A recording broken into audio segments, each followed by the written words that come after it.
The most crucial day had arrived for the new magic class at Mills Academy. These anxious novices faced a strict mana sensitivity test. They entered a specially designed artifact, the mana room, divided into intense ascending levels. Mana density shifted per floor. The first tier felt exactly like the normal air outside. Yet, with every ascent, the mana pressure multiplied. At first, the trial felt effortless. Most students cleared the first 2 tiers with absolute ease. But on the third level, half collapsed, unable to advance. As the floors rose, the crushing weight grew. More students surrendered, raising hands in defeat. But for our hero, Jae-hyun, it was mere child's play. While the others gasped for air, he effortlessly conquered each floor. Ultimately, only the 4 strongest novice students survived to reach the 7th floor, a realm normally reserved for academy graduates. The others stood in absolute disbelief at their survival. Yet, even this elite group faltered on floor 8. The mana pressure violently doubled with every passing second. Even top geniuses fell to their knees. Finally, only Jae-hyun and the instructor breached level 9. Soon, even the instructor trembled. Yet together, they conquered the maximum limit, level 10. Jae-hyun emerged without shedding a single drop of sweat. Some cheered, while others seethed with quiet jealousy. But none could fathom Jae-hyun's true terrifying power. He was a regressor, wielding a divine artifact. In his past life, he lacked such overwhelming luck and absolute power. Our tale begins in a noisy public restaurant, shattered by a sudden, angry shout. That furious voice belonged to our protagonist, Jae-hyun. He raged wildly at being hired merely as a disposable meat shield for a dangerous raid. The man in glasses quickly told Jae-hyun to calm his blazing fury. Our hero desperately needed quick cash, and this remained the absolute sole quest currently available. No matter how fiercely our hero Jae-hyun ground his teeth, it seemed he truly had no other path to take. Jae-hyun then revealed the man in glasses was Young Woman, a broker from the Raider agency. He secretly connected unregistered, guildless mercenaries exactly like Jae-hyun with dangerous underground requests. When Young Won finally reached out, our hero thought he had struck gold. Instead, he was offered a pathetic cannon fodder role on the front lines against an undead horde. A disposable shield of meat, destined to be abandoned when things got too dangerous. Ji-hyun sighed heavily, cursing his fate. Why was this his only option? Especially when weaker, lower-ranked raiders easily secured high-paying quests. Young Woo-man struck a nerve, mentioning his martial arts class. A top-tier path, yet completely shunned by modern employers. Jae-hyun's annoyance flared into anger. Was he truly being looked down upon just for being a martial raider? The man nodded grimly. The harsh truth was that magic users completely dominated the market, devouring every single request. The dark reality? Martial arts raiders took far longer to clear dungeons and suffered brutal injuries. Employers calculated those deadly risks. That was the unforgiving reality of this world.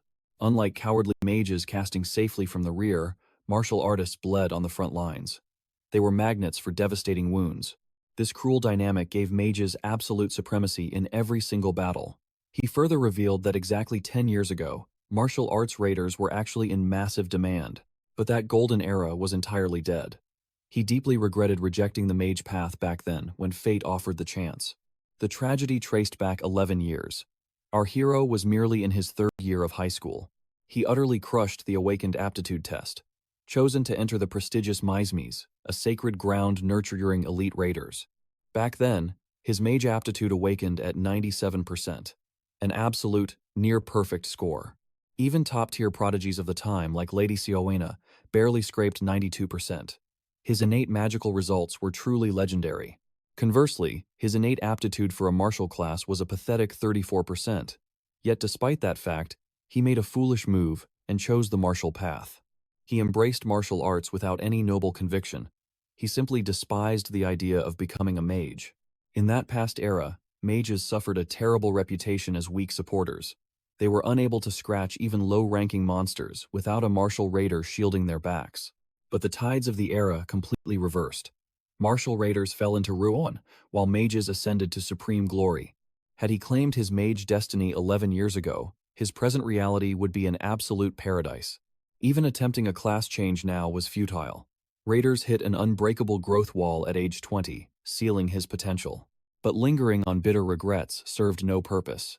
The past was carved in stone. Jung Wooman strictly reminded him that survival quests were scarce. A beggar could not afford to choose his battlefield. He admits he almost offered this job to another, but chose our hero out of loyalty. Hearing this brings a wave of bitter irony.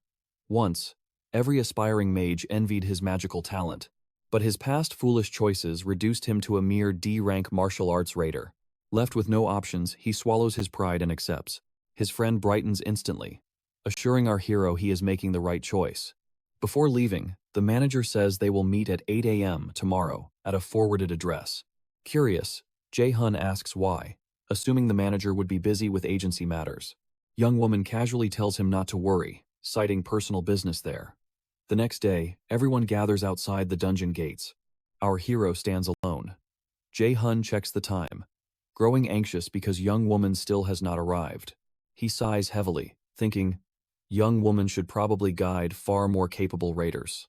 After all, he is merely a D-rank martial artist, while young woman is an A-rank mage. Jae-hun wonders why young woman stays at an agency when his skills could easily secure any top guild. If June held that power, he would have moved to a much better place by now. Suddenly, a memory echoes in his mind, calling him a useless bastard. It hints at June's hidden past. Lost in dark thoughts, a familiar voice calls his name. It is Mung-ho, a friend fully clad in heavy armor. As they joke around, Mung-ho shows immense pride in being a martial raider. He claims rookies disrespect martial artists, calling mages mere cowards who hide in the back launching fireballs. But June strongly disagrees with that view. Being a martial raider is not cool at all. In reality, they can barely afford their daily meals. Still, Mung-ho encourages them to fight hard despite their low rank. He suggests post-raid drinks. Jae-hun agrees, but quickly reminds his friend that he is entirely broke. Mung-ho protests, reminding him he paid for the previous round. Jae-hun instantly feels a wave of embarrassment. But seeing Jae-hun's helpless expression, his friend decides to cut him some slack and pay the tab. Jae-hun chuckles and apologizes for freeloading. Deep down, he knows Mung-ho is just too easy to manipulate. Suddenly, a leader abruptly arrives, ordering everyone to gather at the dungeon entrance. They enter in exactly 30 minutes. Tension instantly spikes among the raiders, including our hero. The arrogant new commander barking orders puts everyone on edge. Pushing the unease aside, the armored warrior returns to his squad, leaving Jae-hyun repeatedly checking his phone. As the countdown begins, we learn that dungeon raiders must always beware of two critical dangers. The first danger is unexpectedly finding hidden treasure inside. Blinded by loot, infectious greed slowly corrupts their minds. Rational thought vanishes and the dungeon strikes. Surviving this deadly test is incredibly rare, usually ending in absolute slaughter. As for the second danger, it remains a mystery, interrupted by the armored warrior ordering Jae-hun to drop his phone. It is time to enter the abyss. He jokingly teases our hero for staring at a girlfriend's picture before facing death. Jae-hun brushes off the joke, claiming it is nothing. But in truth, he was gazing affectionately at a picture of his mother. Whispering a quick prayer to his mother, he steps into the dungeon. Inside, mages stay back, while martial raiders take the brutal vanguard. Grotesque, mindless ghouls instantly swarm from the shadows. An arrogant wizard screams at the martial raiders, forcing them into a deadly defensive formation. This is precisely why our hero despises this life. He hates being treated like cannon fodder by arrogant superiors. But he has zero choice. He must obey. The mages begin chanting, unleashing their elemental wrath. Sizzling fireballs rain down, incinerating the rotting zombies into ash. Observing their firepower, Jae-hun wonders if these wizards belong to the Meteor Guild. They were rookies recently, but their explosive growth says otherwise. Despite the suffocating tension, he realizes their overwhelming firepower might just keep him alive today. Taking a brief moment of respite, Mung-ho chugs down his water to catch his breath. He declares their only goal is fighting the final boss. The old man laughs about his fading stamina, claiming he cannot keep up anymore. He then asks our hero about the recent item drops. He smiles, knowing A-rank dungeons always offer high-tier loot. Curious, the young man finally decides to check his rewards. The moment he opens his interface, the system violently glitches. A piercing headache strikes him. A glaring red warning flashes. The Iser system has crashed, and the user's connection will be temporarily severed right away. Another alert instantly follows. For unknown reasons, the IER system has failed to reboot. Our hero has never faced a system failure like this. He stands frozen in sheer panic. A mysterious voice suddenly echoes inside his head, urging him to follow the light. Startled, he turns to see glitching red warnings. An unknown entity has infiltrated the network, and the crucial safe mode restoration is completely failing. Jae-hun remains completely lost.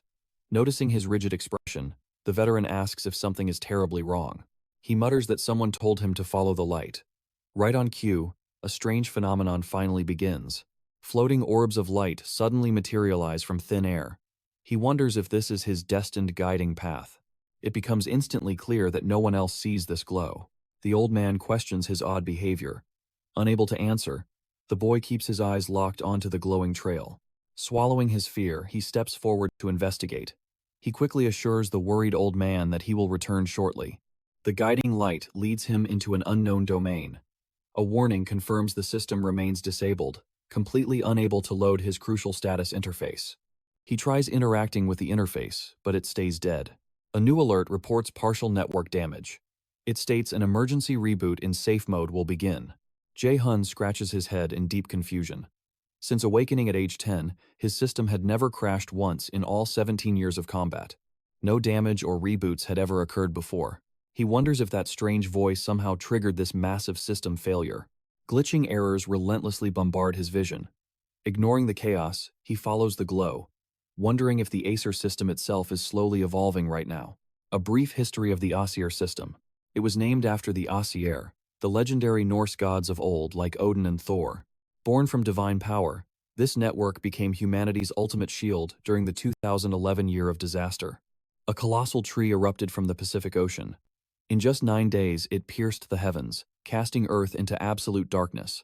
That apocalyptic giant was none other than Yggdrasil, the legendary world tree of ancient myth. Upon fully blooming on the 9th day, absolute hell broke loose. A catastrophic monster wave engulfed the globe. Half of mankind perished, leaving survivors to face devastating famine and plagues. In that darkest hour, true champions awakened. Wielding divine strength, they sparked a crucial glimmer of hope. Humans slowly awakened their Aesir systems, rising as heroic raiders. From then on, Aesir remained mankind's ultimate weapon against total annihilation. Now, heavy dread fills our hero. If this sacred system is transforming, it could spell complete disaster. His path abruptly hits a dead end, revealing a mysterious green door right before him. Initial shock quickly melts into a greedy grin. He realizes he has just stumbled upon a legendary treasure gate. Treasure gates are incredibly rare secret vaults. They barely ever spawn, even within the most dangerous high-level dungeons. They hold rare artifacts and materials worth millions of won, the local currency, promising absolute wealth. Jun's heart pounds with fierce anticipation. Securing an A-rank artifact here would instantly transform his pathetic, ordinary life. He silently begs the heavens for one stroke of divine luck. Stepping inside, the atmosphere shifts completely. It feels surreal, almost resembling a grand celestial registration hall. A single artifact shines brilliantly upon a pedestal before him. Jae-hun knew the dungeon rumors, but never dreamed of finding this miracle. Trembling with sheer thrill, he eagerly reaches for the glowing prize. The instant his fingers make contact, a massive barrage of glowing alerts explodes. The first glowing message confirms the damaged system feature has been fully restored. The second declares a new artifact discovery. The third immediately prompts him to view the hidden item details. Grinning wildly, Jun realizes the heavens actually answered him. Gripping the treasure tightly, the interface reveals its true identity. It is Odin's lost eye, a legendary mythical rank artifact. This eye was once Odin's, the mightiest Aegir deity, traded for wisdom at Mimir's well. Equipped, our hero masters runu writing and reversal magic to shatter spells. The sole mythical rank artifact in existence. Once bound, it remains his eternally.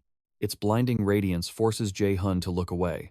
Checking the system panel, he notes its active skill, Absolute Calculation.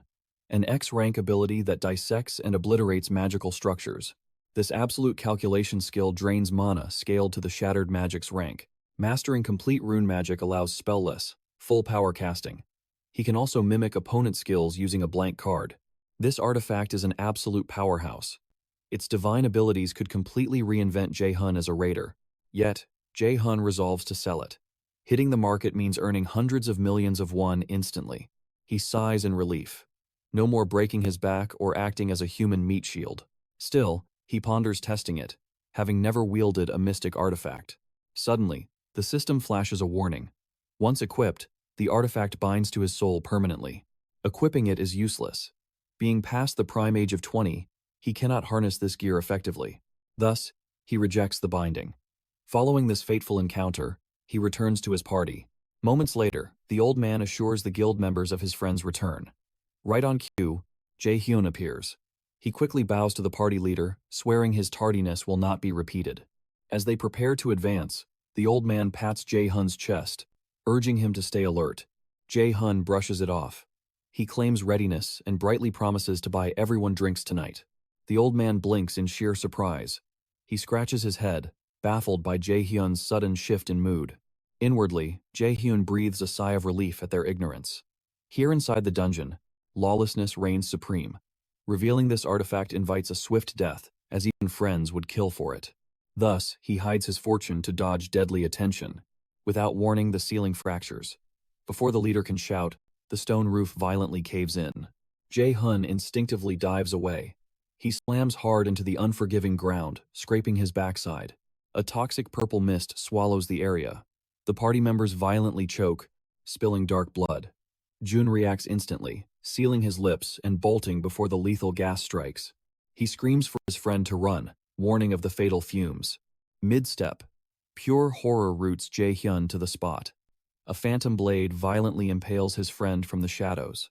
Gasping his final breath, his friend begs Jun to flee. Shaking off the paralyzing terror, he sprints for his life. Sprinting blindly, his mind races over the sudden collapse and the toxic trap. The horrifying truth hits him. This was an orchestrated massacre. Reaching safety, he gasps for air. Sweat drenches his face, his mind reeling from this senseless, unprovoked slaughter. A chilling presence looms behind him. A shadowy figure emerges. Suddenly, a blazing arrow bypasses Jae-hyun, detonating the path ahead in a fiery blast. The hooded stalker seems familiar. Jae-hyun's eyes widen as he recognizes Young-won. Condensing lethal mana at his fingertip, Young smirks. He honors their promised meeting for today, right here. Jae-hyun demands answers. Did he orchestrate this massacre? Did he unleash the toxic mist upon the Meteor Guild? Young flashes a wicked grin, shamelessly confessing. Swallowing his shock, the boy forcefully calms his racing heart to analyze the threat. He demands Young woman's true motive. Young casually shrugs, blaming his wealthy clients. Then Young woman reveals the Meteor Guild's arrogant supremacy earned them deadly enemies. Gritting his teeth, Jae-hyun mentally recalls the grim dungeon assassination contracts. In this lawless abyss, ruthless killers exploit the confined spaces to slaughter their prey. The Meteor Guild clearly dabbled in these dark underworld deals, sealing their bloody doom. Jae-hyun winces as the searing pain from his grazed shoulder flares up. Defeating Young-won seems impossible. The man is an A-rank magician, reigning among the top 2% of the nation's geniuses. Meanwhile, our hero is nothing but a low-ranking player. Though not the primary target, Jae-hyun fears they will silence him anyway. Naturally, a burning desire to avenge his fallen comrades, especially Mong-ho, consumes his heart. Yet, this is no time for reckless decisions. He swears to keep the Meteor Guild massacre a secret. Ignoring his pleas, the bespectacled mage unleashes another devastating barrage of fire chains. Jae-hyun violently sidesteps the lethal assault. However, the searing blast grazes his cheek. A mere fraction of a second later, and he would be dead. The maniacal mage hurls relentless chains of fire. Jae-hyun sprints for his life, desperate to survive. Why target him? He is merely an insignificant D-rank. As the merciless onslaught batters his bruised body, the killer shows absolutely zero mercy. Suddenly, that familiar voice echoes in his mind. It mocks him as a failure, questioning his very existence. This phantom tormentor residing in his head is undeniably his own father. A horrifying realization strikes Jae-hyun. He boldly demands to know if his father ordered this assassination. The bespectacled killer pauses. Soon, low chuckles twist into a chilling, maniacal roar. He confirms the dark truth. Jae-hyun freezes as tragic memories of his beloved mother flood his mind. He remembers that soul-crushing winter day, weeping over her cold, lifeless body. He confronts Jung-won. Did his father also order his mother's murder 5 years ago? The mage grimly nods. Even he cannot fathom a father slaughtering his own family. Jung-won draws a blazing arrow, coldly mocking his tragic fate. Summoning a swarm of fiery projectiles to obliterate our hero, the killer bids his final farewell. Jae-hyun remains dead silent. Then, he awakens Odin's eye. Jung-won's arrogant smirk shatters into pure terror. A monstrous magical aura erupts from Jae-hyun. This overwhelming power surges endlessly, leaving the bespectacled fool trembling in absolute fear. Sensing the lethal danger, Jung-won decides to instantly annihilate him. He launches a lethal fire arrow, expecting fear. But Jae-hyun stands immovable. The blazing arrow simply disintegrates into dust. Jung-won stares in mind-bending disbelief. The system confirms the eye's full awakening. Feeling this divine surge, a confident smirk graces Jae-hyun's face. A system window flashes, revealing the legendary blank card. Meanwhile, Jung-won loses his sanity, terrified by his magic's effortless destruction. Jae-hyun immediately uses the blank card. He copies the blitzchain skill, vowing to grant this bastard an agonizing death. In a flash, blazing arrows manifest around him. Jung-won watches in horror. How could a miserable D-rank steal his lifelong masterpiece? Trembling violently, Jung-won screams that killing him will not be so easy. Our hero unleashes his fiery barrage, boldly declaring their battle is already over. The mage counters with his own blazing storm. Their explosive powers clash, but Jae-hyun easily overwhelms him. Jae-hyun presses the brutal assault. The arrogant killer turns and desperately flees for his life. Jung-won attempts one final, massive blitzchain strike, but Jae-hyun triggers absolute calculation. He vaporizes the attack and fires a deadly arrow straight back. Panicking, Jung-won casts a defensive barrier, but Jae-hyun is far from finished. Absolute calculation activates again. The shield shatters into nothingness, leaving the mage completely exposed. Unable to dodge, the fiery arrow pierces him directly. As the smoke clears, Jae-hyun approaches the fallen Jung-won, who pitifully begs for his life. Tears stream down the killer's face. Showing zero mercy, Jae-hyun executes him with one final blow. The brutal battle leaves him utterly exhausted. Collapsing, he reflects on his fate. He finally obtained a mythic item, only to brutally brush with death. As a raider, mortality was always a terrifying shadow. But staring into the abyss firsthand brings a chilling, entirely new terror. A freezing chill creeps over him. Suddenly, a system window appears, initiating a mysterious new download. It offers a miraculous escape. By activating the system, he can reverse time and return to the past. Facing certain death, Jun accepts his fate. He agrees without hesitation, embracing the unknown. The Nornir system activates at his command. Suddenly, divine women materialize, speaking in an incomprehensible, otherworldly tongue. The blonde goddess reaches out, grasping our hero's hand. But the exact moment they touch, familiar blue screens glow a deadly red.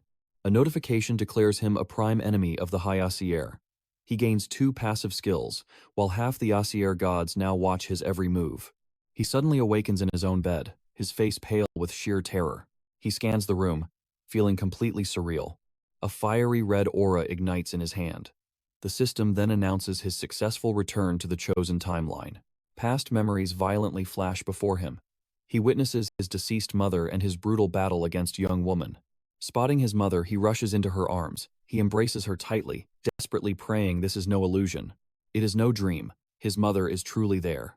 Later, alone in his room, a sharp chest pain jolts him back to reality. System reads, November 15th, 2020.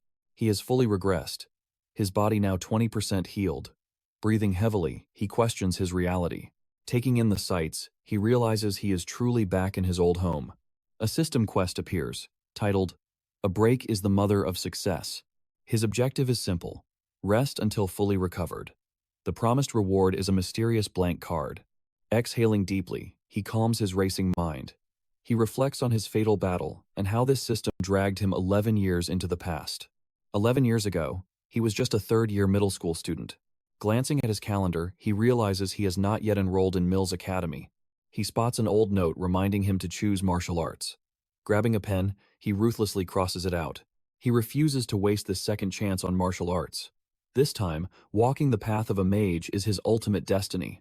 Later that evening, he shares dinner with his mother, fighting back a rising tide of tears. She watches him with deep concern, sensing his strange behavior. Recalling his tearful embrace from earlier, she gently asks if something is tormenting him. Forcing a smile, he brushes it off as a mere nightmare. But those haunting visions of her tragic death are far from simple dreams. Gathering his courage, he asks to talk. She urges him to speak his mind, already suspecting his doubts about joining Mu's academy. She fully grasps the lethal dangers and ruthless competition of that path. Unwilling to force his destiny, she offers him the safe escape of a regular school. Defying her expectations, the boy reveals his true ambition. He will shift his major to magic. Surprised but amused, his mother chuckles and swiftly grants her blessing. Yet his sudden pivot from his fierce martial arts dreams clearly startles her. Trusting her son's judgment, she knows he has his reasons. Gently patting his cheek, she urges him to chase his own happiness, be it through swords or spells, promising to shoulder the financial burden. She vows to support his new path completely. Overwhelmed by her love, his tears fall once more. Amidst the heavy emotion, memories of his father Minyongo, the A-rank raider, blaze through his mind. A fierce hunger for absolute power reignites, fueled by revenge against his father. Jae-hun starts grueling push-ups, claiming his first quest's blank card. His physique grows sharp and toned, a transformation I truly envy. While narrating this epic tale for you, achieving such a six-pack remains an impossible dream. Jae-hyun barely understands the Nornir system's true nature, but he welcomes its mysterious power. His future knowledge guarantees a monopoly on rare items, while his veteran guide experience gives a massive edge. Still, his skill arsenal remains mostly empty, relying solely on martial arts, absolute calculation, and the blitz chain he copied from young Waming.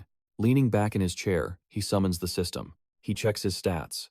As expected, his level has regressed and his attributes are completely reset. Yet, his past life's passive skills remain, alongside two new ones, observed by the gods and Supreme God's Eye. Both are maxed out. He already knows absolute calculation and blitz chain, but these passives intrigue him. He analyzes observed by the gods. This passive promises rapid growth through divine blessings. It also protected his other passives during regression. This explains why nothing else vanished. Furthermore, it grants a bonus point to all stats upon leveling up. Because of this, the Acer's demigods are watching him closely. He moves on to the next skill. Supreme God's Eye is an elite passive. It pierces through illusions and reveals absolute truth. Then there is Blitz Chain. This active skill summons electrified chains to strike enemies.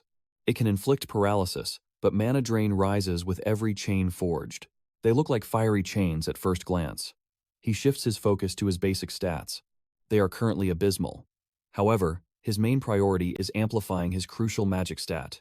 Endurance is equally vital. Survival in grueling wars demands endless stamina. Weighing his options, he uses his blank card. With offense covered, he needs a healing skill. Even in 2020, while normal mages are ignored, healers remain incredibly valuable. They are treated like absolute royalty, commanding deep respect far beyond dungeon raids. A mage with divine healing commands supreme authority. But there is a massive hurdle. Locating a healer is nearly impossible. Previously, desperation forced him to waste his card fighting young woman. This time he refuses to squander it. He cannot predict how many cards the system will provide. Suddenly, his phone rings. His eyes widen as Kim Yoo-jun flashes on the glowing screen. She is his closest childhood friend. Together, they dreamed of entering Mill's academy to become raiders. In his past life, she tragically died right in his arms. He is determined to shatter that dark fate. A smirk appears as he reads her text. She wants him to meet Saint Yusonggan at a seminar. He smiles, knowing her legendary magic of sacrifice. He instantly stands up and grabs his hoodie. He tells his mother he will return shortly. Stepping outside, he texts Kim Yoo-jong that he is coming. A luxurious Rolls-Royce cuts through the dense city traffic. Inside, Saint Yuyeongan sits quietly, listening as her manager reviews the grueling daily schedule. Worried, the manager checks on her. She has been pushing past her limits recently. She claims she is merely tired. Her sacrifice magic literally drains her own life force.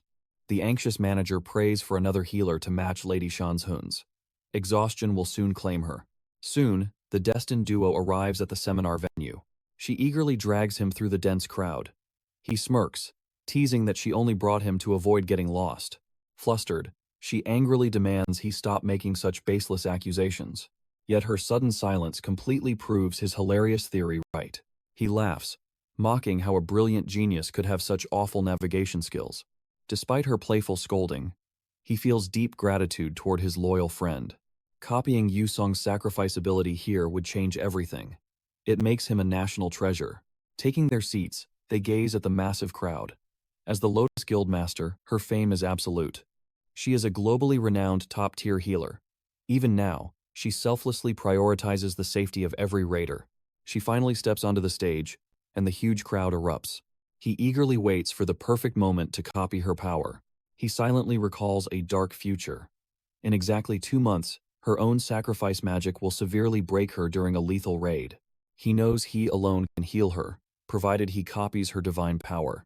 Beside him, Kim Yoo-jung buzzes with excitement, mildly irritating Jae-hun. On stage, the saint details the world's ruin from Yggdrasil's tree, and the beasts devouring human lives. Yet, she offers hope.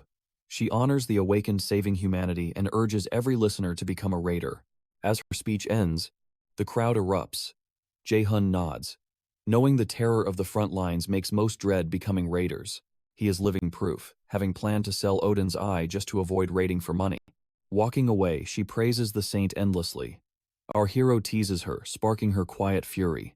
He reveals he called her mother earlier to pick her up, mocking her terrible sense of direction. She offers him a ride home, but he declines. A different mission demands his attention now. Before parting, he mentions pivoting entirely to magic, hinting he will need her future guidance. He vanishes without explaining his sudden career shift, leaving her disappointed. Meanwhile, our hero searches the area, spotting the lady's car. A confident smile forms as he approaches the vehicle. The manager blocks him, rejecting fan visits. Unfazed, the boy demands an audience with director Yoo Sung-gun. The manager sighs, disgusted by yet another raider fanatic. Scowling, the man orders him away to respect her privacy, claiming the director despises such pests. But the boy stands firm. This is no fan meeting.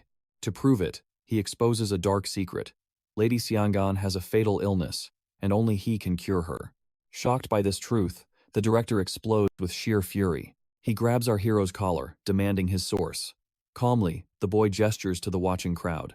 Suddenly, the lady lowers her window and speaks directly to him, questioning his bold claim. He nods with absolute certainty. He will cure her. Despite her doubts, she grants him an audience. A lie would be exposed in moments anyway. Yet his unshakable confidence only deepens her suspicion. She orders her manager to stand down and secures a private location for their meeting. In isolation, the lady cuts to the chase. How did he discover her secret illness? He apologizes, but refuses to share his methods. If forced to reveal his source, he will simply walk away. Amused by his audacity, she smirks and asks for his treatment plan. Jae-hun answers bluntly. He will copy her sacrifice skill. The lady gasps in disbelief, while the manager snaps, screaming at our hero. He demands how a mere boy plans to copy a unique skill, a power tethered solely to her soul. Let us clarify the true nature of unique skills. These are S-class skills, the absolute peak, obtained only through bloodlines or rare awakenings. Unlike normal magic, their formulas are divine and impenetrable. They cannot be copied. This absolute monopoly binds them to chosen bloodlines. Jae-hun silences the room. He knows the rules of magic, which is exactly why he came. The lady halts her manager, offering the boy a brief moment. She asks if this miracle is truly possible, and Jae-hun answers with fierce certainty. Her unique skill, sacrifice, carries a devastating penalty. Only a skill of equal or greater rank can mend her. Tragically, she cannot heal herself. Her power demands an offering to the gods, sealing her fate. The lady finally yields. As her magical aura blooms, Jae-hun instantly copies her divine art. The system window materializes, asking to register the new skill, sacrifice, into his blank card. Without a doubt, he says yes. Skill acquired. He channels the sacrifice skill, summoning divine light into his palm. They watch in absolute shock. But before healing her, our hero initiates the real negotiations. First, let us examine this newly acquired power. Its primary effect unleashes a restorative wave, mending allies while purging all status ailments. Against the undead, it morphs into the devastating judgment of light. Furthermore, the blank card bypasses all original penalties completely. The guildmaster then questions his ultimate price. Outwardly calm, she secretly dismisses this mere middle schooler, relying on her absolute authority as the Lotus Guild representative. The young man wastes no time. He demands full sponsorship. She chuckles, questioning if he merely seeks a raider's growth. Without missing a beat, he confirms his grand ambition, demanding the vast resources and elite networks required to forge unyielding strength. Struck by his fierce resolve, she accepts the deal, yet proposes a catch. Our protagonist marvels at her sheer audacity, maintaining dominance despite standing at death's door. She clarifies her affliction is strictly personal, isolated from the Lotus Guild's jurisdiction. Granting his demands is not entirely hers. He seeks an entire faction's backing, an organization with zero reason to elevate him. Our hero dares her to state her terms. If the logic holds, he might just forge this alliance. Anticipating countless traps, he is utterly blindsided when she merely offers him a spot in the Lotus Guild. He questions her sincerity. In response, the representative breaks down her strategic motives. First, he unearthed her deadly, highly classified affliction, displaying terrifying intelligence-gathering skills. Second, he perfectly replicated her divine sacrifice ability, an impossible feat. She craves to know if another monster like him exists in this world. He sweats internally, unable to confess that temporal regression and a cheat system fueled his miraculous feats. Leaning in with an intimidating presence, she delivers her final reason. Despite his young age, he stood unblinking before the Lotus Guild's supreme authority. She admires his raw nerve. In his previous life, this very guild crumbled after her demise. With her survival secured, infiltrating this faction guarantees explosive growth. However, his underage status makes an official contract completely illegal. Smirking, she invokes the right of priority negotiation, a loophole our hero already recognizes. This sacred privilege allows guilds to groom minor raider trainees. Upon reaching adulthood, that specific faction secures the absolute first claim to their contract. June never imagined utilizing such elite perks, recalling a past life full of miserable rejections. Having won her favor, the young man stands up, declaring her immediate cure. Despite the perfect deal, he prioritizes the miraculous treatment over sealing their pact. Looming over her, the anxious manager watches with deep suspicion. Despite witnessing undeniable power, his protective instincts remain on high alert. He fears a cursed method, knowing humanity's finest healers failed miserably against this illness. Moments later, divine energy purifies her body, rewriting her mortal fate entirely. Struck by pure awe, the manager instantly bows his head, begging forgiveness for his previous insolence. Our hero brushes it off, understanding the skepticism. Yet, the humbled subordinate continues his frantic apologies. Jae-hun declares the healing complete, granting her long-lost freedom of movement. Rising up, she summons brilliant magic, illuminating the room as tears of absolute relief stream down. She praises this miracle, worrying about the recoil. Yet, his copied ability holds no such weakness.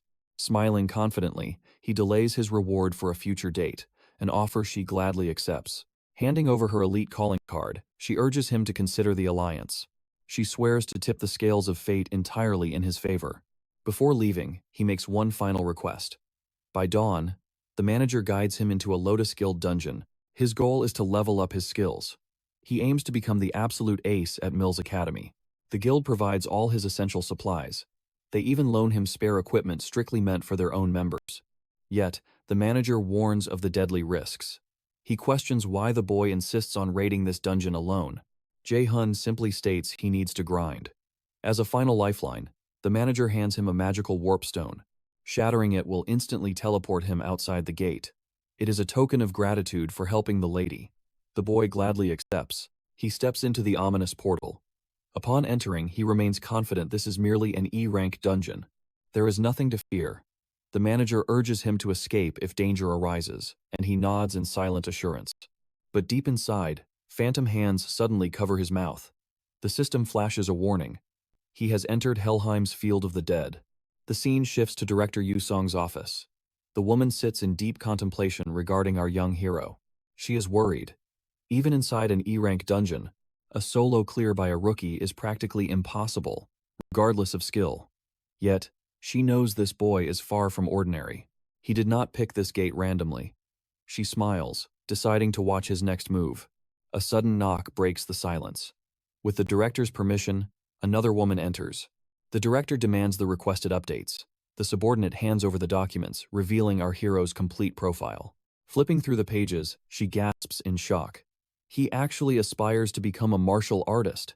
This makes zero sense given his vast magical potential. A heavy silence fills the room. Even the informant cannot grasp such absurd talent. Still, she assures the director that the data is flawless, barring any impossible mechanical errors. Checking the file, his magical aptitude is at 97%. Moments later, the director contacts manager Appa. She orders him to report the very second our hero exits the gate. She desperately wants to witness his true talents firsthand.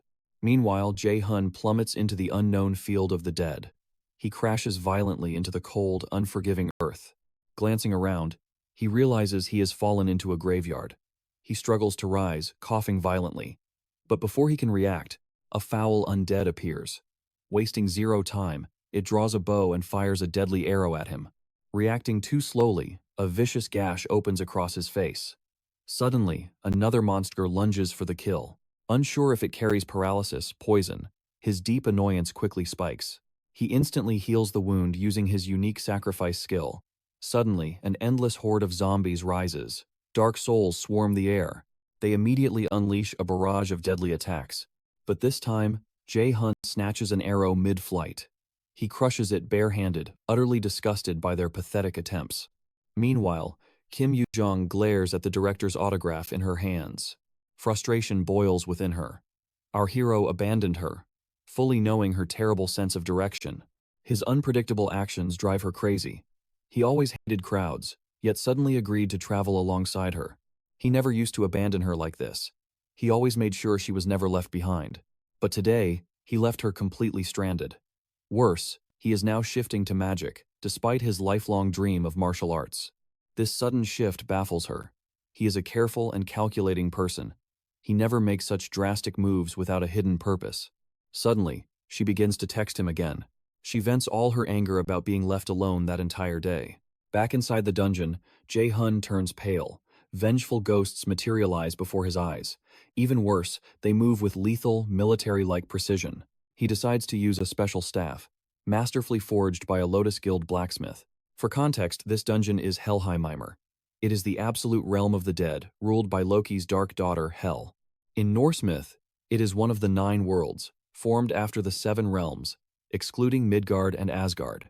These worlds feature Niflheimer, a realm of fog and ice, Muspelheimer, the world of flames, Jotunheimer for giants, Alheimer for elves, and Svartheimer for the dark elves. Vanaheimer belongs to the Vanir gods.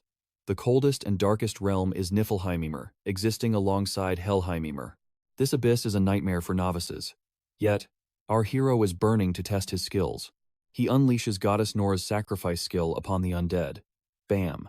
The ability instantly evolves into a devastating area attack known as Judgment of Light. The beast strikes instantly. He counters with a fierce wand strike, sending the monster flying backward. Igniting his blitz fire, he blasts the creature into absolute dust. He earns 70 XP for destroying the Death Wraith. Riding the momentum, he chains his blitz, moves to dominate the field. With every fallen beast, a confident smirk grows as the XP floods his system. He lunges at an undead archer, striking its skull. A loud crack echoes. His wand breaks in two, but the monster still falls. His face pales at the shattered wand. He fought like a brute, not a mage, and his foolishness just cost him his weapon. Eyes turning cold, he activates his sacrifice skill. The holy judgment of light crashes down, burning the monstrous horde to pure ash. With the undead reduced to ash, he claims valuable experience points. He finally takes a deep breath in the settling haze.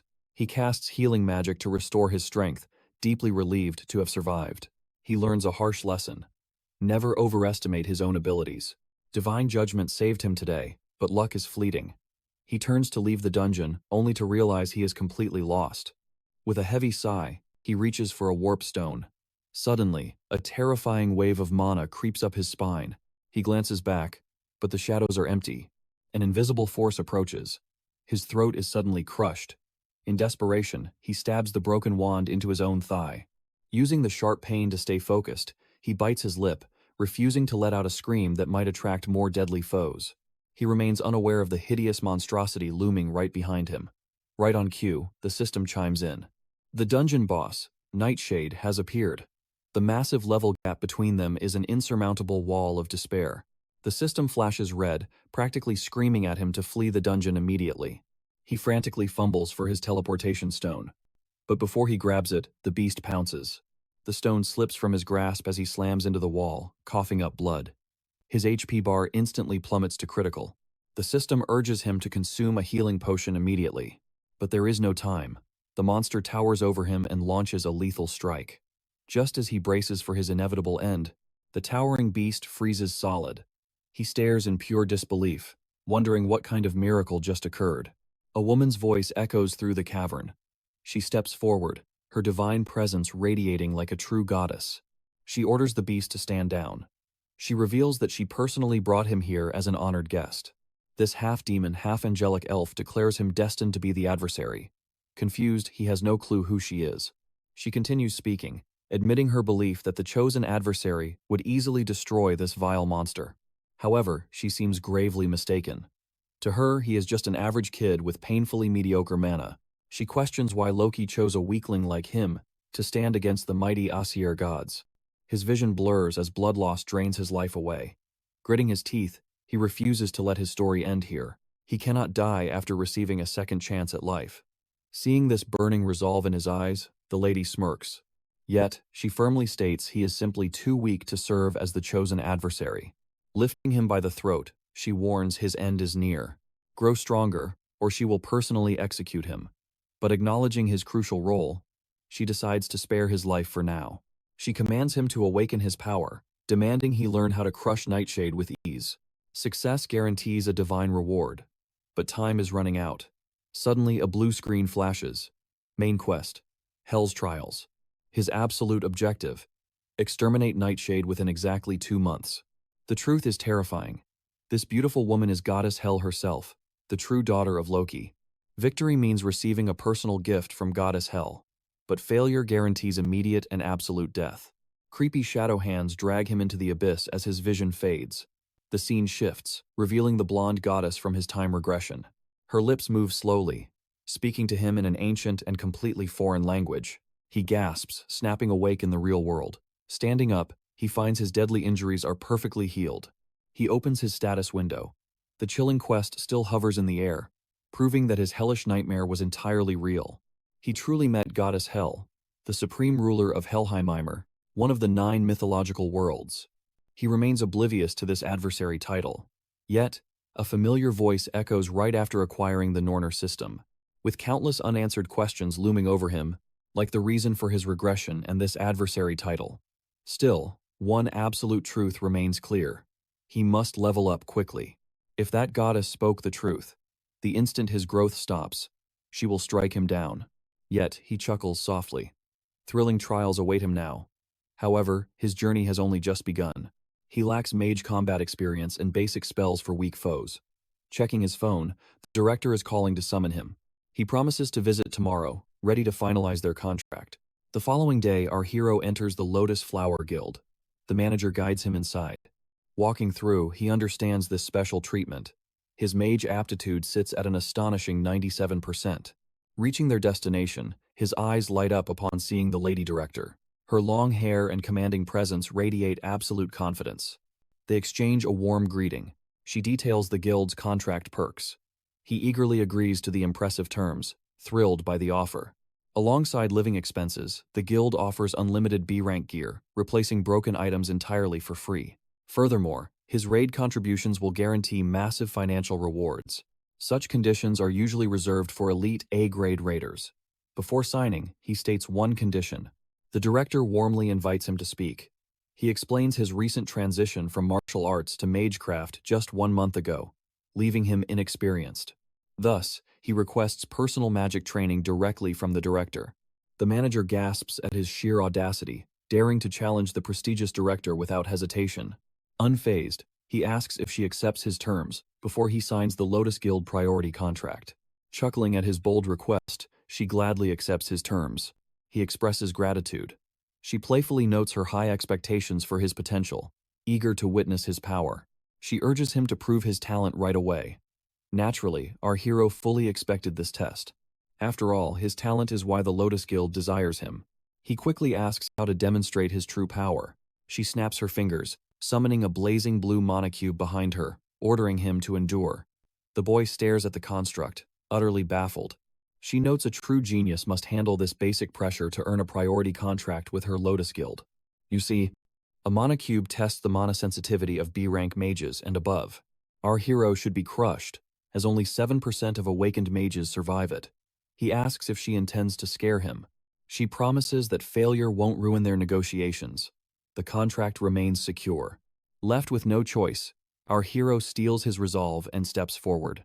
The director signals her anxious manager. Even active mage raiders struggle against this cube's pressure.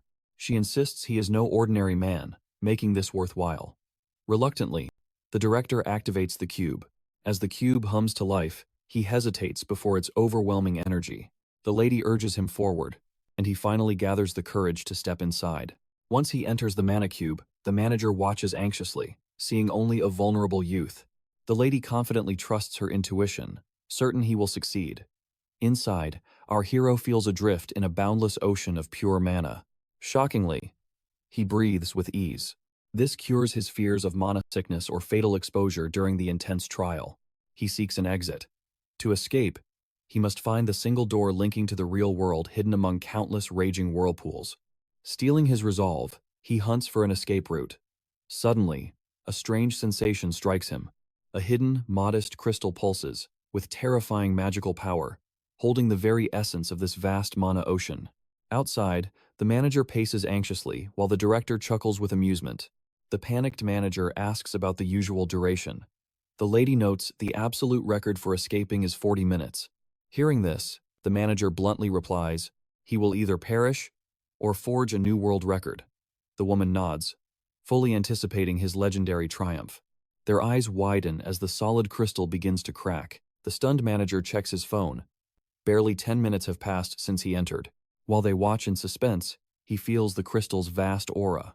Smirking, he realizes destroying it is his escape. With absolute resolve, he surges toward the stone, crushing it completely in one swift strike. As fractures surround him, the system announces his new passive skill, Crystal of Mana Operation. The mana cube instantly collapses, leaving both observers in pure awe and terror. An S-rank player usually needs an hour for this. Yet, he obliterated the test in 26 minutes. He crushed the Guinness record of 36 minutes, previously held by Europe's genius mage, Camilla. The manager rushes forward, eagerly shaking his hand and showering him with endless praise.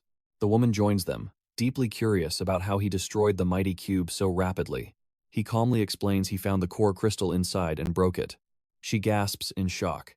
That crystal holds the cube's entire magic power. For a normal awakened being to find and break it is an absolute miracle. The sheer fact that he actually found it and completely shattered it proves his mana capacity dwarfs the entire cube. Overjoyed, she firmly vows to help him rise as the greatest mage in the entire world. The scene shifts to Lady Kim Yu-jung, who is visibly furious over Jun's endless delay. His mother stands beside her, noting his unanswered calls. Suddenly, a blindingly flashy Rolls-Royce steals their attention.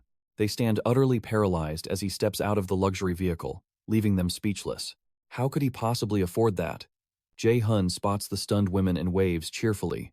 His mother fears he joined a dark syndicate, while Lady Kim boils with rage at his casual attitude. Inside the room, she instantly demands the truth, questioning his sudden switch to the magic class. He calmly replies that the path of martial arts simply reached its limit for him, and his magic track papers are filed. As she fiercely interrogates him, he deflects, asking why she came over. He questions if her parents are working, and she silently nods, staying the night with his mother's blessing. Her parents process monsters for foreign export, forcing them into a nomadic life. And whenever left behind, she seeks his company, since his mother shares a deep bond with her busy parents. He then requests her to tutor him in magic theory for his new class. She instantly demands a worthy price. Reluctantly, he asks her price. She confesses she lacks a specific desire right now. After pausing, she demands one absolute wish. He accepts, but sets a strict boundary. The wish expires in exactly 1 year. She accepts with annoyance, while he secretly bets she will simply forget it. With a smirk, he questions what grand desire she holds. Visibly irritated, she snaps at him to shut his mouth. Her furious grip on the pillow creates a hilarious visual illusion of her squeezing her chest. Did you witness that same mirage, or is it just my mind? Tell me in the comments. As their chaotic banter escalates, they ignore his mother's dinner call, clashing in a playful pillow war. Seeing their bond, I fully expect her wish to jokingly demand marriage. Meanwhile, amidst violent floating ravens, a dark-clad warrior slaughters monsters effortlessly. We finally meet his father, Min Yong-u, receiving heavy praise from an armored man for obliterating the dungeon. The warrior invites Min Xianggo to his guild, but the lone wolf firmly rejects the offer. He begs him to join, swearing the Scarlet Guild's highest honor. Yet, the Dark Swordsman simply scoffs at his stubbornness. Suddenly, the father manifests bizarre mystical chains, delivering a cold lecture on the endless depths of human greed. He instantly vanishes, leaving the confused warrior behind. Following this chilling encounter with his lethal father, who honestly looks even younger than his own son, he returned to the director. Giving Jae-hyun his very first magic lecture, the lady skips the theory. She dives straight into sparring, daring him to strike her. He hesitates, knowing escape is impossible. Sighing, he adopts a flawless martial arts stance.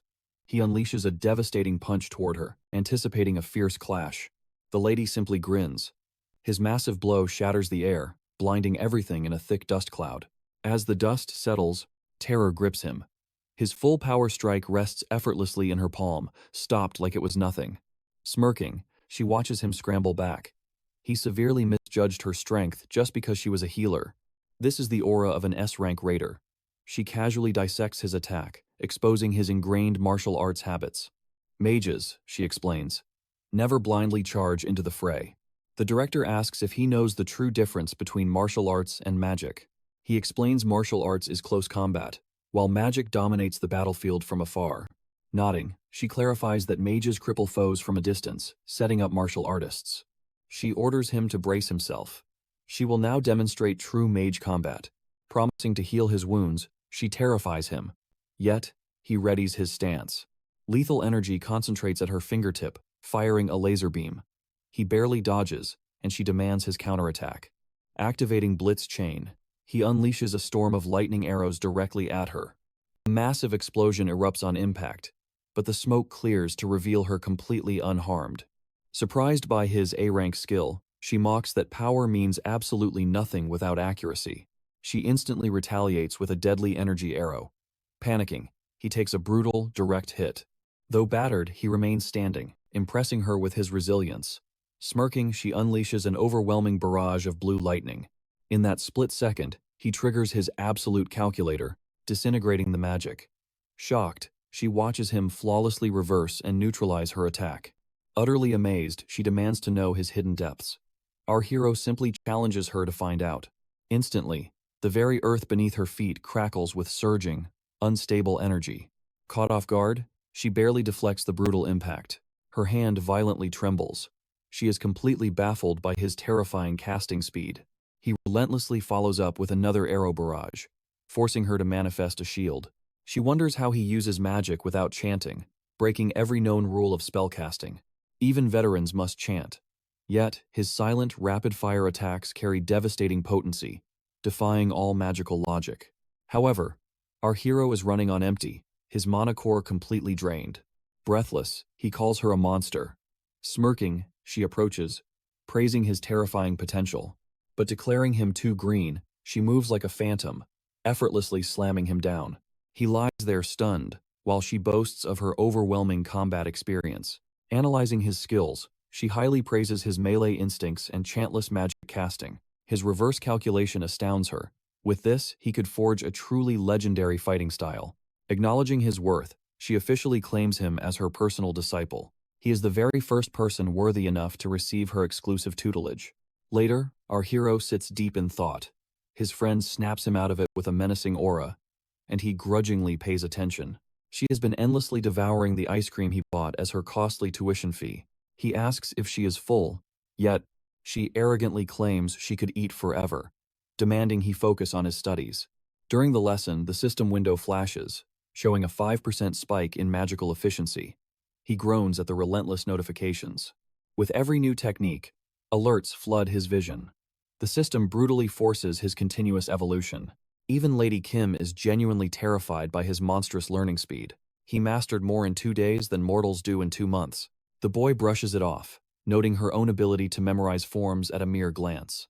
Provoked, the frustrated girl demands he address her as his teacher. Her irritation stems from his rapid mastery of magic, a field she has dedicated far more time to. She fears he will soon eclipse her entirely at this astounding pace. He sighs, reluctantly calling her teacher. He reminds her of his innate magical talent, making his rapid progress completely natural. In truth, he pushes his limits to master magic, desperate to survive the brutal trials of goddess Hell. She recalls her shock at his past choice to pursue martial arts. Her voice rises as she scolds him for that foolish decision, questioning why he ever considered abandoning a path so perfectly suited for him. During their study session, Jae-hyun is struck by a sudden vision. A man's face flashes before him, deeply tied to his past life. Yoo-jung snaps him back to reality, asking if he is training for the practical exam alone. He confirms that another master is guiding his practical training. His mind races over the strange vision, unsure if it was merely a trick of his imagination. Recalling Goddess Hell gave him exactly 2 months to defeat the Nightshade. He clears his mind. This is no time for distractions. He focuses on his ultimate goal, desperately hoping that his new pill will aid raiders worldwide and shatter the limits of his own magical abilities. Meanwhile, at the Lotus Guild Training Center, manager Park Sun-jae closely oversees the training raiders, strictly correcting their flawed techniques. Spotting the guildmaster, he notes the rookie's rising ranks compared to last year. Yet, he is startled to find her completely distracted. Snapping out of her deep thoughts, Seong apologizes. The manager teasingly asks if Jae-hyun occupies her mind, and she openly admits it. He warns her that countless raiders have failed to master the very technique she wishes to teach Jae-hyun. However, Shongen reminds him of Jae-hyun's terrifyingly unique talent. With flawless execution and zero wasted movements, Jae-hyun fought like a seasoned veteran. The guildmaster is absolutely certain. If a new S-rank magician rises, it will be Jae-hyun. She remains the nation's sole S-rank magician. Yet, as a healer, her frontline combat prowess is lacking. If Jae-hyun were to crash into the scene like a comet, he would completely shatter the magical society. Later, the main character brews a mana enhancement pill. This legendary pill permanently boosts and awakens mana. It is an artifact every magician deeply covets. After failing for the countless time, he hurls his spoon away in absolute frustration. He has already ruined 3 sets of ingredients. Continuing will bankrupt him. Right now, in November 2020, the recipe remains a mystery. This pill will not be invented for another 5 years. Before his regression, a world-class alchemist shared this exact recipe. Upon its release, the creator hoped it would bring salvation to countless raiders across the globe. He realizes that blindly repeating this process is a dead end. A new plan forms. He must find Li Jiang, the very genius destined to invent this pill in 5 years. Even if the brewing fails, forging a bond with that future legend is a massive victory. With Jiang currently a first-year senior at Mills Academy, he sets his sights on visiting the school. In his absence, Ayu Jun visits Jae-hyun's home, finding a demonic bubbling pot and a foul sink. Panic sets in. Seeing the catastrophic ruin of his house, she seriously considers calling the police. Gripping a frying pan like a sword, she surveys the terrifying wasteland. Years ago, when Igneel descended and monsters flooded the earth, a few elites quickly rose. Among those legends was Li Jiang, famously known as the Quick Blade. When the first awakened mysteriously vanished, Li Jiang stepped up to claim his throne as Korea's ultimate S-rank raider. Li Jiang, the very target he is tracking down right now, is Li Jiang's youngest son. Arriving at the transport station, the attendant asks for his destination. He demands a direct portal to a place called Dae. Daegu currently lies in absolute ruins from the monster outbreak. Beasts swarm every single corner, forcing you to fight for your very survival the exact second you step inside. Soon after, he nears Mills Academy in Do. Only a short walk remains before he finally reaches the main gates. Entering, he wonders where to find Zhang. Despite being in the combat department, Zhang desperately lacked raw talent. Since Zhang hates fighting, his chance of using Millis's combat facilities is highly unlikely. Thus, Jae-hyun opts to scout the classrooms first. Spotting a massive crowd, he pushes forward. Suddenly, Jae-sang crashes into him, violently hurled backward by a brutal beating from his unseen attacker. He helps Zhang up, and the bruised kid quickly apologizes. Jae-hyun ignores the apology, his gaze locking fiercely onto Zhang's opponent. The arrogant thug demands his identity, mocking Zhang as a stutterer while questioning his motive. Before he speaks, the bully grabs his back, asking if he is the stutterer's older brother. After all, they share absolutely no physical resemblance. Jae-hun remains coldly silent, fully ignoring the disrespect. The thug claims they are having an important discussion, warning him to wait outside unless he truly wants to end up in a brutally bad situation. Before the threat finishes, Jae-hun fiercely slaps his hand away. Jae-hun calmly advises the bruised kid to visit the clinic. He asks if he can walk, but Jong simply stares back at him in absolute bewilderment. Furious, the thug lunges forward, violently grabbing Jae-hun's collar while cursing him. The enraged attacker furiously demands to know if he lacks comprehension, asking if he truly wishes to die today. Jae-hun coldly notes this is the second time someone grabbed his collar recently. He wonders why people constantly make this same mistake lately. He instantly recalls Yu Jung's lesson. Visualize a clear image, calculate the complex formula, and carefully construct the magic. Then, perfectly execute it. Remembering Xiangan, he envisions a beam of light striking forward just like a lethal arrow. Suddenly, the system announces that Holy Arrow has activated. With a simple, effortless point of his index finger, he unleashes a Holy Arrow blast into the thug's chest, violently launching him backward, knocking spit from his mouth. As the thug screams in sheer agony, Jong watches in shock, realizing he cast magic without any incantation. The shocked onlookers gasp, wondering what the heck happened. They marvel at his silent casting, shocked that a mere holy arrow shattered the thick arm of a prospective warrior. Hearing whispers suggesting he might actually be weak, the massive brute boils over with intense humiliation and blinding rage. If this continues, his reputation will be destroyed. Thus, he swears to crush this arrogant bastard and leave a fatal dent. Gripping his broken arm, he summons a glowing blade. Noticing the fatal threat, Jae-song frantically screams a warning, but the furious bully slashes wildly to injure Jun. The deadly steel inches toward his face. He recalls Master Xiang's lesson, evenly coating his body in pure mana. This creates an impenetrable shield to deflect attacks. The mana barrier flashes. The huge blade pathetically bounces off his aura like rubber, deflecting entirely out of the attacker's reach. Utter terror crosses the big guy's face. Before he can react, Jae-hun ruthlessly grips his face, asking if playtime is over. As the desperate bully tries to curse him as a crazy bastard, Jae-hun cuts him short, blasting another holy arrow point blank into his face. The devastating impact violently shatters his nose instantly. A huge thud echoes as the bully crashes into the dirt, and Jae-sang watches in pure awe, wondering who this stranger is. When Jae-hun meets his gaze, the terrified kid shrieks. Yet, Jae-hun simply walks past him, approaching the smoking, unconscious bully lying on the ground. Crouching near him, Jae-hun marvels at his own brutal damage output. Soon after, he brings out a healing potion. Wasting potions annoys him, but leaving a corpse is worse. He pours the magical liquid over the injured bully. The ruined face instantly heals up. Jae-hun silently admires the magical potion's sheer effectiveness. Task complete, he faces the visibly shaken Jang. He calmly suggests they finally head toward the nurse's office.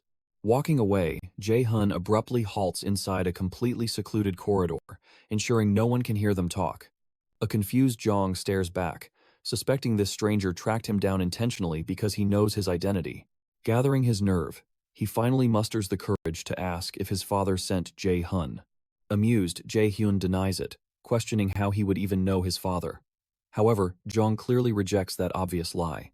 Eventually, Jae-sang questions his visit. Our hero simply replies he needs a crucial favor. Hearing Jae-hun request a specific pill, Jang freezes in shock, fiercely denying any knowledge of such craft. Unfazed, Jae-hun praises his alchemy skills. Revealing the potion used earlier, he questions if Jang sold it in the underground black market. Stunned, the boy panics over being discovered. Tracing a seller's identity through the black market should be absolutely impossible. Jae-hyun reads his mind perfectly. The kid is right, as that dark transaction system guarantees absolute anonymity for its users. Every trade, price, and delivery flows strictly through the Easter system, ensuring bulletproof security. However, this dark market operates seamlessly within the Norner system that Jun wields. This privilege let him buy the potion, simplifying everything. Jae-hun presses Jong again about crafting the potion. Jong desperately denies it, but our hero easily sees through his terrible lies. Jae-hun calmly states he understands the need for secrecy, but firmly reveals that his own time is running out. Jang flashes back to listing his creations. Dread fills him as he questions if entering the dark trade was a fatal mistake. He never anticipated this dangerous outcome. His only goal was simply earning a few extra coins to survive. Discovery by his father would mean certain death. In pure desperation, he bows to Jae-hun, begging him to keep his secret hidden. Afterward, Jae-hun clarifies he has no intention of blackmail. He merely requires a genius alchemist to craft a very specific elixir. Jong hesitates before questioning his true identity. Our hero introduces himself as a prospective Mila Academy student, respectfully calling him senior. They sit together. Still completely on edge, Jang anxiously asks about the exact pill he needs crafted. Our hero demands a mana enhancement pill, an item that permanently expands a raider's mana. John jumps up in shock, asking if permanently raising someone's mana is even possible. Jae-hun confirms it is. Instantly, the boy's mind races, calculating the rare ingredients required for such a miraculous effect. While he rapidly mutters the potential formula for the mana pill, June watches in awe as the boy's timid aura vanishes without a stutter. Incredibly, Jong deduces most of the ingredients just from its effects. This proves his true talent, making Jae-hun absolutely determined to win him over. Jong suddenly stops, suggesting he find a master alchemist to handle such a magnificent elixir. Jae-hun firmly refuses, insisting on him alone, promising to supply all required materials. While ordinary alchemists could theoretically craft the pill using a proper recipe, Ly Jong possesses truly incomparable talent. Jae-hun finally asks if he will accept the task, and the boy agrees. Still, Jong nervously warns him that ultimate success is not guaranteed. Our hero calmly replies that failure is acceptable.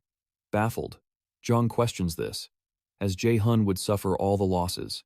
Jae-hyun assures him he is investing purely because he trusts in his immense ability. He casually admits that investments can always fail. Hearing Jae-hun look forward to their partnership, tears well in the boy's eyes. No one had ever shown such profound faith in him before.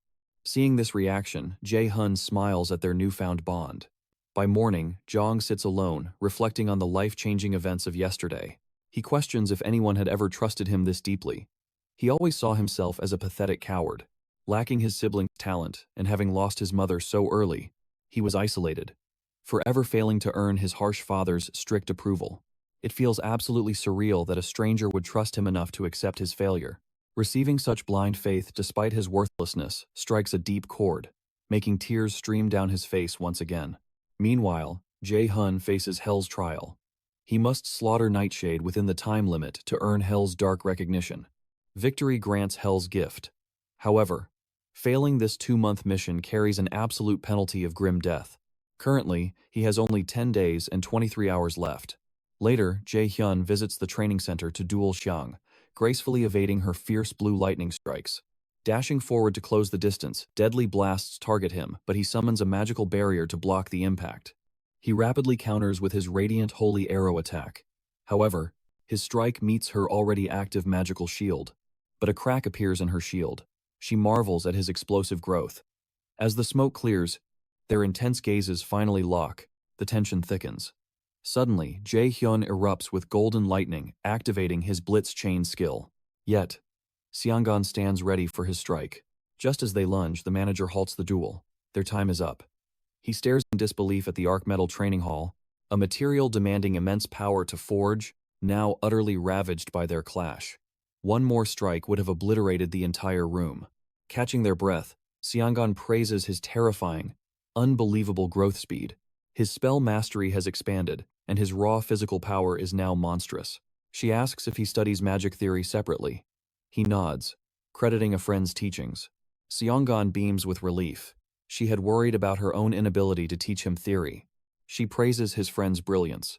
Jae-hun agrees, though he dreads Yu Jong's eccentric personality. Before parting, Shanun recalls Jun's plan to raid another dungeon. He confirms testing his newfound power. She believes an E-rank dungeon will be effortless for him now, wishing him total victory. But there is a deadly secret. He entered a dangerous C-rank gate, home to Hell and Nightshade. Can he truly slaughter a C-rank boss monster all alone? He casts aside his doubts. His preparations are flawless. Now, only the battlefield matters. Later, Jae-hyun claims Jong's crafted pill. Swallowing the mana enhancement elixir, his magic stat surges by 15. The power shocks him. Alchemy remains a profoundly complex and difficult art. The exact same recipe yields vastly different powers, depending on the alchemist's true skill. Had Jae-hun trusted these precious ingredients to anyone else, they would barely boost his magic stat by 5.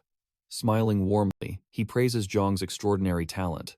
But Jae-sang humbly credits their mutual trust, thanking him. Stepping into the night, he knows he is finally ready to execute Nightshade tomorrow. In the shadows, Hel whispers to her dragon Gmer, a highly entertaining guest will soon arrive. With 9 days and 22 hours left on the system timer, he returns to conquer the gate. Donning the Valkyrie set, he unlocks a terrifying passive skill called Monoplundering. He steps through the abyss. The portal reacts to his Norer system, plunging him into Helheim's dead lands. Plummeting through space, his boots finally hit the cursed underworld. Slaying Nightshade is his only path to hell. Suddenly, an eerie voice names him the adversary of Loki and Nornir. The speaking monster instantly unleashes a barrage of arrows. He effortlessly blocks them with a magic barrier. Turning around, he watches endless monsters clawing out of the ground. He remembers Zhang's profound lesson. She wanted to forge him into a true battle mage. Warriors call them magic swordsmen, a legendary hybrid path blending ruthless physical strikes with magic. Yet, no one has perfected it.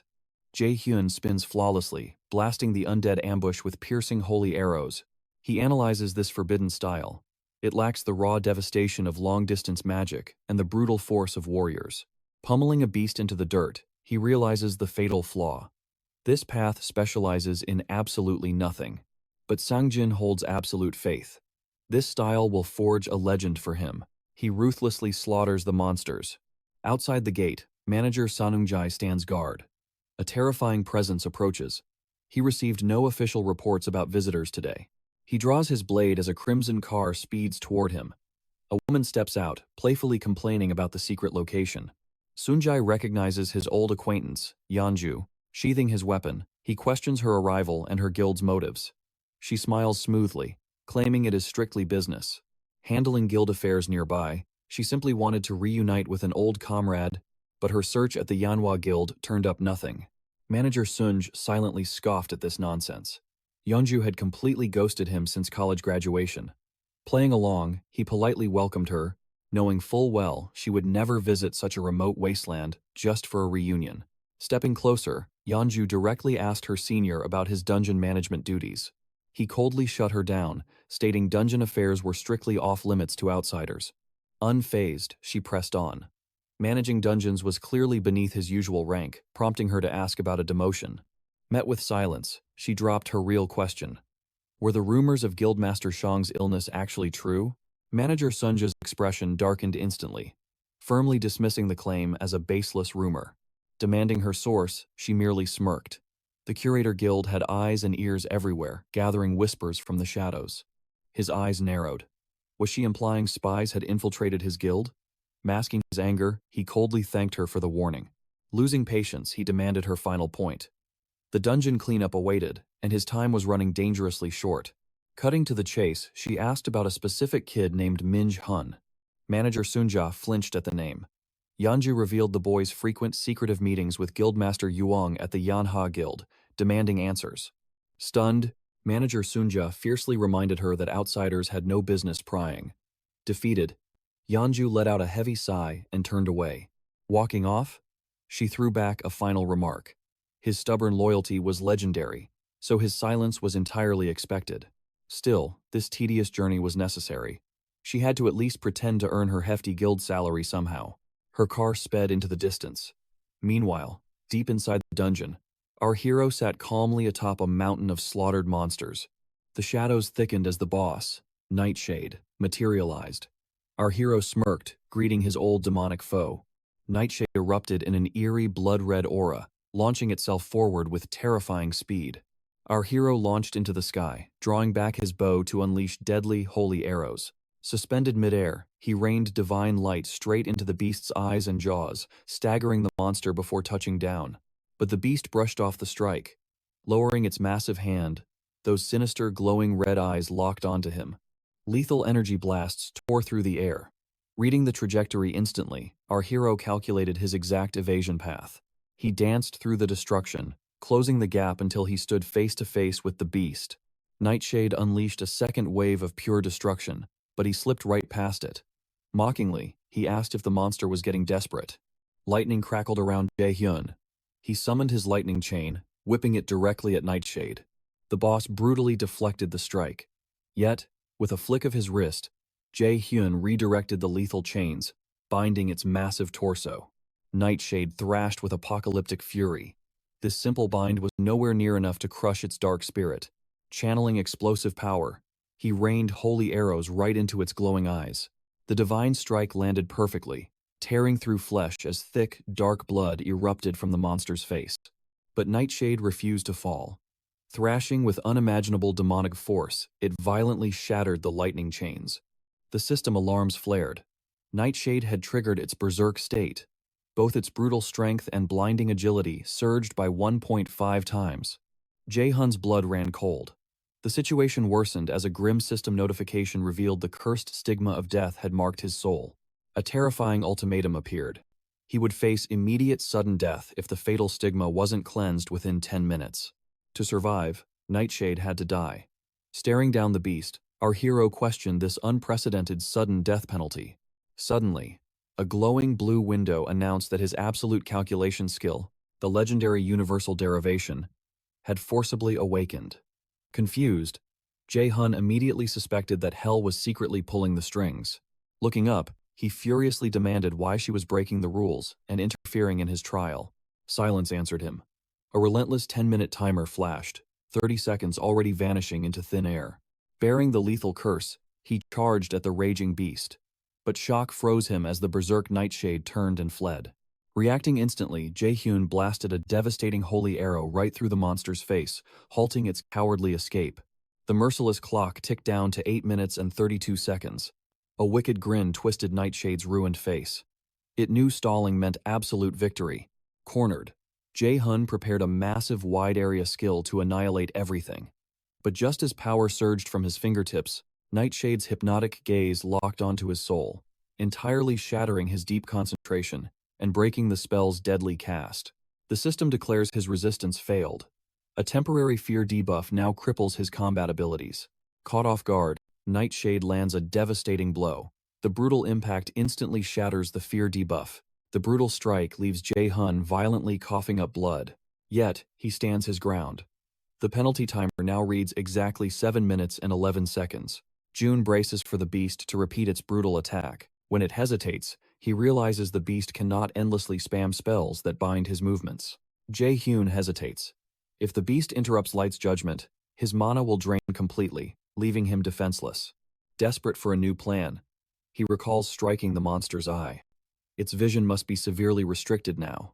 He triggers his wind boost skill, aiming to completely blind the monster's remaining line of sight. Unleashing a fierce gust of wind to obscure its vision, the dust settles. Our hero stands ready, wielding light-type magic in his palm exactly as planned. Mocking the beast for expecting a reckless charge, he calls it foolish and ignites his flashbomb skill. The flashbomb detonates, bathing the battlefield in blinding radiance as devastating lightning chains surge toward Nightshade. Amidst the explosive chaos, he is relieved to finally nail the freaking bastard. Engulfed by the searing explosion, the monster shrieks in absolute agony. Suddenly, a chilling presence looms. The undead monsters from earlier ambush him from behind. He activates Sacrifice. The system declares its evolution into an attack skill, finally unlocking Light's judgment. With exactly 3 minutes and 46 seconds remaining, he summons a devastating rain of heavenly light. Amidst the total destruction, the timer rapidly plummets until a mere 10 seconds remain. Hitting 6 seconds, he stares at Nightshade's crumbling corpse, proudly savoring his victory. The timer strikes 3 seconds. The system announces the boss is slain, awarding the title, one who has overcome the first trial. Meanwhile, Hell, observing this entire spectacle unfold, declares Jae-hyun was clearly chosen for a reason.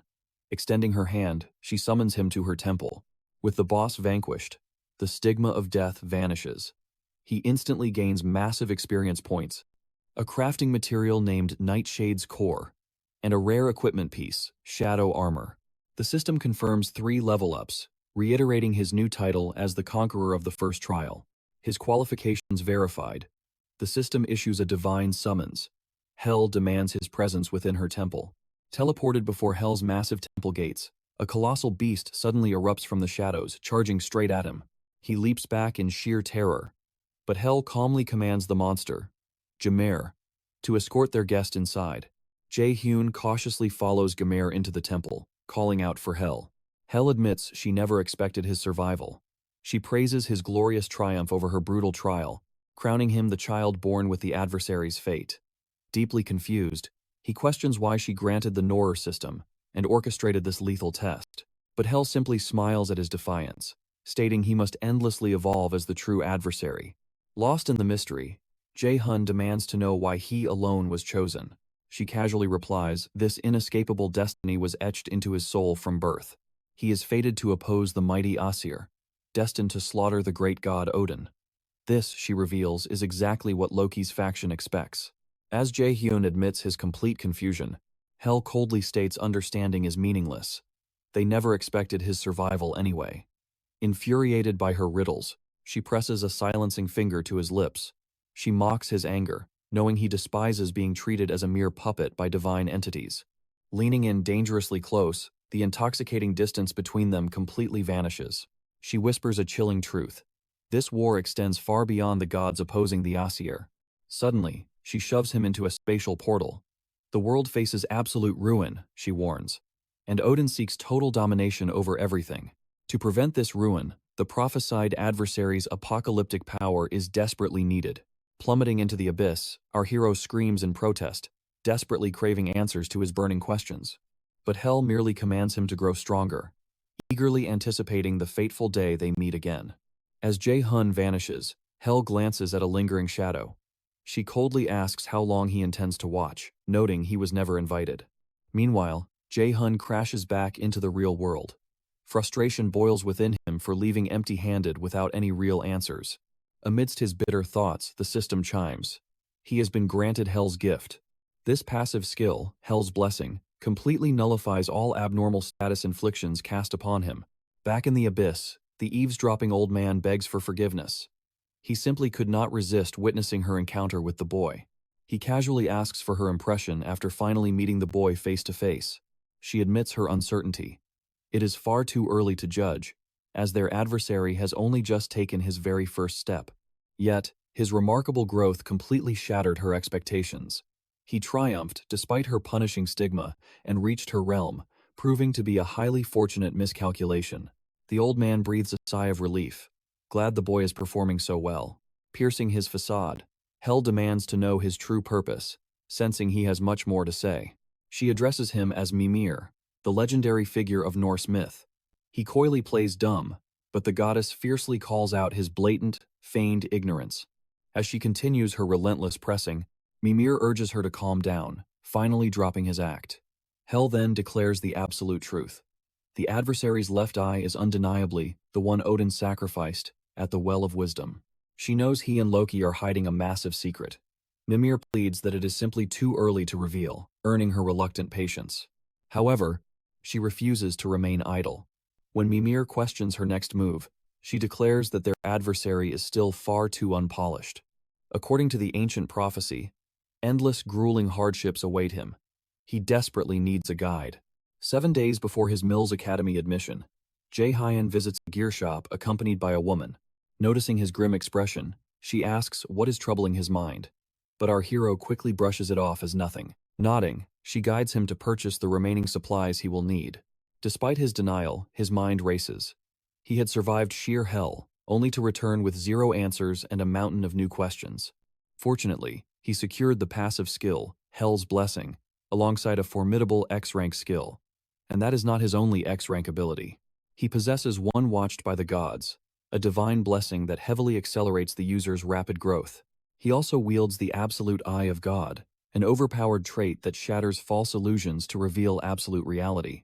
This mysterious X-rank is a classification Jae-hyun had never encountered within the IR system. Short for extraordinary, this rank represents an anomaly that seemingly exists entirely outside the IR system's established norms.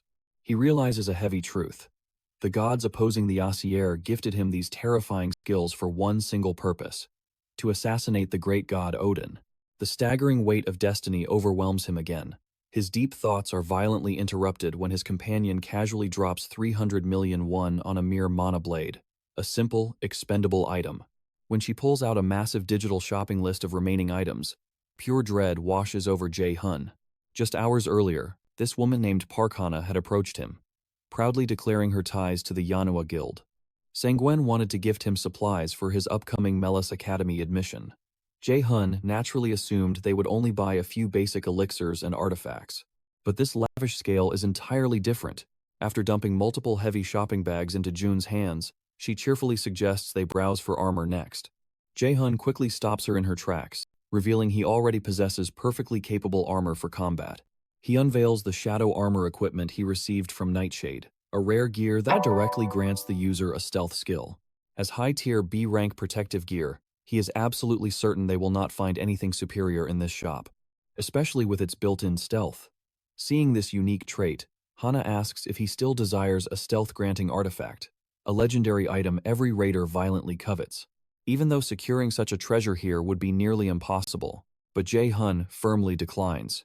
He adds that obtaining one requires absurd dungeon luck, largely because barely anyone ever masters the art of stealth.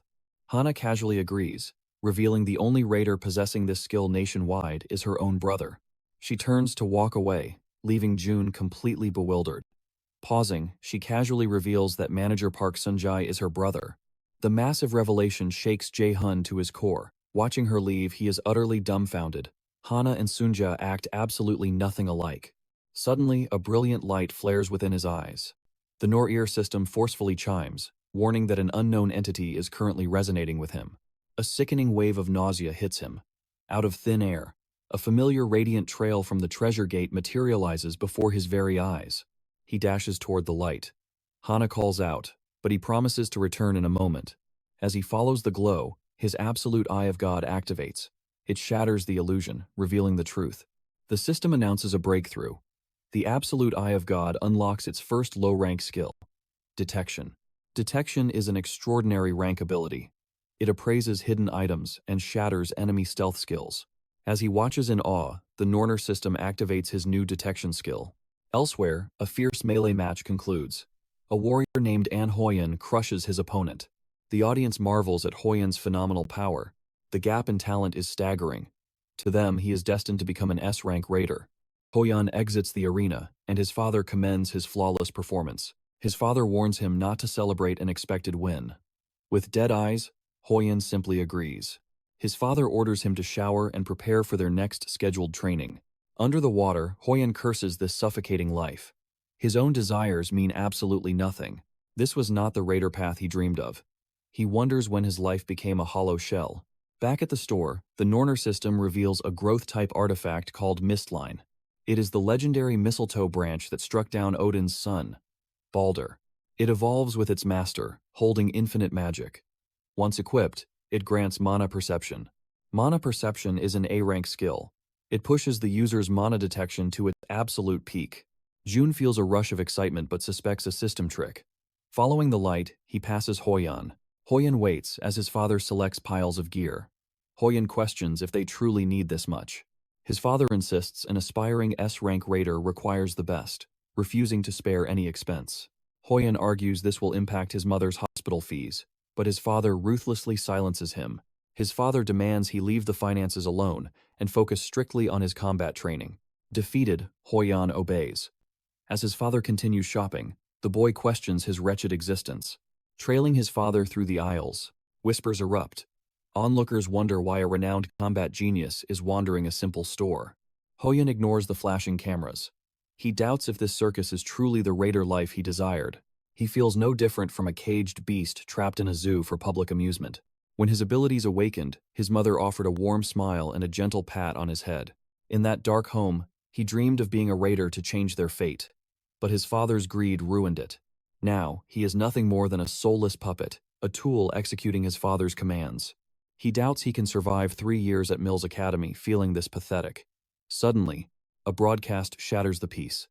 A dungeon break erupted near the store, unleashing a monster horde. Agency raiders are en route. The civilians are ordered to evacuate calmly with the staff. Note: uncleared dungeons eventually break, spilling monsters into the world. Employees heard the panicked crowds. Hoyan's father rushes to the exit, snapping at his son to stop standing frozen and follow. He barks that Hoyan is a rare genius, destined to rule over all of Korea's future. Any injury here would ruin his flawless record for the upcoming Mills enrollment event. He warns there is no profit in playing hero. Yet, Hoyan refuses to move a single inch. Hoyan knows the official agency raiders will arrive soon to slaughter the beasts. But until they arrive, countless, defenseless civilians will be slaughtered without mercy. This is his moment. Ignoring his father's furious screams, Hoyan sprints toward the danger. This is his true test to prove his worth as a real raider. He must find out if he carries the spark he promised his mother. As he races forward, he halts. A pack of grotesque goblins blocks his path, grinning with bloodthirsty excitement. For a moment, he stands frozen. Cold sweat trickles down his face. His body completely ignores his commands. Only his pupils tremble in absolute terror. As the monsters charge, realization strikes. He cannot move a finger or take a single step, despite forcing his frozen limbs. A goblin's blade swings near. He wonders why he is paralyzed. He knew the dangers, having dreamt of becoming a raider for so long. These are mere low-level monsters. Why is fear consuming him? Before the beast reaches him, Jae-hyun crushes it into the ground. Hoan falls backward in shock. The mysterious savior simply asks if he is on Hoyan. Earlier, our hero spent 50,001 on a store item. Hana frantically called out, asking why he dashed toward the unappraised section. Yet, she only saw him holding a purchased piece of rock. June wonders if the item only looks like a rock to others. He offers no explanation, simply saying it is nothing. Suddenly, speakers blare an urgent warning. A dungeon break has just erupted near the department store. Before Hana can speak, he sprints away, shattering the glass window to jump outside. Mid-air, he spots the goblin horde below. Touching down, he unleashes a devastating barrage of holy arrows. Several monsters fall instantly. As onlookers watch in shock, Jae-hyun realizes the enemy numbers are overwhelming. Clearing them out without civilian casualties will be difficult. Undeterred, he shreds goblin flesh with his lightning chain and a fierce onslaught of holy arrows. Vaulting across the city, he spots Hoan ambushed by goblins. He crushes the beast, attacking the boy. Calmly, Jae-hyun asks if he is in Hoyan. He never expected to cross paths with the unfortunate genius in a place like this. A trembling. And Hoyan asks his identity. Ignoring the question, our hero simply states he needs his help. Hoyan suddenly spots a goblin behind him and screams a warning. Unflinching, Jae-hyun states he already knows. Without even looking back, he activates his lightning chains, slicing through the zombie-like monster like butter. Hoyan's eyes widen in awe. Jae-hyun strictly explains they must stop the horde from reaching the residential zone. He then asks the boy if he plans to stay trembling on the ground. Hoyan scrambles up to grab a weapon. Mysteriously, upon hearing those words, his suffocating fear completely vanishes. This is the true path of a raider. His duty is to save lives. Pushing forward, they confront another goblin pack. Jae-hyun asks Hoan if he knows how to use the taunt skill. This skill provokes all surrounding enemies. He orders the boy to draw their aggro and provoke as many as possible. June asks if he can handle it, and Hoan firmly nods. Summoning his blade, Hoyan discards all hesitation. He activates his taunting roar skill, plunging his sword into the earth. Massive energy erupts, drawing the gaze of every monster within a 50-meter radius. The taunting roar perfectly captures all goblin attention. Jae-hyun recognizes taunting roar as a superior skill. He is amazed the boy can cast it continuously. Jae-hyun remembers his past life before regressing. Back then, Hoan only reached B rank. Was it due to his weak mentality or another tragedy?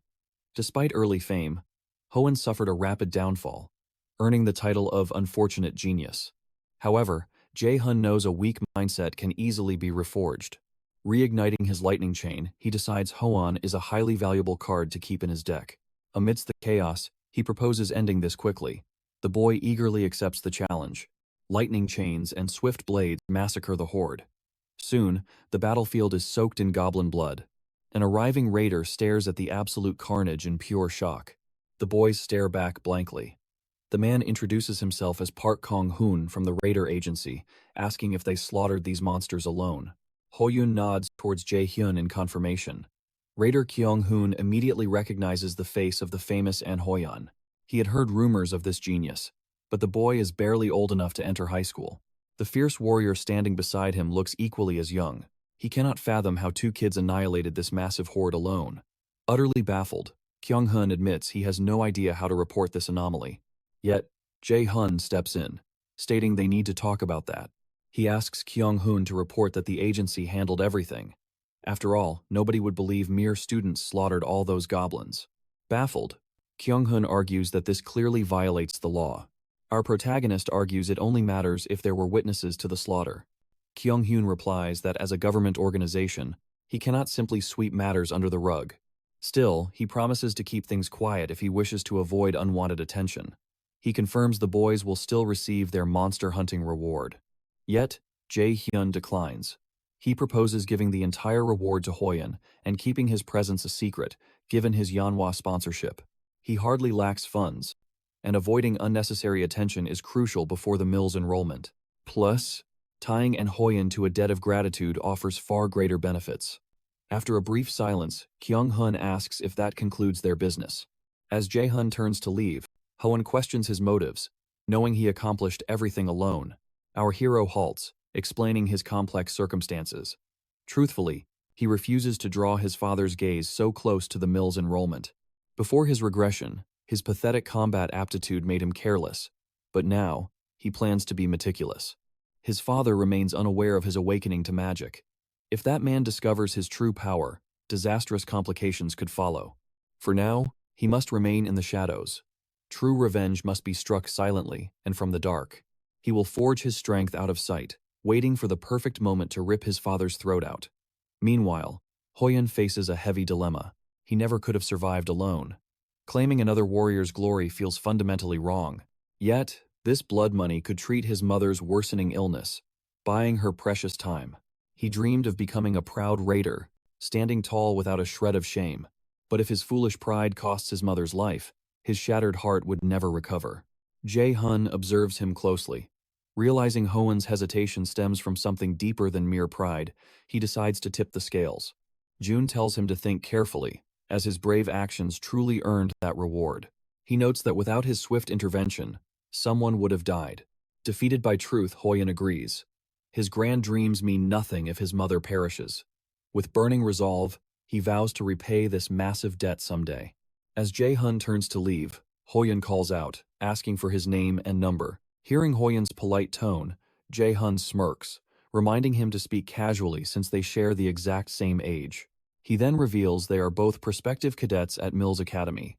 Their paths will cross again very soon. The day of the Mills Academy enrollment dawns. Jae-hun and Yoo-jun stand in the crowd. Nearby, students spot honorable whispers spread about the genius warrior, with many claiming his monstrous talent belongs to a different species. They spot a breathtaking girl right behind him. Her name is Soena. Our protagonist watches Ina effortlessly steal the spotlight. It makes perfect sense for someone who dominated the popular raiders list in his past life. Securing Soena as an ally would add a formidable hidden card to his growing deck.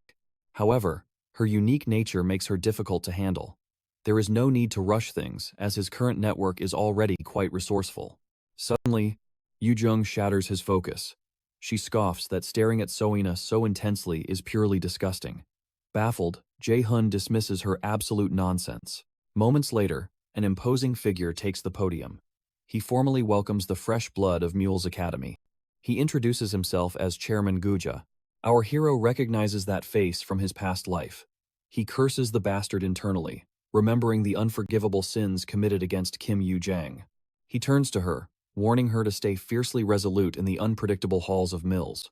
Confused by his sudden intensity, she confidently vows to excel. After enrolling, Kim Yoo-jang was a genius who conquered the top 3 magician rankings. Jae-hyun silently vows that he will never let her die this time. Chairman Gwayin declares the Mills Academy's entrance ceremony open. With a cynical smirk, he reveals a special blood game, a demi-lane hunt, where seniors and freshmen steal each other's name tags. As the freshman hunt is declared, a massive magic circle erupts beneath their feet, throwing the crowd into panic. Yoo-jung flinches in shock. Reacting instantly, our boy grips her hands tight, knowing separation means peril. Meanwhile, manager Park Soon-jae notes today marks Jae-hyun's entrance ceremony. Seongan gasps, "Is it already time?" She truly wanted to text him a wish of good luck. Knowing he cannot read it now, she asks manager Sunja if this freshman hunt also lasts 3 days. He confirms the demi-lane trial spans exactly 3 days. Shanun sighs over 3 days of silence. However, Sunja smiles, having preemptively sent a message for her. Thrilled, the guildmaster asks for Jae-hun's reply. Inside the demi-lane, Jae-hun checks on a deeply disoriented Yu Jung. Looking back, his eyes lock onto Seo Ina, the black-haired, hazel-eyed genius boasting a 92 magic aptitude. In his past life, she reshaped magic and became an S-rank raider. Following Seongan's legacy within the Yanhwa Guild, manager Sanji tells Seongan that June replied, urging them not to worry. At the Mills Academy control room, officials gather to watch the ruthless freshman hunt. Instructor Kim Soki praises the new talent, and Hoyen's immense promise even draws global attention. Segway notes Sewina, Kim Young, and Lee Suyuk all scored around 90 or higher in aptitude. Yet, the profiles for cadets who altered their career paths remain completely unupdated. The chairman silences Siaki. Their harsh academy has zero tolerance for whimsical path changers, as they will never survive here. Mills cadets are naturally gifted, but a select elite possess power far beyond all the rest. The chairman views average talents as mere stepping stones for true geniuses. Thus, granting opportunities to such weaklings is completely useless. Facing an unbeatable foe or certain death can trigger a second chance. A true reawakening. Chairman Jin would gladly sacrifice 100 C-rank raiders to forge a single A-rank warrior. Those who fail simply lack the strength to prove their worth. His duty is harvesting excellent gems for a shadowy figure. He cannot afford further delays. The brutal freshman hunt unfolds within a magical, man-made demi-lane. This realm defies reality, granting masters the power to bend time and shatter spatial limits. 5% fail annually. This grueling trial forces cadets to face their devastating limits. In the demi-lane, Chairman Giant's face fills the screen, explaining the ruthless hunt. Only C-rank skills are allowed, and stealing name tags earns points. A senior taking a freshman's tag earns exactly 10,000 points. However, a freshman defeating a senior claims 100,000 points. Since points act as currency for all facilities within Mills, hoarding them is absolutely vital. Our main character realizes his A-rank lightning chain is sealed, bound by the C-rank rule. Yet, the chairman suspiciously ignored unique skills. For safety, the chairman states all skills will be suppressed to 1/10 of their raw power. Thus, no one needs to fear fatal injuries here. Jae-hun scoffs at this nonsense. The chairman conveniently omitted limits on stats and unique skills. This trial is clearly designed to crush the weak and harvest the truly talented. The main character urges Yu Jung to move. Surviving 3 days in this demi-lane demands a shelter. The area holds survival tools alongside brutal traps designed to drain a cadet's power. Amidst healing ponds and nightmare forests, securing a shelter is crucial for 3 days of survival. As they advance, Yu Jun suggests bringing the magic cadet Soena, arguing there is sheer safety in numbers. Yu Jun's logic unnerves Jae-hun. Teaming up with Soena would objectively be a massive advantage. However, she remains a variable he absolutely cannot control. From news reports, he remembers a tragic day. Blinded by sudden fury, Ina once endangered countless lives. Jae-hyun warns Yu Jung against a hasty choice. There is no absolute guarantee that Ina will not betray them. Moreover, he notes the girl remains highly suspicious of them. Yet, Yu Jung points out that Ina perfectly resembles how Jae-hun acted during their childhood. Before he can even respond, she approaches Ina. She invites the girl to join their group, noting they are fellow magicians. Ina remains silent. Yu Jung explains this event heavily disadvantages freshmen, making teamwork essential for survival. Ina appears convinced. However, she states their alliance must wait until a more suitable time. Yu Jung suddenly senses an ambush. A group of thrill-seeking seniors has already tracked the freshmen down. Senior Shinju Shang smirks, bragging that farming points this year will be completely effortless. The other senior, Kwon Sol, frowns. She had only detected 2 juniors, yet 3 stand before her. Looking at Jae-hyun leaves her stunned. She senses absolutely zero energy from him. Yu Jun instantly recognizes the seniors as warriors.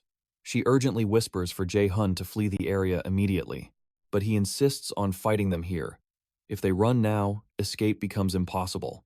Based on Jae-hun's memories, Kwon Soi possesses a tracking skill named Search. It locates targets within a 300-kilometer radius. If left undefeated, they will rally more seniors to launch a massive combined strike. Zhuang tells Soil he plans to feast on premium food once they harvest enough points here. But Soy tells him to stay alert. A strange, dangerous aura surrounds Jae Hun. Zhuang simply summons his blade. He dismisses Jae Hun as a mere freshman, boasting about their vast veteran experience in this event. He tells Soil to watch him slaughter them in a single flash. He charges forward blindly. Jae Hun remains completely still. As Zhuang unleashes a vicious strike, he simply leans back to evade. Dodging the lethal blow leaves Zhang stunned. Soil curses Zhuang as a fat fool for ignoring her grave warnings about the mysterious boy. He notes how long it has been since an enemy dared to swing a blade his way. Zhuang desperately chalks it up to pure luck. A freshman highly skilled enough to parry him would surely be a famous name he knew. Mocking Jae Hun as a weak magic freshman, he launches a fierce second strike. Yet, Jae Hyun evades effortlessly. Enraged, the senior unleashes a rapid flurry of slashes. Not a single blade grazes him. Cold sweat drips down Hwan's face. Panic sets in as every single deadly strike meets empty air. Suddenly, Jae Hyun catches the blade mid-swing, praising his combat skills. Stepping toward the terrified senior, he shatters the steel blade barehanded. He mocks how someone with such a weak physique survived this long. Jae Hyun shatters the blade into pieces, leaving Soena completely stunned. He offers to spare Zhuang if he surrenders his name tag immediately. With the sword destroyed, a chilling 3-second countdown begins. Yunong trembles in raw terror. He cannot fathom how a mere magic freshman wields such an overwhelming monstrous aura. Met with Jun's frozen silence, Jae Hun declares his mercy has expired. The fool simply failed to seize his only lifeline. Moving like a flash, Jae Hyun lands a brutal hook to Junong's jaw, launching him backward towards Soil. The freshman hunt system instantly blares to life, confirming Shinjun Sang's brutal defeat. Inside the academy control room, monitors reveal Min Jae Hyun has secured 100,000 points. Instructor Jong Yu gasps in sheer shock. The victor is not an Hoyan, but an unknown student named Min Hun. She questions instructor Park Ha-jun about potential system errors. Yet, the equally stunned Ha-jun confirms the terrifying results are completely flawless. Ha-jun quickly asks instructor Kim Jian if she detects any system errors on her end. None exist. Meanwhile, Chairman Gi smiles, deeply fascinated by Min Hyun's sheer potential. Back in the Dima lane, a terrified Soy demands to know what Jae Hun truly is. He simply tells Yu Jung to brace herself for the next senior's downfall. He instructs her to accept his upcoming party invite. Gearing up, Yu Jung silently questions when Jun became this monstrously strong. Aina also prepares, while Soil violently curses Junong's fatal arrogance. A 3-on-1 fight is pure suicide, even without the monster who broke Yunang. She resolves to assassinate at least one target before executing a swift escape. Drawing her dagger, she lunges at a startled Yu Jung. Watching closely, Jae Hyun notes that Junong actually made a fairly tactical choice. He sees her strategy a reckless rush to create chaos and forge a quick escape. A solid plan, but only against an ordinary foe. Defying Soy's expectations, Yu Jung unleashes her binding arts, forcing the senior to hurl her daggers in defense. Yet before the blades strike, Yu Jun summons a defensive barrier. Watching from the shadows, Jun realizes the gap is too vast, facing a senior alone is still too much. As he moves to intervene, Ina suddenly unleashes the legendary holy light of Alheim. The radiant sword captures his attention. He recognizes Ina's unique, devastating skill, the majestic falcon of Alfheim. Aina rains holy swords upon the stunned senior, viciously impaling her as blood aggressively spills from her lips. As Soil collapses, a chilling realization hits her. These 3 freshmen are all absolute monsters. A cold system voice rings out. Player Kwon Soil has been eliminated. Rewarding their efforts, Yu Jung earns 50,000 points, matching Ina's 50,000. With the senior defeated, Ina asks if she intruded on their fight. Thrilled, Eugene assures her that victory was only possible thanks to her timely intervention. Eventually, Ina questions if their previous offer still stands. Observing her, our hero realizes he must update his profile on Koina. She is guarded, highly distrustful, yet deeply curious. The system swiftly chimes in, confirming the trio's new party and officially crowning Jae Hun as their acting leader. Later, near a nightmare forest shelter, fresh footprints visibly mark the earth. Prowling students spot the tracks, quickly deducing that their prey has retreated directly into the safe zone. The vengeful seniors hunt the very freshmen who eliminated Quan Soi and Shin Junang. Halting their search, they blockade the area. The freshman hunt lasts 3 agonizing days, and they know those arrogant brats cannot hide in the shelter forever. As they advance to corner the 3 freshmen, Yu Jung suddenly materializes. A blinding light pierces senior Kim Song-hun's chest, instantly triggering his elimination. Spotting. Yu Jung fleeing. Another senior alerts the pack, sparking a relentless chase. Yet, a cunning smile graces Yu Jung's face as she sprints, silently counting the 5 pursuing shadows. Relief washes over her, the trap is set. Glancing back, she mocks them, calling them mindless dogs eagerly chasing a bone. She taunts their shamelessness for ganging up on her, fueling the seniors' burning rage as they demand she stop right there. Unfazed, Yu Jun sprints onward, amused by their absolute simple-mindedness. A flashback reveals Jian's warning. While shelters offer temporary safety, they cannot hide forever. Survival demands food and crucial points. Ignoring the girl's shock, our boy coldly declares their true objective, ruthlessly hunting the seniors. In the present, Yu Jun sprints until she finds the rare mushrooms. These Class 1 organisms brutally cripple a warrior's abilities. Her risky lure succeeded perfectly, yet dread creeps in as her physical endurance dangerously nears its absolute breaking point. Activating her wind boost skill, she propels herself away, entrusting the grand finale to Jae-hun. The system ruthlessly warns the charging seniors they have breached the paralyzing spore mushroom habitat. Earlier, Jae-hun specifically sought out Jang, plotting a countermeasure against these very paralyzing spores for the hunt. Jang revealed that ash tree sap, abundant within the nightmare forest, was the absolute best remedy. However, it offers 0 immunity, only salvation. It acts as a potent cure exclusively for those already inflicted by the crippling paralysis. In the present, the seniors abruptly halt in horrific realization. Watching Yu Jung vanish, the system's merciless voice echoes. They are trapped in a deadly, paralyzing spore field. Sensing the lethal trap, an underling urges their leader, Ji Hook, to order an immediate, desperate retreat. But Jihook's eyes blaze with fury, locked onto the fleeing prey. He vehemently demands if they dare surrender after chasing her this far. The cautious members hesitate, knowing one reckless misstep spells absolute ruin. They plead to abandon the chase, but Ji Hook stubbornly reminds them that a mere freshman brat humiliated and destroyed Kim Sung-hun.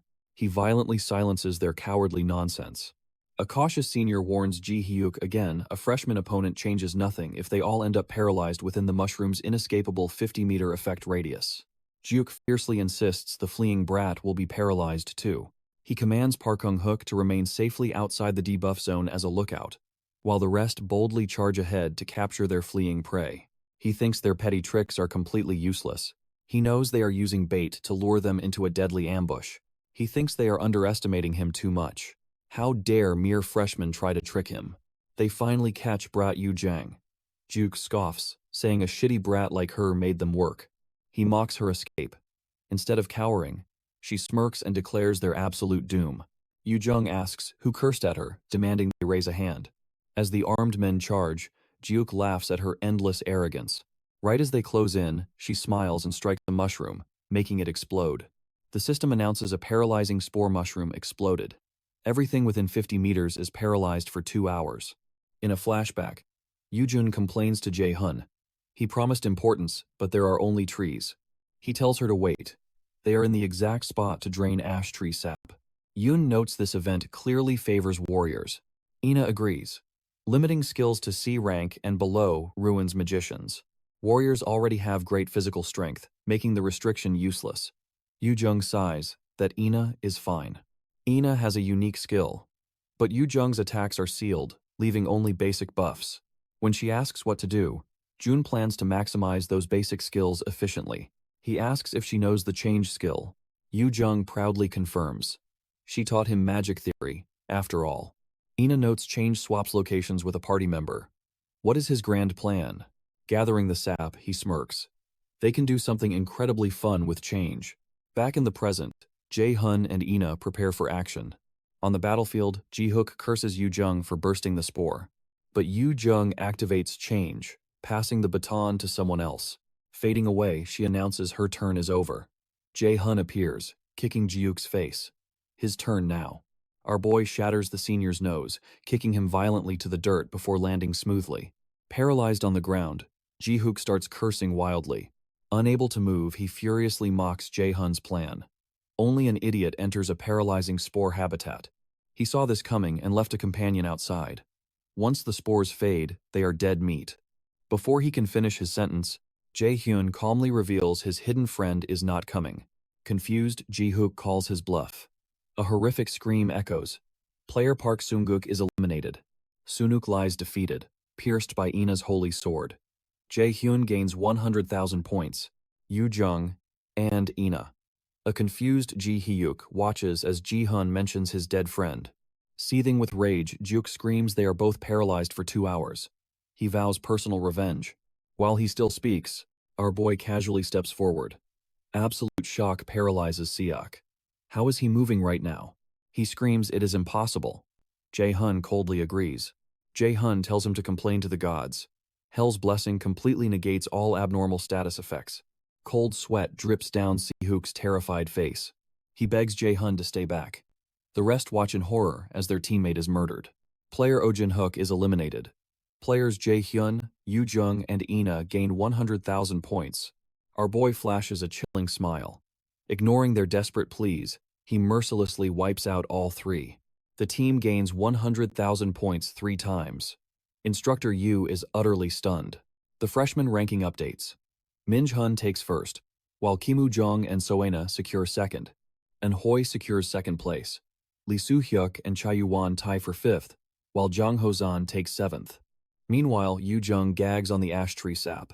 When Ina checks on her, she admits its healing effects are working. Heading out, Ina notes that Jae-hun possesses deep knowledge of magic. She notes the textbooks never mentioned using the change skill this way. Yoo-jung reveals Jun became a magician less than 3 months ago. That is why she taught him theory. Stunned, Ina asks if Jun originally trained as a warrior. Yoo-jung confirms his past devotion to physical combat. Yet, Yoo-jung wonders where Jae-hyun learned of the sap, and how he plans to cure his own paralysis. Soon after, they meet. Jae-hun asks about their paralysis, noting they look perfectly fine. Yoo-jung cheers that she feels great, having only run fiercely and cast a single spell. She asks Ina how she feels, and Ina quickly confirms she is also unharmed. Eventually, Yoo-jung admits Jae-hun had a solid plan. She teases that he usually looks foolish, but appears different today. Jae-hun grabs her cheeks, demanding who she is calling foolish with such blind confidence. Watching them bicker, Ina wonders why Yoo-jung insulted him. To her, Jae-hun looks rather handsome. While their playful banter continues, Ina snaps out of her thoughts, realizing this is no time for distractions. A tear falls as she vows to stay cautious. Later, back at the shelter, Jae-hyun begins brewing a mysterious concoction. Ina asks what he is making. He reveals it is a health point recovery potion. He explains an older brother taught him the recipe for emergencies. He remembers Jong weeping over the poor ingredients he murdered during 100 failed attempts. Yoo-jung asks who taught the friendless Jae-hun this skill. He fires back, asking if she has any friends besides him. Stung by his words, Yoo-jung pouts that his remark was too cruel. Ina praises Jae-hyun's skills. She claims his vast expertise makes him seem 10 years older. Jae-hun stays silent, secretly shocked by her sharp intuition and perfect timing. Yoo-jung ends the chat. She declares they must eat now to survive tomorrow's trials. She offers to cook, but he stops her, insisting they just eat their foraged fruits. Annoyed, Yoo-jung asks if he doubts her. Jae-hun demands she recall the color of her middle school home economics cookies. After thinking deeply, Yoo-jung recalls they were purple. Ina innocently asks if she used blueberry jam. Jun reveals she simply cannot cook.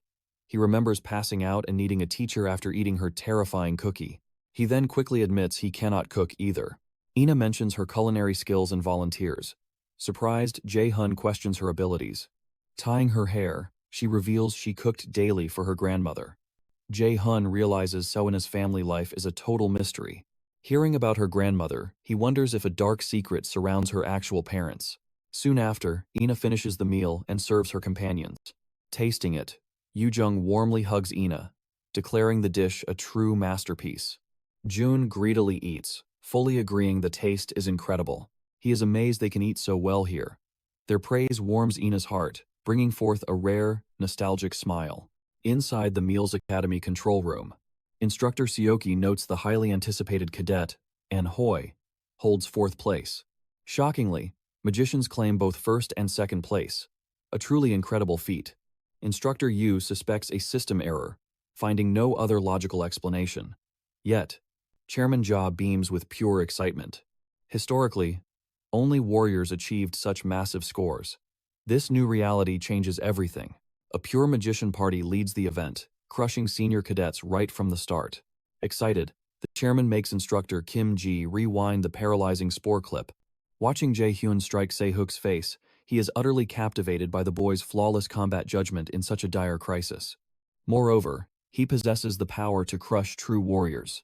Calling him a mere magician or a simple freshman is utterly absurd. Suddenly, Instructor Hajun approaches the chairman. He presents Jae-hyun's requested profile, though he nervously doubts the file's accuracy.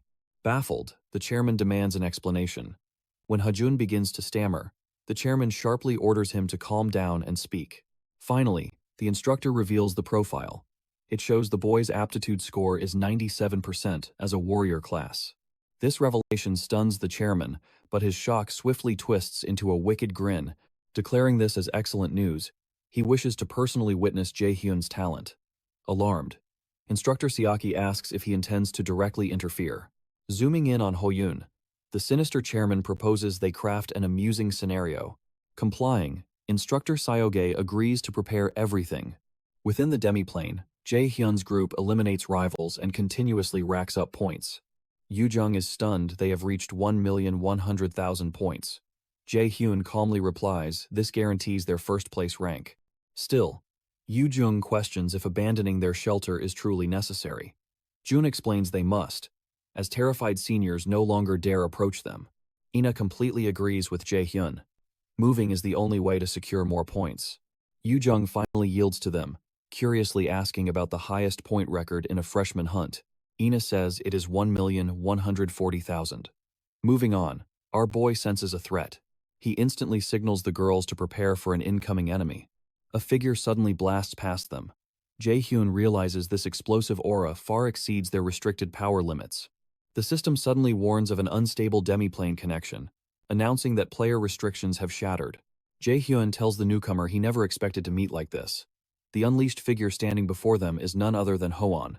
When questioned about his actions, Hoan ignores him and stares blankly at the ground. Jae-hyun grimly wonders if he can even hear his voice. Ina warns Jae-hyun to stay vigilant. She senses the boy has lost his sanity, appearing completely possessed by a sinister force. Our boy instantly recognizes the chairman's dark handiwork. Before his regression, a similar tragedy struck during the Mills Festival. That fateful day was meant to bless the young cadets with joyous memories, but instead left unforgettable crimson stains. This bloodbath was born from Guyon's unique ability, the dreaded indoctrination skill. Exposed and facing imminent arrest, Guy orchestrated this horrific disaster to divert the world's gaze, allowing him to vanish into shadows. On that grim day, many cadets perished, and Guja successfully escaped. For Jae-hyun, it was the devastating day that Kim Yoo-jung perished. Back in the present, Hoan ignites his blade. Jae-hyun realizes he must quickly snap the warrior out of this dark trance. The Norner system suddenly flashes a sub-quest to rescue the mind-controlled cadet. His mission is to completely shatter the vicious spell and save him. This C-ranked quest offers an incredible reward. One blank card with a strict 2-hour time limit. The sub-quest startles Jae-hyun, but the mention of a legendary blank card reward truly shocks him. Copying another's abilities with that card thrills him. Yoo-jung offers her aid, but he calmly declines, ordering the girls to flee immediately. He urges them to run far away and safely hunt for more points while they still can. Yoo-jung freezes up, utterly baffled. She reminds him this foe is a famous genius warrior, impossible to defeat utterly alone. Smiling confidently, our boy simply questions her doubt. After brief hesitation, Ina finally agrees to retreat. Yoo-jung is completely stunned that Ina is agreeing with Jae-hyun. Frustrated, Yoo-jung yields and agrees to hunt for points. Before leaving, she fiercely begs him not to get killed. Dragging a hesitant Ina into the dark woods, she yells at him to crush Hoyeon or steal his tag, then return alive. As the girls vanish, our boy softly mutters that this clash will not take long. Hours ago, having just crushed a senior, Hoan wonders if that final strike pushed his score to 600,000 points. Relieved to have survived 2 days, he knows he must endure just one more, since he currently holds 4th place. He questions how 1st place evades him, despite his brutal training. Then, reality strikes. This is the ruthless standard of M's Academy. Jae-hyun, seizing the top rank as a restricted magician, leaves him in absolute awe. He even dragged his entire team to the glorious pinnacle. However, he refuses to accept defeat. Time remains, and he must push beyond his limits. Amidst his deep thoughts, Chairman Ja's face dominates the screen. The man claims he needs a personal favor. Activating his dark indoctrination skill, the chairman asks for one tiny favor. Hoyan's eyes glow unnaturally. Instantly, the system blares a dire warning. A hostile force has breached his mind. Dark energy consumes him. He questions his actions and location before the system declares a total mental corruption. A chilling thought takes root. He must eliminate Jae-hyun instantly. Back in the present, Hoan unleashes the A-rank skill, Martial Ascendance. He charges fiercely at Jun for a lethal strike. Our protagonist smoothly evades the blade. Jun realizes Hoan's power spiked drastically in mere days, yet he slips past every fierce blow. Hoan's martial prowess has evolved beyond all recognition. Hoyan ruthlessly drives his shield forward. Jun leaps back, escaping the crushing blow. A pure contest of physical strength guarantees defeat. He desperately needs to carve out some distance between them. Activating his wind boost skill, our hero blasts backward. The raging gale is so fierce that Hoan hides behind his massive shield. This split second is all Jun needs. He swiftly circles behind his enemy's blind spot. Crackling lightning gathers in his palms. Yet before the spell strikes, Hoan spins and retreats with terrifying speed. Jae-hyun gasps in sheer shock. Hoyan's body reacted entirely on instinct, moving before his eyes could even track the threat. This innate battle sense changes everything. The fight will be far more brutal than Jae-hyun anticipated. Breaking the mind control is easy, using his absolute calculation skill. The glaring issue is that Jin is watching. Though hidden, he knows the chairman is watching with a wicked smirk, eager to see his clash against the talented warrior, and Hoan. A confident smirk graces Jae-hyun's face. Ending this battle carelessly would be an absolute waste. If the spectators crave a spectacle, he will happily oblige. But the price of admission will be steep. As Jae-hyun unleashes his true might, Instructor Yizu rubs her eyes in pure disbelief. A fragile magician clashing on the front lines like a vanguard? It defies all logic. Yet, he is entirely overwhelming the so-called genius warrior, An Ho-yan.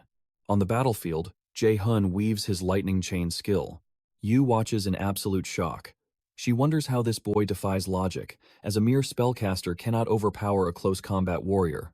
This ironclad rule has governed her entire life as she walked the fragile path of a magician. Chairman Ja watches with dark interest as Jae-hyun injures Hoan, forcing him to plead. Inside the Demolane, Hoyan collapses by his sword. Jae-hyun admits he never intended to push things this far, but assures the tough warrior of a swift recovery. Then, Jae-hyun shifts his piercing gaze upward, fully aware of the hidden audience. He activates his flash bomb skill. The blinding blast fries the cameras, instantly robbing the instructors of their vision. Inside the meal's control room, Instructor Siaki snaps at Jion, fiercely demanding answers about the dead screen. Sensing a drastic shift, the panicked chairman snatches the remote, desperately mashing buttons to restore the lost video feed. Instructor Jion suggests Jae-hyun cast a blinding spell, but Gi quickly identifies the brilliant burst as a flash bomb, questioning if this is Jae-hyun's true game plan. Acting swiftly, he orders Instructor Soki to drag Jae-hyun to his office after the event. A worried Siaki asks if such a hasty decision from the chairman is truly wise. Gripping the instructor's shoulder, the anxious chairman grinds his teeth. Why would Cadet Jae-hyun intentionally blind them when total victory was already within his grasp? While stuttering, Soki nervously stammers that Jun is simply inflating his own value. Back in the Demolane, Hoan stays anchored as the blinding flash obscures the entire battlefield.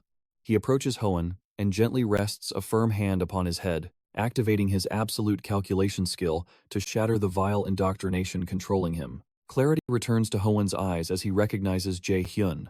Smiling warmly, our hero asks if he is feeling any better. Hoan tries to stand, claiming he feels fine, but agonizing pain instantly forces him back to the ground. He apologizes for the damage, citing self-defense. Yet, Hoan has absolutely no memory of the attack. He asks why he would ever do that. Jae-hun reveals he was under a mind control spell. Completely baffled, Hoan questions his words. Thinking back, he recalls a blurry face and a faint, distorted voice lingering in his memories. This makes no sense to him. Spells capable of briefly controlling minds are usually A rank or higher. Yet, cadets were restricted to using only C rank skills or lower here. Jae-hun suspects a demi-lane system malfunction, or perhaps an outside force intervened. Hoan falls silent. He knows no cadet could cast such a high-level spell, even with a system glitch. Eventually, he asks Jae-hun, who would do this and why? But Jae-hun claims he has no idea. He warns that whoever pulled this off is likely a terrifying figure no one would dare cross. Jae-hun refuses to explain everything, knowing Hoan will soon realize exactly what kind of monster Gwa is during their time at MZ. Suddenly, the Norner system announces his subquest completion. For saving the cadet, he receives a blank card. Standing up, Hoan feels his battered body. Seeing Jae-hun completely unharmed, he questions his limits. Fully on his feet, Hoan admits he has no excuses and sincerely apologizes for the incident. Jae-hun laughs it off, telling him not to be weird. Seeing Hoan can move, he decides to leave. Before turning away, he wishes them both luck for the remaining time. Suddenly, Hoan stops him, offering his name tag. Confused, Jae-hun warns losing it means elimination. Regardless, Hoan claims it no longer matters. He gathered a decent amount of points, though far less than Jae-hun. Accepting defeat, he believes the tag belongs to Jae-hun. Tossing it over, he admits his crushing loss, but vows things will be different next time. He promises to win it back at the Mills Festival. Hoan vanishes. The demi-lane system confirms his elimination, awarding 10,000 points to Jae-hun's team. Jae-hun stands silently, gazing at the name tag. In reality, it is only worth 10,000 points. But to him, its value is immeasurable. Hoan possesses the very combat talent he once desperately coveted. Now, he acknowledges him. He has been through so much since his regression. But this victory feels entirely different. Smiling, he realizes this is only the absolute beginning. For the first time, he is truly moving forward. Leaving his pathetic past behind, he steps into the future. Soon, the 72-hour event ends, and the final scores are calculated. Jae-hun shatters records with 1.53 million points. Instantly, he warps back to reality. Returning to the real world, Jae-hun casually thinks his massive score is not too bad. But Yoo-jung immediately scolds him for being so calm. He just set an unbeatable all-time record. She turns to Ina for backup, but Ina merely sighs. She complains they could have hit 1.6 million with just one more hour. Yoo-jung quickly realizes her teammates are absolute lunatics. She lifts the mood, noting this fortune guarantees a luxurious life for a while. Jae-hun strongly agrees. He calculates that multiplying their score by 10 roughly equals its true currency value. They just made 15.3 million won, roughly $12,000. Yoo-jung drops her jaw. Hearing this, Ina is completely shocked by the massive amount of money. Jae-hun reveals he took first place, placing them second with 1.48 million. Plus, bonuses. Hearing about bonuses, Yoo-jung practically tackles him. Shaking her off, he estimates 1 million points. Dreaming of that immense wealth makes Yoo-jung light up with pure joy, and she joyfully spins Ina around in a wild dance, celebrating their 1 million bonus points. They celebrate 2.48 million points and 24.8 million won in 3 days. Jae-hun tries halting their embarrassing dance, noticing the other students glaring with deep contempt. The girls keep singing until instructor Seoki finally enters the room to greet the crowd. He introduces himself to the crowd, then turns to the 3 top winners. They need to talk. Seeking privacy, he requests they relocate. Jae-hun questions if this involves their massive hunt points. Seoki nods, and Jae-hun quickly follows. The ladies hesitate, demanding their destination first. But Jae-hun already knows. He states they are heading to the chairman's office. Seoki confirms this prediction. The chairman summoned them.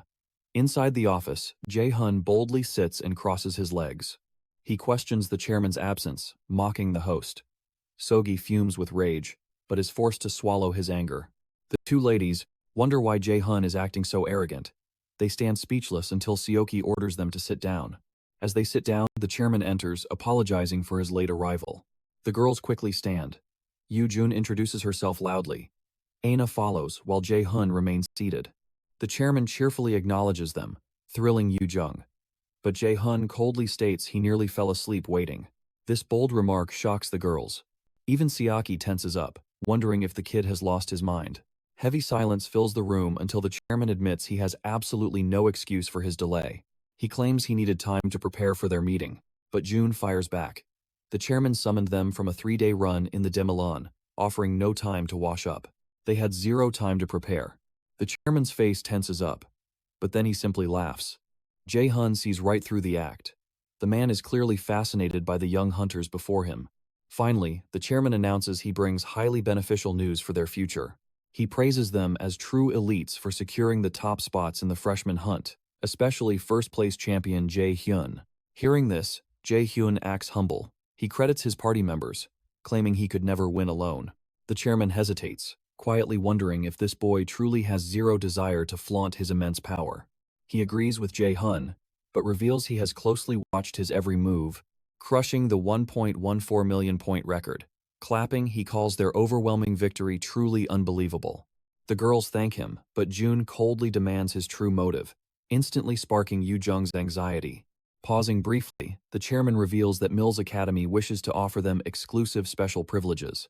First, a free, luxurious suite inside the Academy's grand dormitory buildings. Second, priority access to elite Academy facilities without advance reservations. Third, guaranteed retake opportunities if they ever fail to achieve satisfactory test scores. Finishing his pitch, the chairman asks their thoughts, revealing this requires a partnership contract with MYTHICAL Academy. Before the chairman can even finish, Jae-hun bluntly rejects the entire offer. He admits the benefits sound tempting, but they could easily earn them in a month. After all, Milas is an absolute meritocracy. Accepting them for a steep fee is foolish. He snatches the document and scans the hidden terms. He reads the dark truth behind the MA contract. As active raters, they must donate over 30% of all earnings to the school for 5 years. The chairman's face darkens. Jae-hyun coldly declares, "This is no reward, but a trap to chain them down." He asks the chairman if he is mistaken. The man pauses, stating he cannot change Jae-hun's mind, nor can he force them to sign the binding contract.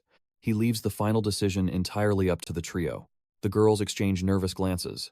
After a brief silence, Yu-jung apologizes and firmly declines the trap. Ina follows. The chairman covers his face in deep, heavy thought.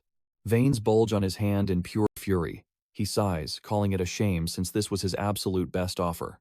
However, the chairman offers them one final chance to reconsider. He locks his piercing gaze onto Jae-hun, activating his indoctrination skill, and asks if his mind remains unchanged. Instantly, the Norner system warns that a foreign presence has infiltrated his mind. Expecting this, Jae-hun smiles as the system confirms he completely resisted the debuff, shielded by the passive skill Hell's Blessing. Meanwhile, he uses the power of his blank card. He only provoked the chairman initially to force him to strike first. The chairman sits frozen, utterly baffled by the complete lack of a reaction. Jae-hun casually announces their departure, while the Norner system confirms he has successfully acquired the indoctrination skill. With this newly acquired unique rank skill, he can dominate the weak. If both parties agree to a master and servant bond, the skill evolves into subordination. Jae-hun stands up, signaling the girls that it is time to leave, especially after surviving 4 exhausting days in the Dima Lane. As Jae-hun exits, Yu-jung politely wishes the men well. Still entirely confused, Ina bows and tells them they will be leaving first. Once alone, Jawan dismisses instructor Siaki. He smirks, deeply intrigued by how a mere freshman completely shattered his unique skill. Outside, Jae-hun asks the girls if they truly regret refusing Jawan's offer. Yu-jung admits she felt slightly tempted at first, but she ultimately trusted Jae-hun's judgment. It was obvious, Jian planned to sweet-talk and brutally exploit their youthful innocence. Ina nods in agreement, hating the contract's terms and confident that walking away was their smartest move. Besides, she firmly believes in forging her own path, rather than relying on unearned, deceptive privileges.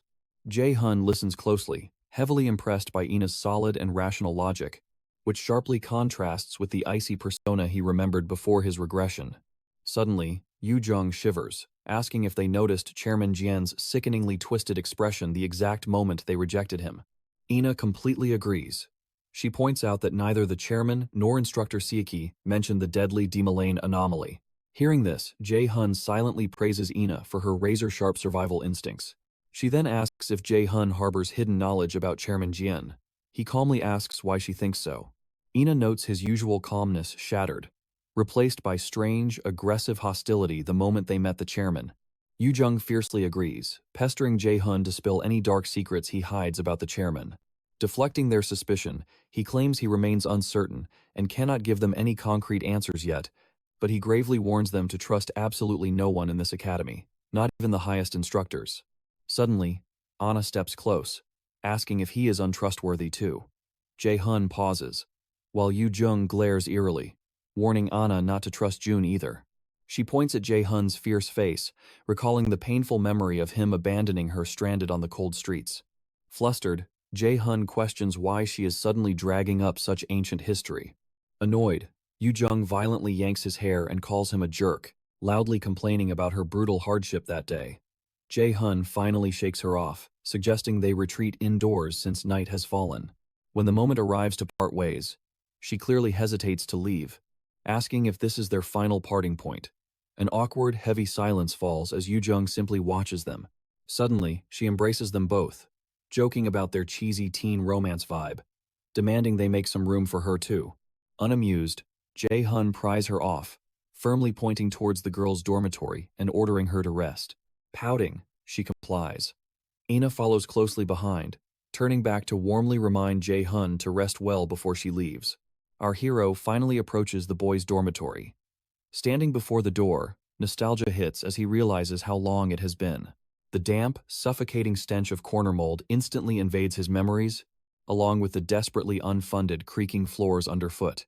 Reaching his bed, he reflects that only the tragically untalented remain trapped here. Thus, he swears to secure new shelter immediately after tomorrow's classes. Living through this hellish nightmare once was more than enough. As dawn breaks, Jae-hun pushes through a rigorous morning run, stopping only once his body is perfectly warmed up. Sweating, he pivots back toward the dormitory to mentally prepare himself for his grueling first class. Shortly after, the freshman magician cadets assemble. Their basic mana acclamation instructor, Kim Jian, steps forward to introduce herself. As she speaks, Jae-hun narrows his eyes. Her face sparks absolutely no recognition. Even considering his past life as a warrior, his memories of this instructor remain completely blank. Perhaps she was destined to quit early on. Securing a teaching position at Mills was no small feat. The instructors who clung to Mills were usually like Kim Siki, greedy parasites fighting for whatever scraps Giant tossed them. Jian addresses the crowd, acknowledging their confusion about holding their very first class in a massive training facility. The heavy doors behind her suddenly slide open. She declares that this space exists solely to test their ultimate mana sensitivity. Gasps ripple through the students. The exposed core resembles a dreaded mana cube, and terror sets in at the thought of entering it. They complain this trial is far too brutal for beginners. Jae-hun calmly observes the structure. It feels identical to the mana cube he faced before, just drastically weaker. Instructor Jian clarifies that this intimidating chamber is actually called a mana room. It was engineered to mimic the intense environment of a guild-level mana cube. Since breaking free from a true mana cube is virtually impossible for mere cadets, they constructed this controlled substitute. Ironically, Jae-hun had already shattered a real one at his guild. The mana room itself is split into multiple ascending zones. The first zone mirrors natural atmospheric energy, but the pressure violently thickens with every step forward. An average first-year Mills cadet caps out at level 3. Only graduating seniors ever brush against the limits of level 7. Today, their true potential will be exposed. Jian commands the cadets to fall in line and follow her lead. She strictly instructs them to raise a hand if the pressure becomes unbearable. Assistant instructors will then escort them out safely. Without hesitation, she steps into the first mana zone, and the nervous cadets march in behind her. Glancing around the initial chamber, Instructor Jian notes that everyone is enduring level 1 effortlessly. She immediately pushes them into level 2. Instantly, several cadets gasp for air, forcing the assistants to drag them away. Once the weak are cleared out, Jian beckons the survivors forward into level 3. Crossing the threshold, half the class instantly surrenders. However, Jae-hun, Yoo-jung, and Ina stand completely unfazed. Jian presses deeper into the 4th level. and another massive wave of cadets begs for mercy. After the stragglers retreat, she initiates the 5th level. The crushing atmosphere forces even more students to tap out. By the time they hit level 6, several remaining cadets simply collapse from pure exhaustion. Yu Jung turns to Jae-hun, asking if his lungs are burning yet, but he casually shrugs it off. Watching his unwavering composure, Ina grits her teeth. Refusing to be outdone, she forces herself to endure. Sweeping her gaze across the room, Jian finds only 4 cadets standing: Jae-hun, Yu Jung, Ina, and Lee Soo-yuk. These were the absolute elites from the freshman hunt. Chairman Jia had ordered her to closely monitor Jae-hun, but she refuses to act as a simple puppet. With a cold smirk, she announces their advancement to level 7. The disqualified students stare in pure disbelief. Who were these monsters pushing into a zone meant exclusively for graduates? As the doors of the 7th level seal behind them, Instructor Jian challenges them to brave the 8th level. Met with absolute silence, she takes their defiance as a yes. Though Yu Jung is visibly shaking under the pressure, the spectating crowd watches in sheer awe as the 4 press forward. Stepping into the 8th zone, a savage spike of mana crushes down on them, unsettling everyone except Jae-hun, of course. Beyond level 8, the atmospheric energy becomes chaotic, violently surging exactly like the lethal depths of a dungeon. Jian knows even true prodigies should break here. Right on cue, Soo-yuk and Yu Jung finally raise their trembling hands. Beside them, cold sweat begins pouring down Ina's pale face. But neither she nor Jae-hun yield. Left with no other choice, Jian forces them into level 9. The moment they enter, Ina violently staggers, almost vomiting, which catches Jae-hun off guard. As Jian turns to assess them, she forces herself to stand down. The chairman's absolute rule echoes in her mind. Never assist a cadet until they explicitly beg for it, no matter how dire the crisis. He firmly believed that mortal danger breeds unprecedented opportunity. Stealing that chance from a cadet would be an unforgivable sin. Jae-hun asks Ina if she is holding up. Despite her violently shaking frame, she fiercely claims to be fine. Her vision is blurring so badly she can barely make out his face. But her absolute refusal to lose keeps her standing. Her whole life, Ina was taught that only the strong survive. Despite her magic talent, she was destined to bow before true warriors. With no future for the weak, her thirst for absolute recognition burned deeper than ever. Yet her body gives out. As Jae-hun catches her falling figure, she whispers her bitter defeat. Medics rush her away, leaving June questioning her claim of defeat. Reaching level 10, Instructor Jian checks on Jae-hun. She knows even her own limits will be tested here, but our hero flashes a calm smile. Feigning exhaustion, he requests to step out of the trial. Hearing this, Jian guides him toward the exit. She spots 0 signs of fatigue. Outside, Jian commands the cadets to applaud Jae-hyun's mastery of level 10. This means his power rivals a B-rank raider. She urges them to match Jae-hun. Soo-yuk glares in bitter envy, while Ina drowns in frustration. Shortly after, our boy approaches Ina to check on her. She nods, apologizing for the trouble. Jae-hun simply smiles, relieved she avoided serious injury. Yu-jun questions Jae-hun's terrifyingly unfazed state. He calmly confirms he is perfectly fine. He teases her, mocking that the towel makes her look like a rugged construction worker. Instantly triggered, Yu-jung fumes and deeply regrets ever worrying about him. Amidst her rant, June asks if she is hurt. She proudly gloats about her perfect medical clearance. Jae-hun quietly observes Ina. Her drive wasn't simple rivalry. Something darker lurked beneath. It bordered on pure obsession. She escaped severe injury today, but her reckless nature spelled future disaster. He had no intention of treating Ina like a mere puppet, but just like Songgun, Hoyun, and Zhang, he knew his presence would rewrite Ina's destiny too. The same applied to Yu Jung. Catching his gaze, she arrogantly demands if her beauty dazzled him. Jae-hun fires back, diagnosing her ridiculous narcissism as a sign of severe brain damage. While Ina desperately restrains the vengeful Yu Jung, our hero quietly contemplates the unpredictable butterfly effect his actions will cause. To survive this shifting timeline, he must prepare thoroughly to maintain absolute dominance. Suddenly, Yu Jung shatters Ina's hold and violently wraps the towel right around Jae-hun's neck. With a smirk, he throws it over her head, ruining her hair. Yu Jung unleashes curses as her fiery aura erupts. Boiling with rage, she screams about her ruined morning routine and asks if he desires a painful death. June casually apologizes, then notes her hair looks exactly the same. Furious, She demands if he is calling her ugly. Realizing his fatal error, Jae-hun sprints for his life. Yoo-jung gives chase while Ina watches in amusement. Ina smiles, touched by their unbreakable bond. Sprinting past Soo-yuk, the rival glares, agonizing over how Jae-hyun cleared level 10. His friend Kim Min-soo approaches, curious about the dark, plotting look on his face.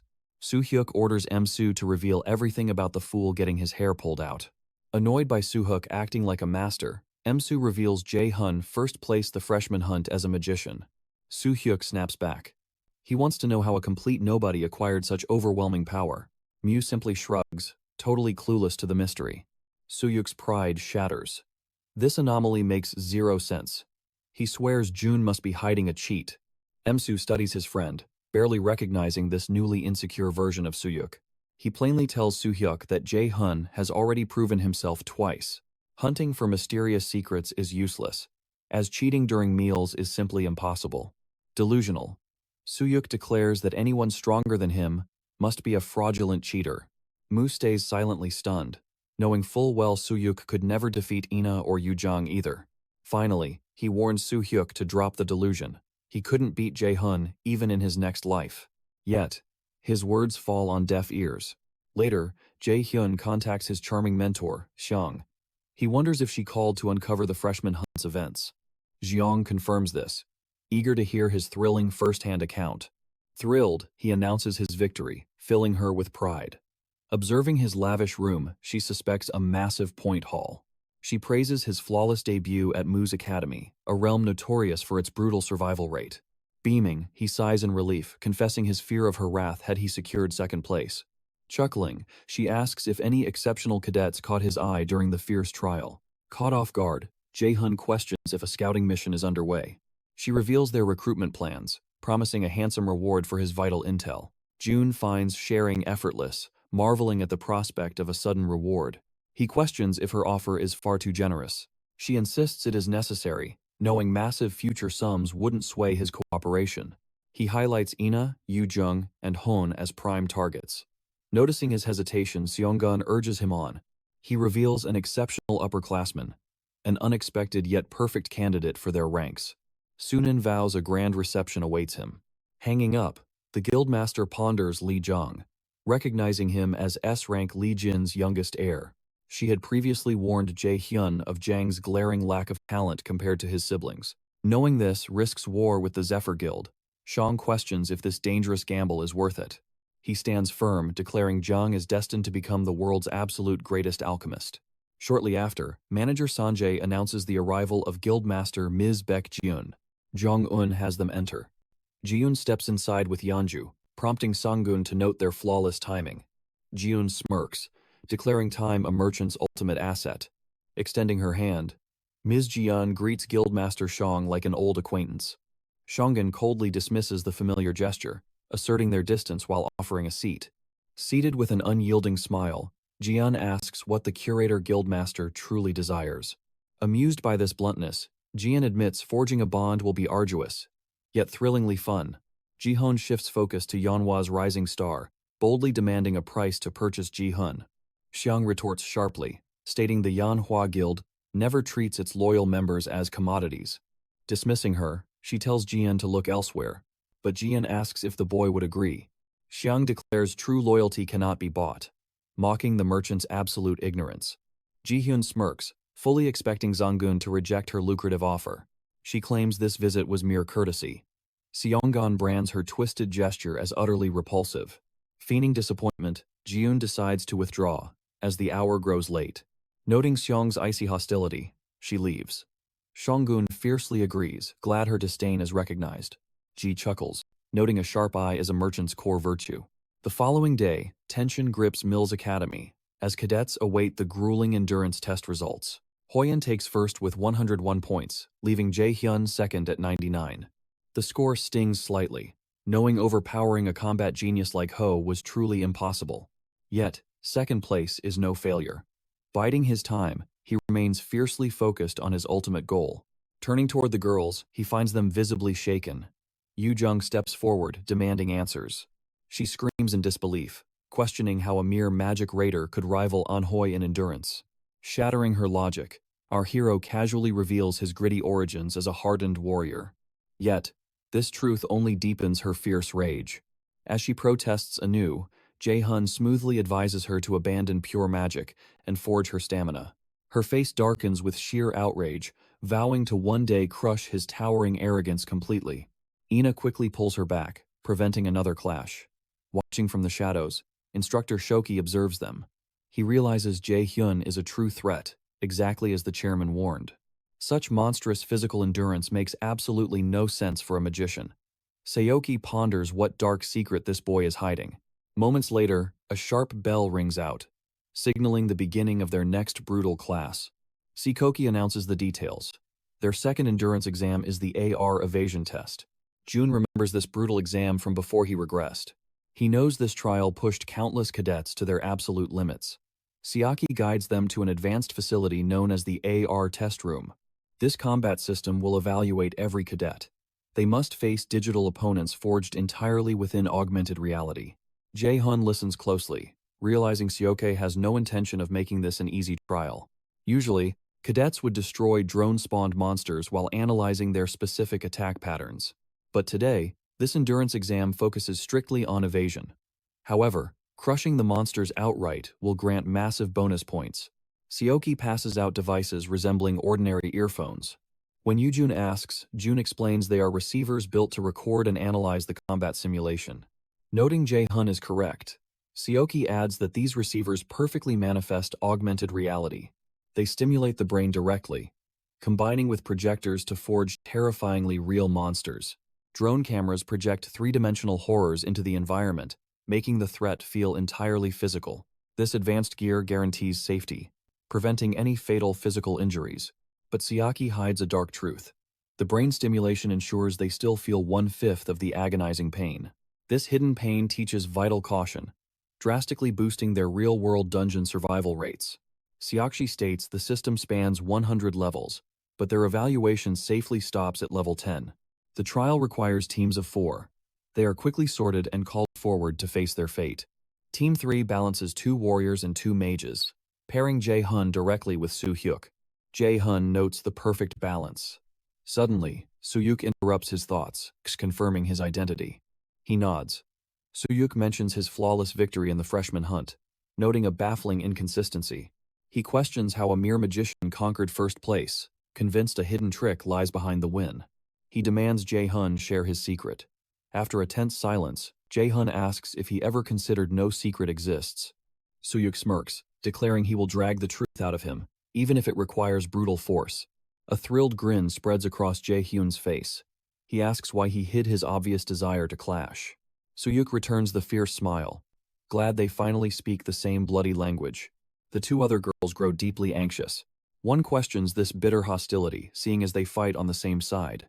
The shorter girl nervously tries to pull them apart, but Instructor C suddenly summons their squad. Entering the zone, a 5-second countdown begins, announcing an incoming skeleton warrior. The undead beast manifests. Soo-hyuk steps back to gauge the distance, but Jae-hun suddenly explodes forward like a fired missile. His teammates freeze in shock, the girls screaming desperate warnings of immediate danger. Soo-hyuk curses in disbelief, wondering what a fragile mage hopes to achieve on the deadly front line.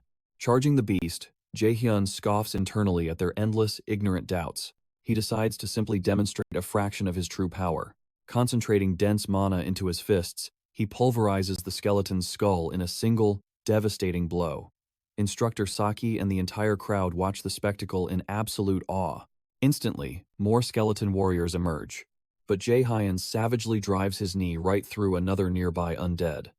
Landing smoothly, he immediately ignites his active skill. Mono Weapon. Monet is a forbidden art for normal mages, granting them terrifying physical combat damage. It remains useless to fragile mages who avoid close combat. He defies all logic. Soo-hyuk watches the carnage, branding Jae-hun a total psycho. The girls stare in sheer disbelief as the system declares level 1 perfectly cleared. Bonus points rain down, with Jae-hyun effortlessly securing 100% of the kill contribution. Level 2 begins. A beast called a jogger blocks their path. A familiar thrill sparks in Jae-hun's eyes. "It has been a long time," he whispers. After brutal fighting shatters the very earth, The system declares absolute victory over level 10 of the AR evasion test. A new speed record flashes. Yet, Suyuk glares at the result, rejecting this impossible truth. Jae-hun smirks at his flawless execution. Ms. Seong's combat arts flow through him, making every movement completely weightless. Suddenly, Soo-hyuk storms forward. He demands to know what filthy trick was used. Jae-hun calmly explains that you witnessed the absolute truth. Soo-hyuk furiously refuses to accept it. Abandoning the defense line to obliterate the enemy alone? Such overwhelming power makes no sense. He firmly declares that such a feat requires blatant cheating. Jae-hun's gaze turns icy. He hides nothing, so he explains nothing. As Soo-hyuk blocks his path, he warns the fool not to test his patience. Stepping into striking range, he dares Soo-hyuk to experience his power firsthand. The move startles Soo-hyuk, who curses Jae-hun as a bastard. Before blows can land, Instructor Seoki's sharp voice slices the air, demanding answers. The explosive tension dies instantly. Soo-hyuk clicks his tongue, cursing the instructor's arrival. As Jae-hun turns away, Soo-hyuk sneers that this isn't a victory. Jae-hun simply replies that he hasn't lost. Before leaving, Soo-hyuk demands a fierce duel at the upcoming Mills Academy festival. However, Jae-hun coldly rejects the duel. His schedule is already booked. Elsewhere, Hoen's blood pumps with excitement. He recalls Jae-hyun rejecting Soo-hyuk to honor their own fateful duel. Determined to reclaim his lost name tag, Hoen throws himself into brutal training. He refuses to disappoint his rival. Later on, Seoki and his assistant instructors patrol the grounds. Whispers echo about this year's endurance trial. An assistant who monitored the exam shares his absolute shock. The current cadets are terrifyingly strong. They marvel at the impossible reality of a magic cadet breaking records. This isn't just raw talent. For a mere magician to display such flawless frontline skills defies all logic and reason. They enter the chairman's office. Chairman Ja praises their dedication. He immediately shifts the focus to the shocking endurance results. Soki reports a rare phenomenon. 3 legendary cadets achieved perfect scores. They are An Hoyen, Cha Yuan, and Min Jae-hun. Yet, Jae-hun's flawless score eclipsed the rest. The chairman nods in deep appreciation. Reviewing Jae-hyun's footage, a wicked grin spreads across Chairman Jian's face. He orders Seoki to monitor the boys' every move. Any strange anomalies must be reported immediately. Seoki vows to comply. Dismissing them with a wave, the chairman commands all instructors to brace for the next grand event. Sometime later, Jae-hyun returns to the A.R. test, brutally conquering level 27. Level 27 is his absolute limit, a nightmare difficulty that a 6-man squad of C-rank raiders would struggle to survive. His lone power equals an entire veteran squad. With the deadly dungeon practicum approaching, he begins his preparations. Dark memories resurface. The practicum was a legendary massacre that stained Mills Academy with the blood of countless cadets. Caught in that horrifying slaughter, he watched his entire team perish, leaving him as the sole survivor. The world cruelly whispered that he should have been the one to die instead. Yet, he endured the Academy's torment. He refused to shatter the faith of those who still believed in him. Shaking off the past, he visits the store for vital supplies. When done, he wonders if this second life will forge a new destiny. In his past life, he was a pathetic failure discarded like trash. But this time, history will not repeat itself. One life of soul-crushing regret was enough. On the eve of the deadly practicum, ordinary academy life flows by, masking the shadow of tomorrow's trial. After class, Yoo-jung and Ina approach. Anxiety flashing in her eyes, Yoo-jung asks for his command on their first real raid. Ina confesses her restless night. Jae-hun assures her that dungeon anxiety strikes everyone on their first descent. Startled, Yoo-jung playfully questions his experience. Did he take casual strolls through deadly labyrinths? He calmly denies any prior dungeon expertise, yet he notes past monster encounters, jokingly calling her the beast standing right before him. Yoo-jung erupts, raining playful blows upon him. Watching their lighthearted banter, a warm smile graces Ina's face. Sensing their underlying tension, Jae-hyun offers a solution. Curious, Yoo-jun questions his hidden trump card. He reveals spare potions purchased alongside his own, instructing them to drink up when danger strikes. Swayed by the gesture, Yoo-jung drops her grievance, while Ina solemnly vows to use it wisely. He reflects on his past practicum, surviving purely on blind luck. This time, Absolute skill will guarantee his victory. Dawn breaks on the practicum day. Jae-hun meticulously prepares his body in the early morning shadows. Physical readiness remains vital before any dungeon dive, regardless of a mage's overwhelming mana reserves. Recklessly casting high-level spells triggers severe mana rebound. This violent magical backlash can physically shatter the caster's body. Heavy reliance on top-tier magic invites this dangerous recoil. Jun knows his lightning chain and sacrifice fall under this deadly category. Beyond that immediate danger, the true peril of today's trial remains unknown. Will he perish in the shadows, or will his comrades fall first? Furthermore, circulating mana within his core allows instant physical and magical reinforcement when critical moments arise. A sudden memory surfaces from his regression. The system had promised a return to his most desperately desired timeline. Piercing his thoughts, the Norner system chimes, initiating a crucial main quest. The interface confirms his absolute success in reaching this coveted past. Now, he must face the agonizing crossroads of his past regrets, choosing between repeating history or forging a new destiny. His choices hold the absolute power of life and death over others. Their fates rest entirely within his grasp. Both the mission's brutal difficulty and its ultimate rewards remain completely shrouded in mystery, but everything hinges on selecting Route A or Route B. A suffocating 12-minute timer ticks down, threatening an undisclosed, devastating penalty. Jae-hun suspects another divine intervention. The Norner system pushes his rapid growth, grooming him as a pawn for the gods. Yet, the demand to choose his route deeply unsettles him. What dark machinations are these deities truly plotting? Soon, the fresh recruits assemble before the looming gates of the Mules Academy underground mock dungeon. Instructor Yi Jian commands their attention, declaring randomized four-man squads bound by a lottery system. Teamwork is absolute. Nervous whispers ripple through the crowd. Jae-hun instantly senses their glaring dissatisfaction with this unpredictable fate. Authentic beasts lurk within these walls. Blessed luck means a smooth, effortless extermination, but cursed misfortune dooms you to a weak squad, barely surviving a desperate raid. As discontent brews, EJ violently restores silence. This practicum's survival score directly dictates their official academic standing. Yi Jian reassures them of manageable, low-tier monster spawns, urging the cadets to push their absolute limits. Listening intently, Jun deduces the truth. This is undeniably Chairman Jay's sinister trap. As stated, fodder beasts will swarm the area. However, repeating his past life's tragedy means an apex boss monster secretly lurks within. The terrifying visage of the D-rank boss, Cobalt Lord, flashes in his mind. Though this beast poses zero threat to his current strength, playing into Gi's orchestrated scheme holds no appeal. Yet the slight flaw in Jian's practicum design presents a golden opportunity for a permanent assassination. Moments later, Yoon orders the tense cadets forward, commanding them to draw their fateful lots. Destiny pairs Jun and Ina together. He expresses genuine relief at fighting beside a familiar face, a sentiment she warmly echoes. Having a highly competent, trustworthy ally in this deadly trial brings him profound comfort. While formulating a tactical raid plan, the sight of his remaining two squad members paralyzes him. The fierce woman steps up as warrior Kim Jina, alongside the confident warrior Park Sung-woo. Sung-woo cheerfully greets his new team three comrades. Jae-hun's blood runs cold, recognizing them from his doomed past. These brave souls had sacrificed themselves against the boss, begging him to flee while they faced the slaughter. The Norner system's cryptic warning finally clicks. The diverging paths of fate materialize clearly before his very eyes. As two new warriors step forward, he realizes the Norner system orchestrated this from the beginning. He shakes their hands, introducing himself as Jae-hun, and speaks for the timid Ina. Sung-woo chuckles at Ina's shyness, confident their bond will grow through battle. Gina warmly agrees. Jae-hun notes these warriors remain unchanged from his past life.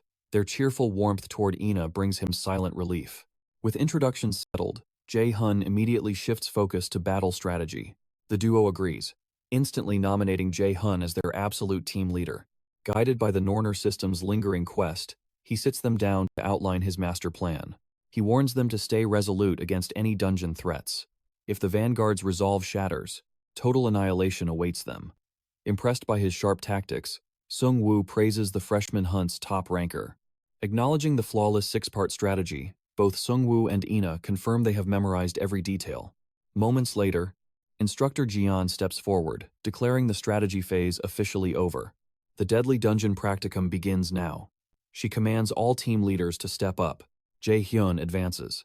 Glancing sideways, he spots Hoan taking charge of Team 4, Yoo-jong's squad. He feels immense relief. With Hoan leading, Yoo-jong is guaranteed absolute safety. Jian orders the prepared leaders to breach their designated dungeons, wishing them survival in the shadows. Without hesitation, Hoan guides his squad into the dark abyss. A teammate shivers at the foul, damp air, the true scent of a dungeon. Analyzing the underground terrain, Yoo-jong predicts a cobalt ambush. Another male cadet nods. Underground caverns are notoriously rich in ore, drawing such beasts. Her eyes sparkle, hoping to discover hidden diamonds in the depths. Suddenly, her cheerful chatter dies. A chilling presence approaches. Hoan's instincts flare. He shouts a warning and commands everyone into battle formation. Yoo-jong readies her stance, but dread washes over the others.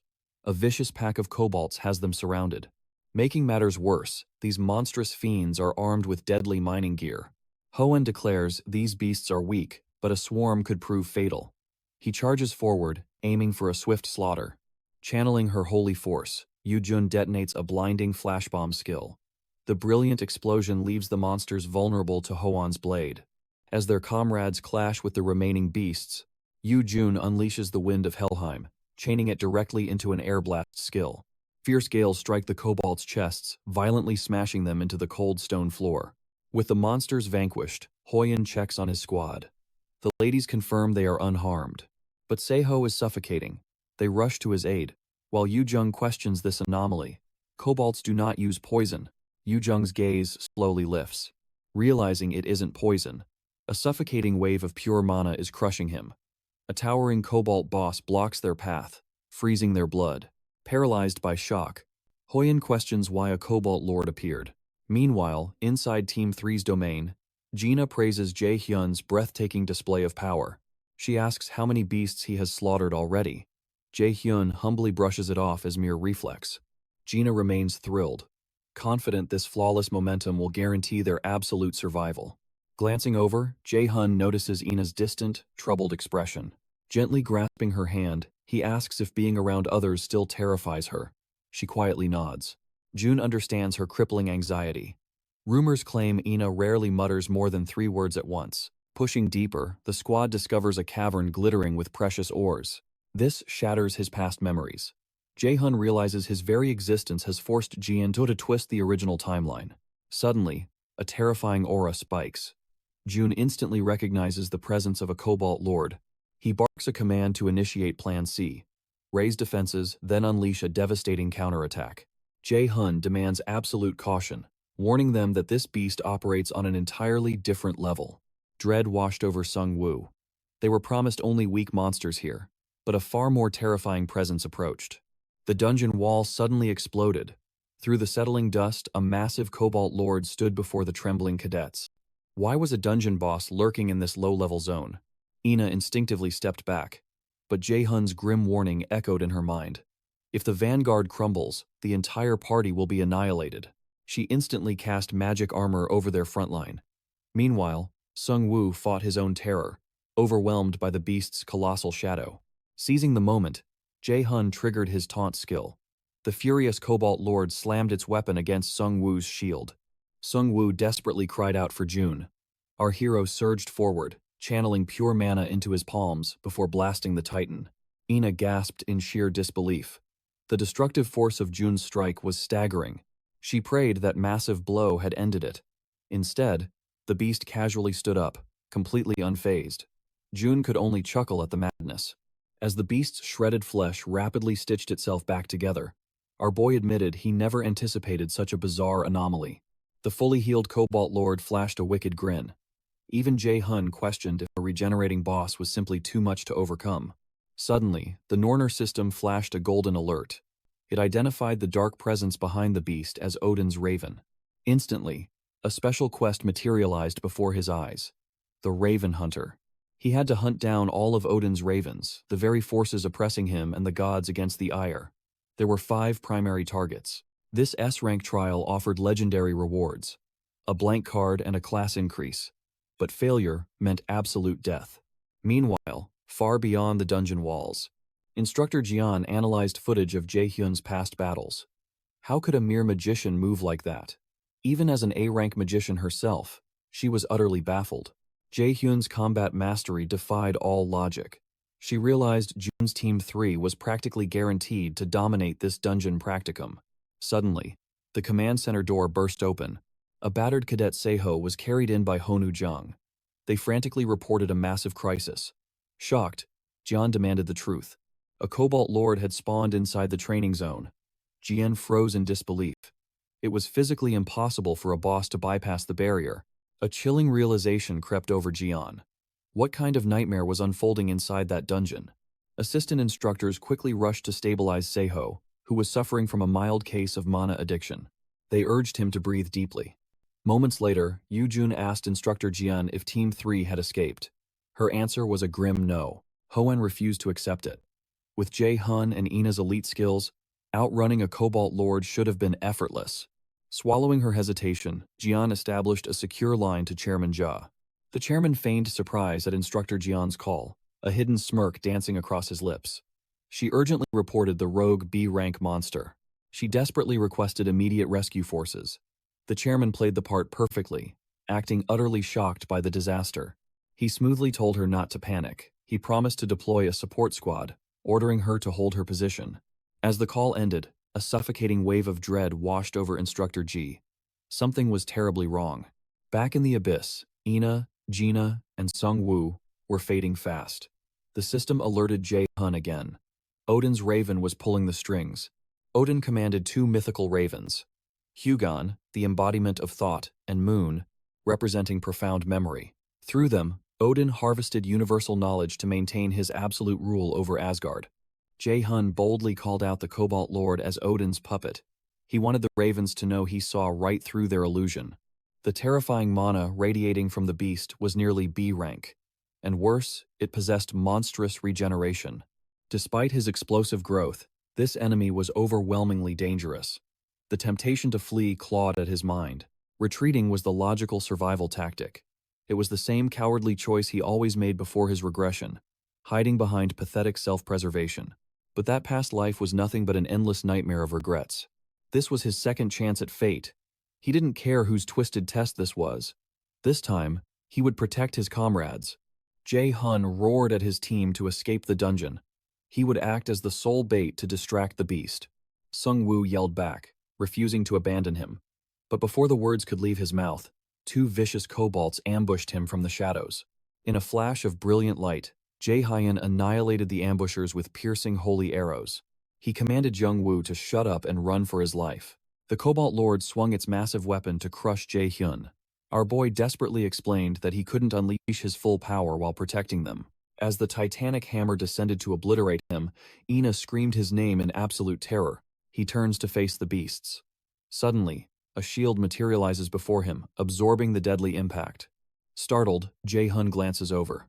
Ina had cast the barrier. She firmly declares she will fight too. Her unwavering gaze tells him she will not back down. He wonders if his actions altered the future. He tells Ina to stay. The rest must fall back to the dungeon entrance and report to Instructor Jian. Sung Woo tries to object, but Jae-hyun urges him to flee. Gina agrees, promising to alert their instructor. As they escape, Jae-hyun and Ina face the horde alone. Jae-hyun promises to guard Ina from behind. She summons her radiant holy sword, carving through the lesser kobolds. Taking his cue, Jae-hyun charges the Cobalt Lord. As he closes the distance, Jae-hyun halts instantly. The Cobalt Lord's hideous body is actually melting. Bodies have a strict mana limit. A hidden force is forcibly injecting this beast with excessive energy. It must be Odin's Raven. To expose the Watcher, he immediately equips his weapon, Mistlane. With Mistlane drawn, his vision drastically expands. The active skill, Mana Perception, awakens. He can now trace the precise flow of energy radiating from every single mana user. Through Mana Perception, he tracks an energy trail connecting the giant beast to a hidden claw. Jae-hyun smirks at his discovery. The massive monster lunges at him once more. He unleashes his lightning chains, vowing to end it. Meanwhile, an Asgardian raven returns to Odin. Hugon tells the god that his raven spies have found Mistlane, stolen from the god's storehouse. Frigg, Odin's wife, asks where it is. He reveals it is on Earth, Midgard. The prophesied adversary now wields it. Deeply disturbed, she curses Mimir as an old fool. Thor calmly assures her they are watching, having signed a treaty with the anti-Aesir forces. Freya, nearby, scolds Thor's arrogance. She reminds him how they lost Baldur in the last war to that mistletoe, Mistalin. After a moment of dark silence, Odin orders Hugin to see if this adversary allied with the anti-Aesir. The raven flies back to Earth. Back in the chairman's office, Ja strokes the mysterious ring he held during Jian's call. Siaki enters the room. The chairman asks for a status report. The instructor confirms no one suspects a thing. Ja chuckles, pleased he borrowed power in advance. The chairman is absolutely certain Jae-hun will become his puppet, despite his arrogance. Ja declares, "This is all for Odin and the Aesir." Inside the dungeon, Jae-hun aims for the beast's chest. Unfazed, the monster catches the chains and swings its brutal weapon to decapitate him. Jae-hun leans back and leaps away, narrowly dodging the lethal strike. He asks Ina to cover him, needing a blind spot from the monster's relentless attacks. She agrees, but her face is pale. Jae-hun realizes she knows the deadly risks of mana rebound. Even if they slay the Cobalt Lord, Ina's chances of survival are terribly low. Why would she risk her life for him? In this second life, he swore never to trust anyone. This cruel world crushes the weak. Yet, watching her, his frozen heart begins to waver. He locks eyes with his opponent. It ends now. With one final chance, he unleashes a barrage of lightning chains. Ina casts a mana shield over him. He dashes toward the towering beast. Behind him, Ina bites her lip as her trembling hands fight the pain. The enraged monster locks onto the charging Jae-hun. A past life memory echoes in his mind. Dying without trusting your comrades is true misery. Leaping at the beast, he signals Ina. He promises to finally trust those words from here on out. He jumps onto a glowing chain, surfing it forward. Ina gasps in shock. His monstrous mana control turns an attack skill into flawless movement. The beast waits, watching as Jae-hun surges forward on his chain. Instead of striking directly, he leaps high above the monstrous creature. Instantly, the beast twists its arm, trying to swat Jae-hun from the sky without turning around, knowing a full turn takes too long. The Dark Raven's control is absolute. Watching helplessly, Ina deeply fears Jae-hun will be swatted from the sky. Yet, he evades the strike and smirks. Using his mana perception, he expertly tracks the deadly threads straight to Odin's raven, unleashing his blade's absolute might upon the creature. The devastating blow shatters his blade, but the heavy attack lands, forcing a pained, furious roar from the Cobalt Lord. Suddenly, the system declares the magical thread between the Cobalt Lord and Odin's raven is shattered. As Jae-hun hits the solid ground, the massive beast collapses behind him. He steps boldly forward, ready to face the true mastermind behind this entire chaos. Moving closer, Jae-hun finds Hugin crumpled from the sheer force of his strike. He demands to know Odin's true goal. Met with silence, he coldly stomps on its head. Soon, Jae-hun clearly spots a mysterious necklace bearing 3 triangles, perfectly matching the symbol on Chairman Jiun's ring. Pressing his foot down, he fiercely demands the dark truth behind Gwain and Odin. Yet the monster stubbornly stays mute.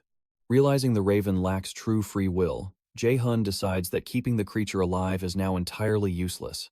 He lifts his heavy foot, letting the battered bird flee to Asgard to warn its master. Suddenly, Ina rushes in, urgently searching for him. Jae-hun warns her the danger remains, urging her to brace against a violent mana rebound. Before he can even speak, she freezes solid. Instantly, the Norner system alerts Jae-hun that foul corrupted mana floods his veins. Agony strikes. Both Jae-hun and Ina clutch their chests, but the Norner system swiftly purges the corruption, saved by his pure mana. His breathing steadies. The system announces his mana capacity has permanently grown by 5%. Breathing a sigh of relief, he reads the glowing prompt. He has successfully hunted his first prey for the special Raven Hunter quest. Earning 5 stat points, a blank card, and a sweet level up, Jae-hun recovers and realizes exactly how close to death they truly were. Turning to Ina, pure dread fills his eyes as the Norner system flashes a critical warning. His teammate's life is fading fast. He sprints to her side. The system coldly declares she will perish without instant healing. Hours later, Ina wakes up sweating, clutching her pounding head. Spotting Jae-hun sitting beside her, she weakly asks what happened. Hearing his name called out, he finally stirs from his light slumber. Greatly surprised, he asks how she feels. Checking her system status, she gasps. Her precious health and mana are both perfectly restored. Total confusion sets in fast. She clearly remembers suffering through a truly devastating mana rebound. Shaking it off, she says she is fine, and asks about his condition. He nods, claiming he just fell asleep. Glancing away, she finally spots the lifeless body of the Cobalt Lord. She asks why he stayed behind. He admits he waited for her to awaken because he has a crucial secret to share. Curious, she pushes for clear answers. After a tense, heavy silence, Jae-hun insists they must urgently get their stories straight.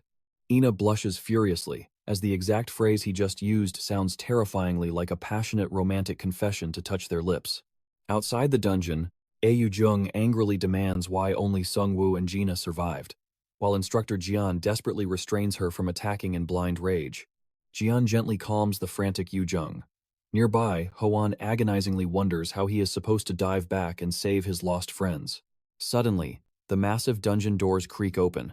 As Yu Jung screams, Jae-hun and Ina emerge, freezing the entire crowd in disbelief. Jae-hun casually asks if they are fighting over them. Instructor Jian stands utterly paralyzed. The elite inspection team had practically guaranteed those two brave cadets were already dead. Facing a B-rank boss was a literal death sentence. Weeping hot tears of pure joy, Yu Jung sprints forward with arms wide open. Sobbing into their shoulders, she cries that everyone truly believed they had completely perished in the dark depths. She cries tears of relief for their lives, making Ina smile warmly. Jae-hun awkwardly asks her to finally let go. Nearby, even Sung Woo and Gina fight back their emotional tears. Catching their gaze, he quietly thanks them both for keeping faith. Jae-hun loudly announces his brave teammates only fled to seek the instructor's help, shielding them from any further blame or fierce insults. Still furious, Yu Jung demands to know how they could simply abandon their comrades. Jun replies he would have done exactly the same, urging her to drop her anger. Not everyone shares her courage, he notes, asking her to stop raging on his behalf. Stung, Yu Jung releases him and holds Ina, claiming her anger was solely for her. A flashback reveals the moments before they escaped. Ina had asked Jae-hyun if he was the one who healed her. He acknowledges her confusion but keeps quiet. His unique healing abilities must remain an absolute secret from the world. When she questions his secrecy, he redirects. Is she not curious why a Cobalt Lord appeared to slaughter the students? He reveals the dark truth. Chairman Gian is absolute garbage. The chairman views students as mere tools. Ja's public persona is a total lie. To him, the deaths of weak students mean absolutely nothing. Ina realizes this drives his hatred for the chairman and his hidden powers. He nods in agreement. A heavy silence follows. She recalls his grim warning at the office. He told her to trust absolutely no one, not even the chairman or the instructors. She questions exactly what he knows about Jen. He knew Jin's true nature early on, anticipating this disaster perfectly. She demands to know the source of his dark foresight. Met with silence, Ina desperately begs him for answers. Caught off guard by her intense reaction, Jae-hun stays silent. Digging deeper will only put her life in grave danger. He briefly considers using his indoctrination skill. However, her extremely high magical aptitude makes him hesitate. With her strong mental fortitude, the skill could fail. It is a terrible solution and a poor way to forge true alliances. Ultimately, he apologizes. He simply cannot reveal any more of his dark secrets. Frustrated, she demands why. He warns that knowing the truth paints a lethal target on her back. He urges her to drop the matter for her own safety. Back in the present, Instructor Jian bows deeply. She apologizes for failing to rescue them, expressing relief at his survival. He dismisses her guilt. After all, she had no idea the dungeon would violently transform into a trap. As Jae-hun turns to leave and rest, Ina chases after him, begging for the truth. Another deadly disaster could strike them at any given moment. Rejecting her plea, he apologizes again. He strictly expects her to honor the promise she made. Upon leaving, the Norer system alerts him. He cleared the main quest, a massive turning point. Rewards vary by his chosen route. He took Route B, a path entirely different from the choice he made in his past life. Thus, he receives Idun's golden apple. Elsewhere, Chairman Jin glares at his subordinate in absolute disappointment. Seg begs for mercy. The chairman grants one final chance. strictly warning that he utterly despises useless pawns. Eyes gleaming with malice, Jia glares at him. He coldly demands if his deadly warning is clear. Trembling, Suki vows to never fail again. Jian coldly warns him to keep that promise. He orders Saki to completely tame Jae-hun during the next event, before his dark patience shatters. The next morning, Jae-hun showers. Glancing at his torn clothes, he recalls Ina's violent mana rebound. Before regressing, Kim Yoo-jung died, and An Hoyan failed to reach half his true potential. To secure the future, he must intervene. Yet, Ina possesses true strength. She will survive just fine without his help. He must act with extreme caution. Every single interaction with her risks altering the delicate timeline. Sitting on his couch, he flips on the television, mindlessly searching for any useful information. Watching the live news, he must uncover the link between Guja and the Asir quickly. This dungeon disaster was merely the dark prologue. Far deadlier threats loom ahead. He must awaken greater strength to crush any future obstacles. Glancing at the screen, a broadcaster questions an expert about unusual dungeon variants.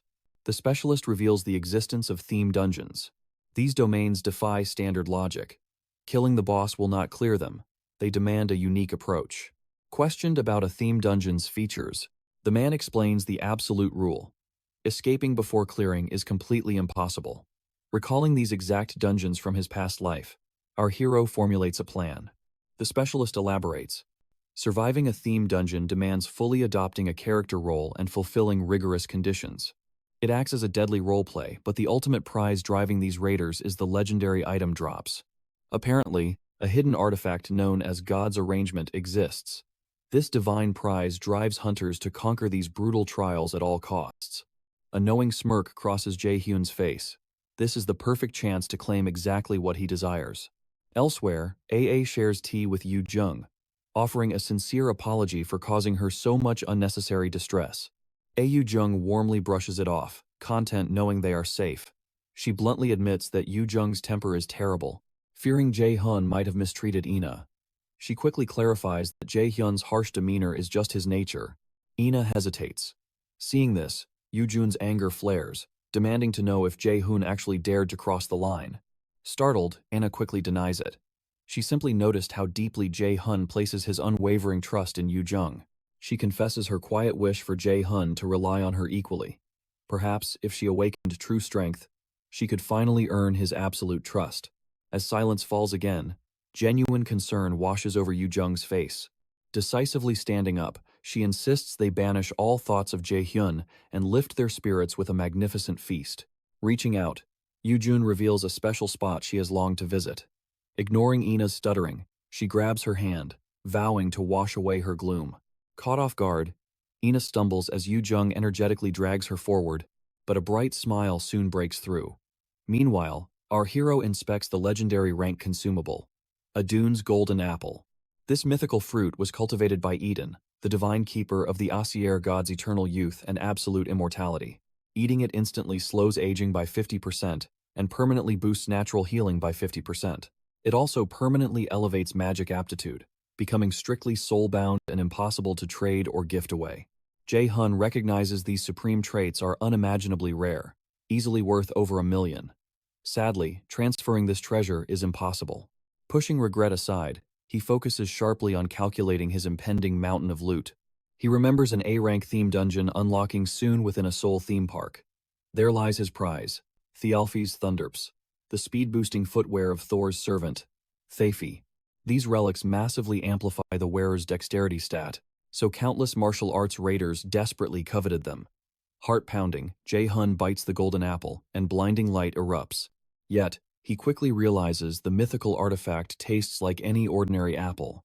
Suddenly, the Norer system announces Adun's golden apple activating. His stamina stat permanently surges by 20 points. His mana explodes by 20 points, while both his aging delay and healing factor increase by 50%. Beyond all that, his magical aptitude undergoes a massive, permanent evolution. Thrilled by these god-tier effects, Jae-hun feels his body become incredibly weightless. Grabbing his phone, he immediately initiates a critical call. Arriving at the Seoul theme park, our regressor notices how incredibly cheap the facility looks through his experienced eyes. Approaching the ticket booth, the staff member politely asks for his admission preference. Instead, Jae-hun slaps down a Lotus Guild card, proudly declaring his identity as their elite raider. He sternly warns the woman that a deadly theme dungeon will erupt here momentarily. Meanwhile, Instructor Jian visits Jae-hun's hostel, only to find him missing. The staff mentions his mysterious errands, sensing trouble. So, Jun calmly reassures them that everything is fine. Internally, Jian marvels at how a rookie could mentally recover so swiftly from such a catastrophic incident.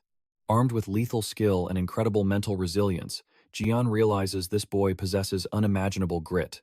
Before leaving, she issues strict orders for the attendant to send Jae-hun to her upon his return.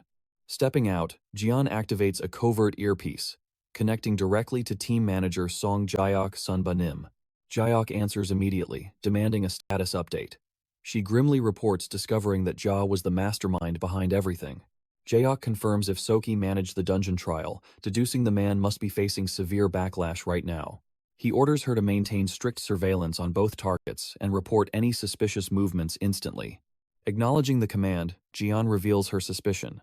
Student Min-hun undoubtedly holds crucial secrets regarding the park's anomaly. Sirens blare as officials hastily evacuate the guests. Watching the instant compliance, Jae-hun marvels at the Lotus Guild's terrifying authority. He remembers calling teacher Cheyenne to warn her about the impending dungeon's arrival. Seeing his absolute certainty, she allows him to use their guild's name, provided he prioritizes his own safety. Her touching concern simply brings an amused smile. She quickly clarifies that she never once doubted his deadly skills, but dungeons are utterly unpredictable, and no teacher wants their student hurt. Suddenly, the Norer system announces the arrival of the Neverland in Ruins-themed dungeon. Clearing 3 consecutive missions will now yield a profoundly rare special item. The special Big 3 quest activates now. He must clear 3 A-rank missions to claim the ultimate reward, the legendary Thialfi's Thundersteps. A 24-hour timer starts with an unknown failure penalty. June smirks, knowing this perfectly mirrors his past life. He remembers a past raider boasting about how easily she deduced the Viking mission location using just her sheer wits. She arrogantly bragged that her superior intellect easily pinpointed the park rides, the terrifying haunted house, and the parade. She is Seo-an, a 16-year-old theme dungeon raider. She proudly praised her cognition accelerant skill, truly believing her brilliant brain made her absolutely invincible to any threat. A theme dungeon completely thrilled her, perfectly meeting her impossibly high standards. Jae-hyun knew this self-proclaimed genius with a 150 IQ. Her blind arrogance ultimately got her slaughtered by envious rivals. Because of that fatal mistake, the Alfie's Thundersteps fell into the undeserving hands of some random weakling. This time around, Jae-hun resolved to claim those legendary Thundersteps for himself. Suddenly, the Norner system prompts him, asking if he will begin the Viking mission. He accepts this first Big 3 mission. Teleported straight into the Viking dungeon, the system declares. The ending of this tragic story is officially changing. Right after Jae-hun vanished, Seo-an mysteriously materialized near his exact departure point. He flawlessly synchronizes with his dungeon persona, Thay, a fierce, battle-hardened warrior, who miraculously survived the utterly brutal invasion of the Vikings. The first Big 3 mission, dramatically titled Thialfi's Grudge, joins his theme quest. The target? The god of thunder, Thor. Thor envied Thai's blinding speed, viciously kidnapping Thialfi's sister, Rosva, to force absolute, blind obedience. To resolve this deep grudge, he must fully embody Thialfi and rescue his sister, Rosva. This deadly B-rank mission offers a remarkably powerful active skill, known as Commander's Shout. Rosva's death means instant failure, his own penalty, death. He is now the Alfie, bound servant to the god of thunder, Thor, and undeniably the fastest soul across the 9 realms. Once fully human, he despised the Aesir after ruthless Vikings, who fervently worshipped the Aesir, slaughtered his family. June is completely shocked. Thialfi actively hating the Aesir directly contradicts every popularly known piece of mythology. Jae-hun firmly suspects this hides a brutal conflict between the Aesir and Norner. Suddenly, a desperate voice calls out his new given name, frantically urging him to wake up. He bolts upright, his heavy head throbbing with a sharp pain, totally disoriented. Glancing around, he realizes he's aboard the exact ship he hijacked to find Rosva. Before him stands Frederick, the brilliant mastermind behind their ship heist. Frederick anxiously asks about his condition. Before he can even answer, a violent, deafening collision violently shakes their entire vessel. In an absolute flash, bloodthirsty pirates aggressively board their deck. True mortal danger has arrived. Amidst this bloody chaos, Jae-hun realizes his desperate search for Rosva will simply have to wait. Leaving a stunned Frederick to hold the defensive line, Jae-hun boldly leaps directly onto the hostile enemy ship. He forcefully crashes onto the enemy deck, leaving the men startled. They laughingly mock his foolishness for jumping straight into enemy territory. Despite their deadly threats and vile insults, our stoic hero remains stone-cold silent, unbothered by their presence. His eyes lock onto a girl bound to the ship's center. It was Seo, the arrogant prodigy from before. What was she doing captured helplessly in enemy territory? The Norner system quickly chimes in. This bound captive is actually Thialfi's younger sister, Ruskva. Seo An had always fiercely prided herself on being a genius and an elite future raider. Yet this self-proclaimed amazing prodigy is helplessly trapped. Just 3 minutes before the park's emergency broadcast, she had casually excused herself to use the bathroom, oblivious to her impending doom. Left with no escape, a 0.6% spawn rate, and a 0.00003% lockup chance. Cursing her wretched fate, she buries her despair. She must find an exit. Fighting back desperate tears, she prays a strike squad has already breached this place. Seeking rescue, she spots Jae-hyun standing alone in the park. Silently, she trails his shadow. He lacks the aura of a raider. Curious and desperate, she continues her silent pursuit. Back in the present, Jae-hun curses his luck. Of all people, why cross paths with her again, especially after the evacuation order? Amidst his frustration, pirates draw their bows, ready to strike. A shimmering mana shield blocks the deadly rain. As arrows shatter, he sighs. Why does chaos always follow him? Channeling pure mana, one devastating strike crushes them all instantly. He forces a grim optimism. Though Seo is a sheer menace, her skills will prove vital for this raid. A massive brute lunges, blade swinging for the kill. June swiftly evades the fatal strike. Unable to banish her, he resolves to weaponize her presence. Dodging another fierce blow, he buries his fist into the giant's skull, sending him flying. First, crush these foes, then deal with Seo. As the remaining pirate horde swarms forward, Jae-hyun glares coldly. Time is short. He commands the entire mob to attack simultaneously. Silence falls over the crushed men. He approaches Seo. The charade is over. She can wake up now. He questions if she plays the role of Rosva. Hissing, she drops the act. Smirking, she asks if he is Talfi. Jae-hun confirms his identity, crouching to meet her gaze. His fist suddenly shatters her binding pillar. Pure terror grips her trembling frame. Eyes gleaming with madness, he pierces through her thoughts. He chillingly warns her against plotting any foolish tricks. The dark threat hits home. She nods frantically, hiccuping. System alert chimes. First grand mission cleared. He is instantly transported back to the field. Warping back to the park, they sit face to face. To Seo, he defies logic, a mage fighting with true martial mastery. Same age, she guesses. But his personality? Absolutely dreadful. While she studies this anomaly, June shatters the silence. He demands to know her exact skill. Stuttering. Seo claims a basic swordsmanship buff. A clever lie, she thinks, since skilled middle schoolers are incredibly rare. Exploiting his vile temper, she plots to manipulate him entirely. But mid-thought, Jae-hun shatters her illusion. That is not her true ability. He despises liars. Panicking, she defends her D-rank beginner swordsmanship revision skill. A heavy pause drops. Coldly, Jae-hun names her true power. Cognition Accelerant. A terrifying ability. It slows down time and supercharges the user's mental processing. A commander's trait. Yet, fiercely lethal for dissecting and exposing an enemy's deepest tactics. He dares her to deny it. Utterly paralyzed, she demands how he unraveled her greatest secret. Jae-hun rises instantly. He refuses to drag a plotting, deceitful burden alongside him into battle. He is no fool. As he turns away, tears cascade down her face. Desperation breaks her pride as she begs, "Do not abandon me here." Without his strength, certain death awaits her in these shadows. Trust requires proof. She scrambles for a solution. A dark smirk crosses his face. He demands a binding contract. Confusion shifts to stark realization as the mystical parchment materializes before them both. Condition 1. 0 harm shall befall Jae-hyun. Condition 2. absolute obedience to his every command. Condition 3. Her survival is secured until this Neverland-themed dungeon is conquered. Condition 4. Absolute silence regarding this pact. Reading the harsh terms, she tears at her hair in utter defeat. Bound by Jae-hun's indoctrination power, this subordination contract is an inescapable absolute law. Total supremacy established. Taming this relentless headache is the ultimate strategic maneuver. Defeated, she signs.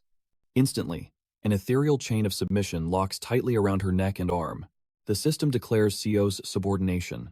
Bound by contract, this absolute submission will not break even after the question is cleared. Jae-hun attempts to comfort her. He notes the conditions are fair, since he holds no control over her actual mind. She sharply retorts. Having another presence in her head could never feel pleasant. He replies that she can break the contract any time. He never forced her, and he could simply leave her behind. Before he finishes, she promises to do her utmost best. Meanwhile, deep within Hell's temple, a voice tells Hell the little adversary seems to be working incredibly hard. The Ire god's glares have grown fiercely sharp. He notes the Asir gods will face absolute outrage if he departs now. He asks Hell to serve as his eyes. He must stall for time until the adversary is fully prepared. At the park, So follows June closely. She quickly asks where they are heading next. He announces their first ride is the haunted house. She shrieks in terror, despising rides. Jae-hun then asks if she feels scared. She scoffs, asking if he truly believes she fears it. What kind of middle schooler fears a mere ride? Jae-hun replies that someone like her might be. She firmly denies any fear, and he simply agrees. As they approach, he tells her to prepare. She instantly begs for time to breathe deeply. The system announces the start of the second mission in the haunted house. They are instantly transported inside. They must escape without breaking the 3 rules. Certain skills will be locked. Jae-hun asks Seo her dungeon role. Holding a provided camera, she assumes she is the cameraman. She then asks what his specific role is. He explains he is a horror streamer, noting it has been a while since their last guest. Suddenly, a massive man appears to greet them. Seo looks ready to explode from shock. The towering man introduces himself as Alfred. He is the mansion's butler, proudly serving Countess Flandier. The butler claims the Count sent him to greet them. Simultaneously, the system alerts Jae-hyun of the second mission. Titled the Flandier Mission, this task reveals they were invited by Countess Flandier, master of this dark estate. This eerie place hides a terrible secret. Their task is to capture the mansion's dark truths on camera and escape. The difficulty is A rank. The ultimate reward is a powerful active skill known as illusion. Failure to expose the truth and escape before time runs out results in one absolute penalty: brutal death. Alfred formally invites them inside. The Countess strictly ordered him to treat them with the utmost care. Our boy stays slightly tense, while Seo drips cold sweat. Alfred guides them to the dining room to rest. Inside, Jae-hun spots a vase labeled for the most beautiful, foolish little girl. Seo spots a lovely painting of a young girl and her dog. Alfred reveals it depicts the owner and Sean the dog. Our boy estimates the girl was 12 or 13 years old. He notes the Countess must deeply treasure her childhood to display such a prominent portrait. Alfred agrees. The Countess cherishes her youth, holding on to perfectly dreamlike, happy memories. His ghastly expression makes MC uncomfortable, leaving Seo teary-eyed. The eerie butler orders them to follow. Trailing behind, our boy stays highly alert. The system provided context for the first mission, but offered 0 clues for this second trial. He must uncover every dark secret completely on his own. He glances at a panicking Seo, asking if she is holding up all right. He points out her obvious lies about not being scared. Seo insists she is only jittery from the unfamiliar, eerie environment. Soon Alfred presents the dining table. He reveals a lavish feast, specially prepared by Countess Flandier. Still carrying that unsettling gaze, he urges them to eat and slowly vanishes behind the door, as if awaiting their poisoning. Once alone, the two freeze in total silence. Breaking the silence, Seo declares that eating this food is a terrible idea. Jae-hun suggests exploring while the butler is gone. Before he moves, Seo halts him, demanding they gather information first. He waits. Seo focuses intensely, instantly activating her cognition accelerant skill. Her senses explode with hyper-awareness. After a brief, tense moment, she informs Jae-hun of hidden mansion secrets. Amazed by her rapid intelligence gathering, our boy asks what she found. Seo deduces that the master of this grand mansion is merely a 12-year-old child. When Jae-hun questions her theory, she points to the lobby chairs as absolute proof. The master's chair sits visibly higher, proving her physical stature is much smaller than her guests. Furthermore, the lobby shelves are built extremely low, with only the bottom handles showing wear. June accepts her flawless logic, suggesting they immediately explore another area entirely. Seo trails behind, desperately hoping to retrieve her incredibly expensive camera before they leave. Jae-hun abruptly halts. Seo approaches, asking what's wrong, but he grimly reveals they are locked inside. Outside the new theme dungeon, raiders and press arrive 2 hours later. A reporter reveals a Lotus Guild raider and middle schooler Seo An are trapped inside. She voices the mounting public dread. Will these two youths survive and make it out alive? Okay. Nearby, a raider named Sun Bai Neem curses bitterly. Missing the early dungeon entry just ruined their promotion chances. His pal, Kong Hun, the raider who appeared after Jae-hyun and Hoan fought the goblins, argues they couldn't have predicted this sudden outbreak. Sun Bai worries that if the civilian council's evaluation drops, Kyung-hun might face demotion despite the goblin incident. And Sun Bai Nim knows his own promotion will be cancelled. Kung-hun sarcastically thanks him. Sun Bai Nim firmly insists they will bear the ultimate blame. He asks Kong-hun to identify the two people trapped inside. Kyung-hun is utterly shocked to see Jae-hun. Remembering the boy joined Mills Academy, he wonders if Lotus already scouted him. Seeing his pale expression, Sun Bai Nim grows anxious, asking if only 2 people are trapped instead of 3. But Kyung-hun smiles assuredly, firmly believing this theme dungeon will be conquered. Inside the haunted house, Seo freezes in terror. Trembling, she asks June what happens if they never make it out. He calmly grounds her. Since this is a dungeon, a hidden exit must exist. Left with 0 options, she clings to his logic and desperately resumes searching for an escape. Standing alone, our hero realizes the mansion's master really doesn't seem to like them. Furthermore, his overwhelming stats should easily crush such a flimsy door. Also, Seo escaped alone before his regression. Therefore, the stamina required to clear this dungeon must be incredibly low. A dangerous realization hits him. A hidden variable exists. His thoughts break when Seo frantically calls him. She claims something is terribly wrong with her camera. He dismisses it as dramatics. But stepping closer, he discovers their guide Alfred's corpse resting directly on the table. The chilling truth hits him. Their guide, Alfred, was a fake. Instantly, the system flashes. They've reached 70% of Alfred's secret, the mansion's first mystery. Realizing the lens reveals hidden truths, they understand this camera is their ultimate survival key. He deduces that if the Alfred they met was fake, this screen shows either the present or the past. Because this deadly dungeon demands they unravel the core mystery. It wouldn't reveal the future. Seo concludes, the camera is displaying the mansion's secret from the past. If true, she realizes all this food definitely was not made for eating. Jae-hun remembers sensing faint mana. It all makes sense now. This entire room is a grand illusion. Illusion magic occasionally appears in dungeon traps. He touches the table, triggering his absolute calculation skill. For some reason, the system declares a critical failure. The absolute calculation skill is said to be not allowed here. Accepting this restriction, he turns to Seo, questioning why she is searching beneath the eerie table. She suspects a hidden mechanism lies there. Through the lens, only Alfred rests on the table instead of the food. The key to their escape must be hidden here. Her intuition sparks June's brilliant idea. Activating his mana detection, he scans the table. A distinct beam of magical energy radiates straight from a pudding plate. His suspicions are confirmed. Locking spells are always anchored to physical objects or complex calculations. To break the spell, the anchor must be destroyed. He turns to Seo, confirming the hidden key lies within that pudding. Yet Seo hesitates, trembling. The gruesome image of the real Alfred's corpse keeps her frozen in pure terror. Jae-hun mocks her fear. Stung by his taunt, she yells in defiance and plunges her bare hand into the pudding. After a tense search, her fingers grasp cold metal. The system chimes, announcing they've shattered the mansion's second secret, the illusion seal. Bonus rewards now await them once this dungeon is cleared. Elsewhere, the fake Alfred spies on them through a pearl. He grows anxious, fearing his guests rejected the meal. Hospitality must be absolute. As butler Alfred, he swears to never disappoint the Countess with subpar service. Cackling like a madman, he leaves to correct this insult.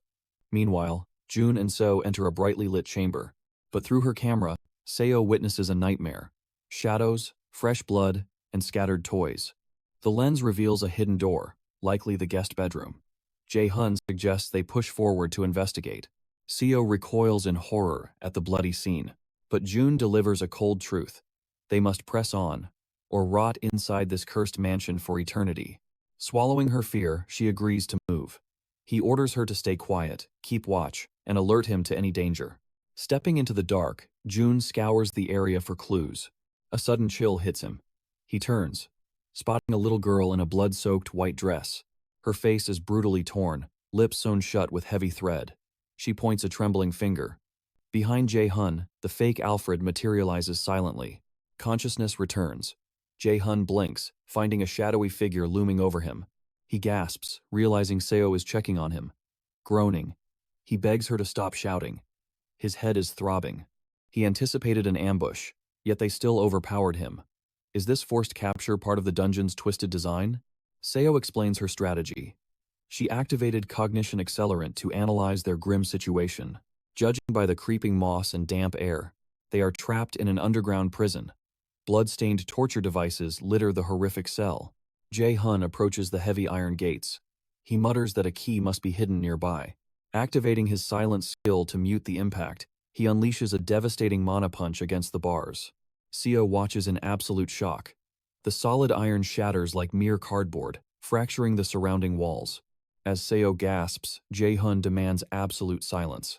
Alerting Alfred to their escape would spell instant death. She sarcastically praises his quiet destruction. He snaps at her to focus as he calculates their escape route. A sudden bark interrupts them. A tiny puppy leaps into Jae-hun's arms, holding a silver key in its mouth. Frantic, Seo warns him to drop the puppy immediately. But Jae-hun is confused. Its appearance and mana signature are completely normal. It must be another prisoner. Seo protests fiercely. The dungeon would never surrender a key so easily. But before she finishes, the puppy growls. The menacing growl silences her. Suddenly, the system flashes, triggering a new quest. Flandier's diary. They must infiltrate Countess Flandier's forbidden room on the 4th floor and uncover the secrets of her diary. The difficulty is B rank. The prize? Completely shattering the dungeon's restrictive skill locks. But failure brings a grim fate. Death, or failing to clear the objective within the strict 2-hour limit. Unlocking their true abilities is a risk worth taking. He senses that Flandier's room holds the dark truth behind this cursed mansion. Moving like shadows, they carefully reach the 3rd floor. Jae-hun halts, admitting he has lost the way. Sensing this, the puppy leaps from his grasp. Seo curses their lost camera, but her words die in her throat as she sees Jae-hun completely paralyzed. Panic rising, she desperately asks what he is staring at. Met with dead silence, she slowly turns. There stands the terrifying, blood-soaked girl in white. Up close, her eyes are gouged out and her lips sewn shut. Jae-hun tries speaking to her, but Seo grabs his shirt. She urges him to leave, claiming they lack time for ghosts. But Jae-hun brushes her aside. He asks the spectral girl why she lingers here. He questions if regrets bind her to this mansion. The spirit shakes her head. Asked if she wishes to help them, she gives a firm nod. He then asks where the 4th floor room is. Silently, she points to the path behind them. Jae-hun thanks her, promising to guide her to the afterlife later. He asks her to wait. They turn back, and the hound soon returns. Jae-hun signals Seo to move out. Yet, deep concern shadows her expression. Meanwhile, at the park, Sunbae Nim sits with manager Sunjae. He confirms if the Lotus Guild will truly bear all responsibility for this dungeon. Sunjae confirms this truth. They can redirect the fury of the National Raider Association and civilians toward the Lotus Guild.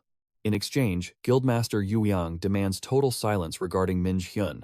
Sunbae Nim pauses, then admits his confusion. He cannot grasp why the Lotus Guild would risk everything for a mere Mills Academy student. Sunj keeps the reasons hidden. Seeing no disadvantage, Sunbae Nim finally accepts their proposal. However, Sunbae Nim questions the outcome if he fails this dungeon raid. But Sanji confidently assures him, the Lotus Guild would never back a man destined to fail such a task. Back inside, Jae-hun destroys the last living armor in one strike. Seo, standing nearby, watches in pure shock.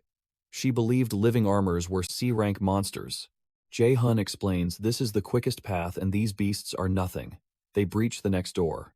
The system announces their entry into Flanders's room. An eerie chill fills the room. Wasting no time, Seo moves to inspect the desk. Jae-hun instantly halts her advance. He warns that the desk is too obvious of a trap. He suggests searching the blind spots for hidden clues. After a brief search, Jae-hun uncovers the truth. The system reveals he found a diary where Countess Flandier, the mansion owner, wrote daily. The first entry is from May 7th, 1474. Flia writes her skin grows paler daily, defying all treatments. She fears meeting her death without ever seeing the outside world. In a later entry on May 10th of that year, she reveals eager anticipation for her great parents. They promise to bring her a coveted doll from the city. By May 12th, tragedy strikes. A letter arrives, declaring her parents were slaughtered by bandits. Tear stains ruin the page. She agonizingly wonders if her selfish desire for the doll caused their demise. On May 15th, she notes the funeral's end. As the last Flandier, she inherits the grand mansion. Yet, joy evades her. She is now cursed to eternal loneliness. On the 4th of July, a new entry appears. Flandier writes about catching a young girl stealing garden flowers. The intruder shared her age and resembled her precious doll. Flandier grew fond of her. She resolves to invite this girl to live within the mansion. By July 20th, Fleer notes the girl claimed to be nameless. Thus, she named her Sally. They played together daily. Overjoyed by her new friend, she prayed these happy days would never end. However, on September 8th, Fondier writes that Alfred vanished without a single word. Sally claimed he rushed to the neighboring town. Yet, unbearable anxiety consumed Fondier over his sudden departure. By September 10th, Alfred returns. However, a sinister change has come over him. Furthermore, Sally appears to hide a dark secret. Something terrible must have occurred in the shadows. On November 9th, horror strikes. Fondier documents hearing blood-curdling screams inside. Selina the cook and Michelle the maid scream until their throats tear. She prays it is a nightmare, but reality paralyzes her. Blood stains the entire page. In frantic final words, Flandier writes that Sally and Alfred are battering her door. She knows they want her dead. Paralyzed by fear, she awaited her doom. The diary ends, and the system notifies Jae-hun that all skill restrictions are lifted. Our hero realizes Flandier was brutally murdered. This was undoubtedly the monster controlling this stolen mansion. The truth hits him. The creature was a doppelganger all along. Turning towards Seo, he discovers a terrifying reality. A doppelganger had been stalking his every move. Lurking behind the creature stand multiple Alfreds, all revealed as monstrous clones. A system alert chimes. He has uncovered Alfred's true identity, clearing the subquest, Flandier's diary. The system declares his ultimate success in unraveling the mansion's dark secrets. Now he must escape alive. Jae-hyun faces the horde, the tiny puppy standing bravely beside him. Suddenly, the beast unleashes lethal tendrils, launching its first strike. Reacting instantly, Jae-hyun scoops up the puppy and evades the deadly blow. He glares at the beast, mocking its true form. Its endless deception had completely drained his patience. The creature chuckles, praising the human's sharp intuition. But Jae-hyun casually brushes it off, attributing it entirely to his superior intellect. In truth, Jae-hyun's unique ability to pierce through illusions allowed him to expose the monster's disguise.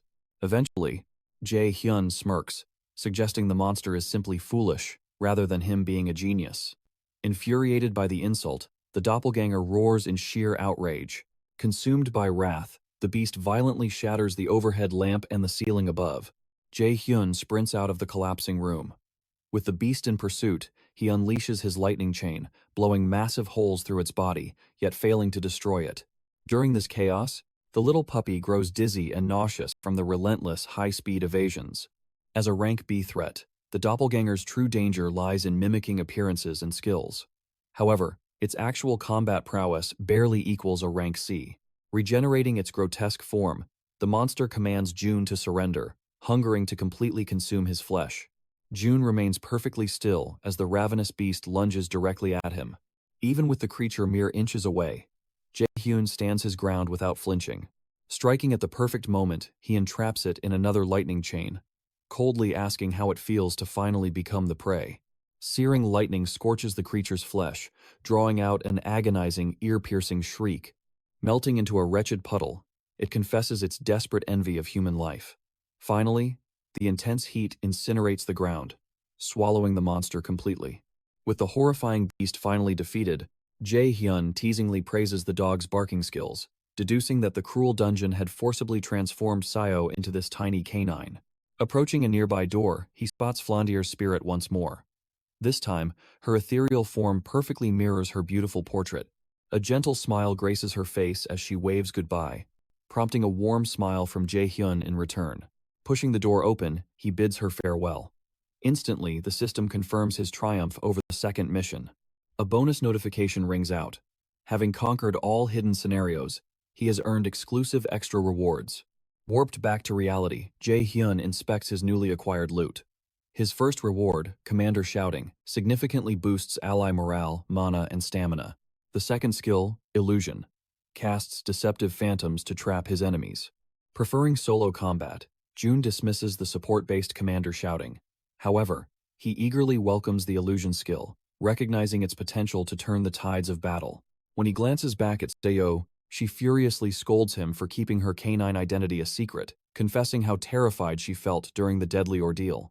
Jae-hyun calmly points out her survival, but she stubbornly refuses to let go of her lingering resentment. Ignoring her complaints, he commands her to stand up. Their brutal journey to the next destination must continue immediately. Her hopes for a peaceful rest are shattered. Baffled, he questions her exhaustion, ruthlessly pointing out her lack of action since the underground cell. Defensively, she claims to be suffering from severe mental fatigue. Jae-hyun coldly acknowledges her stress, but insists that physical movement will cure her mental exhaustion. Activating his subordination skill, he orders her forward. Instantly, her legs begin marching entirely against her will. Forced toward the next deadly trial, she screams in pure frustration, vowing she will never forgive his tyranny. After a grueling trek, a breathless Seo gazes around, asking Jae-hyun if they have stumbled into a parade. Downing a potion, he confirms her suspicion. Yet, his eyes remain sharp, warning her to stay highly vigilant against unknown threats. Suddenly, a booming voice erupts from unseen speakers, cheerfully welcoming all challengers to Neverland. Before them lies a massive crowd surrounding a grand stage. A mysterious host named Bruin steps forward, personally inviting Jae-hyun and Seo into his twisted parade. He praises their success in clearing the first two trials. Jae-hyun wastes no time, demanding the details of their final trial. Bruin reveals the final mission is a deadly game of tag, gesturing toward a nearby portal. They must simply outrun the emerging monsters and survive long enough to reach the final destination. Jae-hyun suspects a hidden trap. Amused, Bruin praises his sharp instincts. Bruin explains that the system spawns monsters matching the challengers' combined strength and total numbers. June realizes the grave danger his own immense power actively poses. The emerging threats will be devastatingly strong, making protecting so incredibly difficult. Evaluating their stats, Bruin wildly applauds them for achieving an S-rank measurement. Bruin marvels at witnessing such unprecedented high ranks, though Jae-hyun argues the sudden spike makes absolutely no sense. Regardless, wishing them luck, Bruin vanishes into flames. The Norner system suddenly triggers the last festival quest. He must evade the fire demon Surtur and reach the destination, or slay the beast outright. This S+ rank quest offers Thialfi's Thundersteps as the ultimate completion reward.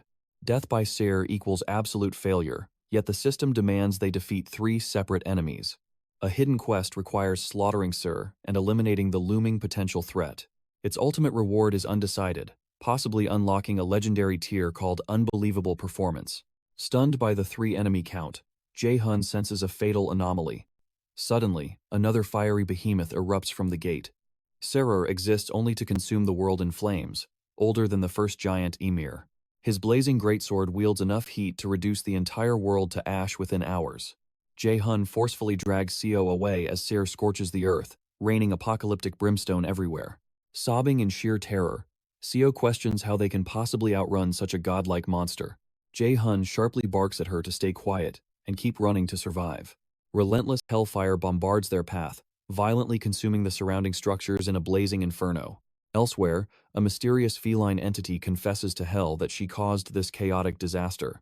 She contemplates intervening, but Hell playfully mocks her cruel nature, knowing she truly refuses to help.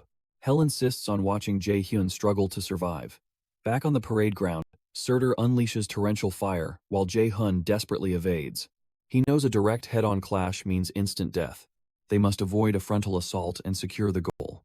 Seo suddenly spots the final safe zone. Urging her to endure, our boy activates his haste skill, explosively boosting his speed toward their salvation. He plans to draw the monster's aggro, while Seo secures the escape route. Roaring at whoever summoned him, Ser unleashes an even more frenzied storm of devastating hellfire. The blazing strikes barely miss the two players. Cursing violently, Jae-hun commands Seo to focus entirely. He orders them to split up, commanding her to sprint directly toward the merry-go-round. When Seo hesitates about his dangerous distraction plan, he threatens to use her as bait instead, forcing her to run. As she flees toward safety, Jae-hyun confronts Surtur face-to-face, taunting the fiery beast by calling him a bastard. The behemoth glares down and unleashes a localized inferno, but our boy evades with explosive agility. Scaling a nearby tower's pinnacle, he openly mocks Seer's sluggish speed in real combat. Enraged, the monster spews blazing fire and annihilates the entire building with one strike. But Jae-hun dodges again. Meanwhile, Seo nearly reaches the destination, but Surtur mercilessly obliterates the goal with hellfire. Forced to halt, Seo and Jae-hun stare in utter bewildered confusion. The system coldly announces the total destruction of their final goal. The main quest's survival condition abruptly shifts to impossible, leaving only the hidden route to clear. Surtur mocks Jae-hun as an ignorant fool, questioning his audacity to challenge a godlike existence. Realizing slaughtering Sur is the only exit, our boy holds his ground. When the next blazing fireball strikes, he effortlessly blocks it head-on. Surtur praises his formidable skill, acknowledging that very few mortals could ever withstand his fiery onslaught. The beast grips its blade. It unleashes a heavy strike at Jae-hyun, testing his defenses once more. Unfazed, Jae-hyun holds his ground. He readies himself to block the attack. Watching nearby, Seo trembles. At this rate, death is certain. She triggers her cognition accelerant skill. She desperately searches for a way to help. Jae-hun deflects the blazing flames. Seo screams that she found the giant's weakness. He quickly falls back to regroup with her. Ser roars, furious that his prey is fleeing. Jae-hun ducks into a ruined building, where Seo reveals her water tank strategy. An enormous water tank sits on the edge of Neverland. Luring the monster there is key. The massive water supply could extinguish its protective flames. June realizes the truth. Without those flames, striking its vital head or heart becomes possible. Seo confirms this beast is merely a clone, not the mythical giant itself. Destroying its vital points will guarantee their absolute victory. She will predict Ser's movements and guide him. Trusting her completely, Jae-hyun dashes straight toward the water tank. Seo dictates his every step. Her precise directions help him dodge Surtur's devastating, fiery strikes. Suddenly, Jae-hyun halts. Surtur mocks the frail human for giving up, but Jae-hun turns around, declaring he isn't fleeing. He taunts Surtur fearlessly. Compared to the Ire gods, he is just a lowly gate guard with no right to call anyone weak. The harsh insult strikes a nerve. Seer roars aloud. Jae-hun mocks his fear of a mere human. Eyes blazing with absolute fury, Sur curses him out. Surtur unleashes a firestorm, but a wave of water erupts instead. Jae-hyun had cast his illusion skill. Blinded by the trick, Surtur struck the massive water tank instead of Jae-hyun. A torrential flood engulfs the monster. The roaring flames around its massive body vanish. Jae-hyun launches into the air. His mana-coated blade pierces the monster's heart, slamming it down. Pinned down, Ser curses the dirty trick, but June coldly replies that only his victory matters. The giant warns him against arrogance. This was merely a clone. The true form will bring absolute despair. Soon after, Surtur fades to dust. The system announces his triumph. He cleared the final mission and hidden route. He receives unbelievable performance and Surtur's undying flames. Nearby, So sighs in massive relief. The nightmare is over. A mysterious cat watches from the shadows. Jae-hun never needed any saving. It admires his relentless drive for power. Yet, Hell coldly remarks that Jae-hun is merely a vessel. The feline scoffs at Hell's denial. She is clearly obsessed with the young boy's daily progress. It notes that hiding him from the Icer is currently crucial. Their ultimate goal remains clear. He must grow strong enough to slaughter Odin, the leader of the Aesir. Meanwhile, Jae-hun receives an S-ranked item. Thialf's Thundersteps, forged by a human-turned-god. It hugely boosts strength and dexterity while granting the S-ranked Step of Light. Jae-hun is truly amazed. But Seo looks incredibly suspicious. Is she secretly hiding something from him? He activates his subordination skill. He forces her to reveal Roseva's seal, a strength-boosting item granting courage. This skill blocks fear completely and boosts dexterity. Seo grumbles endlessly about him abusing his subordination command once again. Jae-hun ignores her basic rewards. He only desires that sweet cognition accelerant skill. He delays duplicating it for now. He can effortlessly summon her anytime. Soon, Bruin appears with high praise. As they leave, Bruin calls Jae-hyun the great adversary, matching the god's title. The divine title shocks Jae-hun. But before he can question it, Bruin vanishes into thin air. Outside, the crowd waits in tense suspense. Finally, the dungeon's massive barrier shatters. Cheers erupt as the survivors emerge. But Sun by Nim shoves through the crowd, desperate for answers. He reaches the very front lines. But Jae-hyun has completely vanished. Stunned silence falls as Seo stands frozen on the stage. All eyes lock onto her. Arriving at the scene, Kyung-hoon suspects the assassin class Jae-hun has concealed his presence. But Sunbae Nim protests. Agent Kim Jeon firmly stated that Jae-hun is a magic class, specifically a battle mage. Meanwhile, Shanun marvels. Jae-hyun had completely vanished after pulling off such a massive feat. Later, our hero sighs in relief. There is no trace of his crazy feat online. The Lotus Guild must have erased the evidence. He had escaped the massive crowd by activating Thunder Steps, granting him explosive speed. His reward also included Surtur's Undying Flames. This single-use item infuses any weapon with a blazing fire attribute. However, the clash with Surtur was a harsh wake-up call to his own weakness. He refuses to rely on cheap tricks or outside help to crush his enemies. He desires a terrifying, untouchable presence. To bury his fragile past and shield his loved ones, he vows to attain absolute, unyielding power. Elsewhere, Chairman Ja vows to report Jae-hyun's every move to instructor Jong-yu.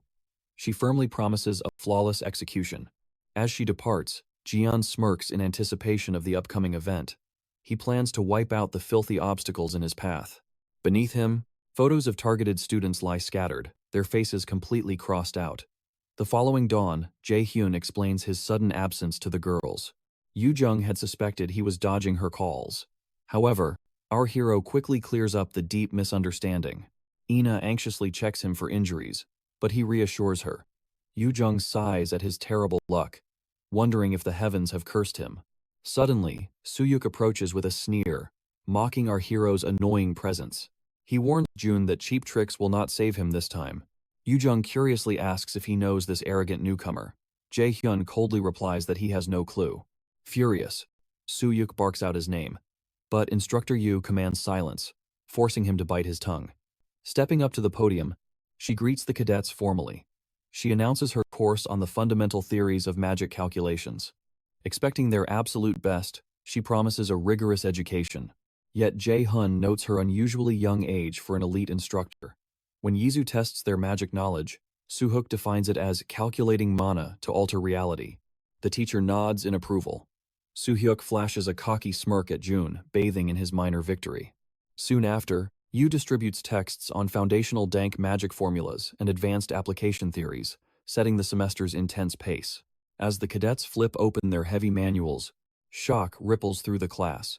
The pages are entirely blank, but Jae-hun sees the hidden truth. When called upon, he reveals the text is written in ancient runes. Soo-yuk grinds his teeth, furious at being outshined again. A chill runs down Yu's spine. This cryptic text only reveals itself after solving complex magical calculations. Elite rookies usually need a full week to decode it. Yet he shattered the illusion with a single, casual glance. His monstrous potential far exceeds the chairman's reports. Testing his limits, she challenges him to decipher the central rune on the cover.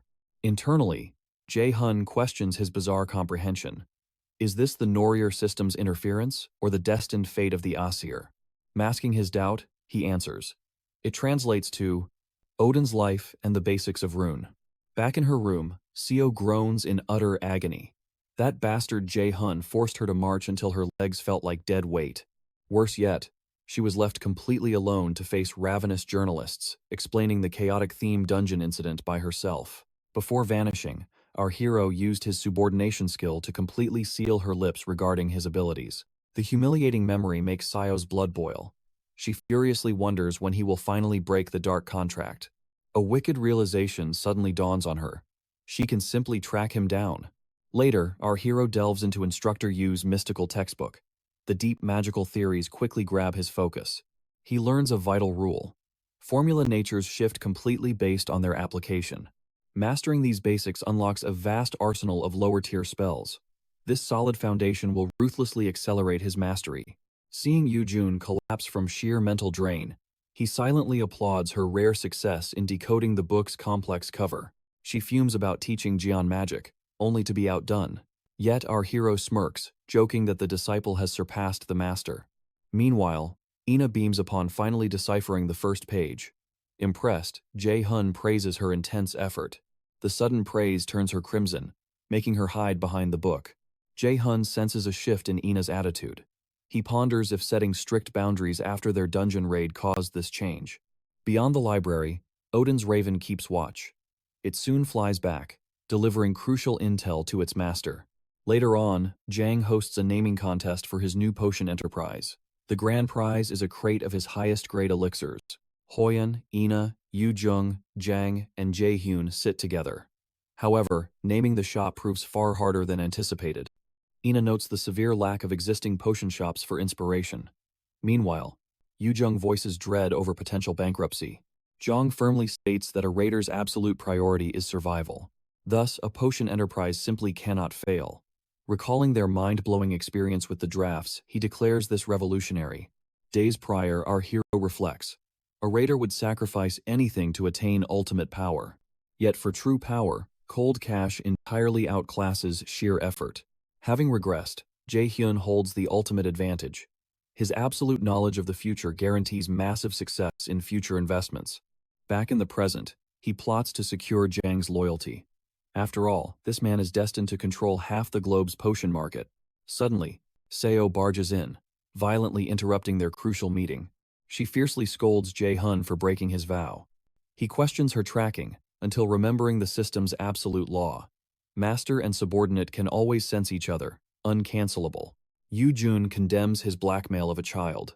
Ignoring her, Jun simply orders Seo to sit and lend him her mind. Soon after, Seo boldly proposes the title Heavenly Demon Potion. Deeming the idea pure trash, he violently invokes subordination, forcing her into absolute silence. The rest pitch titles, yet Jae-hun coldly rejects them. He sneers that lowly dungeon beasts could brainstorm better concepts. Eventually, Yu-jun erupts in fury, enraged that he entirely excluded her. He purposely ignored her, expecting complete disaster. Still, he finally decides to humor her idea. She suggests workshop elixir. The term strikes a chord. Elixir mirrors the Philosopher's Stone, an ancient artifact that resurrects the dead and heals any fatal wound. Jong loves the idea. In a rare first, Jae-hun finally thanks Yu-jung for saving them. Later, within the tense atmosphere of Yizu's class, Jun flawlessly explains runes as the absolute foundation of magic. His perfect response only fuels Suyuk's burning anger. After class, our hero approaches Instructor Yu to ask about a deeply mysterious text he recently read.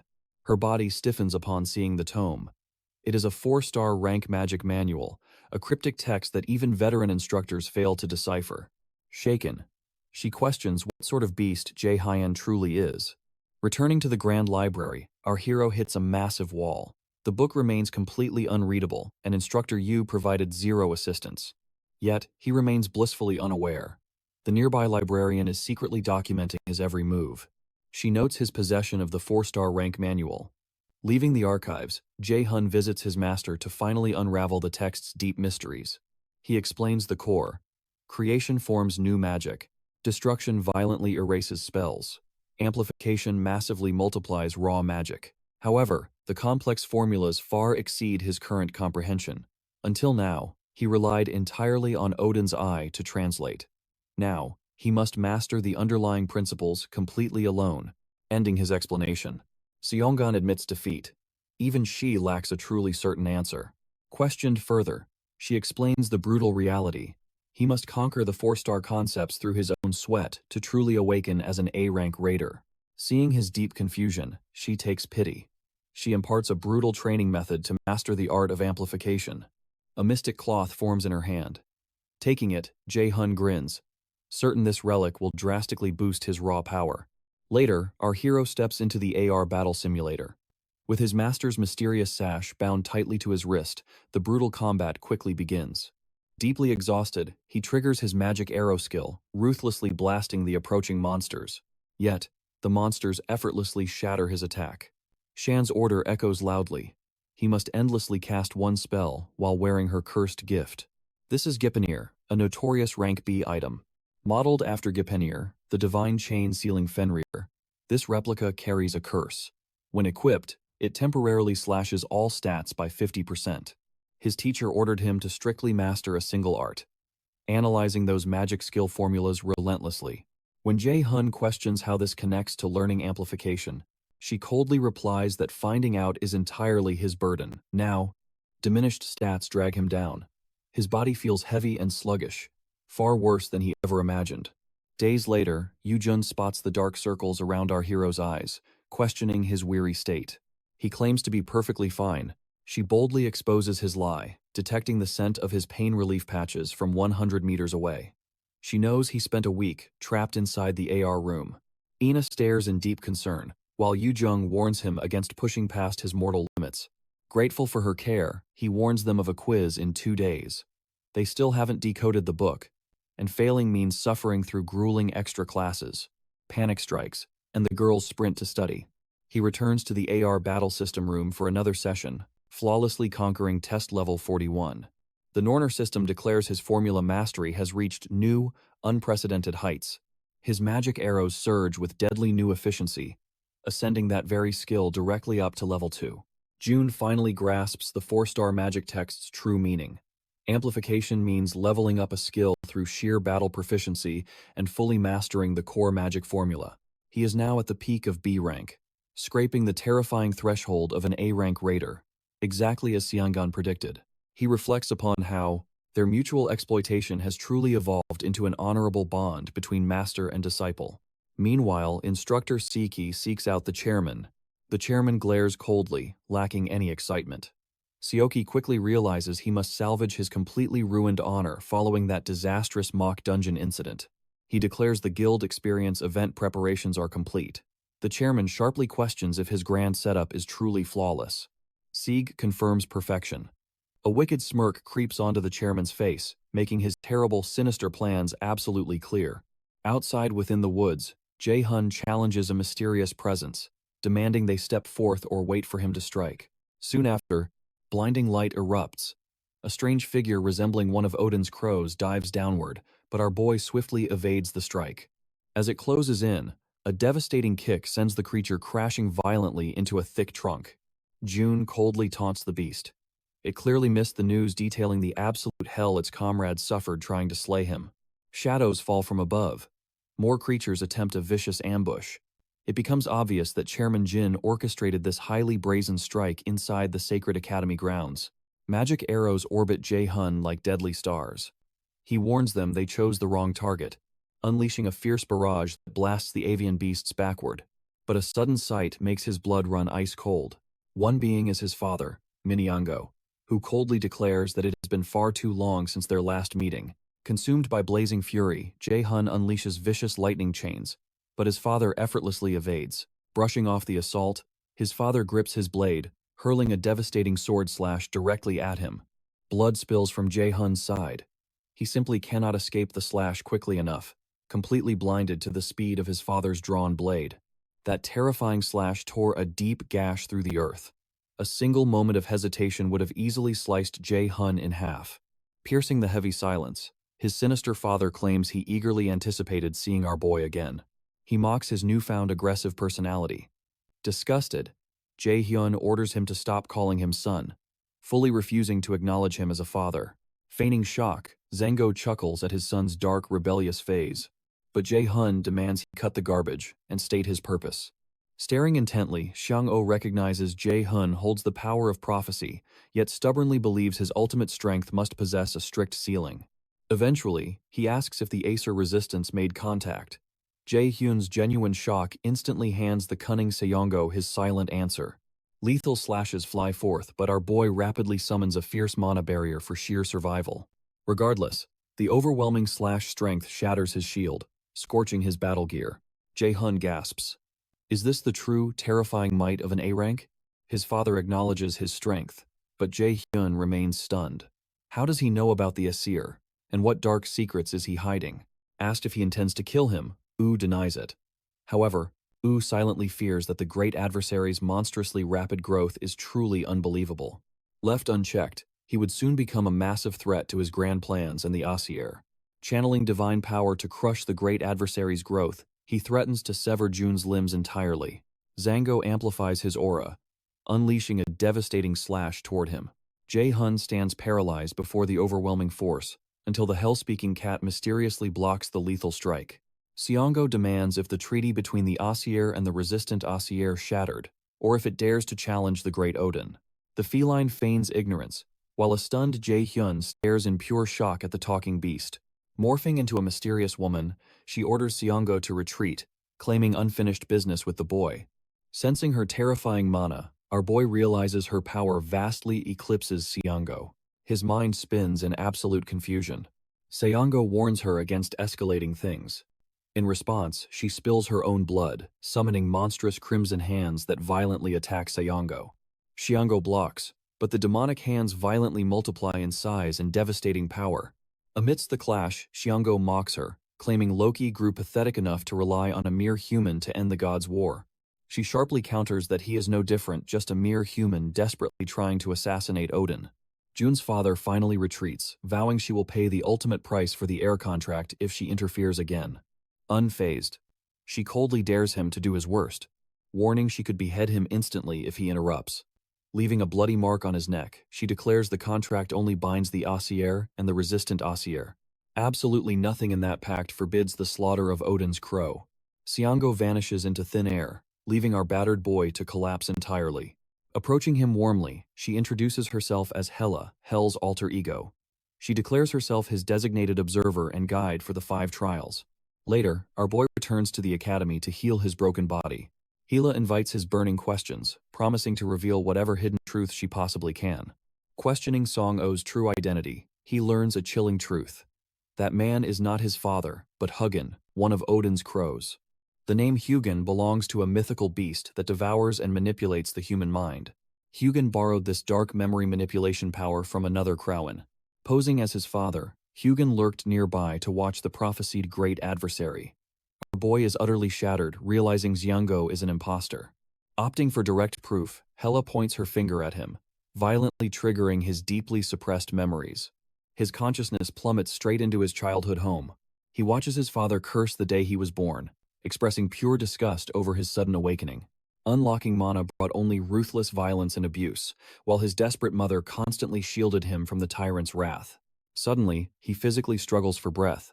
A chilling realization hits him. He had erased a priceless memory that should have been eternal. Warm visions flood back his actual father secretly sneaking him sweet treats against his mother's strict wishes. Recalling their beautiful family bond, heavy tears stream uncontrollably down his face. Staring at his real father's image, he weeps bitterly, questioning how he ever lost these precious moments. Snapping back to reality, Hala assures him the twisted memory manipulation is finally broken forever. Through tear-filled eyes, he demands why Sha tormented him. She reveals his true destiny, the fated great adversary. Frustrated by this grand prophecy, Jae-hyun angrily demands to know why this destiny mercilessly ruins his life. Hela pauses, then reveals the dark truth. Everything began 10,000 years ago with the first Ragnarok. Ragnarok, the ultimate apocalypse where the divine story meets its brutal end. In that war of extinction, the resistance Asir alliance fought valiantly, but fell to the Ire gods' Valkyrie army. Following the bloodshed, Odin spared the surviving gods and giants, binding their lives to a strict divine contract. This harsh pact officially sealed the defeat of the resistant Ire forces, stripping their right to harm the Ire gods, while enforcing absolute obedience to the supreme Odin. Countless worlds suffered under this curse, drowning in endless despair until the 3 Norn sisters delivered a prophecy. They declared, 10,000 years later, when the second extinction dawns, the weakest being shall crush Odin and Asgard to forge a new world. That prophesied nemesis is June. Discovering the Aesir resistance plans to use him as a weapon against Odin, June questions Odin's ultimate endgame and his own stake in this war. Ha reveals Odin's true ambition: absolute dominion over all 9 realms, including the human domain of Midgard. Meanwhile, in Asgard, Odin seethes with irritation, forced to monitor a mere inferior being due to a prophecy. Standing nearby, Heimdall scoffs that Jae-hyun is merely human, a speck of dust compared to their divine might. But with the Aesir resistance growing bold, Odin refuses to show any weakness. Thus, he grants Heimdall temporary divine authority. Heimdall smirks at the command, thrilled to finally leave the gates of Asgard after so long. Later, pushing his limits at the gym, our hero recalls Hela's grave warning about the 9 realms. Odin has already conquered several dimensions, including Vanaheimheimer, Jotunheimheimer, Svartheimer, and Muslimer. Now, he seeks total conquest through a second war. In a flashback, June asks why Odin spared him. Hela explains that the prophecy's power shields him, an absolute force that even the mighty gods cannot overwrite. But despite Jae-hyun being shielded by this absolute destiny, it is not eternal and will fade as the second Ragnarok approaches. She warns that the Aesir gods will execute him when the second Ragnarok begins, revealing they had already murdered him once before. The horrifying truth hits Jae-hyun. His past life's death was Odin's design. He was nothing but a pawn in their cruel game all along. They slaughtered his family, warped his memories, and created a living hell.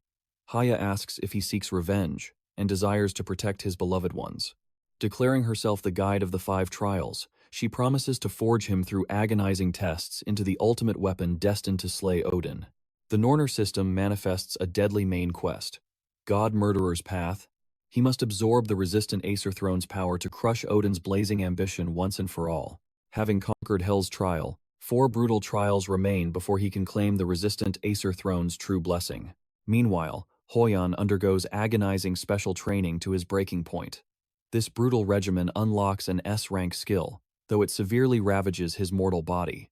He recalls that Jae-hyun's power level vastly eclipses his own, realizing he lacks the raw strength to crush him at the Mills Festival. Driven, he pushes further, only to be interrupted by a sudden summons to the chairman's office.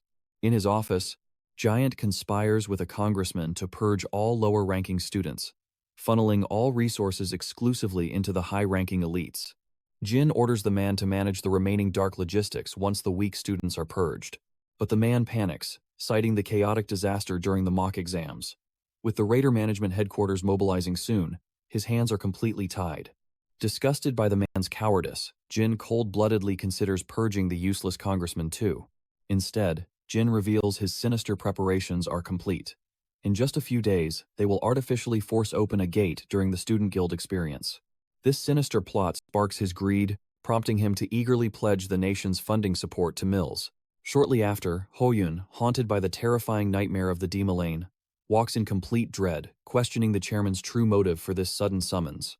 He suspects the chairman was the sinister force that invaded his mind at the Demalaine and orchestrated the horrific mock dungeon disaster.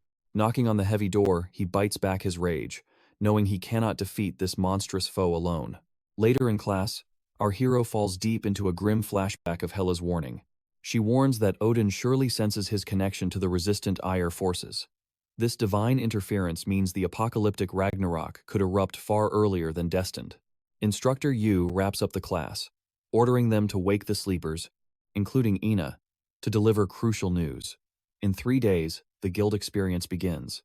This vital trial allows them to witness raider guilds in action and hunt real monsters on the field. She adds that Chairman Jin has personally handpicked a special guild just for them. Jae-hyun hates the thought of entering the guild Jawen provided, recalling how he wasted away on a moldy couch in an E-rank guild during his past life. But crowned by his legendary achievements, he now commands his own destiny. He targets Neptune Guild, the absolute undisputed top-ranking powerhouse before his past life's regression. However, Instructor Yu reveals a guild priority list, trading special points to desperately recruit the elite students they fiercely covet. Yu reveals the roster. The Lotus Guild claimed Jae-hyun, Aina, Yu-jang, and 3 others, while the Neptune Guild selected Lee Soo-yuk. Yu-jang bursts with joy over the Lotus Guild. Jae-hyun finally understands why his instructor requested the elite students' names. Overwhelmed by the chance to meet Guildmaster Yu Yangin, Yu-jung cries out, nearly suffocating Ina in a tight embrace. She abruptly stops as an urgent message from Hoenn summons all three to Jiang's workshop. Inside the workshop, Hoenn reveals Chairman Jia's chilling plot. He intends to slaughter the lower-ranking cadets during the guild experience to force awakenings. Jiang angrily admits the chairman's corruption surfaces annually, but gambling with human lives crosses a terrifying line. Jae Hyun realizes this upcoming guild event is a deadly trap. Hoenn solemnly states they are the only ones holding this secret, and the only hope to stop it. Jae Hun, on the other hand, warns that rushing in blindly will only get them killed, no matter how noble their intentions are. A heavy silence falls. Breaking the quiet, Yu Jung questions their hesitation while innocent lives hang by a thread. Zhang and AA firmly agree. This unity brings Jun immense pride. Proving their unwavering drive to fight and protect is what truly makes them raiders. Suddenly, a new main quest flashes before him. The second turning point. The goal is to crush JN's greedy plan and save the students. This is an A+ rank difficulty. Success promises a blank card and a sealed magic text as rewards. The Norner system also warns that the resistant Aesir are closely watching his every move. Jae Hun finally proposes a decisive plan to destroy Chairman Ji. Later, Instructor Yu is stunned when Jae Hyun claims he mastered a 4-star magic text. A sudden chill runs down her spine. She realizes this student possesses a truly dangerous, unnatural aura. She knows the chairman views him as a mere pawn, but controlling Jae Hyun now seems absolutely impossible. Suddenly, Jae Hyun points out her visible distress after sharing so much knowledge. He coldly asks if she intends to snitch to that bastard Jin again. Panic-stricken, she demands how he uncovered her secret. In response, he activates his brainwashing skill, demanding a simple favor. The brainwashing takes hold instantly. Jae Hyun confirms his suspicions. His power has completely eclipsed hers. His strategy for total victory requires striking directly from the inside. He commands Yu to expose every filthy detail of Jia's hidden agenda for the upcoming guild experience. 3 days later, the guild experience begins. Yu Jung vibrates with intense excitement to explore the legendary Lotus Guild headquarters. Manager Sunji soon steps forward, warmly welcoming the cadets and taking charge as their guide for the day. He leads them through the halls until they reach the waiting guildmaster. Shortly after, everyone gathers around a grand table for tea. Paralyzed by pure awe, Yu Jun can barely lift her head. Mustering her courage, she begs the guildmaster for an autograph. Seong gladly signs it, revealing that devoted fans like her are a true motivation. The guildmaster notes Jae Hun's many companions. Surprised, Hoenn immediately asks if he already knows this legendary leader. She proudly declares Jae Hun as her personal student, sending Yu Jung into an absolute frenzy. The guildmaster explains that Jae Hyun spoke highly of them all, which is exactly why she summoned them today. She reveals that Lotus and allied guilds already know of Ji's deep corruption, yet his absolute authority has tied their hands entirely. Ji's true abilities remain a dark secret, and Seongan admits she is blind to most of his terrifying power. Meanwhile, elsewhere, students tour a different guild. Song Chan smirks at his peers, viewing them as untalented fools, forever doubting his supreme potential. Everything has changed. The chairman personally handpicked him. Finally recognizing his destined greatness as an elite raider, suddenly, a girl stops Song Chan, questioning the strange atmosphere. She points out that a real raider guild should be bustling with advanced facilities. Instead, this place feels completely deserted and forgotten. It resembles a decaying ruin. Seeing the rotting boxes and thick cobwebs, dread fills him, just as their guide announces they have arrived. As the guide turns around, his fake face burns away, revealing the sinister grin of Instructor Seoki. Seoki curses his disguise for fading too quickly. With his cover blown, he realizes the bloody plan must begin early. A brilliant pink magic circle erupts beneath the students as he bids a cold farewell. Panic sets in, but their feet remain firmly glued to the ground. Elsewhere, the kids follow Guildmaster Shungan's monomap, hunting down the source of a sinister, supernatural disturbance. However, heavy doubt creeps in when their destination resembles a ruined wasteland rather than a proper guild headquarters. Behind them, Jae Hyun links minds with manager Sunji, confirming his protector is silently tracking their steps. Sunjae asks how he mastered telepathy so fast. Our boy casually credits magic texts. Sunji is deeply proud, knowing this feat is insanely hard. At Yana Guild, Guildmaster Aster senses a terrifying wave of dark mana. Her mind races back to Jae Hyun's grim warning. Chairman Jia plans to execute his evil scheme through a guild named Kane. Shang remembers Jen built this guild himself. Its location is bizarre, sitting right in the heart of Seoul, closely near Lotus. Causing massive catastrophes openly heavily contradicts Jian's calculated style. Back then, Jae-hun revealed a hidden informant had leaked this critical intel. Snapping to reality, she demands a report on Jian's shady guild. Hana confirms the probe is fully done. Hana reveals the Kane Guild is a phantom guild. It exists purely for tax evasion and dark corruption, completely erasing all its foul operations. Hearing this, Jungwen realizes Jae-hun was entirely right. Yet Giant's true plan remains a mystery.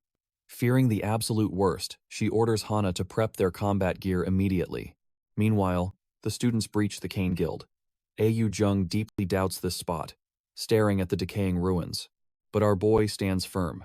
The foul stench of rotting mana leads to this spot. The malicious aura puts Jae-hun on edge. He plans to evacuate the rest, ready to face this alone with manager Sunj. Moving closer, they sense lingering sparks of a freshly cast, advanced magic spell. Suddenly, that blinding pink energy flares up. Our boy screams to retreat, but it is too late. The glowing trap completely paralyzes them. A sinister voice calls them fools, violently dragging their souls to Spartheimer, the cursed dark elf realm. Mid-transit, the Norner system flashes a deadly red warning. The dungeon wildly exceeds Jae-hun's level, demanding evacuation. Meanwhile, the Dark Elf Lord orders his legions to rise. Fresh human prey has entered their hunting grounds. Transported into Spartalheimer, Jae-hun remembers the grim lore. In Northern European mythology, dark elves wield monstrous power, rivaling the gods. Luckily, their divine strength broke when this realm became a dungeon. Hoyan freezes in shock. How could Chairman Jia cast such god-tier spatial magic? His true identity is terrifying. June nods in pure dread. No mere human can bypass the Nine Realms transfer system. A much darker entity must be involved. Despair chokes the group, until manager Sunji suddenly steps out of the shadows, shocking everyone. Sunja reveals Jae-hun planned for this disaster. A wave of massive relief washes over Yu Jung, thinking they might actually survive. However, Sunjai drops a brutal reality check. Even A-rank hunters are slaughtered in the dark elf world. One single mistake, and they will all be wiped out. Jae-hun agrees with Sunungjai. In this timeline, absolutely zero flawless clear methods exist for this deadly dungeon. Yet, he remembers enough future dungeon clearing guides to survive. With fierce confidence, he vows to lead them out alive. But first, they must hunt down the remaining survivors. Meanwhile, Chairman Jin faces Hoen's furious father, Mr. Aniu, who angrily claims Jin broke his promise to awaken Hoen. Jia calmly smiles, guaranteeing Hoan will utterly dominate the next survival event. But Mr. An sees the venomous snake. He demands how Hoen lost to a lowly magic student in the freshman hunt. The chairman reveals Jae-hyun is a freak genius, born with a 97% magic aptitude. That insane figure shocks Mr. An, forcing his quick retreat. And Sogu's past as a military officer grants him massive political pull, making him a highly valuable pawn for Jia. Still, Jin refuses to blindly intervene. A master manipulator never joins a deadly game he is already destined to lose. Plunged in abyssal darkness, AA activates her light magic, casting the flash skill to pierce the crushing shadows. June stops her, casting a level 3 flash skill to blind the darkness with divine light. AU is utterly amazed. Our boy casually explains, he evolved Flash from D rank. Ina freezes, knowing skill evolution is strictly forbidden until you hit A rank.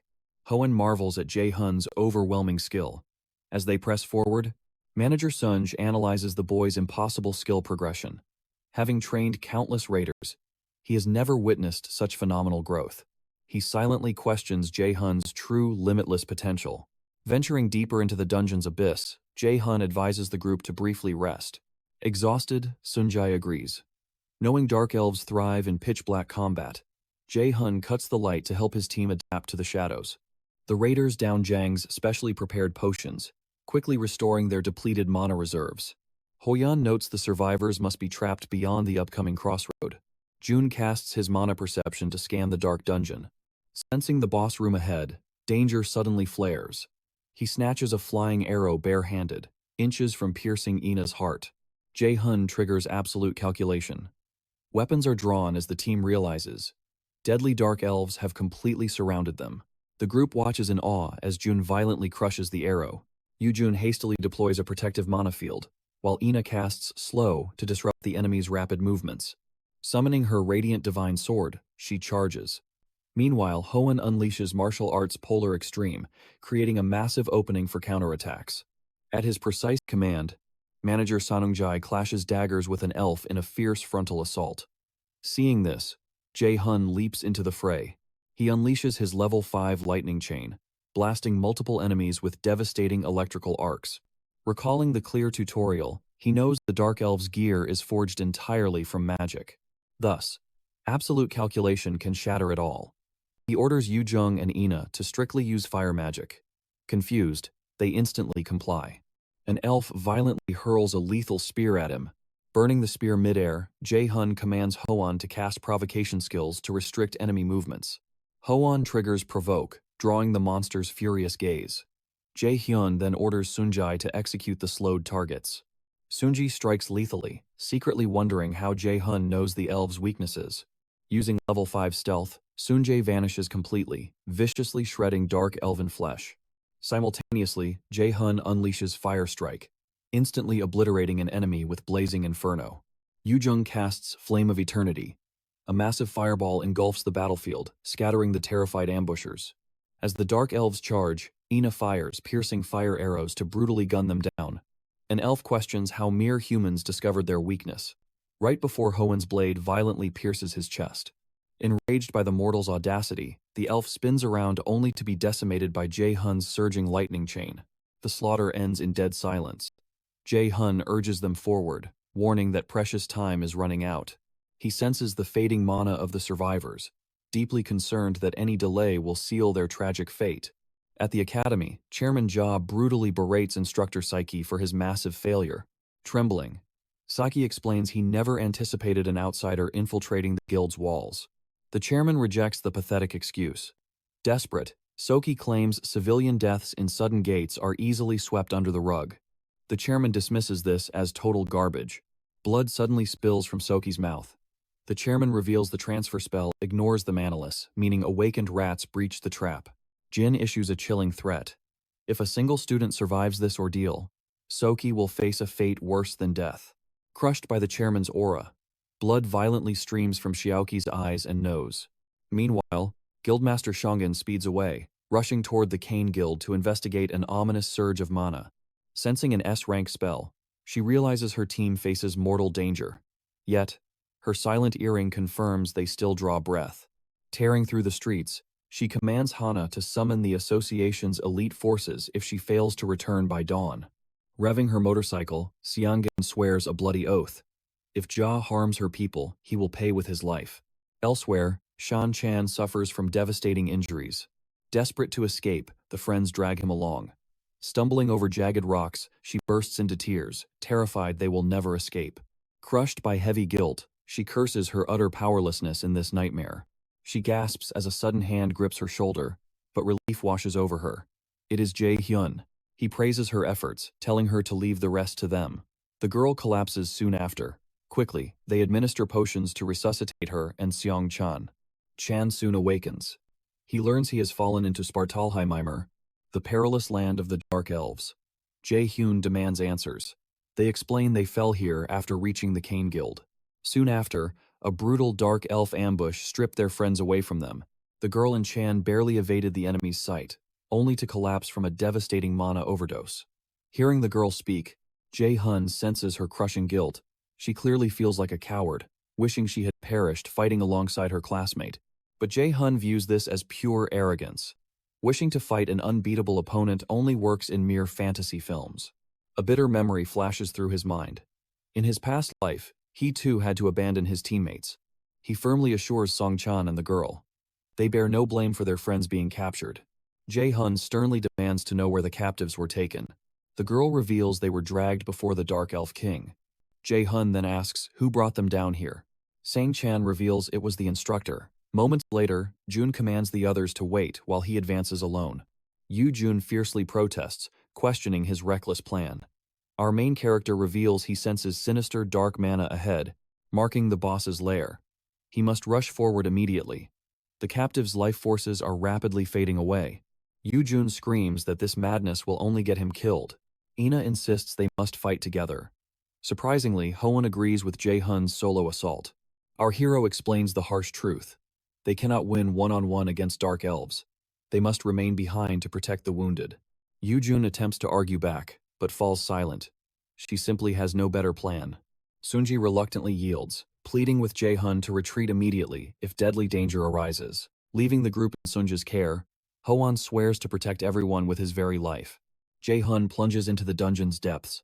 Seong-chan's friend worries for his safety, but Sunung-jae assures her of his overwhelming strength. Meanwhile, Yu-jong wipes away her tears. Seeing Ina's distress, she firmly promises that Jae-hun will return safely. Suddenly, Sunung senses a chilling presence. He commands total silence. The enemy is closing in. He reaches for his daggers, but a devastating energy beam blasts past his head. The brutal strike knocks him down, deeply wounded. Shadows shift as dark elves surround them. A towering elite mocks the humans, dismissing them as mere annoying flies. Meanwhile, our hero charges endlessly forward. He realizes he must end this swiftly, sensing impending doom for those left behind. He breaches a massive door. Before him stands the Dark Elf King, eagerly waiting with a deadly special trap. Before Jae-hun can speak, his earring burns with scorching heat. The manager's life force is rapidly fading. The massive doors slam shut behind him. The king declares he cannot leave unless he slaughters his royal guard. Jae-hun faces a brutal crossroads. He desperately needs to save the others. Remembering Hoyan's solemn vow, he chooses to trust his allies while conquering this threat.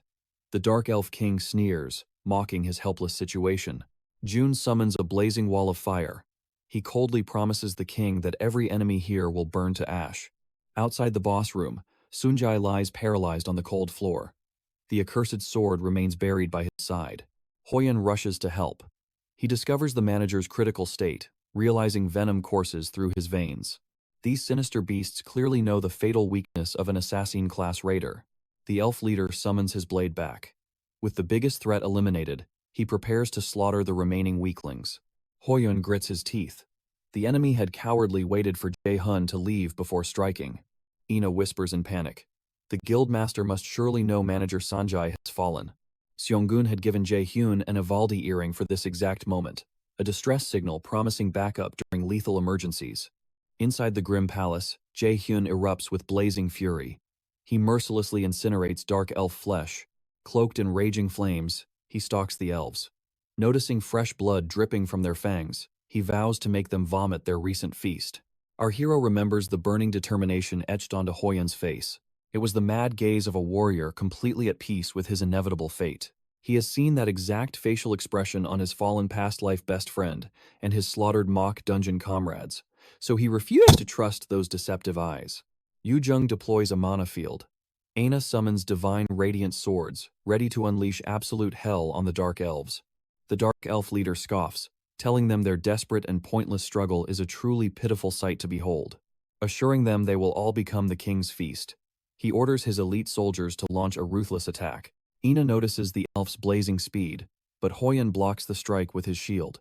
Activating his martial arts' polar extreme skill, he retaliates, violently forcing the enemy into a retreat. This clash forces the leader to admit these humans are not totally worthless after all. Hoyan realizes these dark elves are vastly stronger than any they have faced before.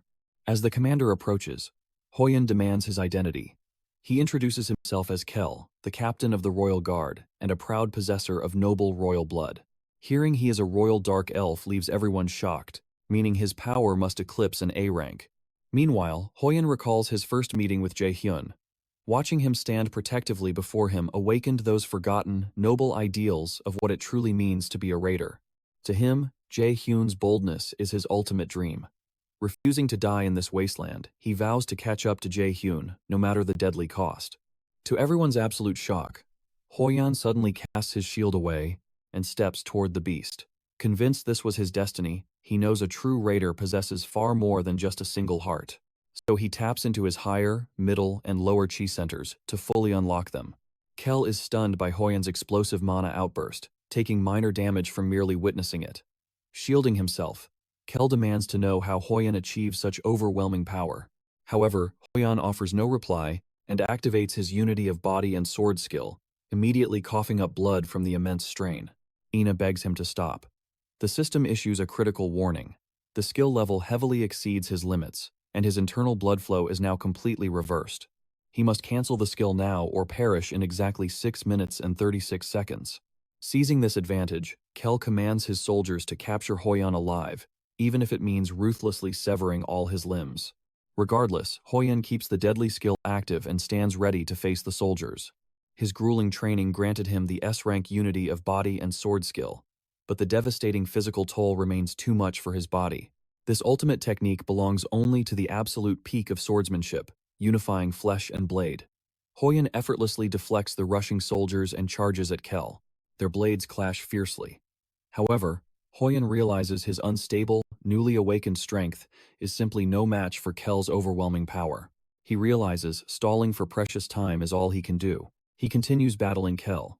Mid-combat, Kel mocks his comical struggle, revealing he sees right through Hoyan's desperately deteriorating physical state. Yet Hoyan fiercely refuses to yield. He has a sacred promise to uphold. Telling Kel he will never grasp his motives, he dives in for a frontal strike, but the dark elf swiftly dodges, aiming a lethal counterattack straight from the side. Kel's blade misses its mark. Hoyan's fiercely heightened senses catch the incoming threat, allowing him to dodge the counterattack just in time. Kel curses him as a rat, but Hoyan leaps back, nearly overpowering the stunned dark elf. Suddenly, Hoyan's body collapses mid-battle. The system screams at him to abort, warning that his muscle fibers are severing and his blood paths are twisting. Blinded by the pain, Kel lunges to finish him, but Hoyan miraculously blocks it. Reaching his absolute limit, he violently coughs and desperately gasps for air. Defying his limits, he maintains the skill for one final, glorious stand. He unleashes a colossal mana blast that violently shreds the ground. The blast harms a dark elf, but disappointment strikes Hoyan. Kel cowardly used a subordinate as a meat shield. The dying soldier calls out, but Kel coldly dismisses him, stating he served his purpose. Collapsing and violently coughing blood, Hoyan glares at Kel, weakly branding him a pathetic coward. Before those fragile words fully escape, Kel blitzes forward, ruthlessly driving his blade straight through Hoyan's chest. Tears stream down Yu Jung's face.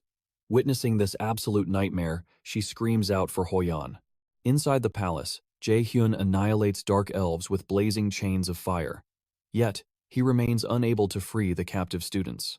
Anxiety grips him, recalling he asked Hoyan for just 10 minutes to slay the king and save everyone. Suddenly, a dark elf lunges at him with a lethal spear to claim his life. Jae-hyun waits for him to approach, obliterating his face with roaring fire. Meanwhile, the dark elf king simply watches and laughs. He mocks Jae-hyun as a fool, asking if he actually expects to defeat this entire army. Jae-hyun calmly asks why not. The king sneers, calling him a completely arrogant and useless human. Jae-hyun remembers hearing that word constantly while growing up. Now, he is entirely sick of it. Suddenly, the dark elves gasp for air. Our boy blazes with blinding light as several enemies collapse. The shocked king demands to know why his troops froze. He has no idea our boy activated his Chains of Inferno skill. The soldiers attack, but Jae-hyun quickly strikes them down using his heavy chains, and he thanks the king for this perfect test target. Hundreds of dark elves turn to ash in the infernal flames, leaving the enraged king cursing Jun's name. He vows Jae-hyun will pay with his life for this massacre. But Jae-hyun just walks forward, asking if he is seriously making threats right now. The king trembles, knowing a mere human should never hold such monstrous power. He finally realizes defeat is inevitable. He warns Jae-hyun that he will regret this. Even if he dies here, the other 7 kings will absolutely hunt him down and destroy him. Mid-sentence, Jun activates his Step of Light skill. He bridges the gap in a flash and lands a devastating punch right on his face. The heavy impact triggers a brutal, fiery explosion that sends the king flying backward. Jun coolly states he does not care about the other kings. If they are truly angry, they can come face him themselves. Meanwhile, Kel drives his blade into Hoyan's chest. Ina watches in absolute despair. Her own tragic weakness prevented her from saving her bleeding friend. History is repeating itself. Kel slowly approaches her trembling frame, snatching her by the throat with plans to devour her whole. Eugene screams her name. Trapped in Kel's grip, she cries, vowing she cannot lose now. Suddenly, Blinding mana floods the entire zone. The guildmaster arrives, asking Kel if he harmed her people. She warns him to think fast. If he harmed them, he will absolutely die here. Her immense aura crushes the room. The dying Ho Yan feels pure relief, glad he survived until backup finally arrived. Zan demands an answer from Kel again. The crushing gravity of her majestic aura forces nervous sweat down his trembling face. Sensing her godly mana, Kel knows victory is impossible. In a desperate bid for survival, he plots to take the youths hostage. He arrogantly boasts that this bloody sight is his masterpiece. Xiangan coldly asks if that is so. Instantly, she triggers her sacrifice skill. She burns her own life force to fully heal everyone at once. Kel recoils in shock at her rapid healing magic, deeply terrified and wondering what is happening. She tells Kel that nobody touches her precious guild members. Then, she violently blasts him away with a fierce energy torrent. The devastating impact launches him back, rapidly melting his flesh until he fades to dust. Yujung stares in awe, realizing Sean never used a skill, just raw, concentrated mana. Shang then rushes to heal Sanjay, quickly stabilizing his critical wounds. The only remaining problem is Hoon, whose condition looks deeply severe. As she attempts to heal him, her system warns that his critical wounds require a massive amount of time to fully recover. She realizes he pushed far beyond his absolute physical limits, shattering his meridians and nerves. A second later, and he would have permanently lost his ability to wield any mana.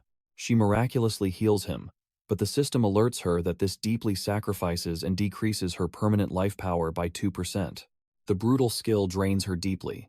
She knows she would have perished long ago if Jae-hyun had not intervened. Yujong asks about Hoi. Song gently replies that he will survive but might remain asleep for days. The students sigh in relief, so she asks where Jae-hyun went. They nervously admit he entered the boss room alone. Instead of showing panic, she smiles and confidently assures them he will survive. Yujung worries about him fighting alone. However, Zangun claims dark elf magic cannot easily kill a monster like Jae-hyun. She knows June is on a whole different level. Meanwhile, our boy taunts the Dark Elf King, daring the other kings to hunt him down. But that requires the king to actually survive this fight. Bleeding from his bruised face, the desperate king curses his humiliating loss to a mere human. Terrified, he sprints away to warn his brothers. But to his absolute horror, Jae-hyun effortlessly outpaces him, blocking his path. Using lightning chains, our boy binds him and brutally smashes his face into the dirt. Boiling with rage, the Dark Elf King vows he will not die alone, dragging him straight to Helheimheimer. The monarch unleashes Frozen Earth, a secret art exclusive to the Dark Elf King. He expects June to tremble. Instead, June welcomes the sudden gift. The monarch stares, bewildered by his smirk. Our hero triggers his blank card. He expresses gratitude, never expecting the king to reveal such power here. He instantly copies the Frozen Earth skill onto his blank card. Using absolute calculation, he shatters the icy domain. The king watches in sheer horror. His freezing assault crumbles. Jae-hyun yanks his head up. He coldly reminds the king to know himself and his enemies. Flames engulf his head. The Nor system announces that he has slain Kanan, the Dark Elf King. Thus, he earns the title, the one who killed the King of the Dark Elves. June loots the King of Dark Elves' essence. He equips the King of Dark Elves' Pauldron. Having cleared the second quest, he claims a blank card and a sealed magic text. He awakens the embodiment of magical artifact skill. He rushes to the captive students. Relief washes over him when he finds one still breathing. Grief strikes him upon seeing lifeless bodies. Without hesitation, he activates his sacrifice skill to heal the survivor. Shongen steps in to merge her power with his. She whispers that being a healer is a cruel path. A healer's greatest joy is when their art is unneeded. Their second is snatching a soul from death's door. Meanwhile, back on the city streets, C seethes with pure fury. His grand schemes are utterly shattered. He vows to give them a painful death, even if they escape the dungeon. Suddenly, Jae-hyun shatters his window and chokes him.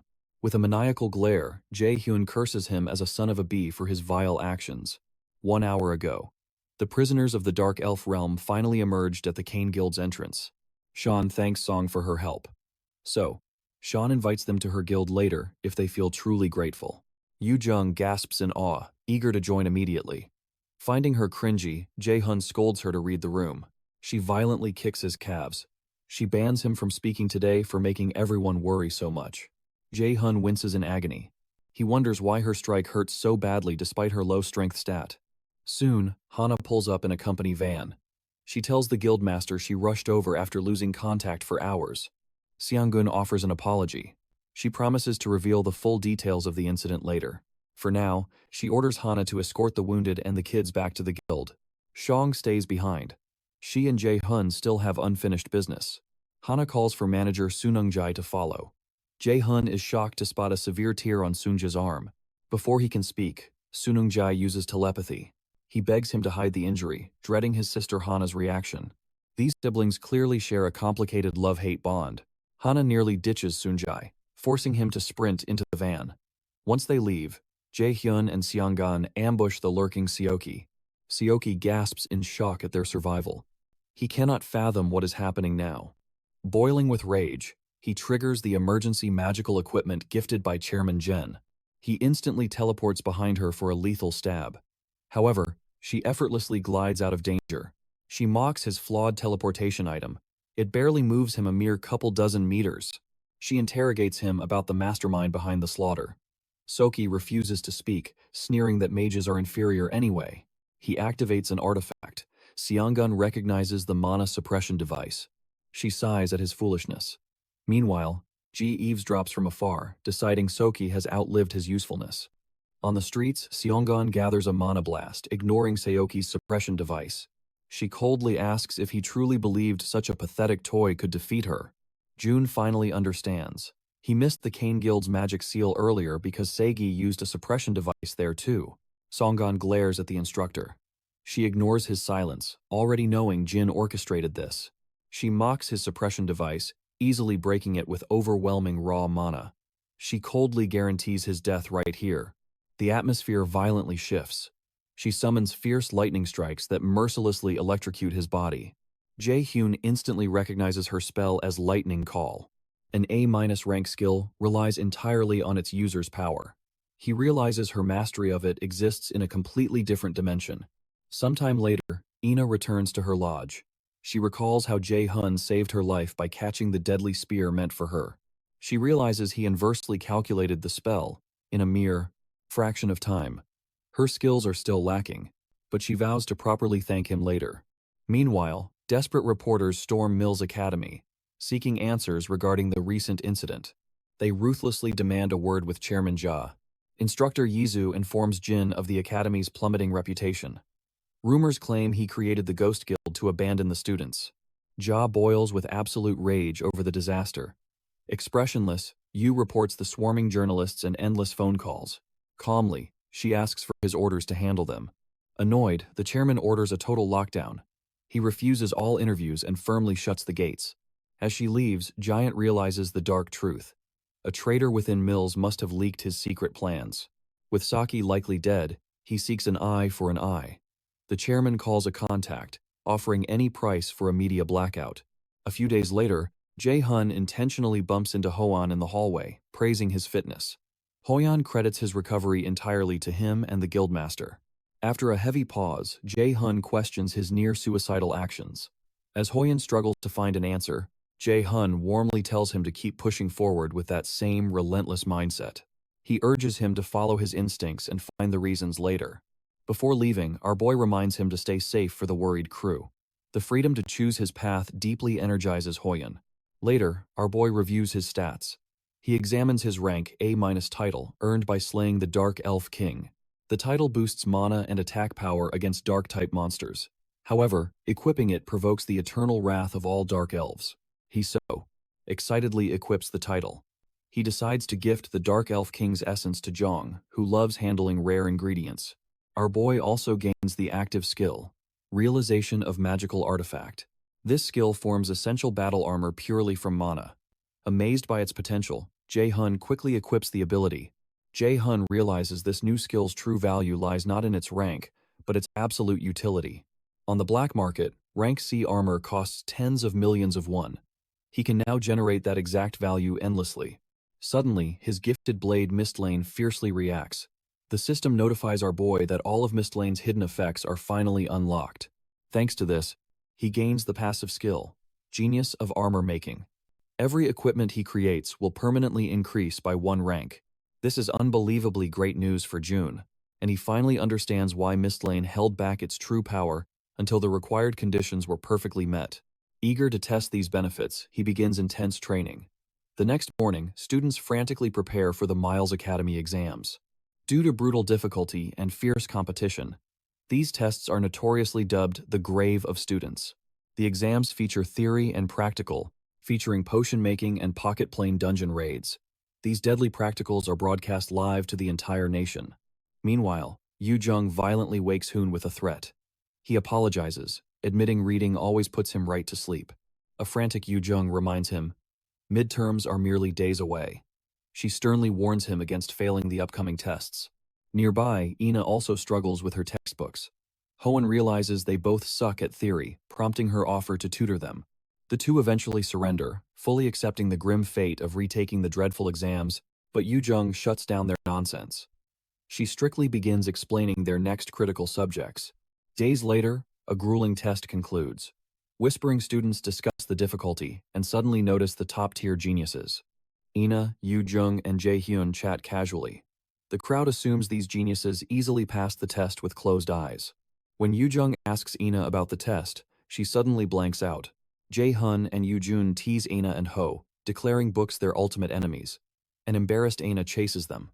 Meanwhile, Suyuk glares at Jae Hyun and vows to Emsu that he will crush the arrogant bastard this time. Emsu simply dismisses Soo-hyuk's edgy emo phase. Later in Jong's workshop, Yu Jung's potion erupts in a chaotic blast. Jae Hyun merely laughs at her epic failure. He claims his concoction is far superior, seeking Jong's validation.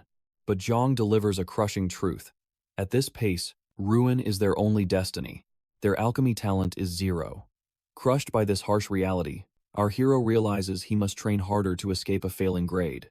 Desperate, he begs Jong for a hidden path to pass. After deep thought, Jong reveals a trump card. They must hunt rare monsters called moonlight fireflies. Dwelling in pure lands, barely 100 hit the black market yearly. Their crushed shells will maximize the potion's power. Soon after, the duo seeks out Kwon Soil Sunbae, a senior they crushed during the freshman hunt. Stunned by their visit, she demands their purpose. Our hero boldly asks her for a monumental favor, but she instantly snarls at him, refusing to lift a single finger. He questions her blind refusal, urging her to hear his terms. Yet she scoffs, assuming he only carries worthless points. He drops 30 million won in cash. Yu Jung freezes, while Soil's eyes blaze with absolute greed. Soon, the party travels to Jolabuk Doju near Mount Dayu, dragging Jong along for the ride. An hour prior, Soil accepted the mission. Yet she warned them that her elite inspection skill had limits. She strictly requires physical traces to track targets. Jae Hyun confidently promises to bring a genius alchemist as a guide. When Jong finally appears, she instantly doubts his worth as a true alchemy master. Our hero asks about their history. She reveals they fought together during the first freshman hunt. Unaware of his alchemy skills, she viewed him as a total burden. Back then, he was just dead weight forced into martial arts. Deep inside the dark forest, Soil notes his entirely new aura. Seeing him actually enjoy the thrill of the wild takes her by surprise. Moonlight fireflies hide flawlessly in plain sight. Jong quickly guides the squad toward their prime hunting grounds. But Soil warns that their vision is fading fast in the encroaching shadows. Despite the gloom, Yu Jung notices that Jong remains completely unfazed. Our hero reveals Jong's bizarre love for bugs, creeping Yu Jung out. Soon, their alchemist spots a glowing monster trace. Soil immediately unleashes her tracking instincts. Igniting her inspection skill, she detects the hidden presence of the legendary fireflies. Following the trail, they enter an eerie, uncharted path. Despite the chilling atmosphere, Soil entirely trusts her skill. Pushing through the bizarre, twisted vegetation, a radiant waterfall reveals a mesmerizing swarm. Jong passionately declares they have found the moonlight fireflies. Their massive glowing forms instantly prove their terrifying monstrous nature. To counter their blazing speed, Jong triggers his gravity skill. Yet the fierce bugs completely resist the heavy pull. Soil urges Jae Hyun to amplify the crushing force. Lacking the mastery to adjust it, he refuses. Jong fears their prey will escape, but our hero guarantees victory. He instantly manifests a mana room, trapping the swarm. Soil freezes in pure shock at his overwhelming raw power. She calls him a true monster. Amazed by this brilliant tactic, Zhang charges fearlessly into the domain. Meanwhile, Yu Jung glares at the swarm with undeniable disgust. Ignoring her horror, Jae Hyun shoves her inside. They rush to help Zhang harvest the chaotic bugs. Amidst the chaos, Soil questions if any other academy student could forge such an epic mana room. Even elite third years would fail this feat. Their harvest complete, they return to the workshop for a second attempt. Miraculously, the brewing succeeds without a deadly blast. Hoyan and Ina watch in absolute shock. Zhang proudly boasts of his fierce effort. He guarantees their potions will reach at least 70% purity. As the duo celebrates, Zhang stares in dread. Jae Hyun's potion only hit 50%, while Yu Jung's failed at 47%. Anxiety grips him as the looming exams approach. Days later, the trial ends. Hoyan mercilessly mocks them, joking their chaotic cauldron looked like a cursed monster summon. Despite securing premium ingredients, Yu Jung ranked 42nd. Jae Hun placed 31st. Hoan claimed 29th, leaving Ina in first place. With a final taunt, Hoyan left for his next class. Jae Hun knew this battle wasn't over. Both he and Yu Jung still faced exams, but the upcoming practicals were notoriously brutal. It combined the freshman hunt, AR tests, and the fake dungeon. It tested every lesson learned so far, but its true terror lay in the punishing team selection rules. On exam day, Yoo-jun cursed her cost of 14. Securing a strong team would require a flawless strategy. Each student received a cost directly tied to their current academic standing. Teams of 4 were mandated, capped at a strict 50 points. Ho held a heavy cost of 17. Ina cost 15, and Yoo-jung cost 14. In his past life, Jae-hoon cost 6. He eagerly joined an elite squad back then, only to face utter disaster. He despised this twisted system. High rankers exploited it. They only picked weak cadets to balance out their own massive point burdens. Suddenly, a ghost from his past approached him. Jae-hun instantly recognized the cadet, the very same guy who once mocked his low rank. Now, this hypocrite praised him. He asked if he was the genius who conquered the hunt and mock dungeon. In the past, this trash told him to know his place. Today, he smiled brightly, introducing himself as Chu Han-sung. Jae-hyun coldly ignored him. Undeterred, Han-sung pushed for an alliance, bragging about his low cost and high skill. He offered to balance out his heavy cost of 20, which made finding teammates difficult. Jae-hun saw right through him. Han-sung was a parasite who crushed the weak and worshipped the strong. With an icy glare, he rejected the offer. He told Han-sung to take his pathetic begging elsewhere. Flustered, Han-sung frantically repeated his low-cost, high-skill pitch. Jae-hun shut him down completely. He could clear this test alone, and Han-sung was simply too weak. Leaving the parasite behind, Jae-hun approached his true targets. As Han-sung glared with venomous hatred, Jae-hun asked for their answer. The 2 warrior cadets, Jina and Sung-woo, accepted his proposal. Han-sung recognized them instantly. They were the cowards who abandoned Jae-hyun during the mock dungeon. Jae-hun smiled, relieved they had accepted. Consumed by blistering rage over being rejected for those traitors, Han-sung stormed away furiously. He vowed Jae-hun would deeply regret this. Sometime later, the newly formed squad gathered at a quiet cafe. Breaking the silence, Jina asked if he truly wanted them, despite their uselessness in the mock dungeon. Sung-woo agreed. He recalled how their weakness caused them to be abandoned during the cane incident. Jae-hun simply smiled. He had absolutely no intention of losing. Jae-hun knew their cowardice had tanked their scores. Their combat potential far exceeded their low point costs, making them vastly superior picks over Han-sung. Convinced, the warriors asked about their final member. Jae-hun replied that the lady would arrive shortly. Right on cue, Yoo-jung entered the cafe. Terror struck them. They remembered instructor Jian restraining a furious Yoo-jun from annihilating them for abandoning Jae-hun. Glaring fiercely, she demanded why Jae-hun wanted to team up with these cowards. Elsewhere, Chairman Jian read damning reports. Mills Academy was losing its supreme title, and the scandal threatened his entire position. He smashed his monitor in pure fury. He had bribed those greedy reporters, yet they still published the trash. The media was abandoning him, the absolute ruler. He knew instantly that the Lotus Guild was pulling these strings. Gritting his teeth, he chose to lay low. He had to endure this humiliating defeat for now.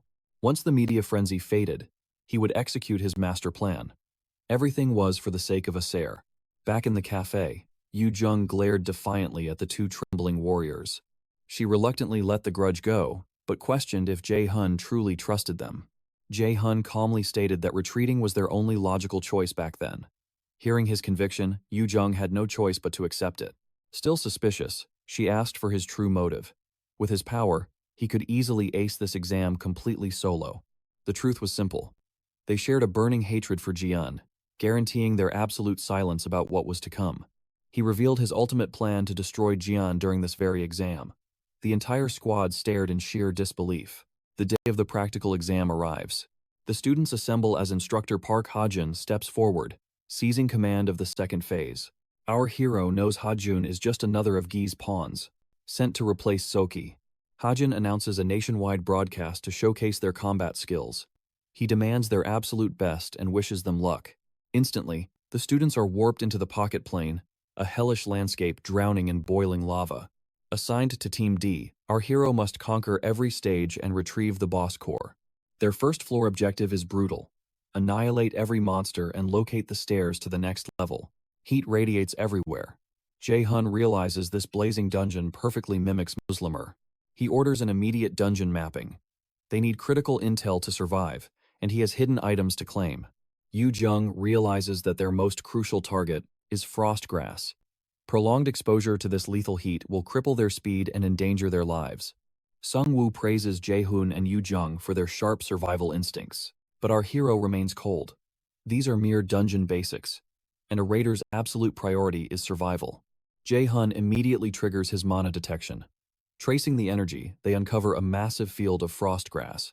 He orders the team to harvest every stalk and secure it in their inventories.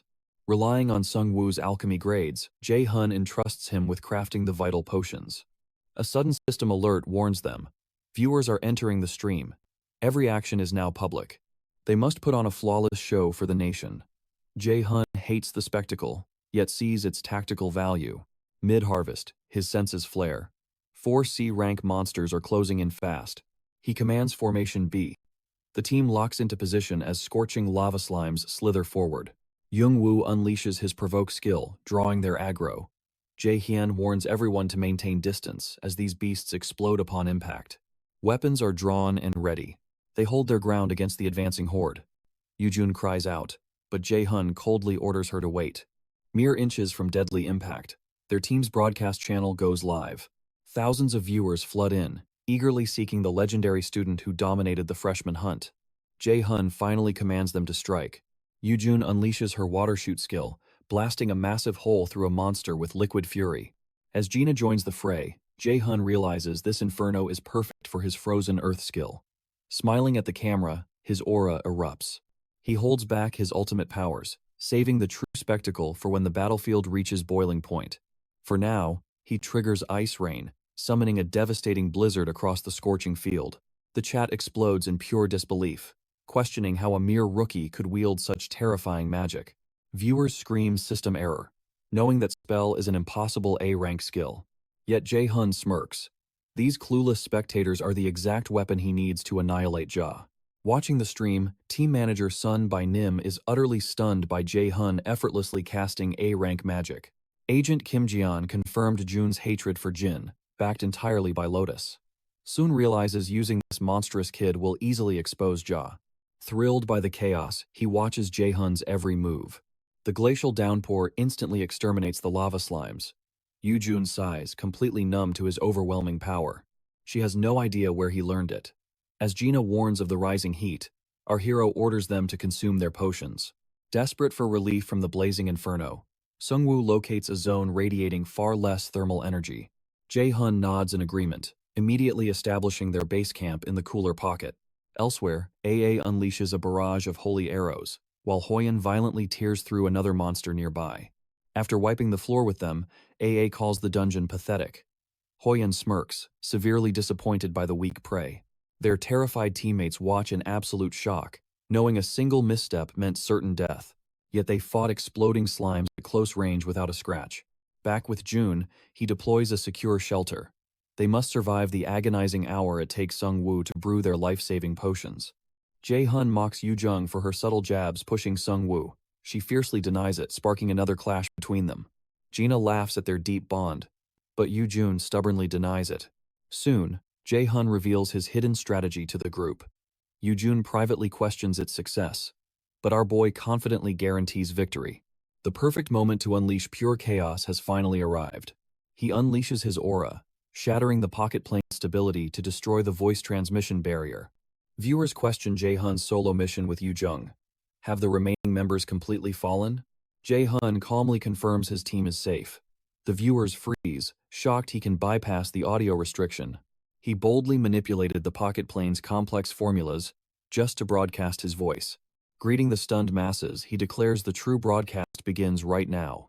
Meanwhile, Jien nearly explodes with fury, watching Jae-hun's grand spectacle. Jin is utterly paralyzed. How could one boy shatter formulas forged by dozens of mage raiders, himself, and the academy instructors? Instructor Ha-jun, standing nearby, demands absolute punishment for Jae-hyun. But Ja grimly admits defeat. They cannot act, as no academy rule covers this unprecedented anomaly. However, a rule forbids exposing Mills' sensitive information to the public, punishable by absolute expulsion. Suddenly, the chairman hears Jun, exposing his name on the live stream. Jae-hyun exposes the chairman's shady guild schemes. He confidently dismisses expulsion threats, leaving the chairman completely bewildered.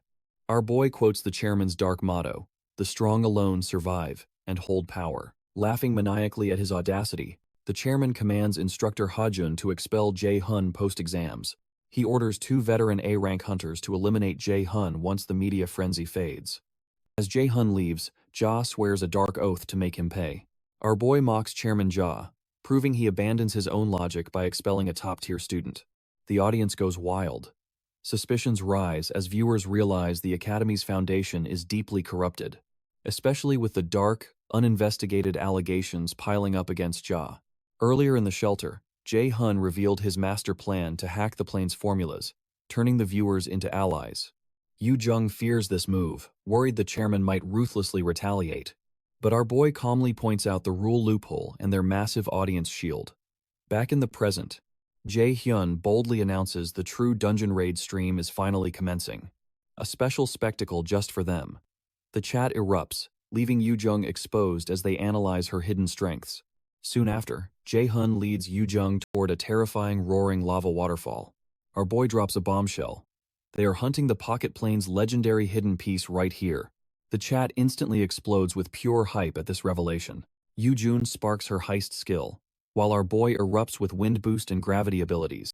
June will show the viewers how a regressor dominates a dungeon. Meanwhile at Mills Academy, instructor Kim Jun assures manager Sunbae she'll secure contact with June post-exams. He demands she recruit Jae-hun immediately, offering the prodigy absolute control over his contract terms. Jian accepts, realizing securing Jae-hyun is a monumental victory for their raider management. But the dark reality is that Ja is also after him.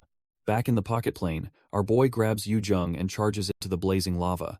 She screams in sheer panic, but he recklessly sprints directly toward the molten death. The confused viewers panic at this suicidal jump. Miraculously, Jae-hun lands perfectly on an invisible platform. Yoo-jung gasps in relief, finding a secret hidden foothold right there, just as Jae-hun predicted.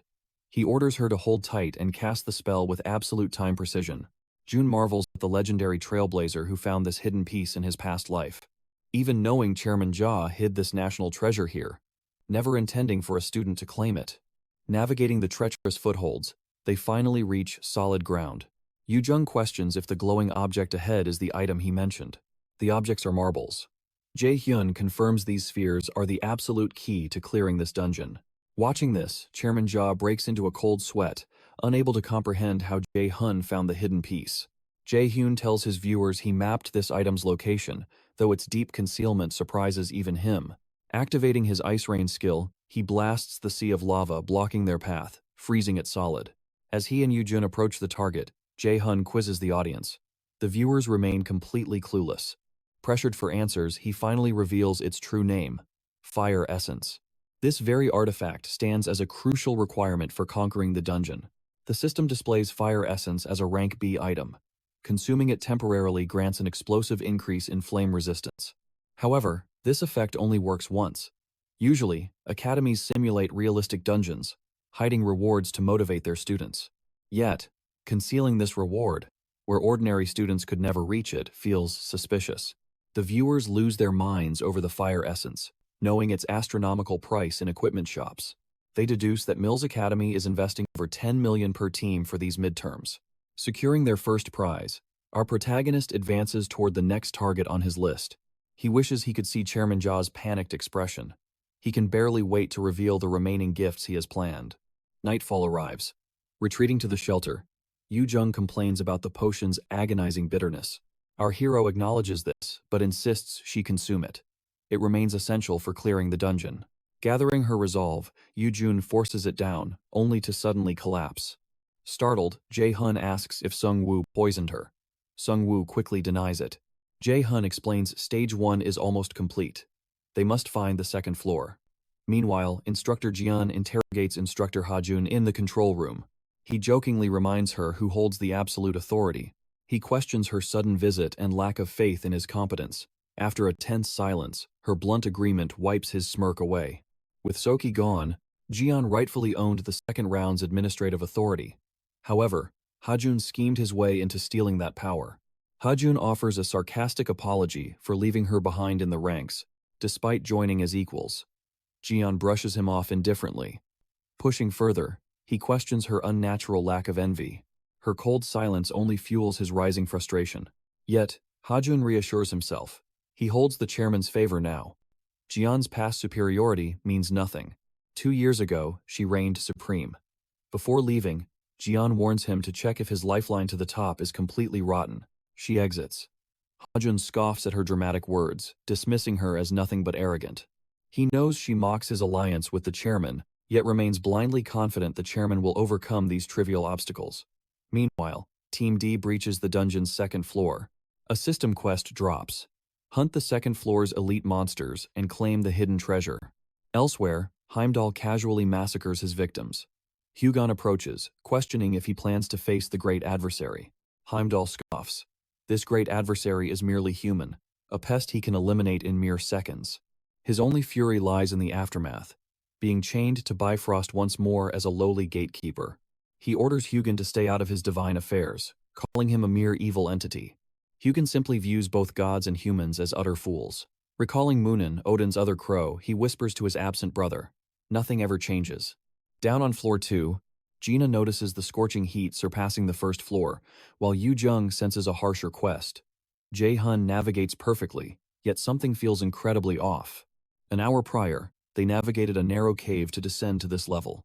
Sung-woo questions the complete lack of paths and why this entrance was buried entirely underground. Yu Jung explains that locating the descent in stage-type dungeons is notoriously difficult by nature, making Jae-hun's flawless navigation highly suspicious. She begins to wonder if he has conquered this dungeon before. Lost in thought, a sudden bug makes her shriek in pure terror, startling all the viewers. She leaps into Gina's arms trembling. Meanwhile, Jae-hun bags the creature, teasing the users that he might need it later. Halting their advance, he reveals a crucial preparation step, offering each teammate a glowing core of fire essence to swallow. Hesitation fills the air. Jae-hun chuckles, warning them to stop being dramatic while he is still asking nicely. His expression turns chillingly dark. Barking an order, he leaves them no choice but to swallow it. 3 distinct floors await them. The final boss lurks on the bottom level. Down there, Jae-hun fully intends to hand Jawa a devastating new nightmare. Before hunting the second floor's monster, he hypes up the viewers, hinting at a secret treasure location that makes them go wild. That spoiler easily hooks their attention, but his true objective lies elsewhere. The real prize here is the mighty salamander. Like a crow, this beast hoards glowing artifacts, hiding countless treasures deep within its fiery nest. The viewers explode with hype as one checks online to confirm. Salamanders possess the rare power to purify tainted gear. As they wonder how Jae-hun knew salamanders hide items in their nests, he claims he studied hard. The second hidden piece is Balmong's replica, an ancient blade born from Germany's Song of the Neolong in the 1200s, a fabled blade forged entirely for slaying dragons. Matching Thali's thundersteps, it radiates overwhelming, destructive might. The original once belonged to the fearsome German raider, Balak. Breaking silence, Gina asks about the beast's weakness. Eigen reveals their weakness is the stomach due to their hard skin. The best kill method involves blasting their stomachs with ice-type magic. They plunge deeper into the abyss. Sung-woo feels the crushing heat, realizing the fire essence is the only thing keeping him alive right now. Despite memorizing the layout, Jun feigns a careful search to mask his omniscient knowledge from the team. He suddenly halts the group, claiming to sense thick mana radiating from a graveyard of abandoned blades. Yu-jung doubts these unregistered weapons hold any real value, given how useless and abundant they appear. But Jae-hun smirks. The absolute best way to conceal a legendary relic is among dozens of worthless decoys. Jan rigged this trial to blind the students, but Jae-hyun ignores his tricks, instantly activating his detection skill. Spotting the target, he effortlessly yanks the heavy weapon straight out of the rock. The Norner system chimes instantly. He has unearthed the copy of the Tainted Balmong, a rank, a relic, and Dragon Slayer Siegfried's beloved sword. Its sealed power boosts strength by 70 and agility by 30. It also features a passive S-rank skill called Dragon Slayer, boosting physical abilities against any draconic species. However, the sword's dark taint keeps these incredible effects fully sealed. Viewers question how he pinpointed the exact weapon, while loyal fans simply trust Jae-hyun's mysterious methods. Moving forward, Yu-jung actively tries to track the fiery salamander down. Jun halts her. The king salamander only eats once at night, and they must strike when it is full and vulnerable. Yu-jung questions this risky delay. The beast's sharp nose could easily expose their hiding spot, inviting a deadly ambush. Smirking, he agrees to mask their scent, pulling out that horrifying bug from earlier and sending Yu-jung into another panic. She scrambles to escape, but he firmly pins her down. Her specific skills are absolutely vital.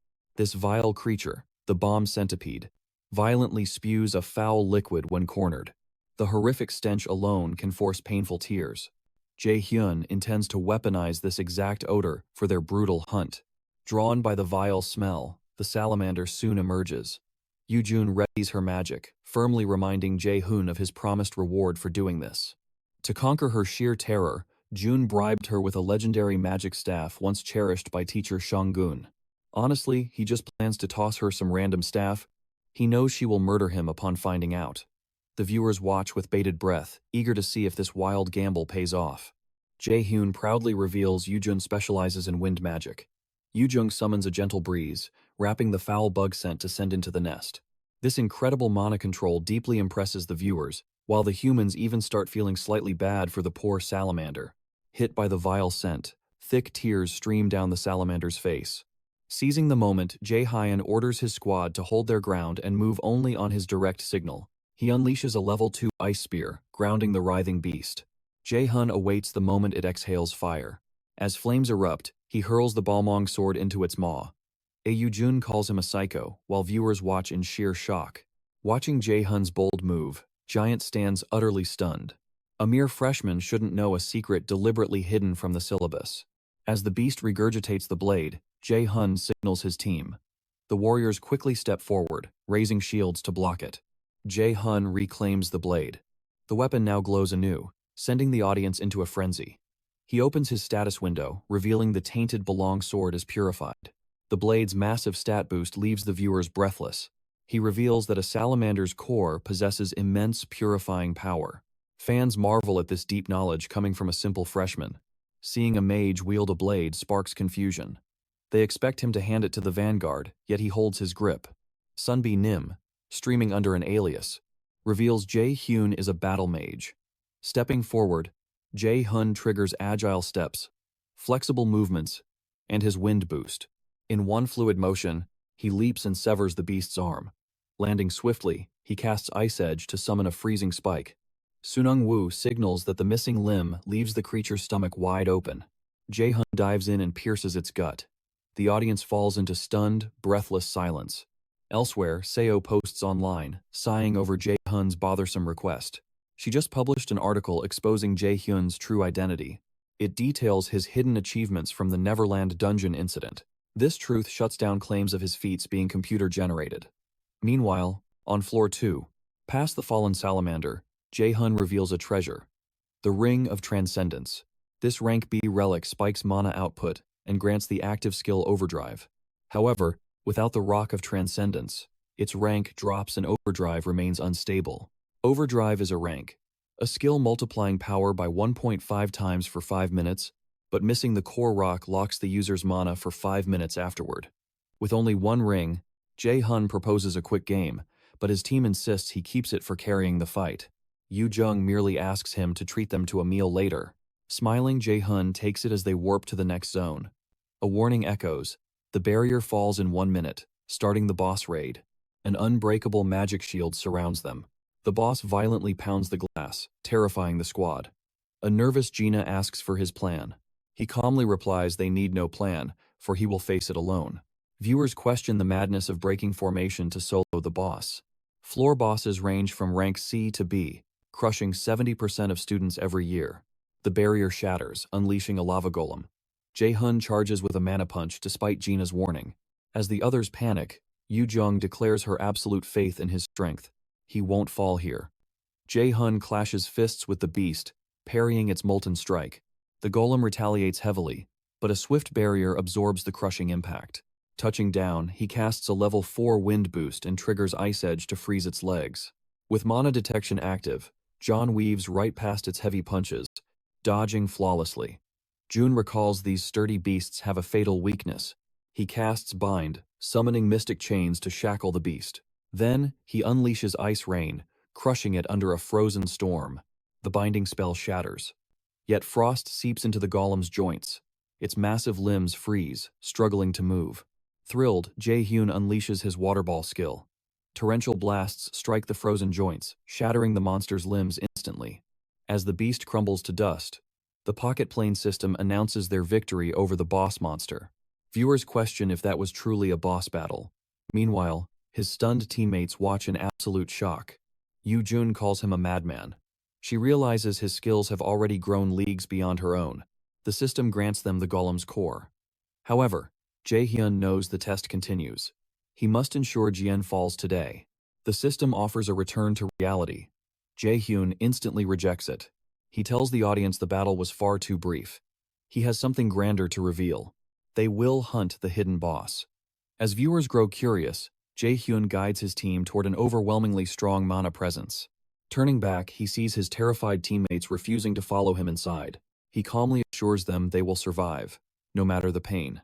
Upon entering, the system reveals a hidden door. A special quest generates, demanding they slay the hidden floor's boss to return to reality. Normal students could never sense this hidden door. They would never survive long enough to reach this far, even if pure luck guided their steps. Jien hid this piece here for that reason. He faces the stunned viewers, amazed he found a secret stage while others still struggle. Jae-hyun already knows how to summon the hidden boss. Still, he decides to pretend to search for a moment. Suddenly, Yu-jun spots a familiar altar. She quickly realizes its ancient engravings match the pattern on the golem's core. He thrusts the core into the altar. Instantly, a blinding light erupts and swallows the room. Jae-hyun orders them back. Above the glowing altar, the pocket plane's hidden boss, the Red Drake, materializes. The mission is clear. Survive, crush the enemy, and claim the Drake's heart to secure special privilege rewards. Viewers watch in sheer terror as the Red Drake forms. Even seasoned veterans struggle against such a beast. Outrage floods the viewers over this brutal difficulty spike. This is the exact chaotic reaction Jae-hyun desired. His absolute calculation fails against the Drake's physical strikes. Yet, he remains confident he can solo this beast. In the control room, Chairman Jien watches in utter shock. His scheme to keep the midterms quiet and deflect media attention lies in ruins. He realizes Jae-hyun hijacked the pocket plane. Instructor Ha-jun fiercely argues a mere student could never do this. When Jien insists it is Jae-hyun, Ha-jun tries to kiss up to him, hoping to secure a swift promotion. Eventually, the chairman admits relief. If Jae-hyun only wants an item, clearing the dungeon will minimize any public backlash against Mills Academy. Jien worries that Jae-hyun foolishly provoked the Drake, assuming the boy simply knows no better. He prays Jae-hyun slays the beast. But glancing at the screen, he gasps. Yu-jun is injured, blood spilling from her lips. Panic erupts. The protective system is shattered, trapping the students. This grim reality makes Jien sweat in fear. The audience grows terrified. Students are supposed to be immortal in the pocket plane, yet real blood is finally spilling. As the unstable plane erases the students' health point bars, dread washes over the viewers. Real death is a possibility. This catastrophic twist enrages the chairman, cursing Jae-hyun as a son of a B-word. Meanwhile, Jae-hyun smirks, wondering how the chairman enjoys tasting his own medicine of lies and cruel manipulation. Outraged viewers slam Jian's management. They suspect the academy is intentionally orchestrating this trap to harm students. They protest the endless academy disasters, furious that the school constantly pushes innocent kids to the brink of death. He marvels at her flawlessly deceptive acting. She jokes about becoming an actress, claiming her gorgeous looks are completely wasted at this academy. Jae-hyun begs her not to make him laugh, maintaining his tragic expression.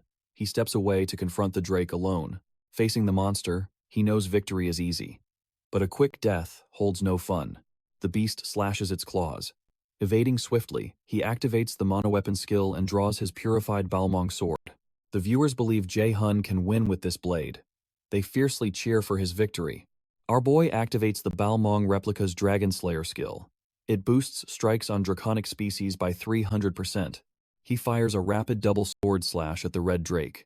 The enraged beast violently slams its tail right where Sungwoo stands.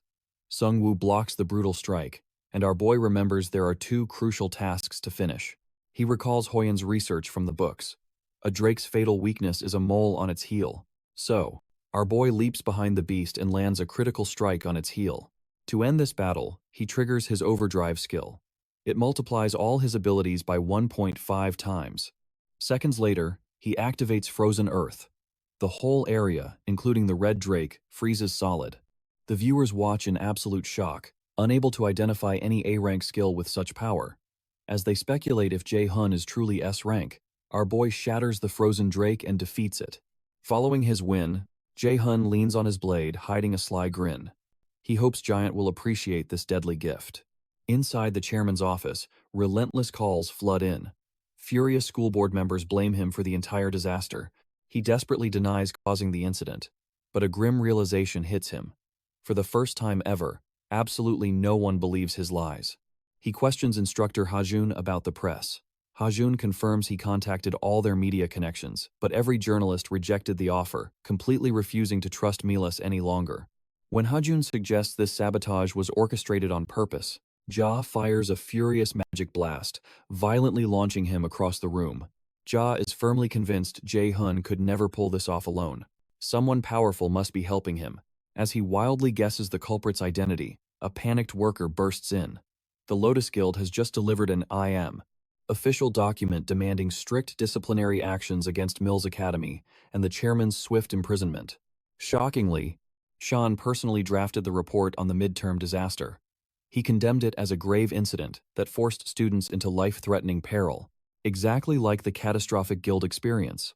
Xiangan states he repeatedly forces students to the brink of death. Furthermore, he exposes his corrupt bribery of high-ranking politicians for personal gain, alongside breaking 17 different laws related to raiders. Guildmaster Xiangan commands his instant arrest. Furious, Jin fiercely protests. He argues the Lotus Guild lacks authority here, claiming only the National Raider Association's management headquarters can intervene.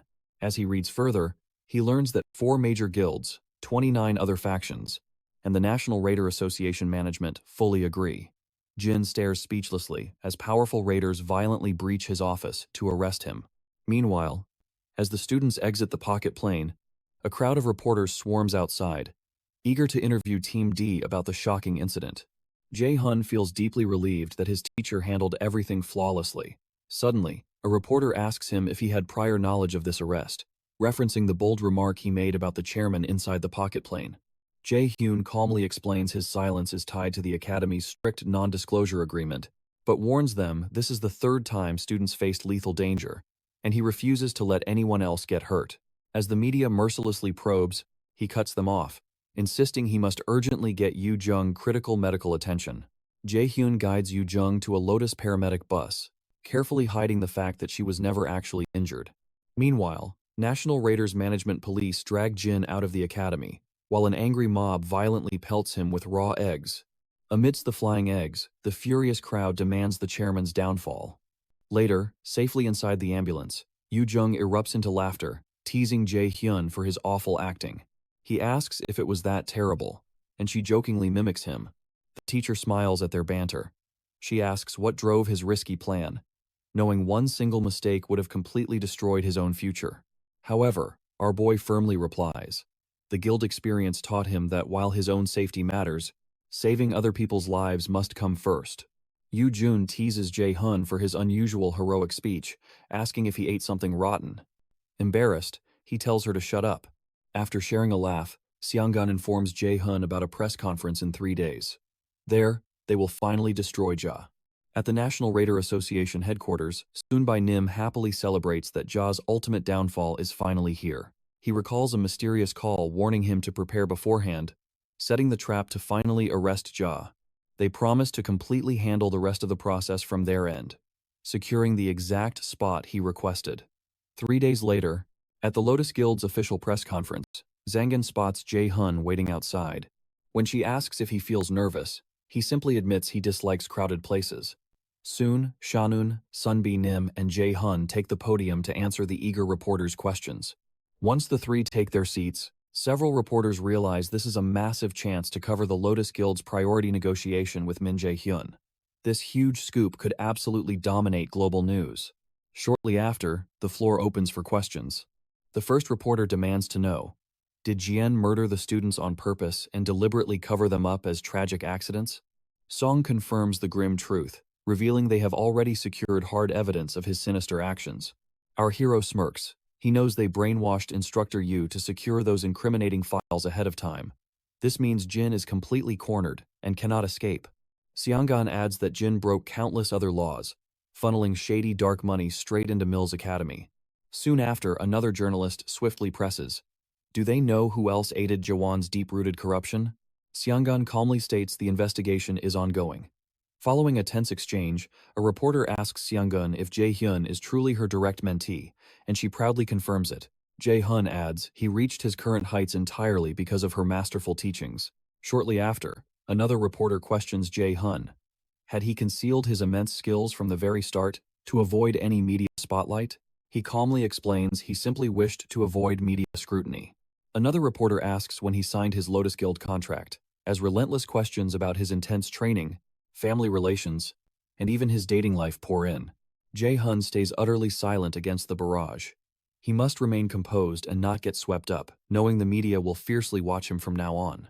Right on cue, Seongan asks them to spare Jun from further questions, as he is still recovering from the incident's severe shock.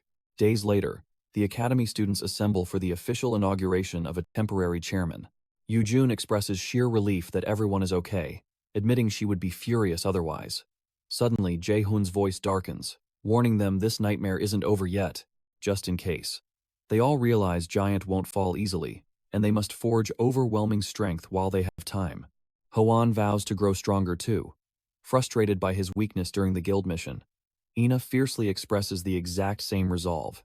Jae-hun smiles, glad that the others want to grow stronger, but he refuses to drag them deeper into this matter. Facing the mighty Aesir god is his sole burden to bear. Soon, Instructor Kim Ji steps onto the new podium. Jae-hun stuns the group, revealing that she is the new director. Yu Jun gasps in disbelief as she is so young. Jae-hyun drops another bomb. Instructor Jian is secretly a Raider Association spy. Previously, at the Raider Association's headquarters, Sunbae Nim revealed his master plan to install Jian as the brand new director. Back in the present, Kim Jian formally claims the director seat, vowing to lead with absolutely unwavering resolve. Later, the group finally unwinds.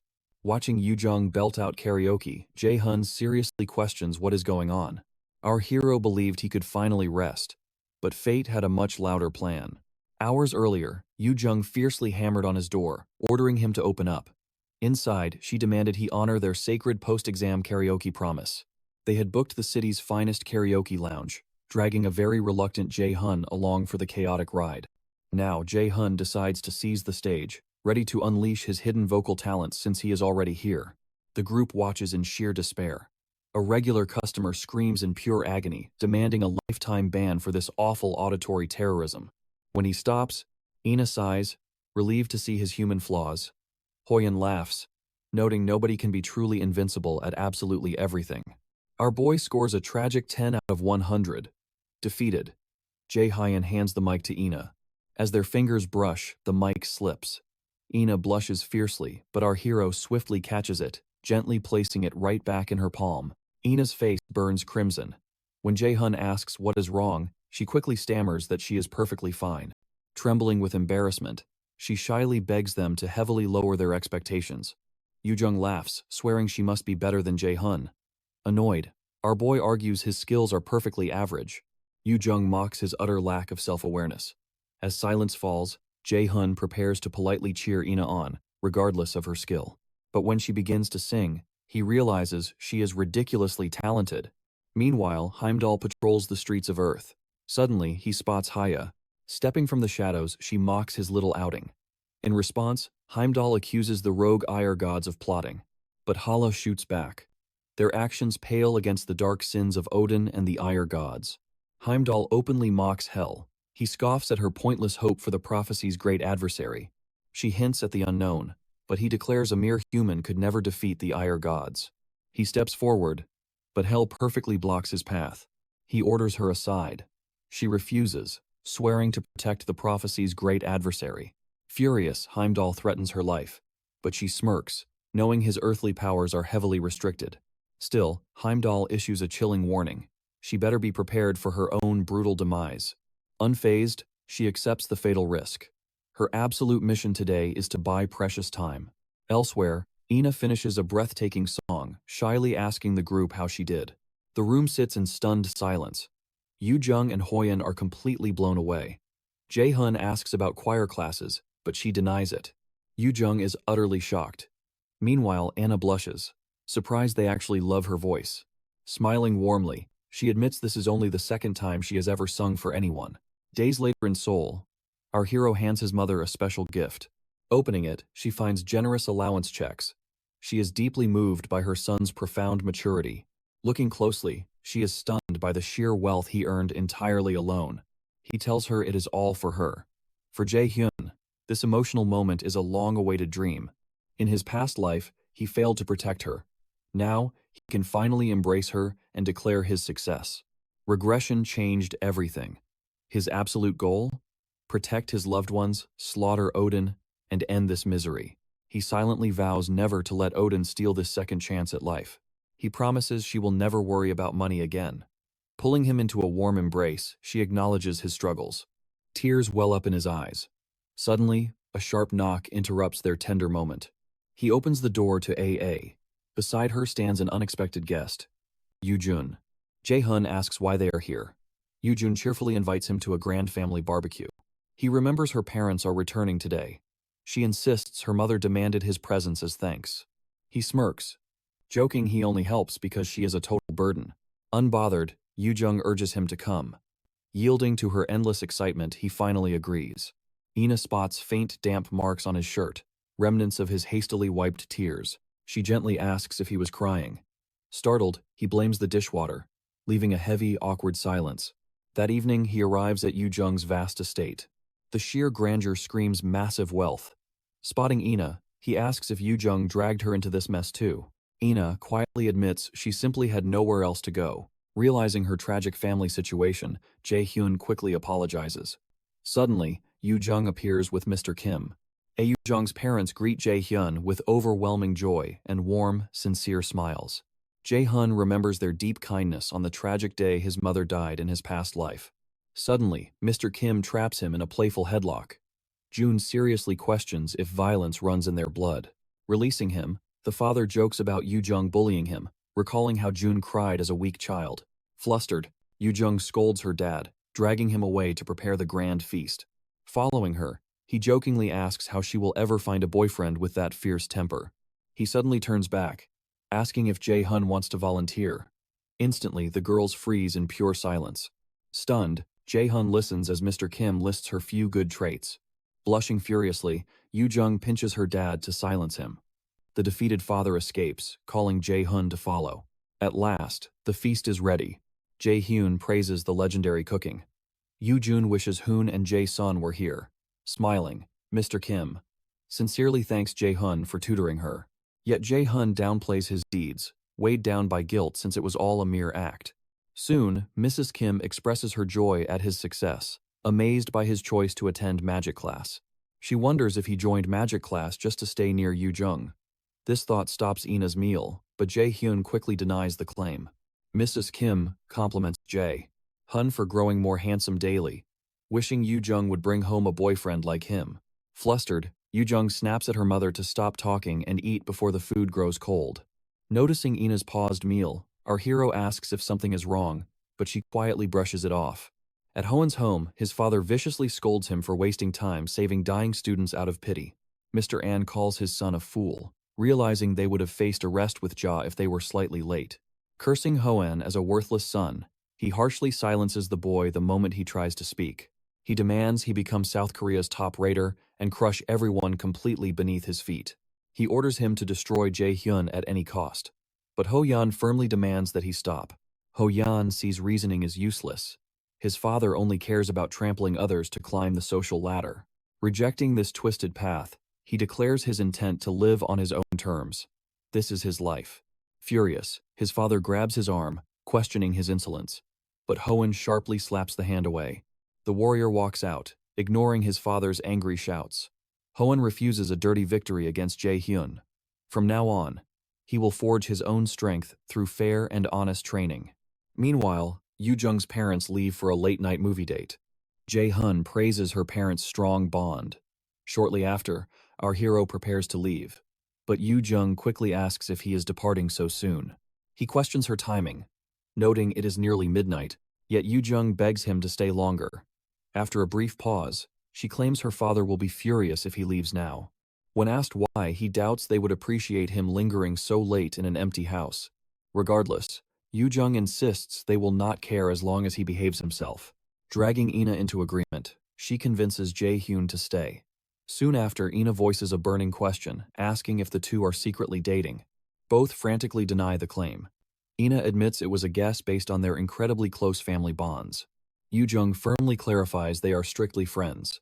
With that settled, Jae-hyun finally takes his leave. On his journey home, Hela appears, warning that his second trial must begin immediately. They are out of time. The All-Father Odin has officially made his move. Elsewhere, Odin meets the Aesir gods, growing deeply annoyed by the utter silence from Heimdall. Thor dismisses his father's fears regarding the prophecy's foe. To him, a mere human is a frail insect powerless against divine gods. Frey echoes Thor's disdain, reminding Odin that mortals pose zero threat to the king of gods. However, Odin warns that humans possess boundless potential to grow. Currently, the great foe is untouchable, shielded by the prophecy's power for 10 years. Yet, Odin refuses to ignore the dire risk of their adversary awakening immense strength during this time. Frigg counters that the prophecy's divine shield is already fading fast. They might not need to wait 10 years to strike the great adversary down. Odin demands absolute precision, grimly noting that fate has never guaranteed their victory. Meanwhile, June learns from Hela that his shield against the Aesir is fading. He questions this, recalling no attacks before turning 27 in his past life. Haya explains the grim truth. Rewinding time to bring him back, burned through too much of the prophecy's power. Defying the flow of time is forbidden, a taboo even for a god. It is a miracle the power lasted this long. Haya suspects an unknown savior paid a devastating price to make this return a reality. Upon reaching his home, he is stunned to face Heimdall, the white god of the Great Horn who gazes directly into the near future. With the god already on Earth, Jae-hyun fears time is up. However, Hela assures him she has successfully delayed the inevitable. Bound tightly by Haya's power, Heimdall seethes in rage. How dare Hala imprison him, the mighty Heimdall, in such a pit? Chained and furious, he roars at Hela, vowing this petty prison will never hold him. Ha warns Jae-hyun that spending her immense power will merely stall Heimdall temporarily. Jae-hyun questions the second trial's location. On cue, breaking news reports the 11th Great Ruins raid's repeated collapse. The broadcast reveals Balak of the European Association entered the brutal fray. Despite surging hopes, proof of qualification remains unconquered. Their confidence for the next desperate strike is utterly shattered. Ha tells Jae-hyun his next destined trial lies in Iceland, the realm of myth hiding the ancient giant of the Great Ruins' deepest secret. These legendary Great Ruins were forged to awaken the great adversary, tempering him to crush Odin once more. He questions the word again. Oddly, she also finds her own eerie phrasing completely baffling. Destiny decrees he alone can brave the proof of qualification trial, unlocking the Great Ruins path. Watching the disastrous raid news, a furious Balak violently smashes objects, enraged by this impenetrable, maddening fortress. He angrily interrogates Camila about the investigating mages. Unfazed, she strictly reminds him to conquer his endless paranoia.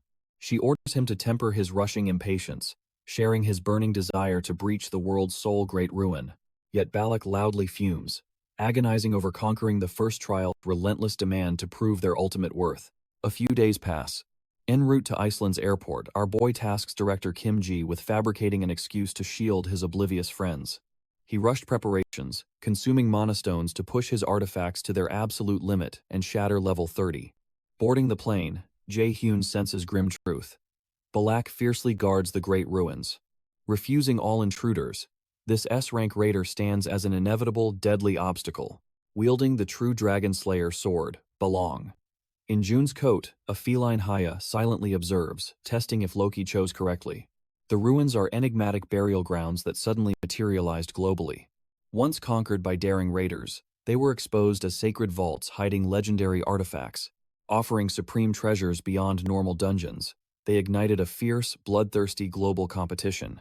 Global governments were strictly forced to act. Mid-flight, Hela reveals Miss Lane, the mystic bracelet binding his wrist, was deliberately concealed within these ruins. His discovery was no coincidence. Jae-hun realizes she means those guiding, ethereal bubbles of light from his past. He recalls his fateful journey began with that exact strange glow. Hela explains giants forged these ruins. 10,000 years ago, their ancient guardian and Thor's ultimate rival, Hrungnir, built this domain for the prophesied great adversary, and for humanity fighting Odin's divine army. June finally understands the ruins' endless labyrinth of lethal riddles. Giants were profoundly wise beings, fearless against Aesir gods, despite meeting a devastating, tragic doom. June notes he carries a remarkably powerful artifact. Before departing, he acquired Shadow Mineral, an A-rank material to evolve his Shadow Gear. This rare ore enhances the shadow armor he claimed after brutally slaughtering Nightshade. Absorbing the mineral, his shadow armor ascends to rank A. Mistane instantly triggers Genius of Armor Making, elevating the gear into an S-rank masterpiece, Armor of Abyss. Forged from Jinongagap's Dark Void, it boasts level 3 stealth and the potent passive, Shadow Synchronization. This rank A skill seamlessly blends the user into absolute darkness, manifesting a perfect phantom afterimage. Provides 20% deflection and a single 100% deflection, though light attributes bypass it. Hours later, they reach Iceland, booking an awakened-only sanctuary costing 50,001 per night. Navigating the halls, Jae-hyun crosses paths with Balak, the European Raider Association's ruthless head, and Camila. Balak abruptly halts Jae-hun's path, fiercely demanding what he truly is. Ignoring Camila's frantic protests, Balak aggressively circles back, blocking Jae-hun's way. He interrogates the silent boy's age and origins. Tension mounts until Camila forcibly intervenes, scolding Balak's hostility. Offering a quick apology, she pushes our boy onward, whispering that Balak's rotten personality is exactly why his ex-wife abandoned him. Waving Jae-hun goodbye, Camila sternly warns Balak to preserve the European Raider Association's flawless reputation. She understands his frustration over their recent failed raid, but warns him against venting his bitter anger on a mere child. Balak rejects her claim, revealing a chilling detail. That boy made absolutely zero sound when he moved. He knows exactly how to intentionally erase his presence. Meanwhile, at the Mills Academy director's office, Jun's friends are completely stunned to discover he traveled overseas. Jun questions his whereabouts, noting his recent habit of attracting sudden danger at the amusement park. Hoan laughs at Jun's reckless nature, but Ina quickly interrupts, defending Jae-hun's usually careful demeanor. Outside Iceland's great ruins, European Raider Association guards spot a mysterious figure approaching and order him to halt. Hidden beneath his heavy armor, Jae-hyun asks if they can just step aside, exhausted by these annoying formalities.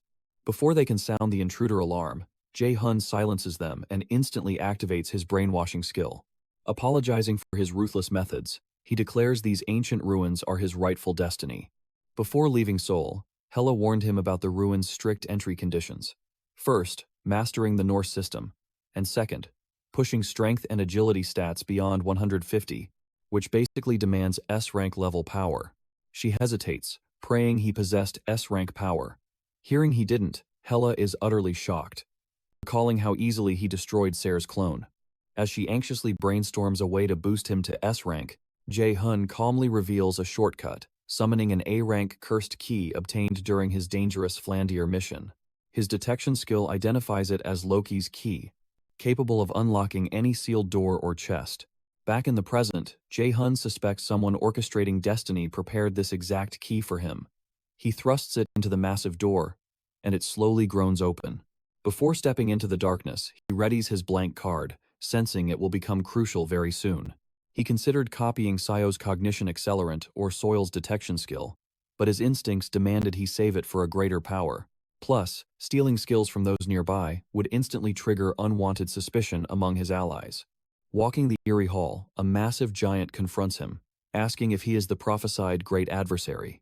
The giant introduces himself as Smear Hunger, sworn to guard the great ruins by his father's sacred command. As Hela descends, Smear identifies her as Hel's clone. She quickly explains her divine duty to guide the great adversary through 5 brutal trials. She urgently reveals that the prophetic power shielding this destined adversary is rapidly fading away, so he must begin this harrowing trial immediately. Cutting her plea short, Smear coldly rejects the proposition. Questioned why, the giant declares the adversary cheated to open the door. With his current pathetic stats, surviving the second trial is absolutely impossible. Smear grants him a chance to grow stronger and return. However, Hela stresses they lack time. The Aesir gods will awaken once the prophecy's power expires. Still, Smear stubbornly upholds the rules, deeply convinced that Jotunheimeimer, the homeland he swore to protect, is already buried in ashes. It is far too late, leaving the giants with no home to return to. He feels another slight delay makes zero difference now. Hela senses the giant's deep despair, but Jae-hyun, boiling with fierce rage, steps up and calls out this absolute nonsense. He glares at Smear, asking if this is some twisted joke. He firmly states he isn't running a charity. Our main character declares he refuses to be treated as a disposable pawn in their grand scheme. The only reason he tolerates their constant demands is because he sees immense value in exploiting them as well. Igniting his level 5 lightning chain skill, he orders the giant to step aside. Meanwhile, outside the dungeon, the guards assure Balak that no one has slipped past them. This report completely baffles Balak, who is utterly convinced someone breached the dungeon after sensing the mysterious shockwave of opening ruins. With the gates unsealed, he arrogantly assumes he can enter too. Yet, at the gates, the system coldly rejects him for lacking qualifications.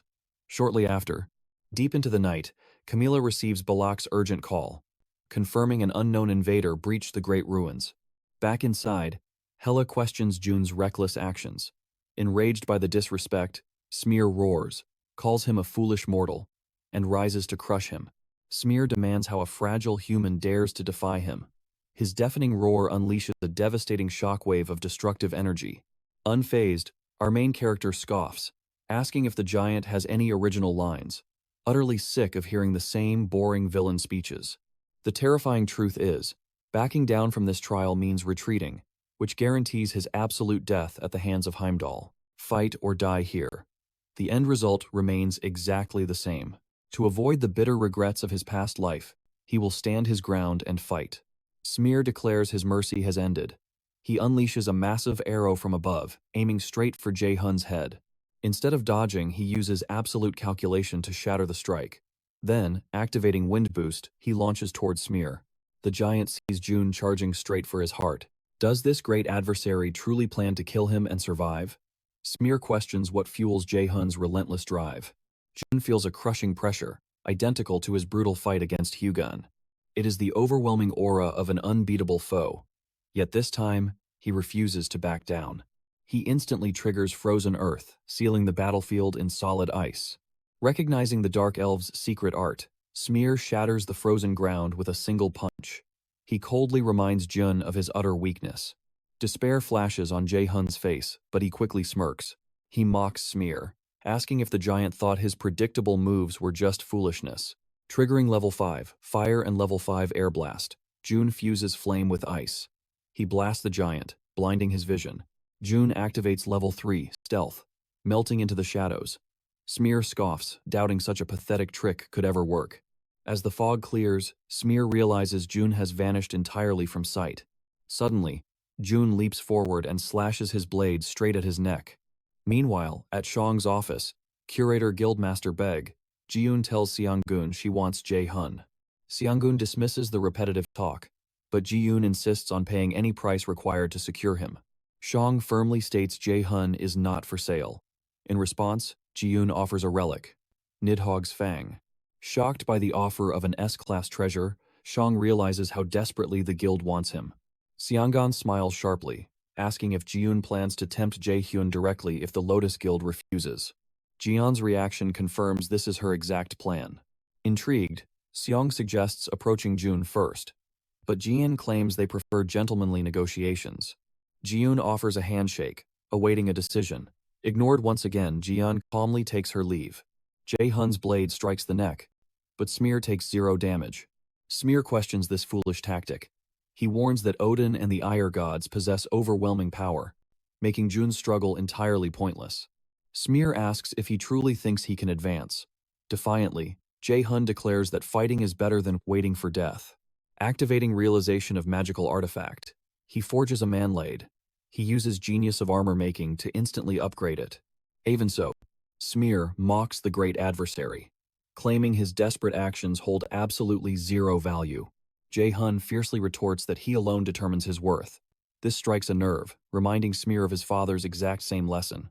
Without any hesitation, Jae-hun charges forward to strike Smear, but a terrifying eruption of aura from Smear paralyzes June entirely.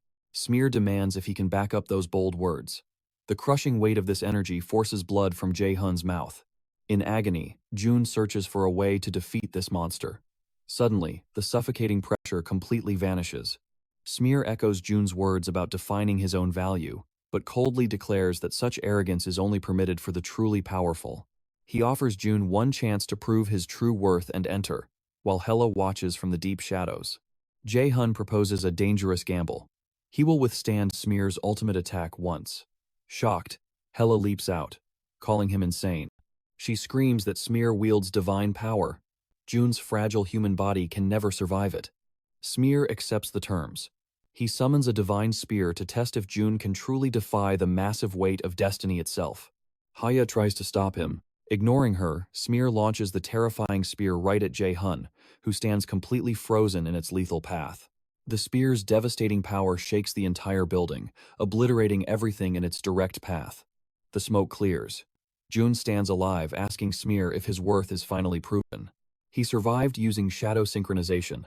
The system announces the skill now has a 20% chance of activation.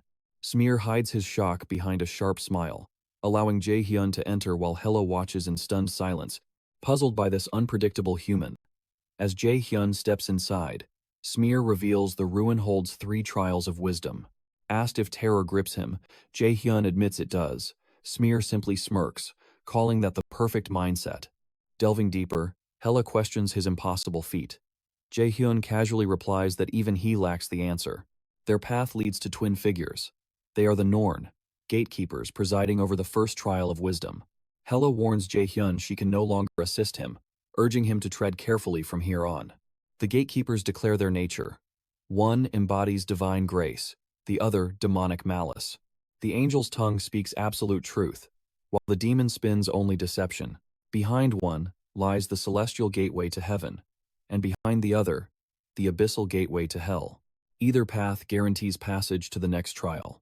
However, the hellish gate promises endless waves of ravenous undead. The rules are absolute. Jae-hyun is granted but a single question to unravel their mystery, one fleeting chance to forge his destiny. Jae-hyun spots the classic logic trap instantly. Yet, the guarantee of progress regardless of choice piques his interest. Raising his head, the Norn urges patience, offering him all the time in the world to ponder. But Jae-hyun refuses to hesitate. Pointing decisively, he simply asks what realm her specific gate leads to. He knows this game, the legendary angel and demon paradox. Its solution is etched in common logic. Asking their homeland forces the angel to point straight toward heaven's light. The demon's lie achieves exactly the same. The chosen Norn gestures gracefully to the imposing door beside her. She questions his resolve, But Jae-hyun shatters expectations, marching straight toward the opposite gate. Hela chases after him in utter disbelief. She demands to know why he would willingly dive into hell's maw. Jae-hyun merely shrugs, quoting the old proverb about embracing hardship in one's youth. His true motive finally surfaces, the absolute promise of an endless undead horde trying to stop him. As Hela senses his madness, the horde emerges. Jae-hyun activates his sacrifice skill, shifting it into the devastating Judgment of Light. Unleashing the Judgment of Light, he incinerates the horde, his level continuously skyrocketing.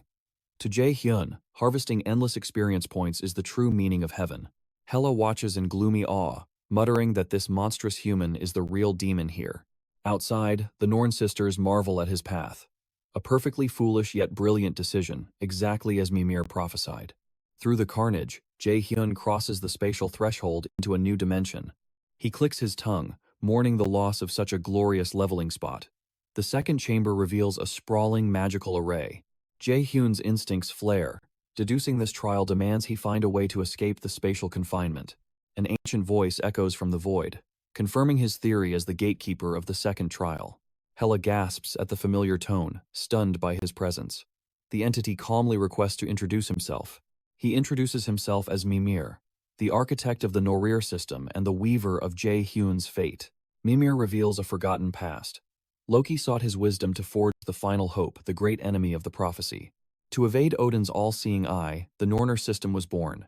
Jae-hyun reels, standing before his system's creator. Jae-hyun demands to know why this grand design was kept hidden from the start.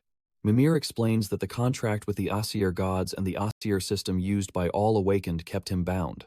Mimir and Hela exchange grim truths. If the apocalyptic war ignites too soon, the great adversary's survival is doomed. Ultimately, Mimir states this trial tests Jae-hyun's true worth. Before now, the gods' watchful eyes made contact utterly impossible. Only within the sacred isolation of these great ruins can they converse freely. Jae-hyun's gaze hardens with a burning question, and fate already crowned him the great enemy, his own will shouldn't matter. Why then, in his past life's final desperate moments, did Mimir ask for his choice? Miles away, Yoo-jung and Ina stare at their silent phones, wondering what foreign battles delayed Jae-hyun. Amidst their worries, Yoo-jung's heart aches with a simple, overwhelming desire to stand by his side. Yet before the words fully leave her lips, she blushes and quickly corrects herself, claiming she only said it because no one else could tolerate him. Seo then mentions her plans to attend Mal's academy, noting she already checked their room sizes. Hoen sincerely asks what she will do if she fails the entrance exams. The question brings her despair, and she calls him cruel, shocking him. Ina voices her hope for Jae-hyun's swift return, and Yoo-jun agrees.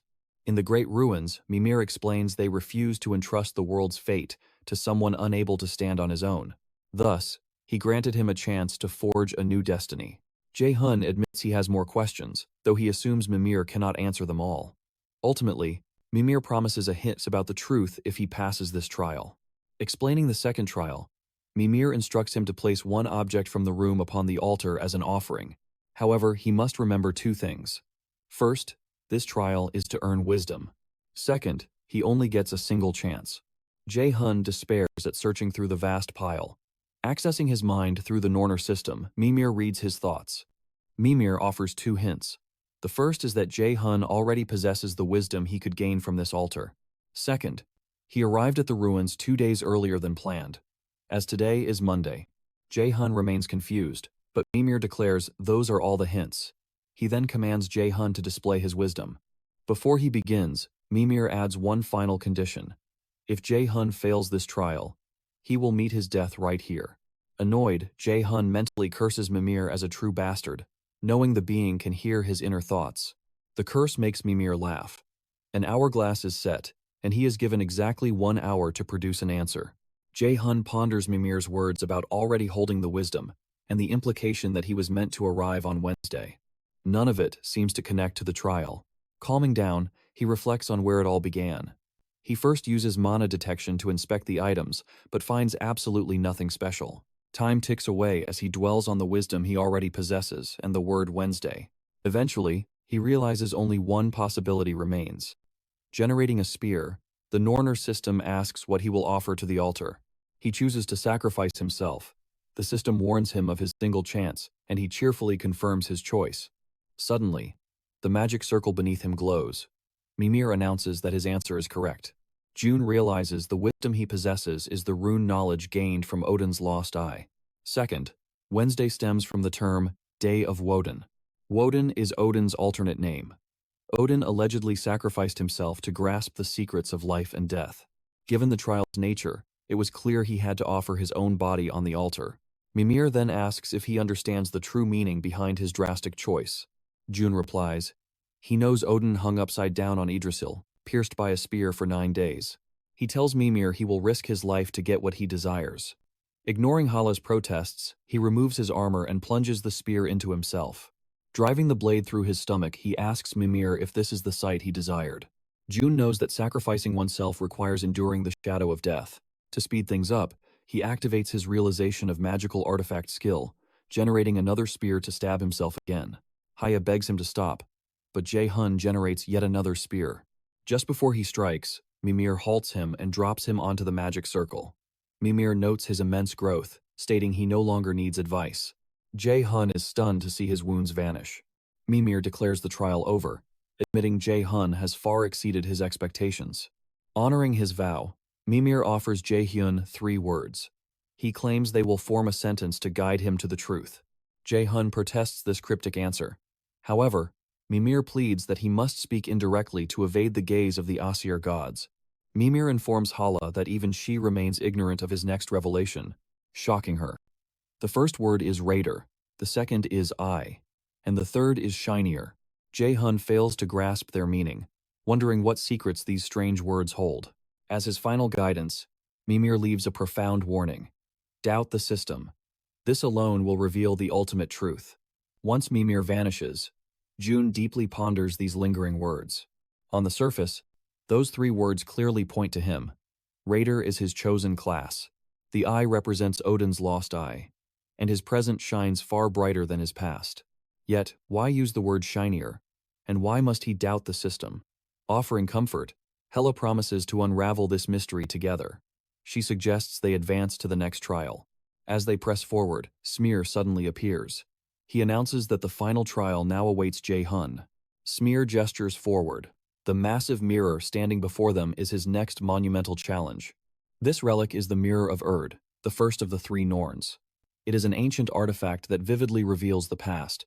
June must witness the memories of a Jotun. To pass, he must watch the events unfold and return to Smear with his own earned answer. Jae-hun asks if a specific answer is required. However, Smear reveals that no fixed answer exists. It is not his place to judge the response. When ready, Smear tells him to touch the glass. From within the mirror, Erd, the 3rd Norn sister, meets his hand. Glad he is finally here, she reveals she has been waiting for him. Introducing herself as Erd, she gently intertwines her fingers with his. Holding his hand, she explains her long vigil. She guards this shattered fragment of the past. It is a desperate memory an old being wishes to show him. She guides him toward the first memory fragment. They step into a mysterious domain, while Hel follows closely behind them. Hela identifies it as Jotunheimimr, the land of the giants. Noting their familiar tone, she asks Jae-hun if he knew Erd before. He admits his uncertainty. Soon, they are asked to stay quiet and observe the unfolding past. He is warned that he cannot change anything. This story has already ended. It is merely a lingering echo. A tragic past that Hungir, the once great Jotun, relayed unto the great adversary. When Jae-hun turns back, he witnesses Hungir asking a young Smear a heavy question. What makes a good lord? Smear answers that a lord must possess absolute strength to protect his people. Hunger agrees, yet adds profound wisdom. A true lord must share with others, nurture them, and humbly acknowledge his own fatal flaws. He looks at Smear, hoping he will one day become that kind of Jotun. But Smear hangs his head. He confesses his weakness and paralyzing fear of Thor's hammer.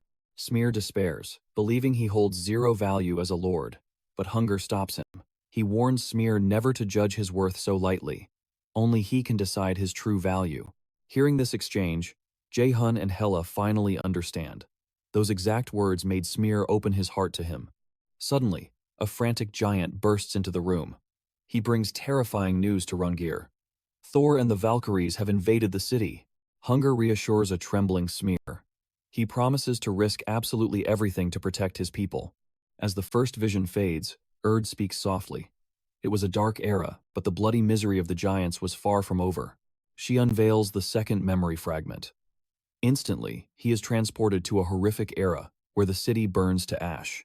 Mountains of corpses and rivers of blood flood his vision. Haley whispers in awe. This is the apocalyptic war, Ragnarok, right before the contract was forged.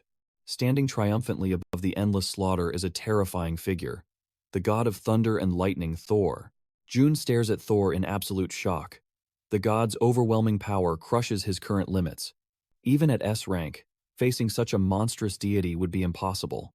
Swallowing his dread, he asks the women what is needed to rival Thor's monstrous strength. Hela answers coldly. He must conquer the 5 trials. Within the vision, Thor sneers at his hatred for giants. Yet, he finds their stubborn refusal to surrender highly amusing. To honor their desperate warrior spirit, he makes a bloody proposal to the giant king, Hungir. He will spare the remaining giants from total massacre if he faces him one-on-one. Stepping forward, Hungir confronts the god. He asks if his single head is truly enough to buy his people's freedom. Swearing upon his own name, Thor seals the Dark Pact. Hrungnir accepts the deadly offer. Thor promises to return soon for their ultimate battle. Ward explains the tragic outcome. Thor's sudden whim and Hrungnir's noble sacrifice ended the war. Ultimately, Asgard claimed total victory over Jotunheimr. Finally, she unveils the last shattered fragment of the past. A weeping Smear begs his father to stay. He desperately warns him that fighting Thor is a deadly trap. Run admits he knows the truth. However, he has no choice but to go. A weeping Smear demands to know why. He cries out, reminding his father he is his only remaining family. Ha whispers a crucial detail to Jae-hun. The divine realm in this vision is Asgard. It is the absolute domain where the Aesir gods and Odin reside. Within the tragic vision, Hrungnir comforts Smear. He reminds his son never to succumb to fear, holding absolute faith that he will survive and thrive without him. As Smear sobs helplessly, his father reveals an ancient prophecy. One day, the great adversary will finally appear. That legendary savior will liberate them all from the ears. Before departing, Hrungnir commands Smear to fiercely protect his grave, the Great Ruins. Jae-hun realizes these ruins are memorials for the fallen giants. They stand as symbols of a hopeful future. Through the vision, Hrungnir speaks directly to Jae-hun. Knowing he will witness this memory, he begs him to help his child, Smear. Hrungnir steps forward to face Thor. The Thunder God has been eagerly awaiting this fierce battle. Hrungnir asks if Thor is satisfied, but the god refuses. Summoning his hammer, Thor declares that only blood will satisfy him. Thor fires fierce lightning streaks. The giant firmly blocks them with his weapon. The onslaught pauses. Hrungnir asks Thor why he slaughters the innocent just to feed his greed. Thor confesses this is the great Odin's will, holding no personal grudge. His true motive is the thrilling rush of fighting a strong opponent. Thor soon asks Hrungnir why he accepted this battle, fully knowing he would die. After a brief pause, Hrungnir states he has something to protect. Thor mocks him, wondering what remains to protect when his kind is reduced to ashes. But he assures him they still have value, because Asgard will fall someday. Realizing Hrungnir believes the 3 Norn sisters' prophecy, Thor dismisses it as idle talk and moves to end his life. As Hrungnir faces his end, he speaks to his great enemy once more. He warns his path must be chosen by him alone, urging him to maintain an unyielding will. He asks him to tell Smear he is sorry. Thor immediately hurls his hammer at Hrungnir's weapon. The devastating impact shatters the weapon, violently crushing Hrungnir's head. Enraged by this tragic end, Jae-hun draws his blank card to strike back at Thor. Fortunately, the Norner system confirms the card is usable. Hrung is dead. Thor arrogantly stands over his lifeless body. Suddenly, glowing runes emerge from the fallen giant's weapon. These were secret inscriptions forged while speaking with Smear. Thor realizes a petty trick was played on him. A massive explosion erupts, and binding strings of light wrap around Thor to pin him down. Thor realizes Hrungnir set this trap to trigger upon his death. Refusing to let such a petty trick kill him, Thor unleashes a massive surge of energy to burn the binds away. Suddenly, the Norner system alerts Jae-hun. The copied skill's rank is too high for his current level and cannot be wielded properly yet. Thor successfully burns through all the binds holding him. However, a lingering spark of Hunger's magic suddenly pierces straight into his head. The fierce impact pushes Thor backward, and as he stumbles back to his feet, his head is bleeding. Hunger had lodged an object in his skull to suppress his power. This only amuses Thor. With his strength repressed, the system lets June register the lightning god's power. Haya asks Erd how using a blank card on someone inside a memory is even possible. Erd explains it would be impossible if this were a mere illusion. However, this is incredibly real, but a true fragment of the past, firmly passed down to the future generation, meaning Hunger's tragic sacrifice was not in vain. June successfully registers the legendary rank skill, Lightning God's Power. He now wields Thor's lightning. This amplifies the efficiency and deadly potency of all lightning-type skills. Damage jumps by 300%, efficiency by 50%. However, the skill's rank far exceeds his level. Maintaining it for long will inflict permanent, catastrophic damage to his body. Hela nervously asks if he is sure. Our main character confidently vows to grow strong enough to handle it, trusting she will help him. Soon after, Erd says it is time to bid farewell once again, but confesses she can never get used to these goodbyes. Confused, our main character asks why he cannot remember her. Seeking answers now is meaningless. She urges him to abandon the past and forge a new future, as there is no space for her within his destiny. Suddenly, the veil on her face disappears. She prays his journey will be filled with endless blessings. Tears fall from Erd's eyes before she fades away. Our main character stares at the mirror, hesitating briefly before turning back towards Smear. For his final test, Smear asks one crucial question. Will he remain unwavering on his path, even if he loses something precious? Jae-hun thinks deeply of his mother, teacher, and friends. He honestly replies he cannot. He confesses he will be shaken and in agonizing pain. Yet, he will always rise up to move forward. Smear likes the answer. He declares him qualified to pass this trial. Instantly, the system chimes. His level jumps by 4, and he claims the title, the one who overcame the second trial. A system alert reveals a sudden gift from Hungir. Before June leaves, he delivers his father's deep apology. Once completely alone, Smear speaks aloud to his absent father, confessing he never resented his past actions. As Jae-hun approaches the dungeon gate, he is shocked to see the entire European Raider Association waiting. Hela realizes these men are highly skilled, making any stealthy escape impossible. Being treated like a mere thief deeply unsettles Jae-hun, yet he knows the European Union invested heavily for the exclusive rights to clear this domain. Our boy knows fighting 2 S ranks with his current skills is impossible. Thus, he asks Hela to prepare things while he buys crucial time. Haya promises to send a signal, urging him to distract the men until she is ready. June steps out in his armor, meeting Balak face to face. Balak demands to know if he cleared the dungeon, and Jae-hun boldly asks what if he did.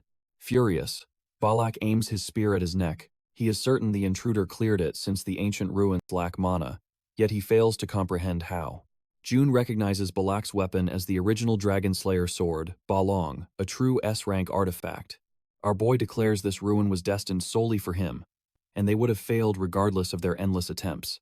Insulted, Balak asks if they are deemed unworthy. Jae-hun casually admits it is highly possible. He notes Balak failed to enter because he lacked true worth. This harsh truth drives Balak to the brink of cursing.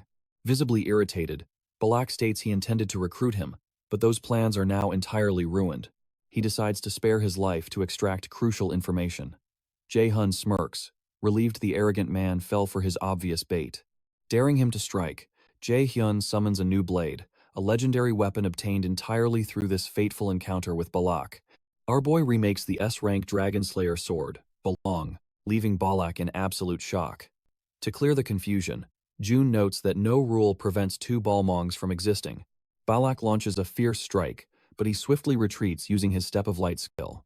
The furious raider unleashes endless strikes, yet Jae-hun evades them all.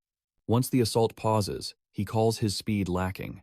This truly enrages Balak, who admits few S-rank raiders can dodge his blade. He seriously questions Jae-hyun's true identity.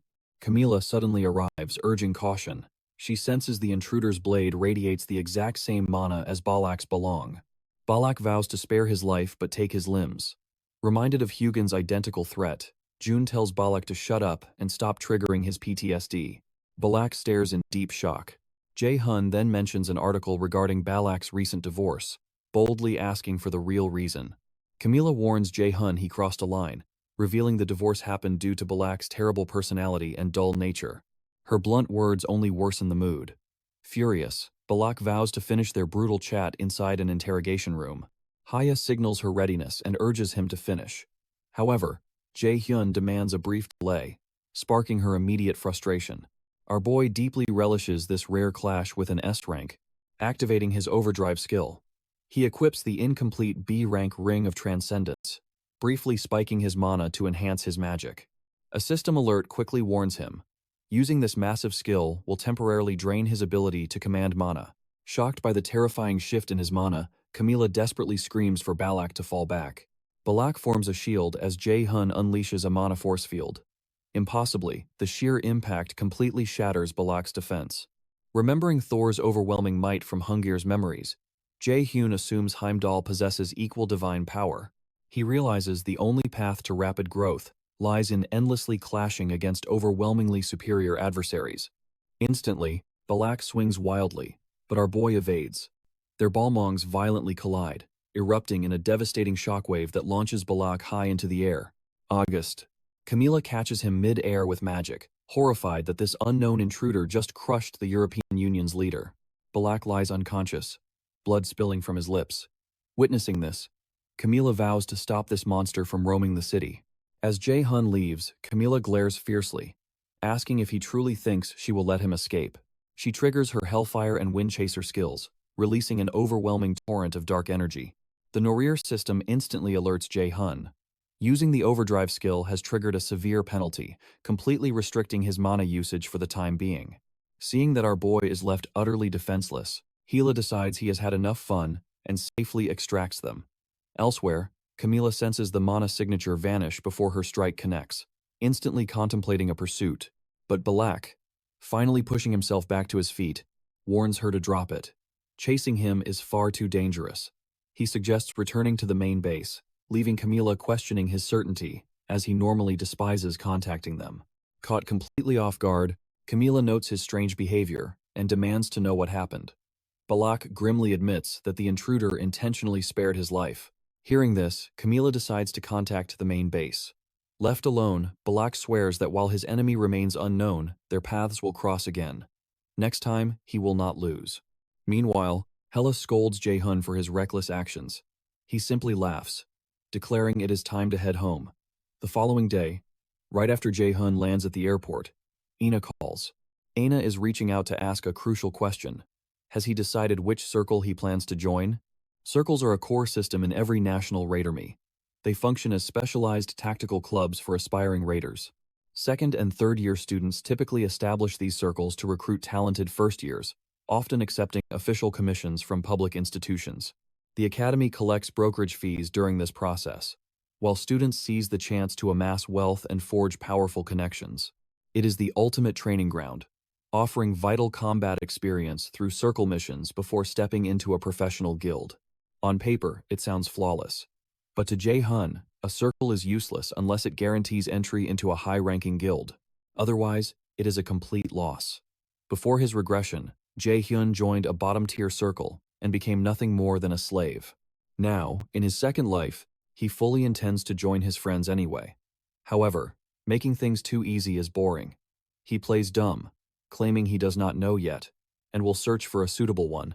Ina excitedly reveals that their group plans to enter the same circle together. With the others secretly listening in, she asks if he will join them. Jun firmly replies that he prefers to make the choice on his own. A heavy silence falls. Suddenly, Yoo-jung snatches the phone, furiously demanding to know if Jae-hun plans to abandon his comrades.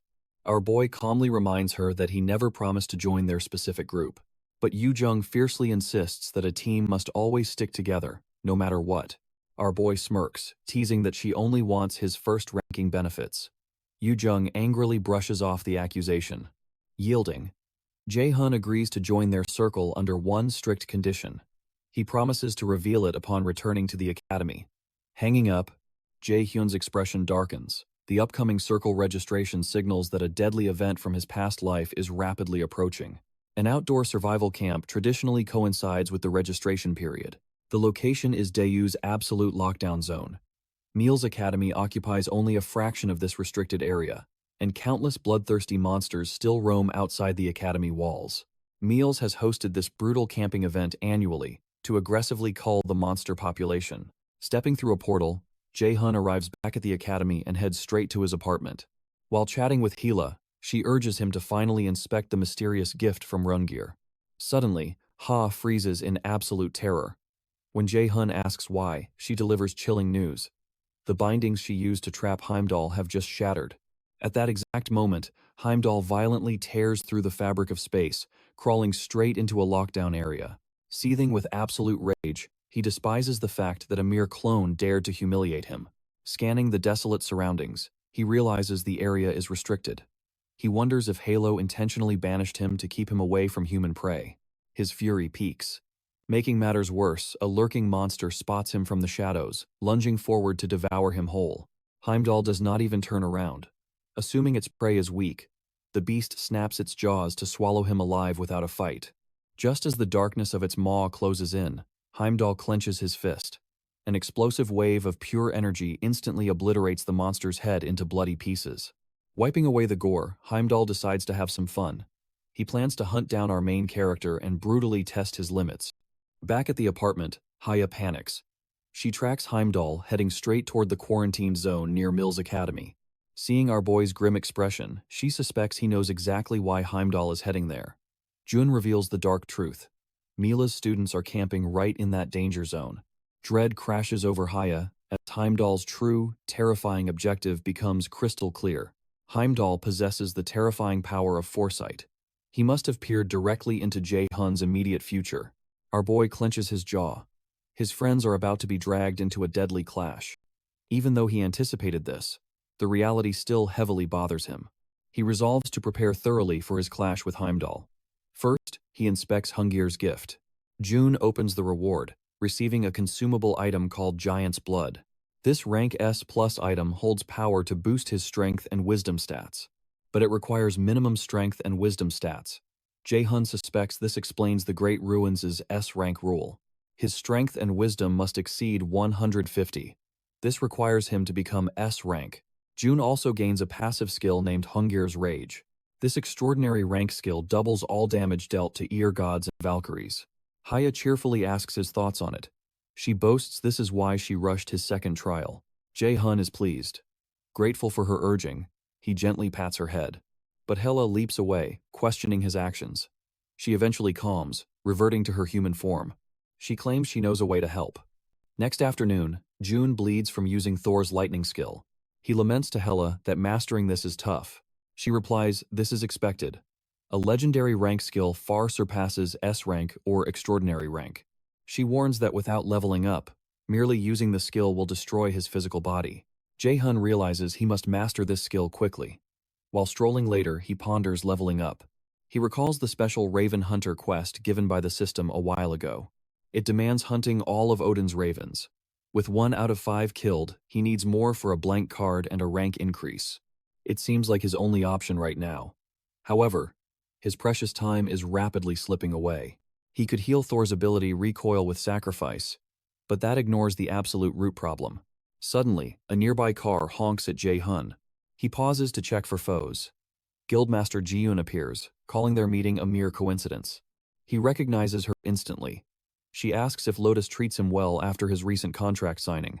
Jae-hun grasps her motive instantly. He jokingly asks if she is too busy for casual meetings. He directly asks if she ran a background check on him, leaving Jian visibly surprised. Sensing the rising tension, Hela quietly excuses herself. Nearby, Sunjae conceals himself using stealth. He calls Seong, reporting the Curator Guild's move on Jae-hun.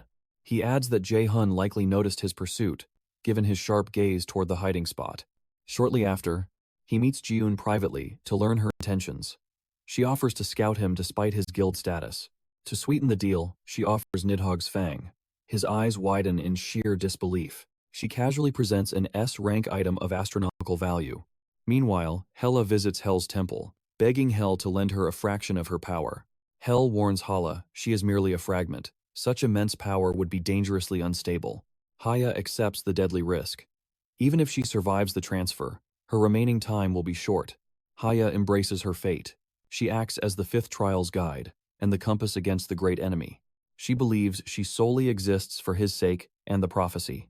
Hel strongly protests, insisting another path must exist.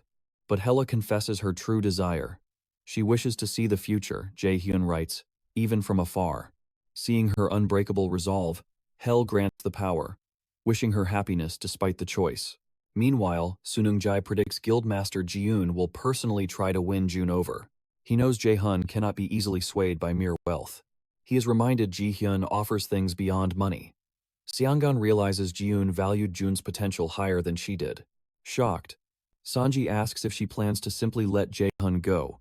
She replies it lies beyond her control. June is destined to become the world's strongest raider. Regardless, she fiercely declares she will never surrender anything that holds her interest. Inside the Curator Guild meeting room, Ji-eun asks for his thoughts on her offer. Knowing he only sits there for personal gain, she orders Yeonju to bring out Nidhogg's fang. Instantly, the legendary blade captures the boy's sharp attention. Nidhogg's fang is an infamous blade, ranked only second to belong in Jae-hun's past life. Yet, June playfully questions why she is revealing it to him. Eventually, Ji-hoon suggests to Jae-hun that they finally lay their cards on the table. June's aura suddenly shifts. He demands to know her true desires, leaving June completely stunned that a mere student possesses such overwhelming presence. She desperately masks her terror, but June calmly states that he can see right through her hidden fear. Startled, she watches as a faint smile crosses his face. He openly acknowledges her offer of Nidhogg's fang in exchange for joining the Curator Guild. Ji-eun reminds him that no one else possesses such wealth. The boy agrees, noting only a mad guildmaster would invest this heavily in a 17-year-old. However, the boy keenly points out that the Curator Guild never hires battle-type raiders. Ji-hun confesses it is time for a new era. She wants him to stand as their very first battle-type raider. Sensing hidden motives, Jae-hun presses her for the complete truth. Ji-hun admits the truth. Stealing him from the Lotus Guild and securing Raider Association ties are her real motives for offering Nidhogg's fang. She adds the contract grants him maximum profits. Interrupting her, Jae-hyun asks to touch the blade just once, claiming he needs to feel a weapon he might use. In reality, he plans to activate his realization of magical artifact skill, aiming to perfectly replicate the S-rank weapon. Recognizing his immense value, she grants his simple request. Jae-hun grasps the blade. Smiling faintly, he hands it right back. He casually tells Ji-eun it simply does not fit his style, thanking her for the offer. As he rises to walk away, Ji-eun desperately asks if the weapon displeases him. He calmly clarifies it is a fine blade, just not meant for his hands. Fury ignites within Ji-eun. She angrily demands to know who would ever reject an S-rank artifact over mere personal taste. She screams that he is throwing away a priceless opportunity money cannot buy. Unfazed, Jae-hun cuts her off, declaring their conversation is officially over. He politely excuses himself, leaving Ji-eun frozen in absolute shock. Once he vanishes, she collapses into her chair. The devastating realization hits. Jae-hyun is exactly like his master, Seongan. Wrath consumes her as she swears to make them regret this choice. Returning home, the boy quickly activates realization of magical artifact. A perfect copy of Nidhogg's fang manifests before him. He never expected to claim it this early. Legends speak of Nidhogg as a disastrously powerful and dangerous poison dragon. This beast slumbers in the Veril Spring, deep within Niflheimer. Yet, Jae-hun knows he must tread carefully and calculate his next steps. Pondering Heimdall's true power, he suspects the god might rival even the mighty Thor. Dreaming of battling divine beings makes him question his own sanity amidst this utterly nonsensical reality. Still, a burning curiosity remains. Can his current strength truly defy the tragic fate Erd revealed through that mystical mirror? Meanwhile, inside the prestigious Mills Academy Executive Conference Room, the Academy's elite students gather for a highly tense meeting. A woman watches from the shadows, stunned by their oppressive auras. Their sheer power could easily be mistaken for veteran raiders. Shockingly, these mighty circle leaders are gathered solely to recruit Min Hyun. Jong Hyun, the arrogant leader of the #1 circle, Guardian, loudly declares his faction will be the one claiming Jae-hyun. He orders the rest to surrender. Another leader reminds Hyun it is their turn, as Guardian shamelessly hoarded last year's top talents. She cites the strict rule keeping mages and martial artists in separate domains. By all rights, her faction should be receiving Jae-hyun. The hidden girl frantically snaps photos, instantly recognizing the fierce speaker as Hanji. Hanji leads the Jeong Circle, proudly named after the legendary Yuang, who originally inspired their creation. Another student fiercely barks at Jian to drop her useless nonsense. He argues the media clearly labeled Jae-hyun a battle mage. A pure mage circle recruiting him makes absolutely zero logical sense. The photographer snaps more pictures, identifying this loudmouth as Gang Jube, the imposing leader of the second-place Garam Circle. Hun fires back, insisting Jae-hyun is the perfect candidate for his own group, given his clear warrior attributes. Ju-hub loudly calls out his blatant bluff. Seeking fairness, Jian proposes they simply let Jae-hyun decide. The boy should naturally choose whichever faction provides the best offer. Ju-hub violently scoffs. He calls Jian an absolute fool, claiming she entirely forgot why they gathered here in the first place. She mocks him for being all brawn and no brains. A fierce argument instantly erupts. The public watches these circles closely. Top guilds monitor them to scout elite academy talent. Because of this heavy pressure, the circle leaders desperately maintain a fragile balance. But the watching reporter knows the truth. Jae-hyun's potential threatens to shatter that balance. As tensions escalate, the fourth leader proposes a truce. They will all make offers to Jae-hyun and inform each other. The catch? Whoever claims Jae-hyun loses his friends and forfeits 2 major academy events. The reporter frantically snaps photos of the speaker. It is Chi-yun, leader of the Third Eye Circle. Her faction is the weakest one present, yet she built its growing foundation entirely by herself. Jube supports Chi-yun's bold plan. The other leaders quickly agree to the terms. The reporter smiles, securing her grand headline. Meanwhile, Ina calls Jae-hyun for a sudden meetup. Ina gathers her courage to ask him out to the Grand National Raider Festival. Startled by the sudden request, he asks why. She stammers about the countless attractions, adding Yoo-jung called it a milestone. A must-see for every awakened raider. He asks if the others are joining. She claims they are busy. Reading the mood, he agrees to go. He recalls his past life's timeline. The black market there will be thriving soon. A perfect chance. He needs a hidden trump card to help him finally crush Heimdall. She proposes going in 2 days.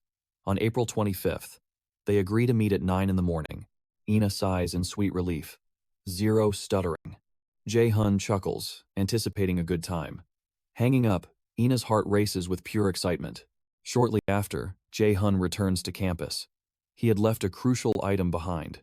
He spots Yoo-jung roaming the men's dorms. He jokingly asks if she plans on becoming a guy. Annoyed, she swallows a sharp insult.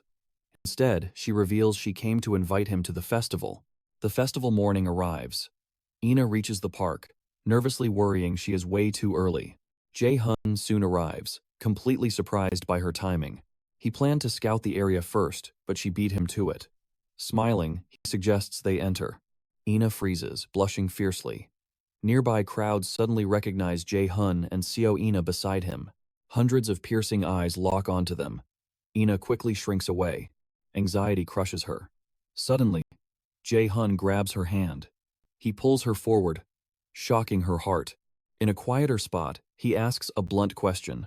Why invite him here with her social anxiety? She timidly apologizes for her heavy nerves. Unbothered, Jae-hyun asks if she ate. He points out a specific toast stall he knows she loves. Amazed by his sharp memory, she happily follows. His mind drifts to that night in the dorms. He remembers how Yoo-jung used the exact same excuse. The others are too busy. Yoo-jung had teased his loner habits, assuming he would stay locked up all weekend. But he gently declined due to full plans. He promised a next time, leaving Yoo-jung in silence. The pair explores the festival. They conquer arcade games and share delicious toast. Suddenly, heavy rain pours. Jae-hyun grabs an umbrella, cursing the weather forecast. Ina agrees. Jae-hyun unexpectedly suggests a photo. Ina gasps in complete surprise. He admits it is a festival tradition. Sensing her hesitation, he quickly offers a way out. He turns away. They can just skip it if she feels too pressured. But Ina shyly agrees. Inside the booth, an attendant cheerfully greets the cute lovebirds. Jae-hyun recognizes the man's face and requests to take a quick photo. Ina flushes bright red. Do they really look like an actual couple to strangers? Shown the prop selection, Ina grabs a rabbit headband. Jae-hun cringes at the fuzzy accessory. Worse, she procures another headband. He has no choice but to oblige. Initial awkwardness plagues their first photo, but they slowly find their rhythm. Stepping outside, Jae-hun notes a ruined photograph. The attendant apologizes, realizing his negligent staff ignored direct orders to repair the faulty machine. Waiving the fee, the attendant calls the blank photo an empty canvas, waiting to be filled by their shared future. Ina silently wonders if Jae-hun belongs in her destiny. Bewildered, he merely stares. In an eerie tone, the man warns that the future exists only if the present is protected. Leaving the shop behind, Jae-hun questions that bizarre encounter. The attendant felt deeply unsettling, yet entirely devoid of any trace of mana. Ina watches his back. Stuttering, she finally confesses her hidden deception. She explains she never invited the others. Feeling greedy, she simply wanted to spend this time alone with him. He stands completely frozen. Memories flash of Hel, Nightshade, Krungir, Thor, Smear, and Erd. Finding his voice, he expresses gladness for her joy. She hesitates, words caught in her throat. Gaining confidence, she mentions having something to say. Suddenly, a massive nearby explosion fiercely startles them. Urgent sirens blare. An announcement echoes through the festival grounds. A massive dungeon break has erupted. Several raiders are dispatched to intervene. Visitors are urged to evacuate to safety as roaring flames consume the area. Shock grips him. This overwhelming mana is definitely not from a dungeon. Worse, the mana reeks of blood. Jae-hun questions why. A raider urges the panicked civilians to flee, desperately guiding them toward the designated safety zone. Ina begs him to escape. Refusing to flee, he instantly ignites his mana detection. Running means certain death, he warns. The bastard directing the crowd to safety is the true threat. The helpful guide erupts into sinister laughter, amused by Jae-hun's quick perception. He asks if Jun is the great enemy. Sensing lethal danger, Jae-hun orders Ina to flee. Before she can react, the stranger teleports before Ina, unleashing a blindingly fast strike. Using super speed, Jae-hun intercepts the blow and firmly grips his fist. He demands to know what he is. The foe jokes that Jae-hun isn't so impressive, even with his title as the great enemy of the Aesir. Jae-hun simply asks again, releasing a mana burst that forces the attacker to jump backward.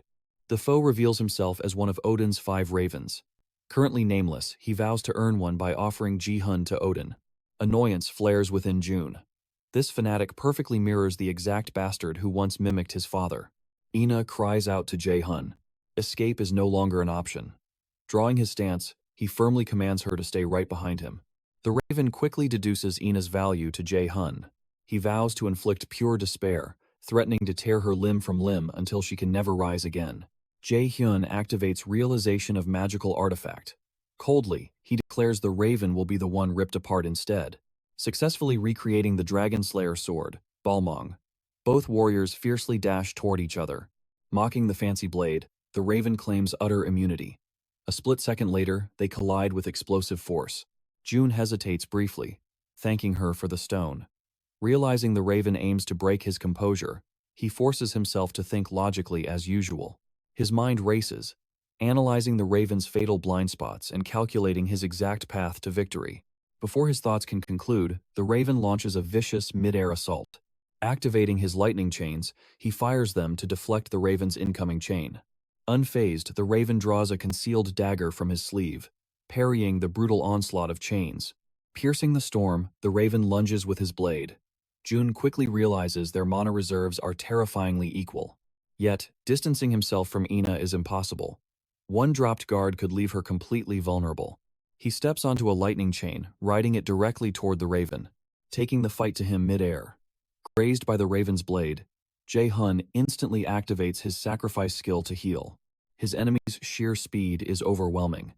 Even with Steps of Light active, closing the gap proves incredibly difficult. Smirking, the raven admits Jae-hyun's notorious bag of tricks far exceeds his own expectations. The raven admits Heimdall was right. Jun is truly a threat to the gods. He vows to end Jun's life right here. But Jun knows it is a bluff. The Aesir gods cannot kill him while the prophecy protects him. He can use this divine protection to seize victory. Jae-hyun charges with his blade. The raven mocks his simple strike. The longsword slows Jun down. Yet, He leaps forward as the beast raises its defensive chains. It is a feint. Jae-hyun strikes with his bare hand, shattering the raven's mask and launching him back. Furious that a mere mortal struck him, the beast charges back in blazing wrath, but Jun effortlessly parries the dagger with his sword. Stepping back, Jun activates Realization of Magical Artifact and replicates Nidhogg's Fang.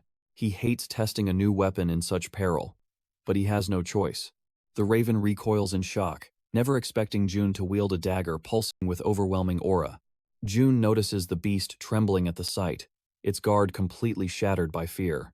Seizing the moment, Jun unleashes lightning chains, instantly binding the monster's hands. Using steps of light, he blitzes forward, landing a flurry of vicious dagger strikes. Nidhogg's Fang activates. Deadly poison floods the enemy's veins, bringing a smirk to Jae-hyun's face. The raven violently shatters the chains, enraged by the terrifying power of Nidhogg's Fang.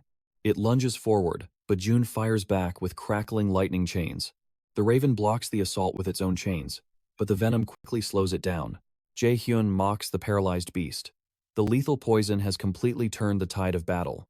Desperate, the raven vows mutual destruction. Jun calmly reminds him of his divine protection, but the raven sneers. His true target is not Jun, as he sprints straight toward Ina. Ina hastily summons a mana barrier, but the beast shatters it effortlessly. She stands paralyzed as a deadly dagger flies toward them. A massive explosion erupts upon impact. The Norner system announces victory over Odin's Raven. His special quest updates, and a golden light signals his level up. As Jae-hyun gasps for breath, Ina bursts through the smoke. Severe mana exhaustion strikes, and he collapses heavily into Ina's trembling arms. Holding him close, Ina curses her weakness, haunted by her failures in the mock dungeon. A few hours earlier, Yoo-jung returns to her dorm, furious that Jun brushed off her invitation.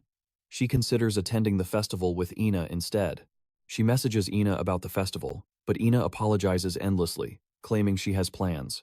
Yoo-jung is shocked. Ina rarely leaves her room, usually napping the day away.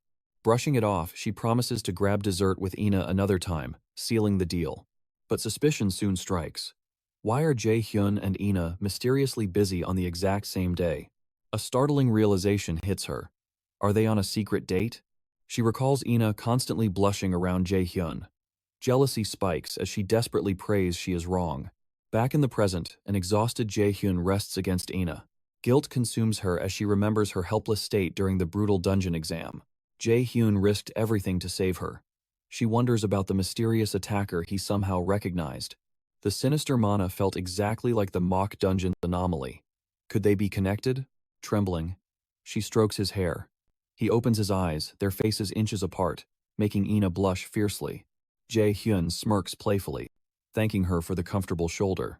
The air grows heavy as he softly mentions the conversation they started before the ambush. He asks her to listen closely, as he finally has something important to share. But before he can finish, Ina presses a finger to his lips, begging for silence. Whatever his answer is, she simply isn't ready to hear it yet. Tears stream down her face as she asks for time. She vows to wait until his duties are complete, suggesting they speak later. His expression darkens with regret. Gently, he reaches out to wipe the tears from her cheek. Later, Jae-hyun battles a horde of ogres inside the training room. Dodging their strikes, he unleashes chains of lightning. Amidst the chaos, he questions his inability to answer Ina. He already knew of her feelings. So why did he freeze up like that? He also realizes that feeding her false hope would only bring endless torture. Seizing his distraction, an ogre swings to crush his skull, but our boy swiftly evades the fatal blow. The Norner system chimes in. Jae-hyun leveled up from his quest progression. Blasting the beast with a wind strike, the system declares he can now feel his restricting wall. Our boy stands deeply confused. Haya suddenly appears beside him, promising he will understand it soon enough. Approaching, she offers encouragement. Jae-hyun jokes about her sudden kindness, teasing that she must be preparing to leave him. Jae-hyun warns he won't fall for her trick. She just acts completely nonchalant. Yet secretly, she hopes Jae-hyun won't value her existence in the future, knowing the tragic fate ahead. Later, Hun approaches him, introducing himself as the esteemed leader of the Guardian Circle.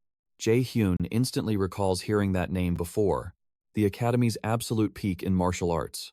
While impressed by Hun's status, he still senses weakness in him. Hun presents a tempting offer to recruit Jae-hyun into Guardian, but Jian abruptly interrupts. She fiercely protests Hun scouting Jae-hyun, declaring that Jae-hyun belongs in her circle. Ju-hub suddenly arrives, ordering her to back off. The Garam circle claims Jae-hyun as their own. With all eyes on them, Jae-hyun commands the leaders to stop. But before he can say more, Ji-yoon steps forward.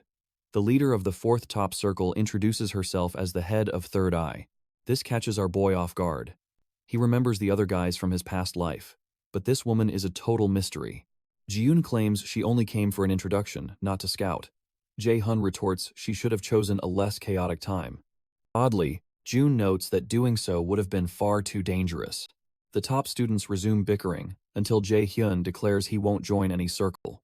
Shocked, Hun questions his future path. He acknowledges Jae-hyun as the disciple of Yu Younggun, but warns that raiders lacking circle experience face agonizingly low starting ranks. Smirking, our boy clarifies he never said that.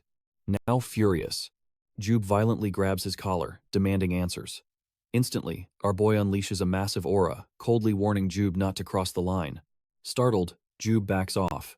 Jae-hyun then declares he will forge his own circle. During an emergency meeting, Jube questions Jae-hyun's sanity. A first year creating a circle is pure madness. Hyun agrees this logic is baffling, yet admits the academy rules don't strictly forbid it. Even so, he knows the task is nearly impossible. Managing a circle requires immense effort. Without a senior student or teacher's backing, failure seems inevitable. However, the terrifying truth is that Jae-hyun might succeed. The core pillars of a circle are connections, an academy faction, and wealth. Looking at Jae-hyun's allies, surrounded by skilled elites, the leaders realize why Jae-hyun never needed their help to begin with. Julia dreads the impending chaos, prompting Hun to suggest changing their plans. Since Jae-hyun's crew alone could shatter the academy's balance, Hyun proposes they focus on survival, offering his circle's aid. Walking down the silent hall, Hun recalls Jae-hyun's terrifying aura against Jube. He realizes a massive storm is coming, marking the second crisis after Chiune, Third Eye's current leader. Later, after gathering his allies, Yoo-jun is utterly shocked by his plan to forge a new circle. He explains they have zero reason to join an existing circle and bow to the seniors. But Hoen warns they are just first years. A rival circle's sabotage would be fatal. Jong fears clashing with students while Soil questions Jae-hyun about potential clash. Jae-hyun assures them they only need to grow strong enough to become completely untouchable. After a tense silence, Ina declares she accepts whatever choice they make. Jae-sang vows to follow his lead if Jae-hyun trusts this path. Hurt by his silence, Soy demands to know if this yields wealth, warning they will starve without points. Between his top student rewards and the massive payout from his Lotus scouting offer, he reveals he holds hundreds of thousands of points. Soil calls him a psycho, while Yoo-jung resents his hidden wealth. Seizing the moment, Seo demands a lavish dinner tonight. So June sharply asks why she gets to join their celebration. She retorts she attends this academy next year, forever bound to them because of his subordination skill. Jae-hyun instantly activates that exact skill, forcefully silencing her complaints. He forces her to confess she planned to scam these naive idiots. Shock ripples across the table as she gasps at her own words. Seo glares at Jae-hyun, but Jae-hyun simply highlights their hidden talent. If they forge a circle to unleash their true potential, they will crush the overwhelming wall blocking their path. Hoyen swears absolute loyalty. Ina follows suit, vowing to gain the strength to protect Jae-hyun next time. Yoo-jun whispers his dark premonitions to Soil. She nods, knowing Jae-hyun's smile always signals incoming disaster. But one deadly glare from him instantly freezes their tongues. He demands relentless training, making it fiercely clear that joining his circle is an absolute order. Soon after, the crew enters the Mills Academy training facility, loaded with top-tier artifact equipment. An elite domain restricted only to top students and allies. Completely drained, Yoo-jung violently curses Jae-hyun, while Seo collapses beside her, gasping for air. Hoen begs to stop, his muscles tearing to shreds. But Jae-hyun coldly insists this agonizing pain breeds power. Jong hands out healing potions. Soil brands him a traitor, but he casually defends his non-combatant status. Jae-hyun orders 2 more brutal sets, utilizing the facility's gravity amplification to forcefully break their limits. Nearby, Aina relentlessly pushes the weights. Watching her, Jae-hyun remembers the Raven incident, dreading a terrifying repeat. He vows to rapidly forge them into warriors, ensuring they survive and escape without becoming fatal burdens. Soon after, he visits his master at the Lotus Guild. Staring intensely, she demands to know if he plans to defect. Feigning ignorance, he asks why. She instantly reveals the curator's secret offer regarding Nidhogg's fang. Caught red-handed, he smirks and asks if she would ever let him walk away. Xianggan fiercely refuses, especially to the curator guild. Jae-hun questions her sudden interrogation then. She makes an absolute vow. No rival will ever steal her precious disciple away from her grasp. Pulling his face dangerously close, she whispers his current privileges far outweigh a mere S-rank artifact. Though matching an S-rank artifact is difficult, she grants his every desire. She boldly claims staying by her side is the ultimate victory. He agrees completely, confessing he never planned to leave while she remains his unparalleled master. Seong-gun chuckles, calling him a brilliant liar who nearly fooled her. Jae-hyun smiles at the playful shame. Later, his thoughts darken. Heimdall will strike during the outdoor camp, demanding flawless preparation. The outdoor camp finally arrives. The students deploy to the perilous event grounds. Aboard the bus, Jae-hyun orders his friends to stay sharp. This event will officially forge their circle. Ho-yen fiercely agrees, but Soleil smacks Jong to stop his trembling, but he admits his fear. This feels like a true battlefield. June agrees they face real monsters now. However, he notes that previous raiders have already cleared out most of the threats. Yet, the lingering danger remains. Soon, Ina asks June why he named their circle 9, wondering if the number holds special meaning. Our main character admits his disdain for the number 9. In Norse mythology, it holds heavy, symbolic weight. He chose 9 simply because he despises it the most. This revelation only deepens Ina and Yujang's confusion. Reaching the entrance of the abandoned city campsite, Jae-hun warns the group. They are no longer safe and must stay on high alert. Deep within the ruined city, in Daegu, Hugon tells Heimdall that a raven has fallen. Heimdall finds this casualty intriguing. Sometime later, on the World Raider issue broadcast, a host invites guests to discuss the disaster at Iceland's great ruins. She welcomes Balak and the first global S-rank mage, Camilla. Balak glares with usual fury, while Camilla is thrilled to be on air. Camilla nudges Balak to keep composure. They are the face of the European Union, but he scoffs. The bastards, staring at them, clearly lack any shred of genuine respect. Camilla agrees the crowd seems hostile, but advises against acting defensive. Balak knows these people suspect the European Union of orchestrating the robbery, and it makes perfect sense. They held exclusive rights over the ruins when the disaster struck. The host announces today's topic, the robbery of Iceland's great ruins. Balak's aura flares with agitation, but Camilla urges him to stay calm. Pressing on, the host questions why 2 S-rank raiders failed to guard the ruins. Why couldn't the so-called strongest European Union clear the dungeon first? She declares these questions are on everyone's mind, demanding their thoughts on the humiliation. Eventually, Camilla confesses they lacked the skill, refusing to say more. The host presses on. What exactly went wrong, considering their absolute confidence in clearing the ruins after securing the rights? This time, Balak steps up. He asks if she knows of the invader. She smugly replies they passed the qualification proof the Union failed, raiding the ruins alone. However, she demands the real truth. This ignites Balak's fury, questioning if she dares to call him a filthy liar. His murderous glare terrifies the host, prompting Camilla to scold Balak for losing control. Regardless, Balak steps to the camera, commanding the world to listen closely. He explains that the invader, nicknamed the Black Robe, possessed overwhelming strength. He stood victorious even when Balak and Camilla unleashed a combined assault. Rather than tearing them apart for their past failure, he warns the world to prepare for the invader instead. He knows this monster will return for sure. Meanwhile, at the outdoor event, an instructor warns the students that this trial will dictate their entire future at Mills. He explains this deadly field trip will last 1 week.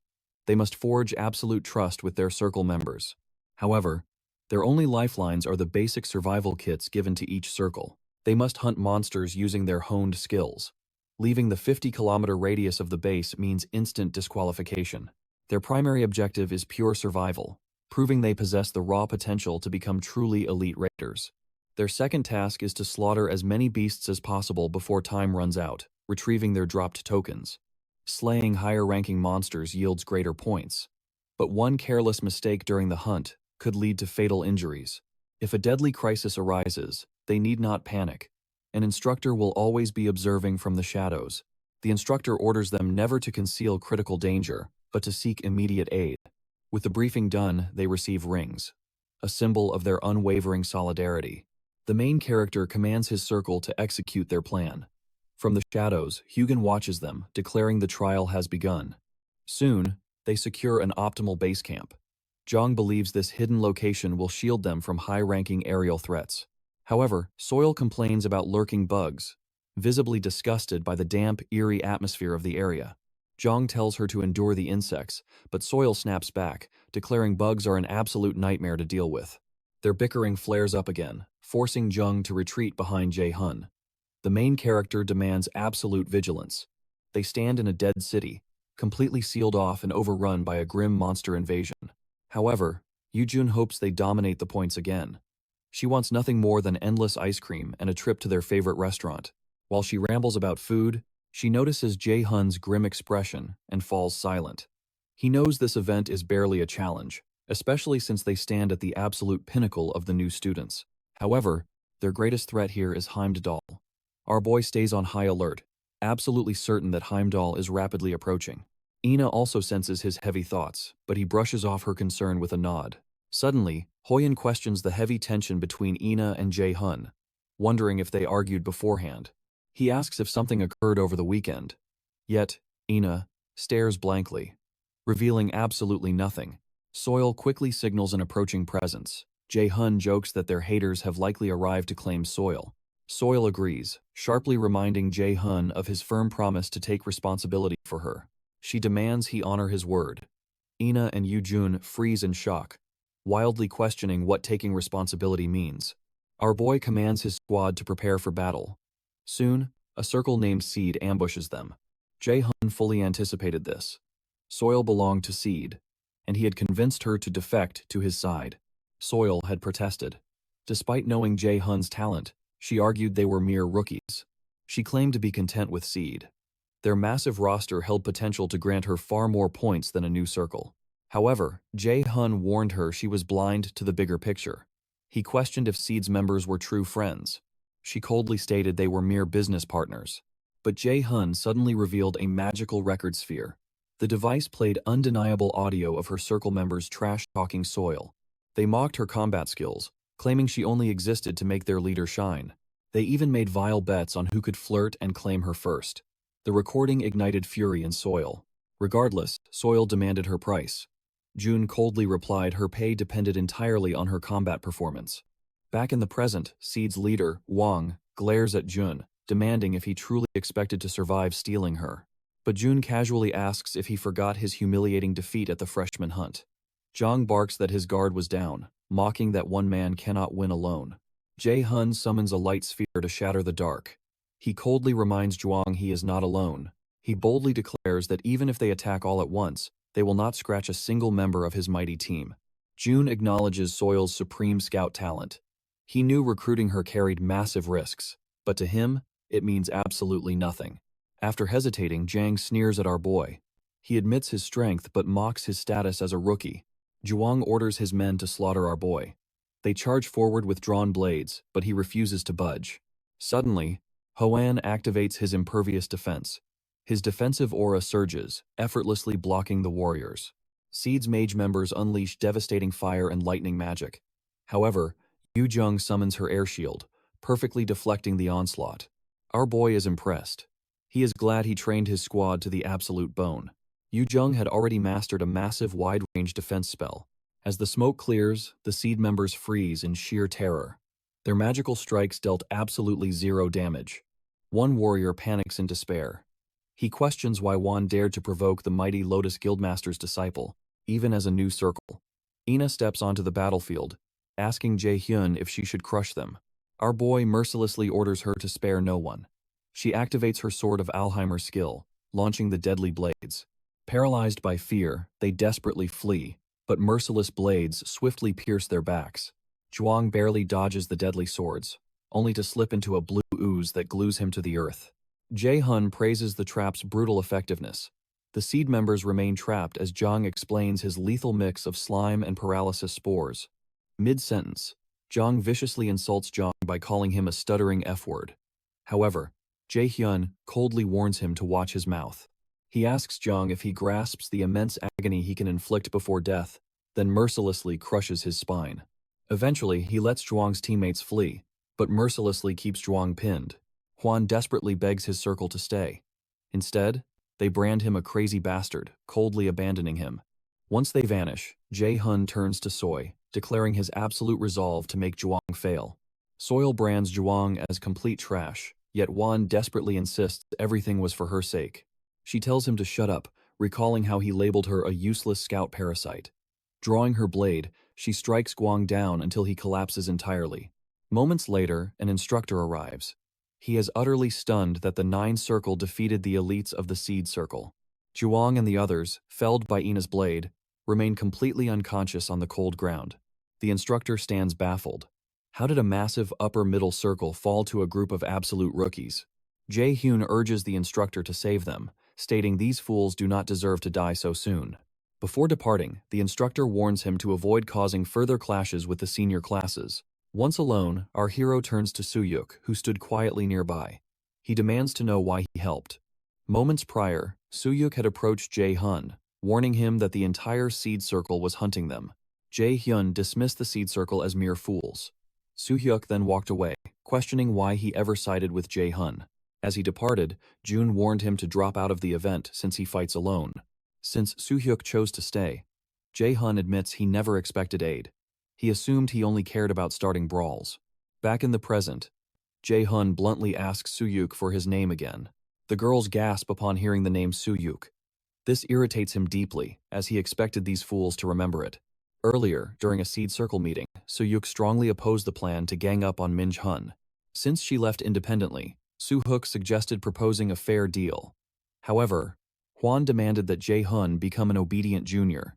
Soo-hyuk questioned when Mila's turned so corrupt, confused why they would brutally assault someone merely out of spite. Finding it sheer madness, he resolved to abandon the Seed Circle immediately. Returning to the present, Soo-hyuk departs Jae-hyun's team. Before vanishing, he warns our hero to prepare, vowing absolute revenge upon their next encounter. Once he departs, Jae-hyun declares it time to begin their work. Soil complains they just survived a battle. Yet, when our hero preaches about power and responsibility, she demands a proper reward. For the record, Neil's Academy chose the locked-down day for a specific reason. Their true goal was to reclaim the completely sealed-off city.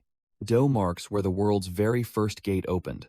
It was also the first city to collapse against Yggdrasil. Thus, the true purpose of Mal's field trip is strictly to prepare for this ruined area's grand reconstruction. Jae-hyun remembers the Daegu Gate disaster as a true nightmare, as his mother was there. Aina suddenly snaps Jae-hyun back, announcing dinner. Noting his deeply troubled expression, she asks if the unique skill he mentioned is weighing heavily on his mind. He quietly admits she is partially correct. Our boy recalls Haya's grim warning. Defeating Heimdall is currently impossible. His only hope is awakening his unique skill and transcending his limits. A unique skill manifests purely through the user's absolute willpower. Hela had warned him to discover his true desires and reasons for needing power. He constantly struggles to decipher her cryptic meaning. Ina admits her own confusion but expresses absolute faith in his potential. Touched by her support, Jae-hyun vows to give his all. Elsewhere, in the Dark Zone, Hoyeon brutally slices through a massive worm-like beast. Following its defeat, a vicious avian monster ambushes Soil. She swiftly deflects it with her gleaming blade.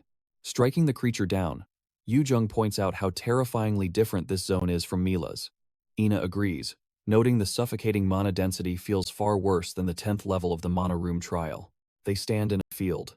These monster-infested zones form after dungeon outbreaks, leaking corrupt energy that spawns incredibly lethal beasts.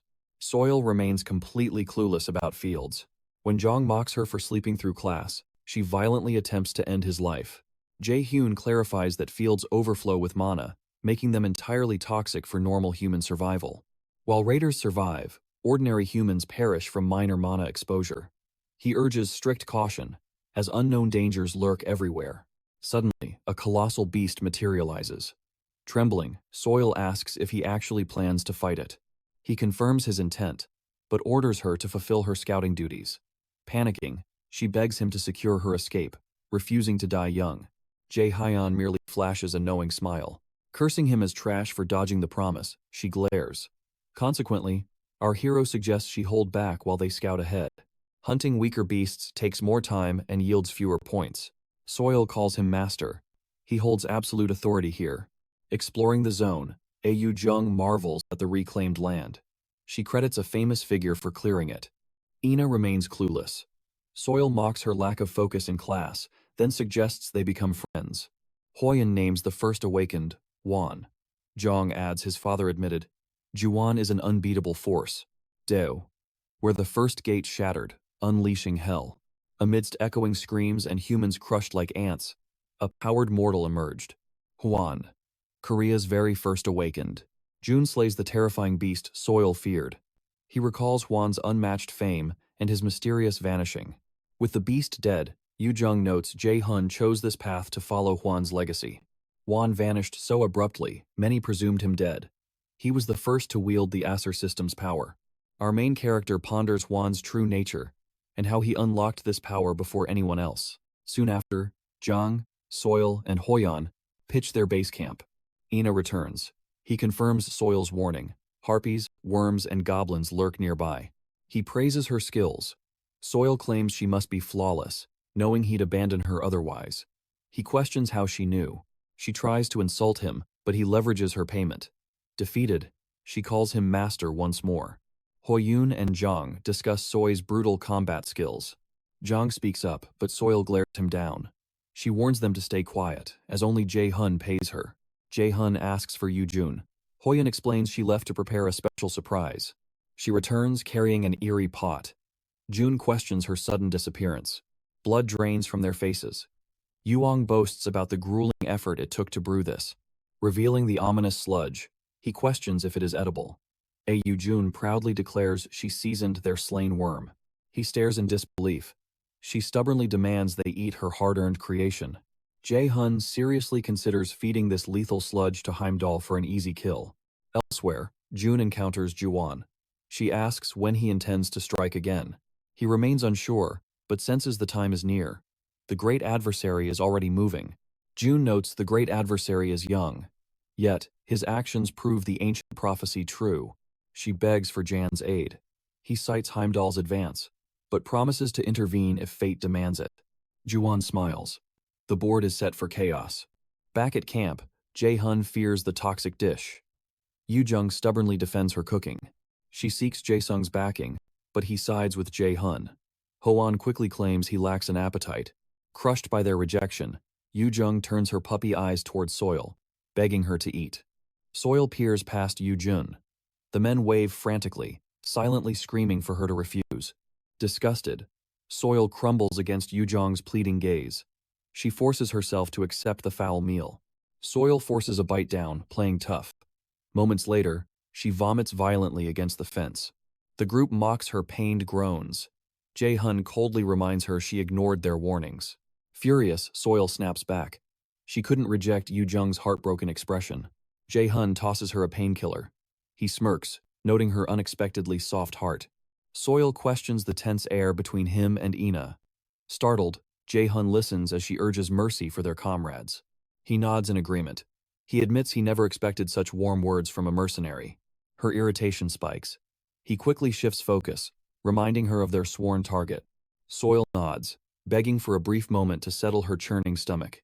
He jokingly suggests weaponizing Yu-jun's food against the beasts. Soil only gags in response. Seeing her pale face, he realizes recovery will take time. A sudden, piercing shriek shatters the air. They rush back. Jae-hyun roars for Formation A. B-rank monster harpies are attacking. He orders Jae-sung to set the light-up paralysis traps.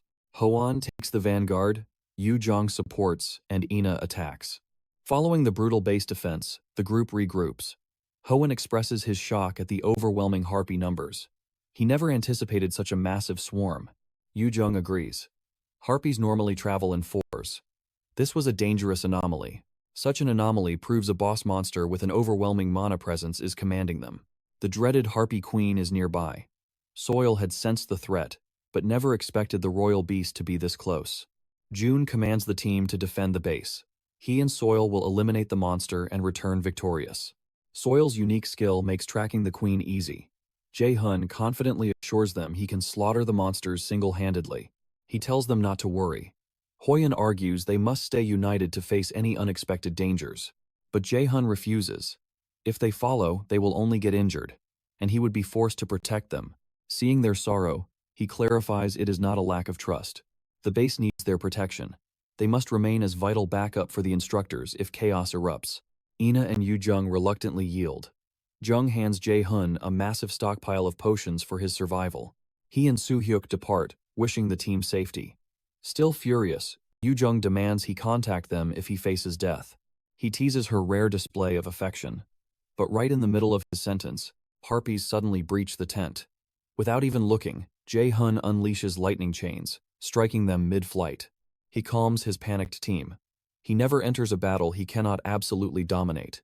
Later, as Jae-hun and Soil hunt the Harpy Queen, Soil praises the incredible strength of his teammates. It is no surprise they dominate the top ranks at the fiercely competitive Millers. She praises their flawless reaction against the Harpy ambush. During the previous ambush, Soil had drawn her blade, but Jae-hyun firmly held her back from joining the fray. Hoyeon boldly claimed the vanguard, commanding Ina and Yu Jung to unleash their magical barrage. Hwon shattered the frontal assault, bisecting harpies behind his massive shield. Witnessing this sheer mastery, Soil knew he had achieved an elite rank. The rest of the team shared this power. Yoo-jun triggered her overflow skill, amplifying the entire party's attack power by 1.3 times. A harpy dove at her, but she unleashed Wind Edge, shredding the beast and two others. Jae-hun watched in awe at her blinding casting speed. Ina simultaneously impaled nearly a dozen harpies with brutal precision. This immense growth thrilled him. Returning to reality, Jae-hun boasts his supremacy, while Soil calls him insufferable. Soil names him a genius. Jae-hun silently marvels, having never imagined holding such a title. In his miserable past life, his former comrades had cruelly treated him as mere cannon fodder on the front lines. He praises Soil for finding her true path, and for miraculously surviving Yoo-jun's lethal cooking. Pushing deeper, Jae-hun warns her to survive this deadly hunt. Soil dramatically cries that she is far too young to perish. They press onward. The Norner system alerts Jae-hun. He has breached the domain of the Lockdown City Fields Region 1 boss. The Harpy Queen appears. Thrill fills Jae-hun, while pure dread strikes Soil. An A+ rank monstrosity stands before them, but defeating it guarantees a legendary artifact. A highly profitable risk. Jae-hun strides toward the beast. Soil thinks he has gone mad. Suddenly, he unleashes his realization of magical artifact.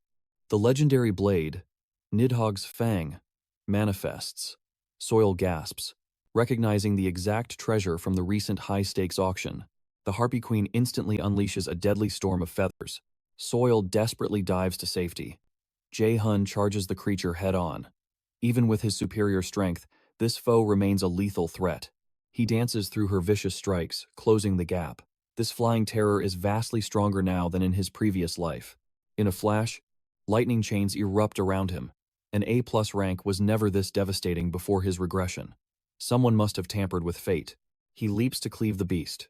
He prays the true mastermind, Heimdall. Steps out of the shadows. Far away, Hugin observes the chaos from the shadows. His dark premonition has come true. An inevitable catastrophe is rapidly approaching. Yet, he doubts if Heimdall can truly execute his assigned mission properly. Soon after, Jae-hun slays the Harpy Queen, the boss of Lockdown City's first region. His reward awaits in her nest. Jae-hun smiles, finally securing the Tempest Wings. He glances back at Soil. She struggles to breathe, admitting Yu Jung spoke the absolute truth. Jae-hun is completely insane. Reaching the nest, he claims the rank S Tempest Wing. It grants the mid-air leap skill, boosting agility and strength. Mid-air leap is an A+ rank ability. It forms a solid wind wall mid-flight, allowing a double jump. It activates twice consecutively. Suddenly, abandoned gloves catch their eyes. Inspecting the gear, they identify the Dreon gloves. The system chimes, updating data on the first awakened of the Norner system. Later, after wiping out the remaining harpies, Hwon notes they near the top record, proving their elite status. Yu Jung smirks, calling it natural since she is present. Jae-hun, standing quietly, remembers acquiring data on Hwan, the world's first awakened. He ponders why the Nourier system updates his profile now. The man must be tied to the system itself. He resolves to uncover the truth behind those gloves. Soon, Yoo-jun panics. She left her imbued necklace behind a fatal mistake. As tears fall, June silently hands it back. Shocked, she calls him creepy for noticing. He bluntly replies that losing things is her daily habit. Plus, her mother asked him to protect her. Jae-hun tells Yoo-jung to mature and stay alert. Yoo-jun snaps back, demanding he stop the endless lectures. Their bickering flares up. Hoan smirks, asking if they date. June scoffs, while Yoo-jun threatens Hoan's life. Oddly, Ina grabs Hoan. Her eyes flash dangerously, ordering him to drop the subject immediately. Meanwhile, inside Valhalla, the grand palace of Aesir, known as the Great House of Warriors and Joy, the Aesir gods feast. Thor revels in the war preparations. Heimdall has sworn to crush the great adversary. Thor boasts the Aesir will conquer the 9 realms, satisfying the great Odin.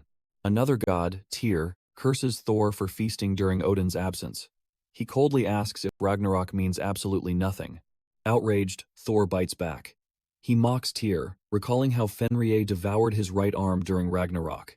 Tyr retaliates, pointing out the jagged coal, a giant lodged in Thor's skull. He would choose death over such dishonor. Furious, Thor summons his aura for a duel. Freya intercedes, warning them to stand down or face severe punishment. Soon, Frey speaks up. Valhalla's military might is dwindling, and their soul harvest is failing. Freya cuts her off. Ragnarok drained them dry, a direct result of Odin's catastrophic mistake. Disgusted, Frey scolds her for insulting the absolute master of Asgard. But Freya refuses to bow. Odin wields immense power, yet to her, he is utter garbage. Frey demands respect. Freya's aura turns hostile, reminding Frey of Odin's past betrayals. Slowly, Freya announces the chilling truth. Preparations for the second end are fully complete. In her, the dead souls forged for Asgard's war stand ready to march. Back on the battlefield, June senses danger. Heimdall will arrive soon. He must awaken his inherent skill immediately. A memory of his teacher surfaces. She teased his endless greed, seeking an inherent skill despite his overwhelming strength. In the past, she admitted her guidance was limited. Her own awakening happened entirely by chance. It was a day of absolute despair. A gate ruptured on the streets, slaughtering civilians in seconds. Within that bloody chaos, a lone child fled. Seongan rushed in, but despite her awakened status, she lacked the sheer power to save the girl. Yet, the moment the child perished, she unlocked a divine skill: sacrifice. But the dead cannot return. She confessed she possessed no secret method to force a rapid awakening. She warned him against rushing fate. The price of an inherent skill could be something he cherishes deeply. In the present, he wonders if a might know the secret. He asks about her awakening, desperate for power without losing his loved ones. At his question, she reveals a dark truth. Her inherent skill awakened through her family's death. To be precise, she let them perish. And honestly, she still believes their deaths were justified. Orphaned at age 5, she was left adrift. Then, she and her grandmother moved into her aunt's home. Despite losing her parents, she never felt isolated in that new place. Even her aunt's cruelty could not break her.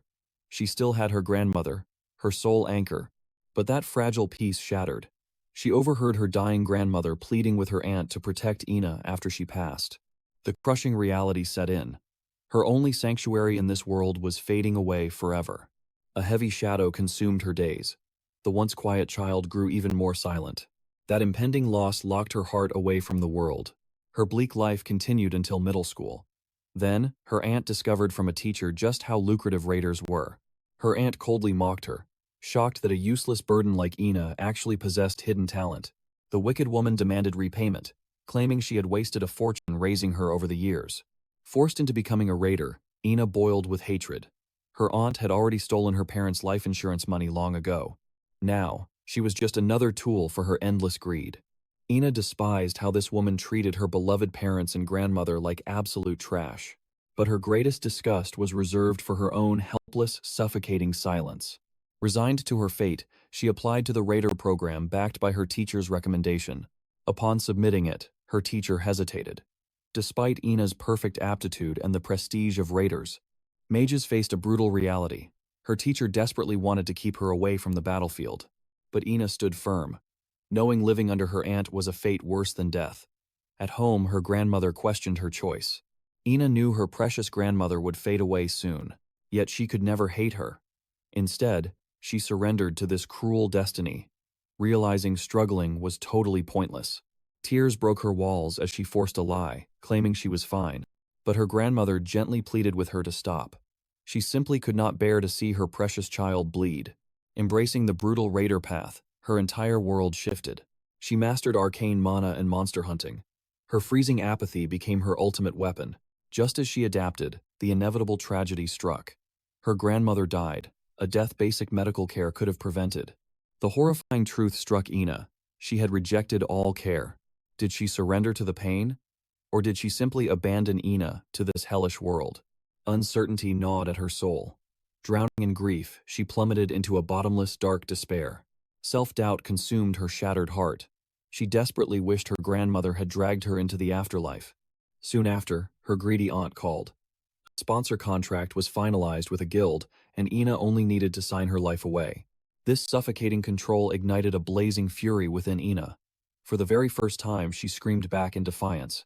The wretched woman demanded twisted gratitude for not selling her. Disgusted, Ina fled into the night. She waited until dawn to retrieve her belongings. But instead, she found the house burning, monsters swarming from an active gate. Trapped beneath the rubble, her aunt screamed for her help. But Ina simply stared. Why should she save the monster who had stolen her entire life?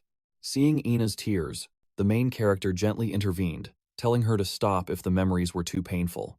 Meanwhile, Yujong turned at a noise, expecting Jae-hun. Instead, the massive figure of Heimdall towered above her. His violent mana felt completely inhuman, carrying the terrifying aura of a monster. Heimdall descended to confront them, demanding to know if they were allies of the great adversary. Frozen in fear, Yujong dared to question him. In response, an explosive shockwave of mana erupted, bringing them all to their knees. Pinning them to the earth, he coldly demanded an immediate answer. Soil desperately fired a telepathic signal to Jae-hun. A lethal enemy with monstrous mana had just breached their lines. But Heimdall sensed the magic. Stepping forward, he ruthlessly hoisted her up by the throat. He declared their impending doom as dark energy surged into his waiting hand. He told them to curse the great adversary. But Jae-hyun arrived, vowing to stop him. Activating his absolute calculation skill, our hero completely neutralized Heimdall's devastating strike. Meanwhile, as one instructor complained about babysitting students after clearing the event area, a massive, terrifying purple cloud suddenly darkened the sky above them. Before they could even react, a colossal monster appeared, instantly devouring the complaining instructor and giving his partner pure trauma. Before he grabbed his radio, the beast impaled him with its scorpion-like tail. Yet he managed to broadcast a desperate warning before the beast completely drained away his life force. Gigantic nightmares suddenly flooded the battlefield. Simultaneously, Heimdall dropped soil the moment Jae-hyun made his grand entrance. Turning to Jae-hyun, he unleashed his mana storm again, furiously demanding to know how he obtained Odin's eye. Heimdall realized how Jae-hyun grew so monstrously fast, knowing a mere human could never evolve at such a pace. Our hero daringly challenged him to come and take the eye. Soil warned Jae-hyun that fighting such an overwhelming monster alone was pure suicide. But Jae-hyun told them to flee because this was his battle.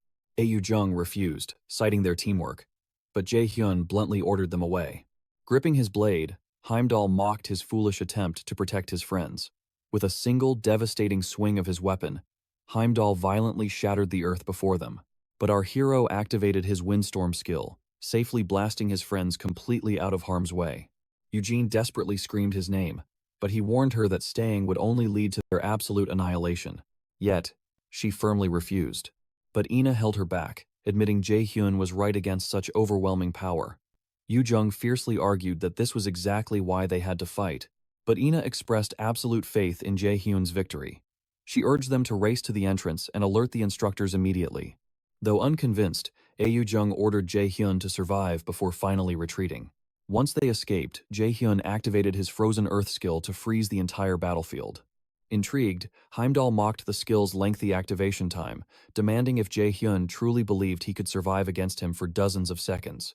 Jae-hyun confidently smirked, revealing he had specifically designed this battle strategy for his inevitable clash with Heimdall. Heimdall fiercely leaped to attack, daring our hero to unleash his little tricks. Jae-hyun realized dodging would tragically let the attack annihilate his friends. So he activated realization of the magical artifact, summoning his Balmong sword to block it. Simultaneously, he deployed his lightning chains, fiercely anchoring his body to the earth to withstand Heimdall's thunderous wrath. Heimdall's massive strike violently hit the blade, knocking him back, but the chains fiercely held his ground. Seeing his overwhelming power completely halted, immense irritation flared within Heimdall that a mere mortal could block him. Before he could react, our hero surged forward, executing his mid-air leap skill with his Balmong sword ready. Across the blood-stained field, desperate instructors signaled for emergency backup as casualties among students and staff heavily mounted.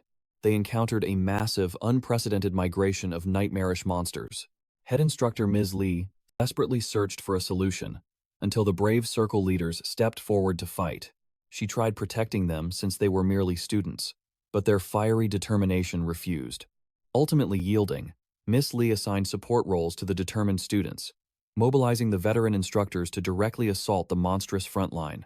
When trying to ignite her power, she gasped as her mana completely shattered. A terrifying notification revealed the Asir system had completely collapsed, severing her connection. Panic erupted when the surrounding instructors tragically suffered the exact same failure. The flawless system had never failed before, and Lee cursed their catastrophic timing. Turning back desperately, she was deeply stunned when the top circle leaders declared their skills active. Ms. Lee shockingly realized only the students retained mana. Changing tactics, she let the students fight the monsters, while powerless instructors provided absolute support. She directed them to the desperate 3rd District. The elite students immediately sprinted to war. Rushing forward, Hoon commands Juhub to take the right flank. Juhub fiercely rejects his orders. Thus, Hoon positions Jian backward for healing support. As they charge toward the district, a colossal skeletal beast appears behind them. Crushing dread washes over the group. They stand paralyzed, terrified by this impossible foe.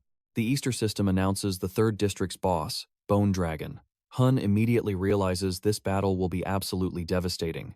While Jae-hun's allies desperately flee, a scheduled message echoes through their team ring. Jae-hyun's message assures them not to worry about his safety. However, he demands one crucial task from them. A field boss monster is destroying the city entrance. He commands them to rescue the citizens, promising to join the battlefield shortly. Hearing his resolve, Yu Jung feels certain of Jae-hun's survival. The group rushes to assist the others. Meanwhile, June activates mid-air leap, launching straight at Heimdall. Heimdall acknowledges why Jae-hun is the great adversary. Yet, he arrogantly declares the boy's inevitable defeat. The god raises his sword, firing a shockwave to test June's sheer power. Utilizing mid-air leap, the boy evades the strike in the sky. He instantly counterattacks, but Heimdall's heavy blade deflects the blow. Heimdall brutally knocks him back. Promising deadly regrets, the boy instantly lunges forward to close the fierce gap. Mocking Heimdall about his high exam scores, he triggers intermediate great sword arts and unleashes the devastating spinning strike. As their fierce blades clash, Heimdall praises Jae-hun's mortal skills. But without warning, the god thrusts his sword forward for a lethal impalement. Jae-hun blocks the strike. He suddenly disintegrates his sword, leaving Heimdall stunned. The vanished blade throws Heimdall entirely off balance. The boy triggers realization of magical artifact, manifesting Nidhogg's fang. He unleashes Dagger Rampage. In mere seconds, he shreds Heimdall with dozens of lightning-fast strikes, dashing right past him. Nidhogg's fang awakens its deadly passive skill. Lethal venom invades Heimdall's veins, stacking toxic layers over each vicious wound. Undeterred, Heimdall angrily curses Jae-hun's petty tricks, but the boy mocks the god, telling him to check his own battered body. Deep gashes cover Heimdall's form. The god realizes such a minor venom dose should naturally mean nothing to him. His divine regeneration fails. Still, the arrogant god ignores the stinging pain, focusing entirely on slaughtering this mortal boy. Heimdall possessed Odin's authority to temporarily disrupt the EIR system. Yet, a strict limit restricted how much power he could drain from students and instructors. He genuinely believed crippling the OCR system for the instructors would easily crush these weak humans. But reality violently strikes. He must admit, Jae-hun is overwhelmingly powerful while possessing only 1/3 of his divine strength. Meanwhile, the boy reflects on a fierce spar with Hoyeon. That clash taught him masterful swordsmanship, unlocking both dagger rampage and spinning strike. He knows combining these deadly arts with Nidhogg's fang will shatter even Heimdall's defenses. Cornered, the god finally admits Jae-hun is highly amusing. He cannot fathom Asgard's deep fear of a mere boy. Yet, he finally deems this mortal worthy of his mythical horn. The god summons the ominous horn. Jae-hyun's instincts scream in terror, sensing a catastrophic threat from the unknown artifact. Before Heimdall sounds the horn, the boy violently charges with his blade. He refuses to give the god a single opening. But Heimdall coldly grins. He tells the boy to feel honored to experience the mighty Gwaller horn. Before June lands his strike, Heimdall blows the horn. A fierce energy wave instantly blasts June away. The sheer sound paralyzes him. The Norer system warns that his physical stats are cut by 50%. Worse yet, nearby monsters react to the artifact's aura. They swarm around Heimdall, leaving June entirely horrified. Heimdall boasts, he may lack Tyr's monster control, but his divine magic is absolutely unrivaled. Heimdall summons a lightning sphere. The boy desperately triggers absolute calculation to shatter the magic. But a system error flashes. His level is too low, failing to resist the artifact's heavy suppression. Vicious monsters completely encircle him. Heimdall blasts Jae-hun with lightning, forcing out an agonizing scream. This signature strike is the brutal flow reversal spell. It inflicts soul-crushing agony without delivering a quick death. As Jae-hun wildly writhes in pain, Heimdall promises the boy will eternally rot in Asgard's darkest underground cells. The god unleashes another lethal blast. But an absolute shield forged by Hela instantly blocks the destructive strike. Heimdall gasps at seeing Hala. Jae-hun demands to know Haya's plan. As Haya's body crumbles, her time runs out. Heimdall spots her hiding place, seeing Hala's divine aura radiating from her fading form. Haya summons a fierce wind, but our boy begs her to stop. He knows using Hala's divine power will destroy her, just as Heimdall warned. She blasts the violent storm at Heimdall, but he evades the strike and charges forward. He warns that this power will break her.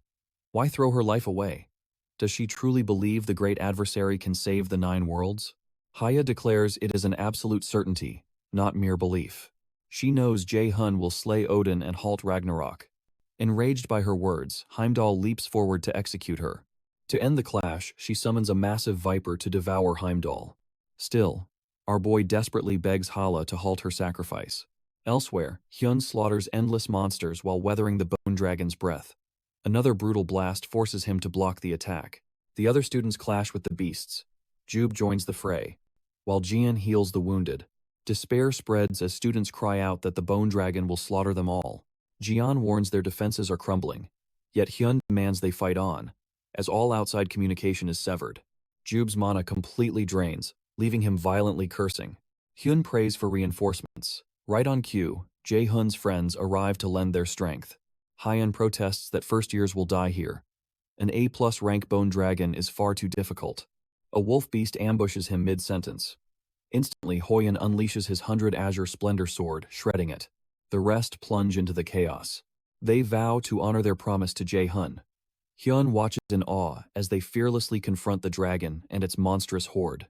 Hoyeon charges in, signaling Yoo-jung for backup. She triggers Overflow and Mana Field to boost them. While Ina draws her Sword of Alheimer, Hoan ignites his 100 Azure Splendor sword. They butcher the beasts, inspiring the seniors to join the bloodbath. Hyun realizes Jae-hun wasn't the only prodigy. His friends operate on an entirely different level too. Hin, a towering Taurus monster, tries to crush Hoan, but he flawlessly deflects its axe with his shield. Ina slashes its limbs, giving Hyun the perfect opening to strike the monster's head. Bolstered by this fierce support, victory finally feels possible. Students praise Jong's potions while Soil guides them toward the exit. Soon, only the A+ rank boss monster remains. Hyun and Ju rush the behemoth, striking its legs to cripple its movements. He orders the squad to pierce its core. Hoyeon urgently asks Yoo-jun to cast crippling debuffs on the dragon. She leaps up, casting a heavy debuff on the dragon. Jube grumbles that the rookies are stealing the spotlight. Hyun silences him.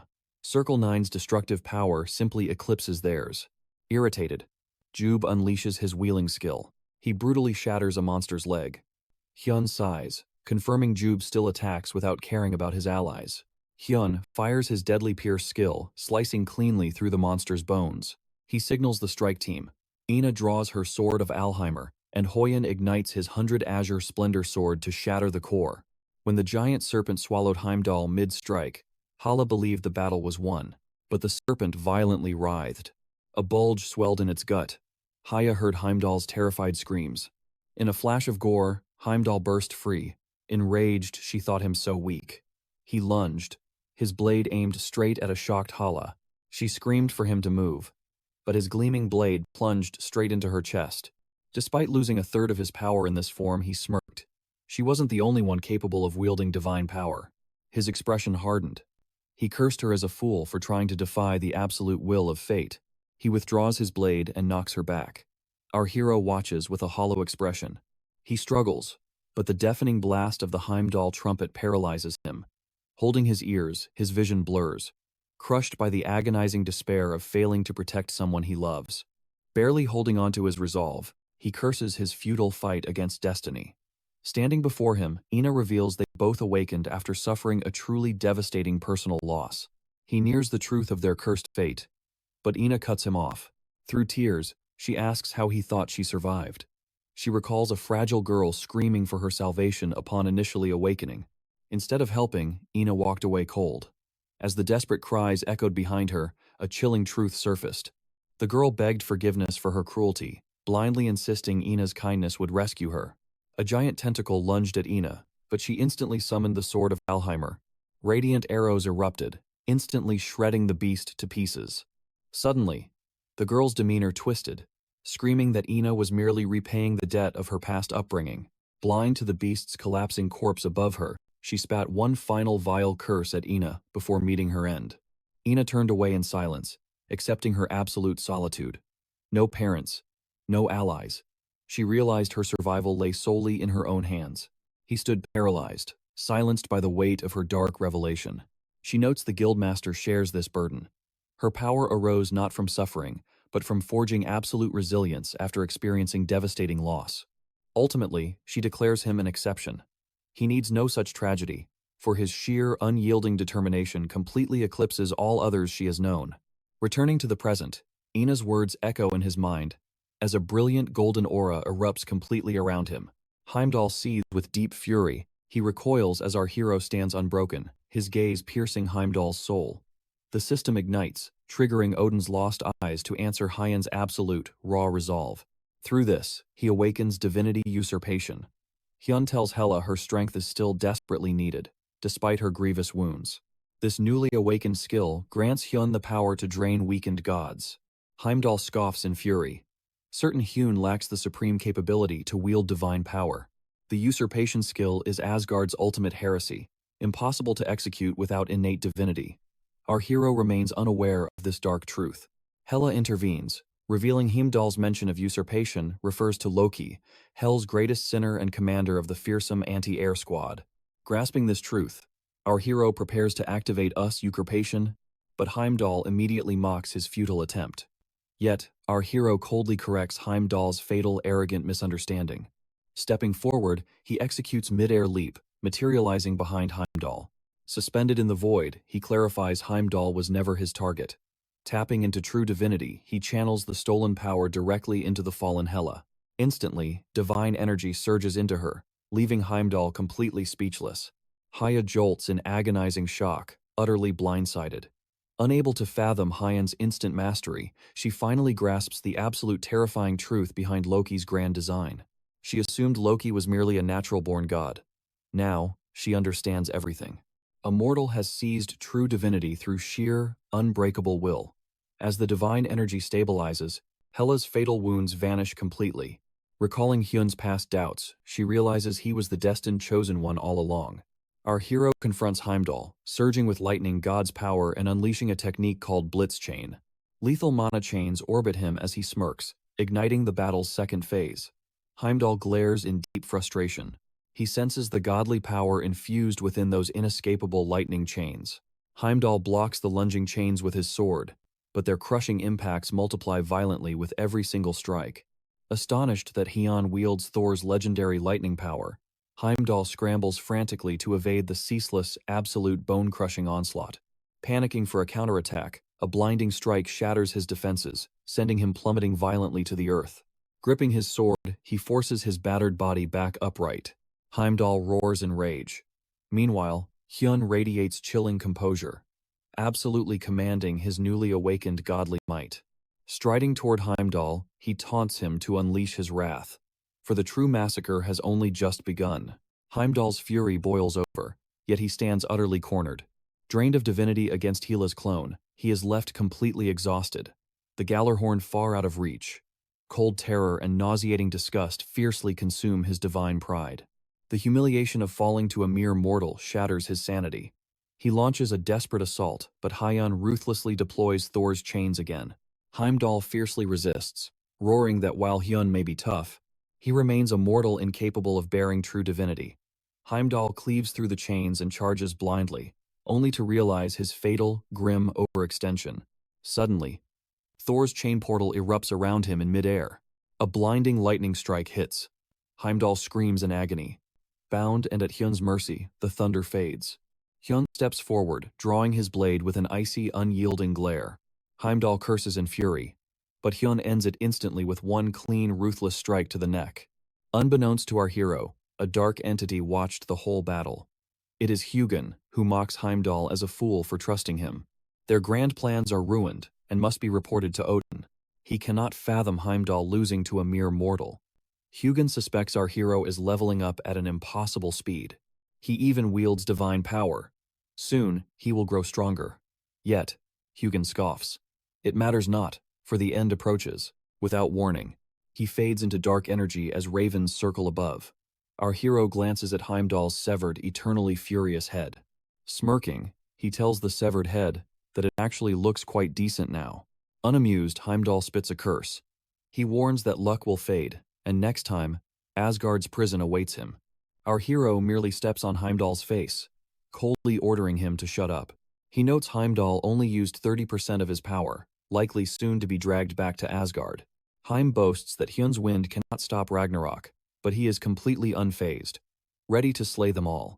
He listens as Heim calls him a mere rookie, claiming these monsters, himself included, will become raiders. They actually welcome this as a divine blessing. Our hero demands answers. Heim merely tells him to observe his surroundings first. Ultimately, he discovers the bitter sting of betrayal and the deep scars of shattered trust. As Heimdall's head slowly vanishes, our hero exhales. He is relieved to eliminate another obstacle. He checks on Hela. She softly thanks him, revealing her body is finally no longer breaking down. Knowing his work is not done, he turns away. He says they will talk later, leaving her visibly upset. Spotting Heimdall's lifeless vessel, he channels his aura. He activates divinity usurpation to drain his remaining essence. Mana surges from the shards, merging with his own aura. Many suspected divine traces lingered within Heimdall's corpse, and his instincts were dead on. Without hesitation, he marches forward, leaving Hela behind. She feels a pang of envy, craving just a fraction of his attention. The scene shifts to a grand palace where a figure sits upon a throne. Heimdall kneels before him, ashamed. His arrogance allowed the great adversary to survive. Odin listens from Hitski, a divine throne granting vision over all 9 realms. Furious, Heimdall questions how the great adversary awakened a unique skill mid-battle. That clash alone devoured half his power. Unfazed, Odin orders the elimination to proceed. He commands Heimdall to help Freya summon the undead army.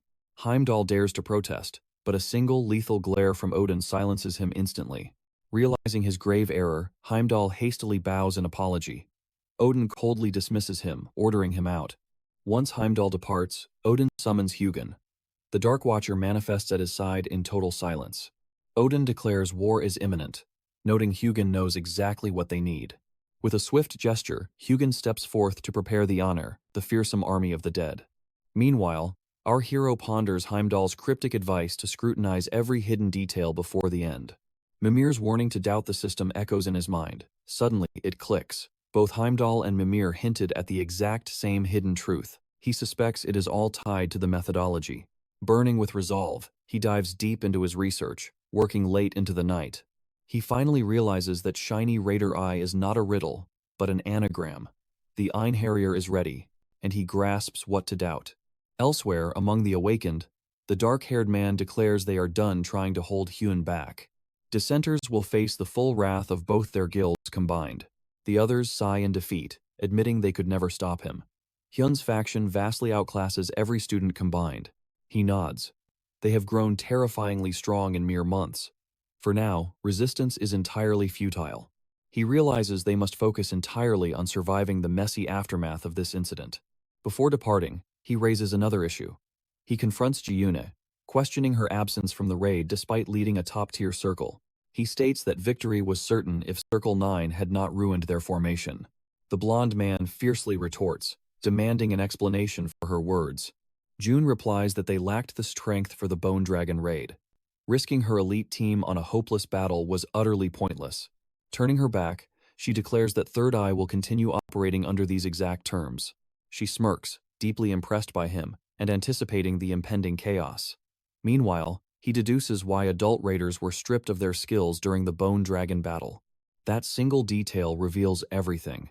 If the Ire gods can manipulate the system at will, then Mimir and Heimdall's words about adapting were a subtle warning. They were exposing the dark truth behind the Ire system.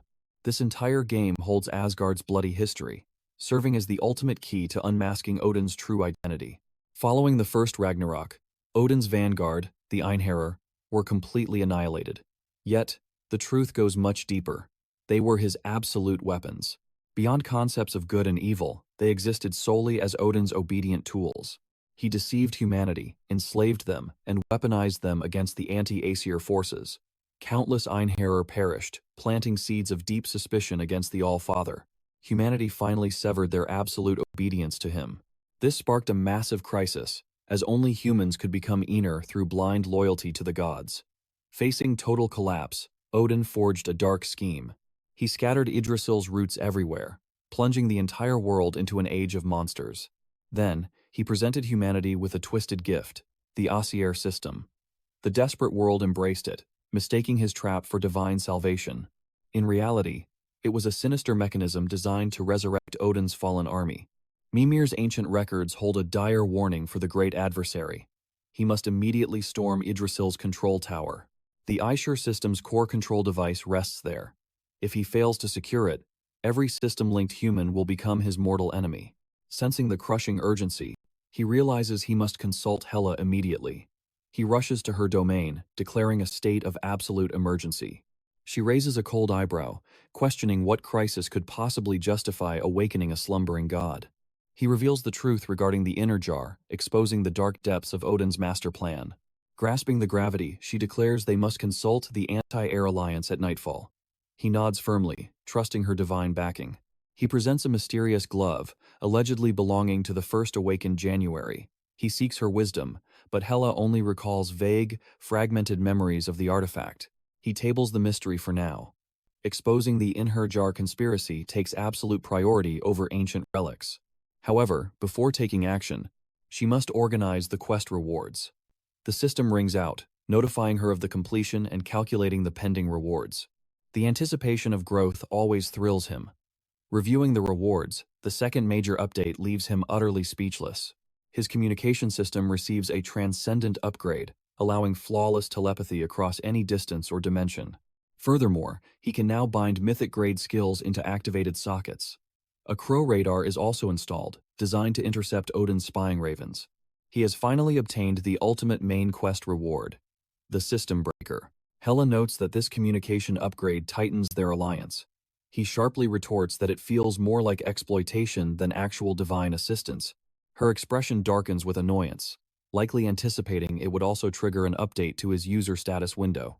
Analyzing his status, he grasps the potion of Giant's Blood. The previous restrictions are gone. It is time to evolve. He shatters the vial, drenching himself in the primal essence. The system announces a massive surge of giant power, permanently increasing his mana by 30. His stats hit S rank, granting him the overwhelming power of a mid-tier S rank raider. Inspecting his mythic skill socket, his lightning damage has skyrocketed by 300%. alongside hidden enhancements. A fierce grin spreads across his face. His mortal limits have vanished entirely. Empowered by full divinity, absolutely no restrictions remain. The only remaining obstacle is the locked socket slots. To shatter these seals, he must devour the divinity of other mythical beings. Yet, wielding the lightning god's power is enough for now. Haya is completely stunned by his new crow radar ability. She remarks that hunting down Odin's elusive ravens will now be absolutely effortless. He realizes that locating Hugon will be just as simple. His gaze then shifts to a newly updated quest, one radiating a terrifying level of difficulty. System Breaker. Meanwhile, the scene transitions to a distant location, where a group of men linger tensely by the window. June warns Yan that they must not keep him waiting any longer, catching Jan completely off guard. His senior is rarely this anxious. A flashback reveals June speaking with our protagonist during a rigorous outdoor training session. She praises his previous heroics. He acknowledges the honor, citing urgent matters before walking away. She cries out, confessing that despite leading one of the 4 great circles, she missed the raid. Now, the heavy burden of public backlash crushes her. He coldly replies that the weak must step aside early. Once death strikes, even healing magic becomes useless. Her heart plummets, realizing he has ascended to a terrifying new realm of power. Recently, reports surfaced of military instructors perishing during field training, a truly devastating blow to the entire academy. Soon after, Hun leaves everyone breathless with another flawless victory. His monstrous growth silences even his harshest critics. Jan admits he must rise up now, despite the premature timing. Glancing at Odin's portrait, he mocks the legendary foe spoken of in prophecy. Securing the portrait back in place, he smirks. The time has finally come to uncover the true depth of Odin's epic tale. At a tense press conference, a girl in a green hat faces the masses. Bypassing endless questions, she confirms one chilling truth. A new disaster approaches. They gather to honor the hope that guided them through the previous nightmare. Today, they bestow glory upon the students who fought the hardest. She announces Hyun and the members of Circle 9, summoning them to the stage. Later, Eugene confronts him, demanding the hidden truth. He refuses to reveal everything. Frustrated by his endless secrets, she interrogates him about Heimdall, their brutal attacker. Turning away, he claims he cannot explain further, only that Heimdall's monstrous power is linked to his own. Yu Jung grows frustrated, while Hoen confirms Heimdall was a true beast. The others wait in heavy silence. Finally, he declares the time is not yet right for the full truth. Disappointment fills the room. Sighing, he reveals his S-rank ascension. Soil leaps up in shock, questioning if that secured his survival. He shakes his head, warning that foes as terrifying as Heimdall will return. When that day comes, they must flee at all costs. The blonde girl demands to know if he plans to fight alone once more. Before she can finish, shadows swallow the entire room. His voice pierces the void. Only those matching his pace can stand beside him. Otherwise, they must reach S rank, so he never has to order retreats. Yu Jung tears up, calling him completely heartless. Checking his phone, he speeds off toward his next battlefield. His driver expresses sheer shock at bringing him to the exclusive Flex auction. The driver notes that achieving VIP status requires immense wealth, questioning the sheer fortune our hero invested.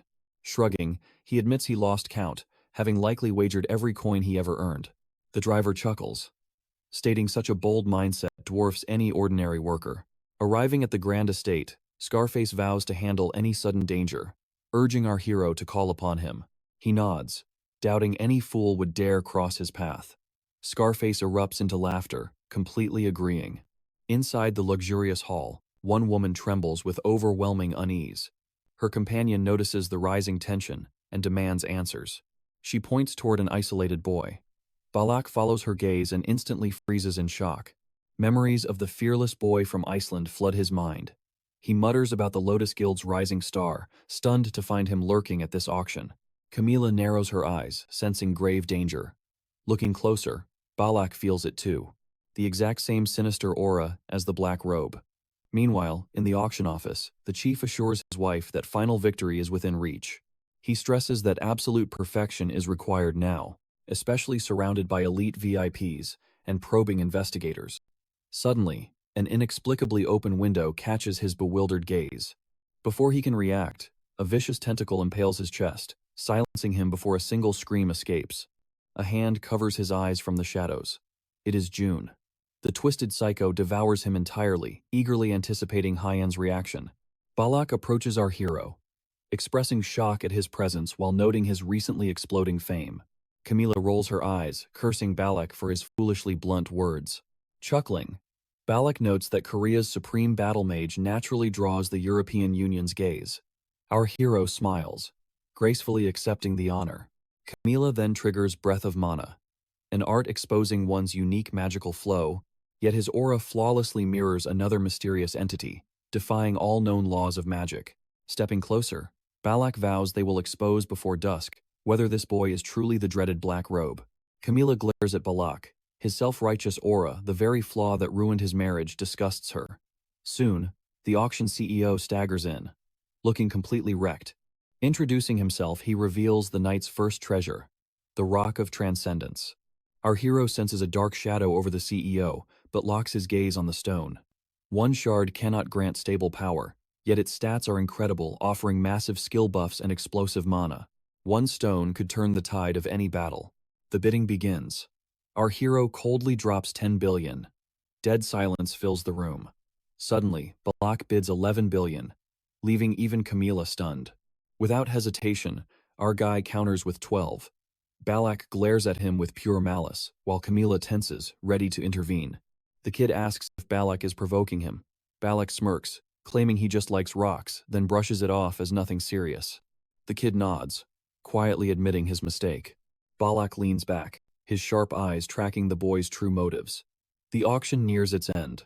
The final item is an A-rank artifact, boosting resistance against data subnormality skills. But this item is useless to our guy. He already possesses Hell's Blessing. Just as he prepares to leave, the eerie CEO speaks up. He announces a hidden S-rank item, promising it will completely shock everyone in the room. Our hero narrows his eyes. A surprise item at the very end defies auction rules. The CEO then reveals the seller will explain the details personally. June steps onto the stage with a wicked smirk. Our hero freezes, his eyes locked on her in absolute shock. She approaches the S-rank artifact. With a chilling smile, she promises to reveal the true nature of this item, called Dropney. A terrifying aura radiates from it. She commands the room to wait for just a second. Ominous red energy bleeds from the artifact. She explains it multiplies 9 times every 9 days, but with a deadly catch. With a mere flick of her wrist, lethal streaks of red light violently blast toward the guests. Our hero's eyes widen. He realizes this light is pure death. Though immune to the toxic red mana, he quickly notices his absolute calculation is failing. The artifact's overwhelming power is shattering his skill. All around him, guests collapse, their bodies violently exploding from the crimson magic. The only survivors left standing are Camila and Balak. Balak grinds his teeth, furious and bewildered by this apocalyptic nightmare. Meanwhile, June merely smirks. She declares she despises uninvited guests, claiming she came solely for a legendary showdown. His mind races, flashing back to his past encounters with Giuna and her unsettling aura. Suddenly, the truth clicks. June is nothing but a pawn for Asier. June chuckles darkly, demanding a much better compliment. Our hero narrows his eyes, demanding her true objective. She bluntly declares she wants Hyun, driven by a deep, poisonous resentment. Our hero coldly vows to stop her rampage. Balak and Camila summon their aura, ready for war. June simply erupts into maniacal laughter, calling them dangerously amusing. But the time for games is finally over. She swallows a mysterious substance, sending a chill down his spine.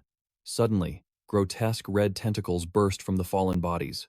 Camila frantically scans the battlefield, her eyes wide at the unfolding chaos. Without warning, Balak charges forward, swinging violently at the tentacles. Camila intercepts him mid-swing. Balak glares in pure frustration, but she quickly clarifies she is not stopping the fight. She warns that a reckless charge is suicide, especially against an ancient artifact she has never seen before.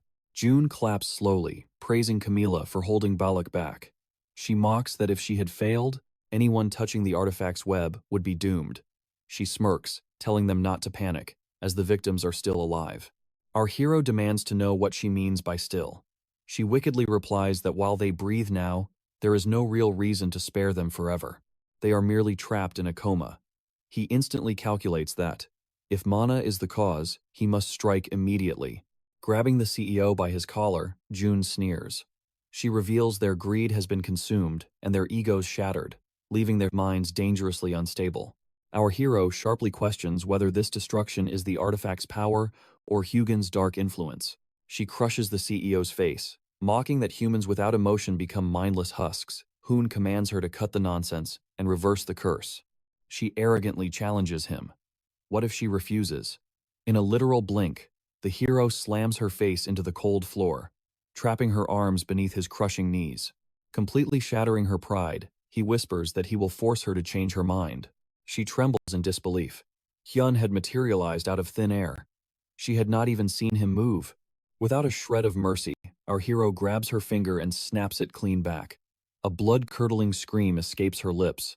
Camila and Balak watch in stunned silence as she writhes in agony.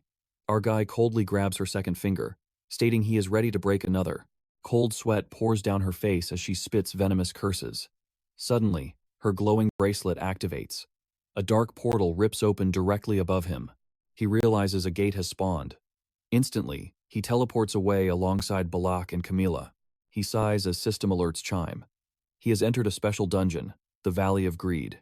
As they vanish, June glares at her ruined finger. Pure, unshakable rage boils within her. Staring at the empty space left behind, she swears a silent oath to never forgive him. Jean breaks the heavy silence, asking if she is all right. Inside the dungeon, the three awakeners stand frozen in absolute darkness. Camila suspects Hun and June share a hidden past. Yet, that strange nickname bothers her far more. Balak reads her expression and agrees. This man might truly be their prophesied ultimate enemy. He missed the conversation's start, but he is certain that is the exact title Giuni gave him. He recalls a gate forbidding intruders. It warned those ruins belonged to the prophesied great adversary. Balak steps forward, sword drawn. He demands to know if Hun is the black-robed figure who cleared those ruins. Our hero merely shrugs, asking if his identity truly matters right now. The air trembles. With a mere flick of his wrist, a powerful shockwave forces Balak several steps back. As he turns, crimson eyes glow in the darkness.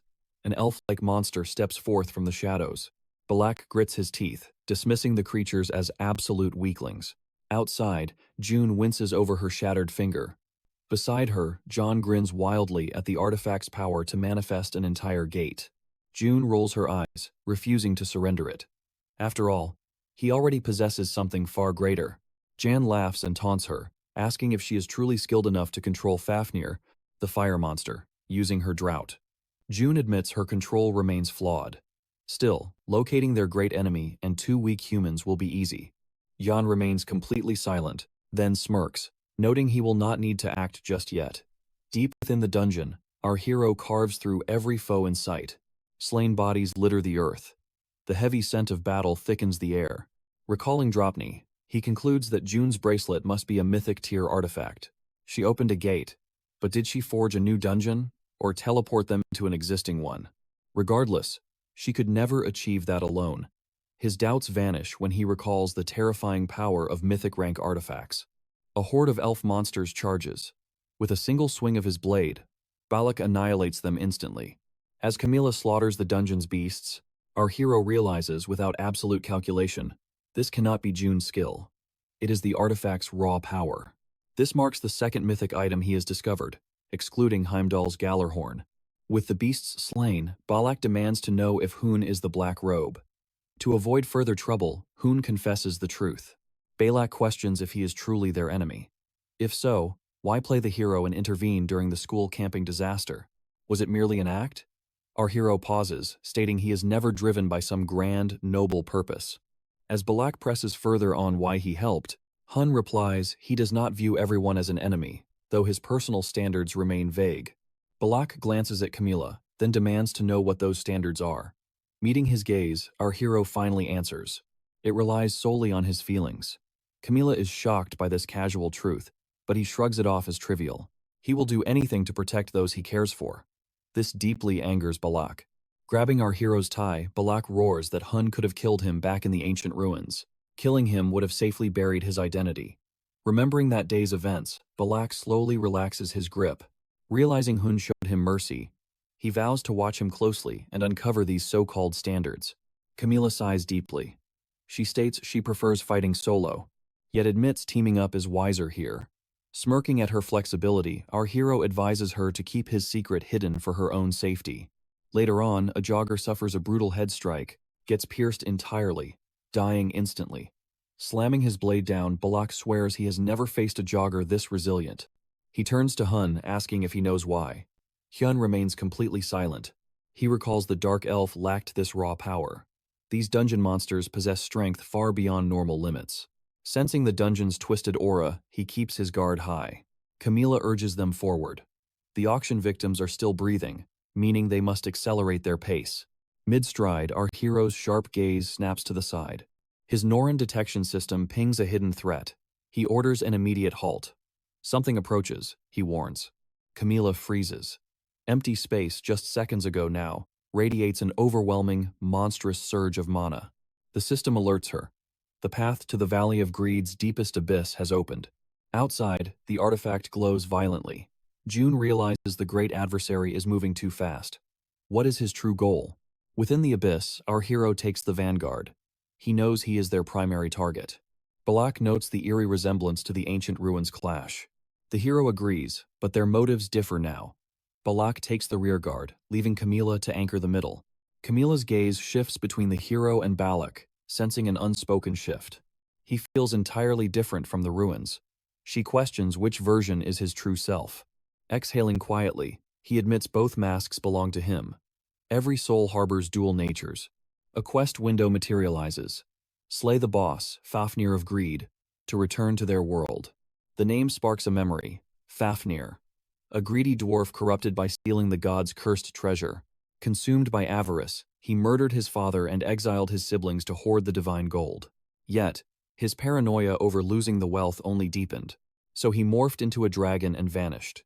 The Valley of Greed must be his cursed lair. Crucially, this is the very beast defeated by the legendary Dragon Slayer, the original master of the Dragon Slayer sword. Sighing, our hero braces for a deadly path ahead. Golden light shatters the gloom. A system alert flashes. Fafnir's nest discovered. Could this truly be the mythical beast of legend? Ripping the entrance wide, our hero commands them forward. They tread carefully toward the blinding glow. Mountains of golden coins surround them completely. While Camila marvels, Balak demands vigilance. Drawing her weapon, they form a tight formation. A rogue coin strikes him. Suddenly, the golden mountains shift, revealing a towering behemoth. Fafnir rises from the horde. Its gaze meets our hero's, piercing straight through his soul. The system chimes. The monster's rank decreased due to active restraints. The beast unleashes an earth-shattering roar. Camila trembles, even weakened. Its S-rank power is absolute. Unfazed, our hero declares they can win. He recalls the bloodbath when Balak annihilated their foes. He echoes a past truth. There can be only one, Balmong. Camila gasps. Activating an artifact, the legendary dragon-slaying sword materializes before them. Fortune smiles upon him.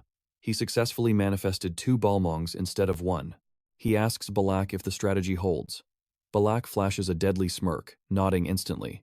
Gripping their twin blades, absolute confidence surges through them both.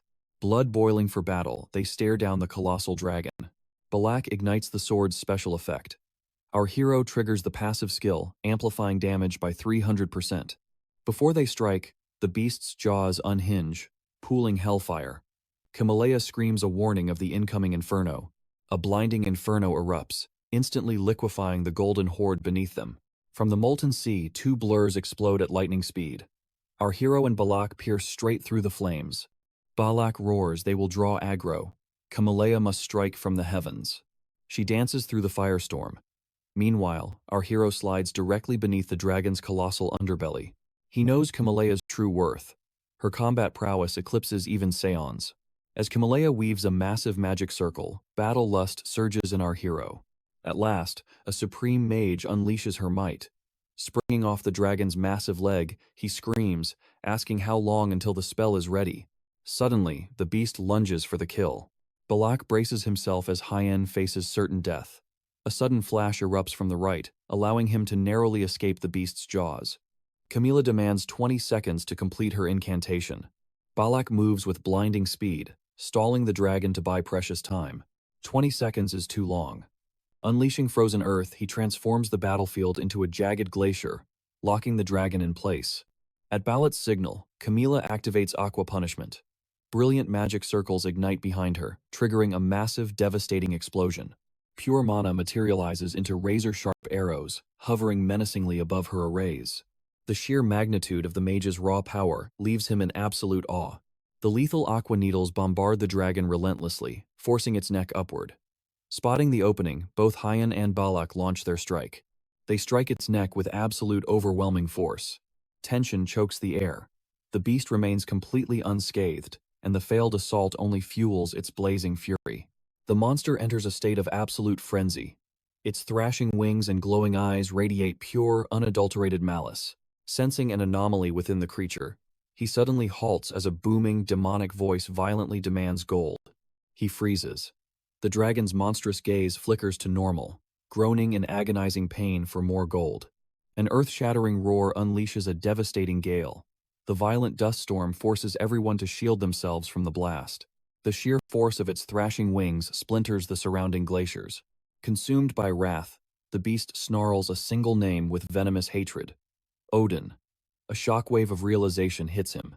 How are the lust for gold, the curse of Fafnir, and Odin all connected? His mind races back to his exhaustive research on the Einherjar jar and the forbidden ancient mythos. The legend of Anvar's ring, an artifact granting endless gold but cursing its bearer to ruin. Fafnir's insatiable greed must stem from this exact relic. Looking at the beast's absolute madness, the dark curse clearly still dominates its soul. The neck scales were assumed to be the fatal vulnerability, yet their strongest strikes failed to leave a single scratch. That theory was a fatal miscalculation. Where is its true weak point hidden? Perhaps Fafnir still possesses that cursed ring. He realizes the beast retains its ability to speak. Approaching cautiously, he demands an answer. Weeping tears of blood, the dragon snarls, questioning a mere mortal's presence.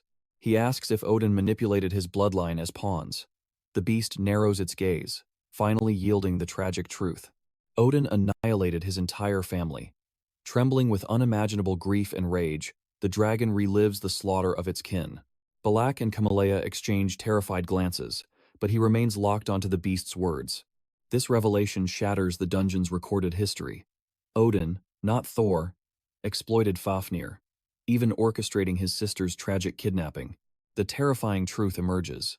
Odin and the Ire gods directly orchestrated the massacre of Fafnir's bloodline.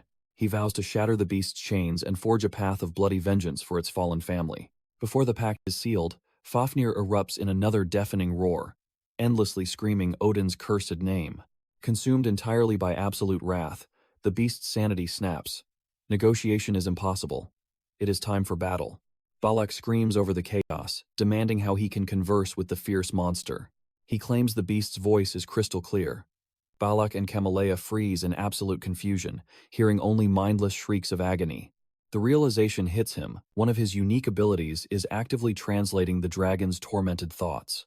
Igniting his magic detection skill, he issues a final, chilling ultimatum to the unhinged beast. Stand down or face execution. Suddenly, his vision locks onto the true weak point, the cursed ring, buried beneath the scales of its forehead. Despite their overwhelming hesitation, his comrades place their absolute faith in his sharp instincts. Turning to Balak, he entrusts him with the fatal strike. Tightening his grip, Balak swears this opening better be lethal. He unleashes his absolute technique. Formless sword art, illusion slash. Simultaneously, Kamalea triggers her binding skill. Massive mana-infused chains erupt from the earth, violently shackling the beast to the ground. Balak launches high, landing squarely on the beast's forehead. Blazing mana engulfs his blade in a catastrophic swing, yet the brutal gash barely pierces the demonic scales. Cursing the dragon's terrifying durability, he prepares for a second strike. But before his blade can fall, an urgent command forces him back. He activated a blank card, Garden of Swords. This legendary skill granted him the basics of the formless sword art. Gripping the phantom blade, a confident smirk crossed his face. He finally had the perfect weapon. Swirling purple aura engulfed his blade as he took his battle stance. Balak stared in pure disbelief at the radiant weapon. The hero locked onto his target, preparing for the final strike. Unleashing the formless sword technique, Illusion slash. He thrust the blade deep into the dragon's skull. The ethereal blade pierced deep. Balak watched in absolute awe as Hun flawlessly executed the impossible strike. A triumphant smile graced his face as raw divine energy surged through his veins. The system confirmed a direct hit on the ring, amplifying the lightning god's power. Devastating energy gathered within his blade. With one ultimate strike, the cursed ring shattered. Its golden glow faded into nothing as he whispered his absolute victory. The system announced the fall of Indivari's ring. Lightning arced across the beast's skull before it collapsed. Completely powerless, the duo landed safely as a new message declared. Odin's dark control over Fafnir had finally vanished. The dragon's golden eyes slowly regained clarity. Approaching the fallen titan, Camilla turned to Balak, asking if Hyun had truly wielded the legendary formless sword. Balak frowned in utter confusion. That devastating attack completely surpassed his entire understanding of martial arts. Camilla noted such mastery was impossible without a specialized skill garden. How had a mere boy achieved the impossible? Balak grimly replied that angering this monster would be a fatal mistake. Meanwhile, the hero faced the ancient beast. He demanded answers about this chaos before their time completely ran out. Exhausted, the dragon declared its salvation had arrived. Knowing the boy deserved the truth, the ancient being began its tale. Everything crumbled when a certain man arrived. Its father was a dwarf mage named Treomar, and it was the middle of 3 sons. The eldest brother often used transformation magic. He became an otter to hunt fish for their family. But one day, he never returned. Waiting until nightfall, a mysterious stranger appeared in his place. Claiming to be a traveler, he requested shelter, stating the crushing darkness halted his journey. As payment, he offered a beast's pelt. The fur looked horrifyingly familiar. It was the skin of an otter. The missing brother had returned that night as a lifeless pelt. Their father screamed his name in absolute, agonizing despair. Realizing his grave mistake, the unfazed traveler calmly offered to settle the tragic debt. With a wave of his staff, endless gold materialized, burying the otter's remains. Atop the treasure sat a mesmerizing, inescapable ring. The atmosphere turned suffocating.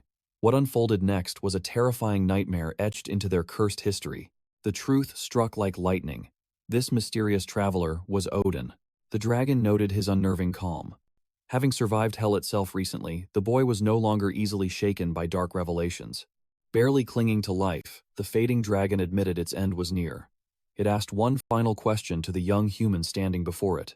Unfazed, the hero countered by asking if the ancient beast knew anything about the Norns. He then revealed his true identity.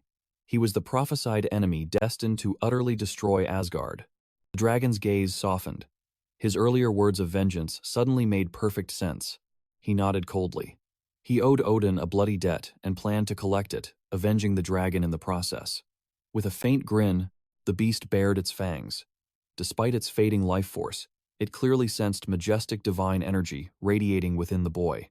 It decided to bestow a final gift. As the hero questioned this, the dragon's body began dissolving. Its echoing voice wished him absolute peace. A system alert flashed.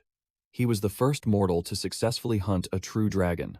Brushing it off, he watched the fading creature, quietly swearing to avenge its fate.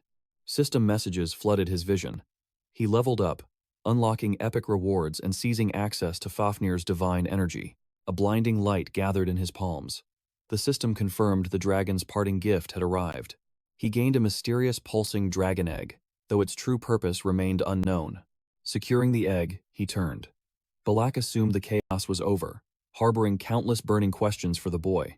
Balak demanded to know the secrets of his skill. Refusing to explain, the hero menacingly stated there was a far more pressing matter at hand. To enforce silence, he instantly triggered his subordination skill. Exiting the portal, they found the auction CEO unconscious on the floor. If they did not act immediately, the man would surely die. Balak demands a healer. Kamalia specializes in destruction magic. She only knows the most basic recovery arts. Balak accepts this desperate option, but our hero steps forward. He declares that time has already run out. Smirking, he activates his sacrifice skill. Magnificent angelic wings suddenly burst from his back. Chamalia watches in absolute shock. A battle mage with such power? Mastering both sword and magic seemed impossible to her. The logic crumbles. A combat specialist should never possess healing magic of this divine caliber. Yet, he approaches the unconscious CEO. The healing light flows. She has never witnessed such an impossible existence. The radiant image burns into her mind. The sacrifice spell. A divine art exclusive to a true saint. Breaking her trance, our hero issues a cold reminder. No questions allowed. That was their absolute condition. Total secrecy regarding his true identity. Ballot realizes the absolute truth. Surviving the Fafnir battle proved this man is a complete monster. The wild rumors barely scratch the surface of his true strength. With the crisis averted, he checks on the CEO. The man slowly regains consciousness. He stumbles to his feet, completely disoriented by the chaotic aftermath. Skipping the pleasantries, our hero demands answers. Did a pale woman visit him earlier? The CEO nods immediately. His memories are fragmented. He blacked out upon her arrival, but he distinctly remembers horrifying tentacles emerging from her. He apologizes for his useless memory. But that clue is all our hero needs to pull him up. The CEO asks if this young man saved his life. Locke steps in, declaring he actually saved everyone here. Our hero brushes off the grand praise. The CEO suddenly connects the dots. A young student from the EU. He stares in awe. Is he the famous awakened from the recent news? A silent nod confirms it. The CEO bows his head in deep respect. He expresses profound gratitude and promises to repay this massive debt. Smirking, our hero tilts his head. He asks if the man truly intends to pay up, exuding a chilling aura. Morning breaks at the hotel. Dressed casually, he examines a mysterious box. The chaotic ordeal was completely worth it. His reward pales against the lives he saved. The coveted auction item has finally fallen into his hands. They offer unlimited support, promising to provide anything he desires. This is his ultimate prize. The A-rank Ring of Transcendence. It provides a massive, temporary surge in magical power. His combat prowess will skyrocket. Now, only one puzzle remains. He inspects the dragon egg, completely clueless about its incubation. As he ponders the hatching process, the air shimmers. A sudden system notification flashes before his eyes. The incubation conditions have updated. The egg requires mana stones to hatch. Armed with savings, he prepares to buy them all. He immediately dials a trusted contact. His buddy picks up, cautiously asking if Eigen has caused another massive disaster. He mentions the mana stones. His buddy is completely on board for the massive sale. Meanwhile, inside the EU conference room in Germany, our hero's faction stands off against the powerful council members. Disbelief fills the room. Balak steps forward, officially forbidding anyone from tracking or investigating our hero's movements. A bearded elder explodes in fury. He demands answers from Balak. Are they supposed to just ignore the ruins incident? Balak firmly defends his call as representative. But the furious elder demands a logical reason. Jian coldly interjects. She states that even fighting together, they would be utterly annihilated by him. The elder freezes in stunned silence. Jian ruthlessly adds that the entire EU combined could not defeat this monster. Her warning is absolute. If they value their lives and status, they must abandon their foolish pursuit immediately. Evening falls. Our hero secures a mountain of mana stones. The lightning-fast delivery truly exceeded his expectations. Suddenly, Yu Jung and her group arrive. Tipped off by her parents about the purchase, she came investigating. He admits to the purchase, noting their sudden intrusion. She confesses her burning curiosity over his unpredictable new scheme. Ina voices their shared intrigue. Hoan adds that only they could come, as the sophomores are trapped in special training. Usually, only engineers hoard mana stones for artifacts. But our hero smiles calmly and reveals his true objective. He presents the egg. Ina raises an eyebrow, questioning if it is truly an egg. He casually grabs a mana stone. He presses it directly against the shell, initiating a magical fusion process. Feeding the egg pure mana accelerates its awakening. Hoyan and Yujong watch the incredible process with wide eyes. The shell devours the A-rank stones rapidly. The incubation rate skyrockets. Suddenly, the dormant egg begins to tremble. Cracks erupt everywhere. A blinding light bursts out, completely illuminating the room. He stands completely stunned alongside the others. Suddenly, a tiny claw pierces the cracking shell. Moments later, the shell shatters completely. A magnificent yet adorable baby dragon emerges before their very eyes. Yu Jun finds the creature undeniably charming. This is Fafnir, possessing the legendary power of Fafnir. As a D-rank hatchling, this tiny beast harbors the terrifying potential to surpass S+ rank. This revelation leaves him utterly speechless. He realizes that familiars belong only to elite raiders. Only the awakened gamer class possess them. Such mystical companions bring immense popularity. Yet, obtaining one without specialized taming skills is near impossible. He never dared to dream of such a fate. Without warning, it leaps onto our hero with boundless joy. However, Ayu Jung instantly snatches the beast, keeping it close. Captivated by its charm, Ina approaches carefully. She questions when he acquired such rare taming skills. He casually brushes it off, explaining a dragon simply gave it to him. She then questions his upcoming plans. Meanwhile, Hoon recoils in pure terror. Our hero seizes the perfect chance to ruthlessly mock his cowardly friend. Eugene boldly names the beast Lizzie. Though she desperately seeks its approval, he notes its obvious disgust. Sparing her feelings, he plays along. However, honoring its mighty lineage, he officially crowns the hatchling Feifi. Ina finds the moniker absolutely endearing. Waking up bewildered the next day, he finds Yujung's gang already there. Heavily annoyed, he lets them in. Pinching her cheeks, he asks why she returned so soon. Suddenly, strange chirps from the baby dragon leave both girls puzzled. Yujung snatches the bouncing creature, stubbornly calling it Lizzie. Yet, he firmly stands his ground on the name Fafi. Thus begins his deep research on rearing dragons. They mature rapidly, possessing the mind of a 5-year-old child. Catering to its demanding whims proves incredibly exhausting. Un joyfully plays with Fafi.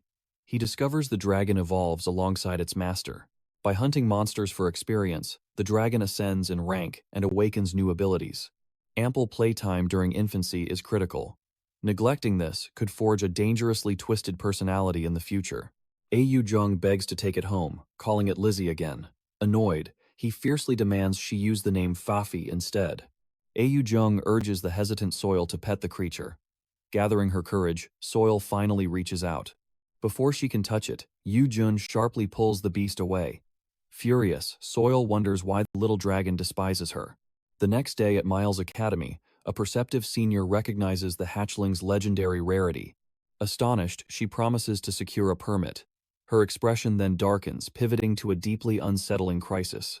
Academy students are vanishing. The chilling news grips him. She reveals her secret investigation and the new mandatory group policy. He demands more details about the vanished victims. She names June and the Third Eye Circle. This sinister connection feels too coincidental. He asks about hidden patterns. She gravely reveals 2 terrifying commonalities. First, a syringe filled with crimson liquid was discovered at every disappearance site. Second, catastrophic damage ravaged the surrounding structures. He desperately questions the crimson liquid's true nature. She grimly states the association is investigating, but it remains unidentified. She brings up another pressing matter. Meanwhile, Junang bitterly mourns his shattered pride. Humiliated by our hero, he seethes with rage. He angrily questions how his rival dares to walk proudly in public.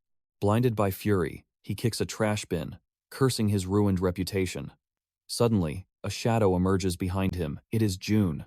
Though reported missing, she stands unharmed. Her cryptic reasons for vanishing completely freak him out. Turning deadly serious, she sharply questions if he truly hates our guy. Confused, he demands an explanation. She ruthlessly asks if he hates him enough to kill. Gritting his teeth, he venomously admits he does. She shares that dark feeling. Spotting her syringe, he questions her ultimate plan. She offers him a deadly chance at true revenge. Without warning, she plunges the needle into his neck. She coldly commands him to finish the bloody job. Meanwhile, our hero receives urgent intel regarding a rising fanatical cult. They dangerously worship Odin from Nordic mythology. A terrifying realization dawns on him. He recalls Gyeong-hun's ominous warning about a Seatru, sensing a massive conspiracy unfolding. A dark faction known as a Seatru has emerged. Their brutal targets? The awakened themselves. The gruesome crime scenes reveal signs of rotting skin. He suspects these recent vanishings are directly linked to the Asatatru cult. Raider Management HQ captured a few members. However, their minds are fully shattered, endlessly mumbling about loyalty to Odin and the Aesir. Shockingly, these awakened prisoners once served Raider Management. Alarm bells ring in his mind. He knows he must investigate this dark mystery, despite a heavy sense of dread. The experts note one terrifying threat: their sheer power. Upon losing their sanity, they wield mana 3 to 5 times beyond their normal limits. He turns off the screen, shifting his focus to the upcoming Academy event. Tomorrow brings the Miles Academy ranking tournament, preceding the grand festival. Any failure could destroy his group's reputation. He stays calm. His moment will arrive soon. He must focus on the present battle. He asks if Feifi feels the same. Inside the Miles Academy mock dungeon, the kobolds unleash their fury. Facing them is the fierce Feifi, crawling toward the chaos. Feifi remains unfazed. He unleashes a massive blast of flames, instantly wiping out the orcs. He watches in absolute disbelief. He knew Feifi was special, but this infant power is unreal. He resolves to raise Feifi perfectly. The dragon's power already eclipses his own past life. Feifi relentlessly levels up. Together on the battlefield, their damage and mana surge by 50%. Feifi also wields an active skill called Tracking Breath. This evolving attack hunts enemies effortlessly. He affectionately pats Feifi, proud of his might. Soon, the mighty Orc King emerges. The moment the dungeon boss steps out, true battle begins. The young dragon Feifi is unready for a boss. He must step forward and break the record himself. Heart-pounding, he draws a small blade. In a violent flash, blood splatters across the floor. In the blink of an eye, he stands over the fallen boss. A flawless, effortless execution. 22 minutes and 21 seconds. He shatters the Miles Academy record, earning bonus points. Outside, chaos erupts over the individual rankings. He reigns supreme at the very top. Hoyoan is 9th, Black Ina takes 14th. Kim Yu-jung sits 16th, and Soyol falls to 59th. Zhang takes 2nd, leaving him wondering why Yun missed out. Junang calls from behind, asking if he is surprised. Junang wants to know his secret, yet acts mysterious, saying our hero does not have to spill the beans. Unfazed, he tells Junang to drop it. Jun Sang smirks triumphantly, but he remains indifferent. Zhang boasts about dragging him down, making him laugh. He laughs uncontrollably, teasing John for being stuck in a moody emo phase. He wonders if it is already too late. Junang grits his teeth and leaves, warning him to remember today's words. Suddenly, he remembers the reporter's earlier warning. Once reason breaks, they wield mana 3 to 5 times stronger. He senses a dark conspiracy. That evening at the incident scene, Kyung-hun stands alongside a mysterious girl. He arrives and thanks them for their loyalty. They always supported his academy endeavors. Gong-hun greets him, noting his massive fame since their last meeting. Then, realization strikes. He is Peter Parker from Beyond Corner. He heard Gyeong-hune wanted to investigate the scene. The trio heads toward the origin point. Shortly after arriving, a sinister trail of blood appears. The girl halts him, revealing lab results. The red syringe fluid is a new compound forged from blood and unknown matter. Seeing his confusion, she warns that this sinister substance is completely unprecedented. It overflows with raw mana. Blood naturally carries mana, but cannot hold foreign energy. The brain, heart, and energy core dictate mana flow. Thus, blood alone cannot act as a vessel. The substance remains a mystery, yet links to this rule. Gyeong-hun suspects a grim tie to the Asetru cult. The identical crime scenes deeply unsettled him. Finding red liquid syringes at every site, the association believes this substance forcefully amplifies mana. It acts like a drug similar to the unlimited barrier or previous amplification substances. It is designed to forcefully boost rank and strength. That research was abolished due to its highly inhumane testing methods. Progress stalled, yet the grueling investigations continue. John Hyun apologizes for the scarce data, but he already grasps the core issue. He knows of limit breakers. Having written extensively about their creators, he contemplates taking a leave from school. He asks for permission. If limit breakers caused these incidents, the same shadowy group is likely responsible. This demands investigation. He vows to unearth the truth behind these dark events. Before departing, Kyung-hune offers his absolute support if danger arises. He is no ordinary raider. While stronger veterans exist, his leveling speed is utterly unrivaled. He seeks more than mere strength. An undefined yet resolute purpose drives his every step. Yong-hun believes he is the key to solving this case. That night, wandering the city, Junang's rogue power mutates him into a monster. A shadowy figure quickly intercepts him. It is him, finally closing the hunt. He coldly observes Junang's pathetic, shattered state. Junang freezes in shock. He demands to know who supplied the illicit limit breaker. Before Junang erupts, the grim truth strikes him. Jun provided it. Salvation is now impossible. The twisted mutation has progressed too far. He recalls sensing an ominous aura earlier. He reprimands June for foolishly ignoring the devastating side effects of limit breakers. Driven mad, Jun Sung shrieks that revenge justifies everything. He blames his monstrous downfall entirely on him. Hearing such absurd delusions, he scoffs. He coldly dismisses the pathetic accusations. June refuses to accept the blame. But no matter his twisted logic, destiny remains unchanged. Sacrifice might heal flesh, but a mind devoured by vengeance cannot be saved. The sole mercy left to offer is a swift end to his misery. Thrashing wildly, he tears his own flesh apart and warns Junong of his fatal weakness to fire. Junong thought his powers could win. Hearing this, he finally grasps the true identity of his foe. He declares that, despite Jun's massive mana, sheer power alone cannot defeat him. Amidst the chaotic aftermath, a lingering sense of twisted fate haunts him. Elsewhere, Jun tells Ji-yoon that replacement pawns exist, though finding such rare potential is a pity. Finding a mortal possessing such intense, venomous obsession is remarkably difficult, especially one despising their great enemy. Extreme emotions are the very catalyst for a limit breaker. Without them, humans perish against Junang. Higher ranks breed darker malice, increasing the probability of summoning the limit breaker Orc King. He truly doubted the big enemy would win again, leaving him deeply impressed. But she remains displeased. She sensed this with Fafnir. His power vastly exceeds human limits. She foresees him becoming a catastrophic threat to them. Exactly as forewarned, this looms as a fatal crisis. An eventual deadly confrontation is absolutely inevitable. The scene shifts to Hell meeting the inner jar. Since the Aesir's fall, Hell rejoices, as prophecies declare the big bad is growing stronger. The catch is that the Aesir are evolving just as rapidly. Hell completely failed to predict the dormant secrets lurking within their system. She asks the inner jar if Odin will resurrect the dead to conquer Midgard. The three-eyed man questions if Norn and Mimir knew all along. Hell confirms they knew, but she assumed they would keep their silence. She notes their divine restrictions are far harsher than hers. The in-her finally understands. He realizes Odin never feared the omniscient ones, deducing the prophecy weavers actively obstructed him. The woman interjects. Their only viable strategy is to forcefully accelerate the big bad's awakening. Hell fully agrees, noting the great adversary now commands fragments of divine power. He will grow stronger soon. Hell declares her deep trust in him, catching the woman off guard. Hell then asks about the first awakened being. The three-eyed man looks visibly confused by this question. Hell notes there were many fools. She has never met him personally, though she usually sees everyone who dies. However, the truth is shocking. The first awakened is someone she knows well, having just entered her domain. Later, he lies on his bed, deep in thought about June. It is clear she is hiding dark secrets. Even Feifi growls low, sensing an approaching danger. He recalls the human testing on the limit breaker before his regression. He wonders if those experiments were always linked to a see-true. Suddenly, a feline figure emerges from a small portal. It is Hala, announcing she has found an answer. He asks what she found.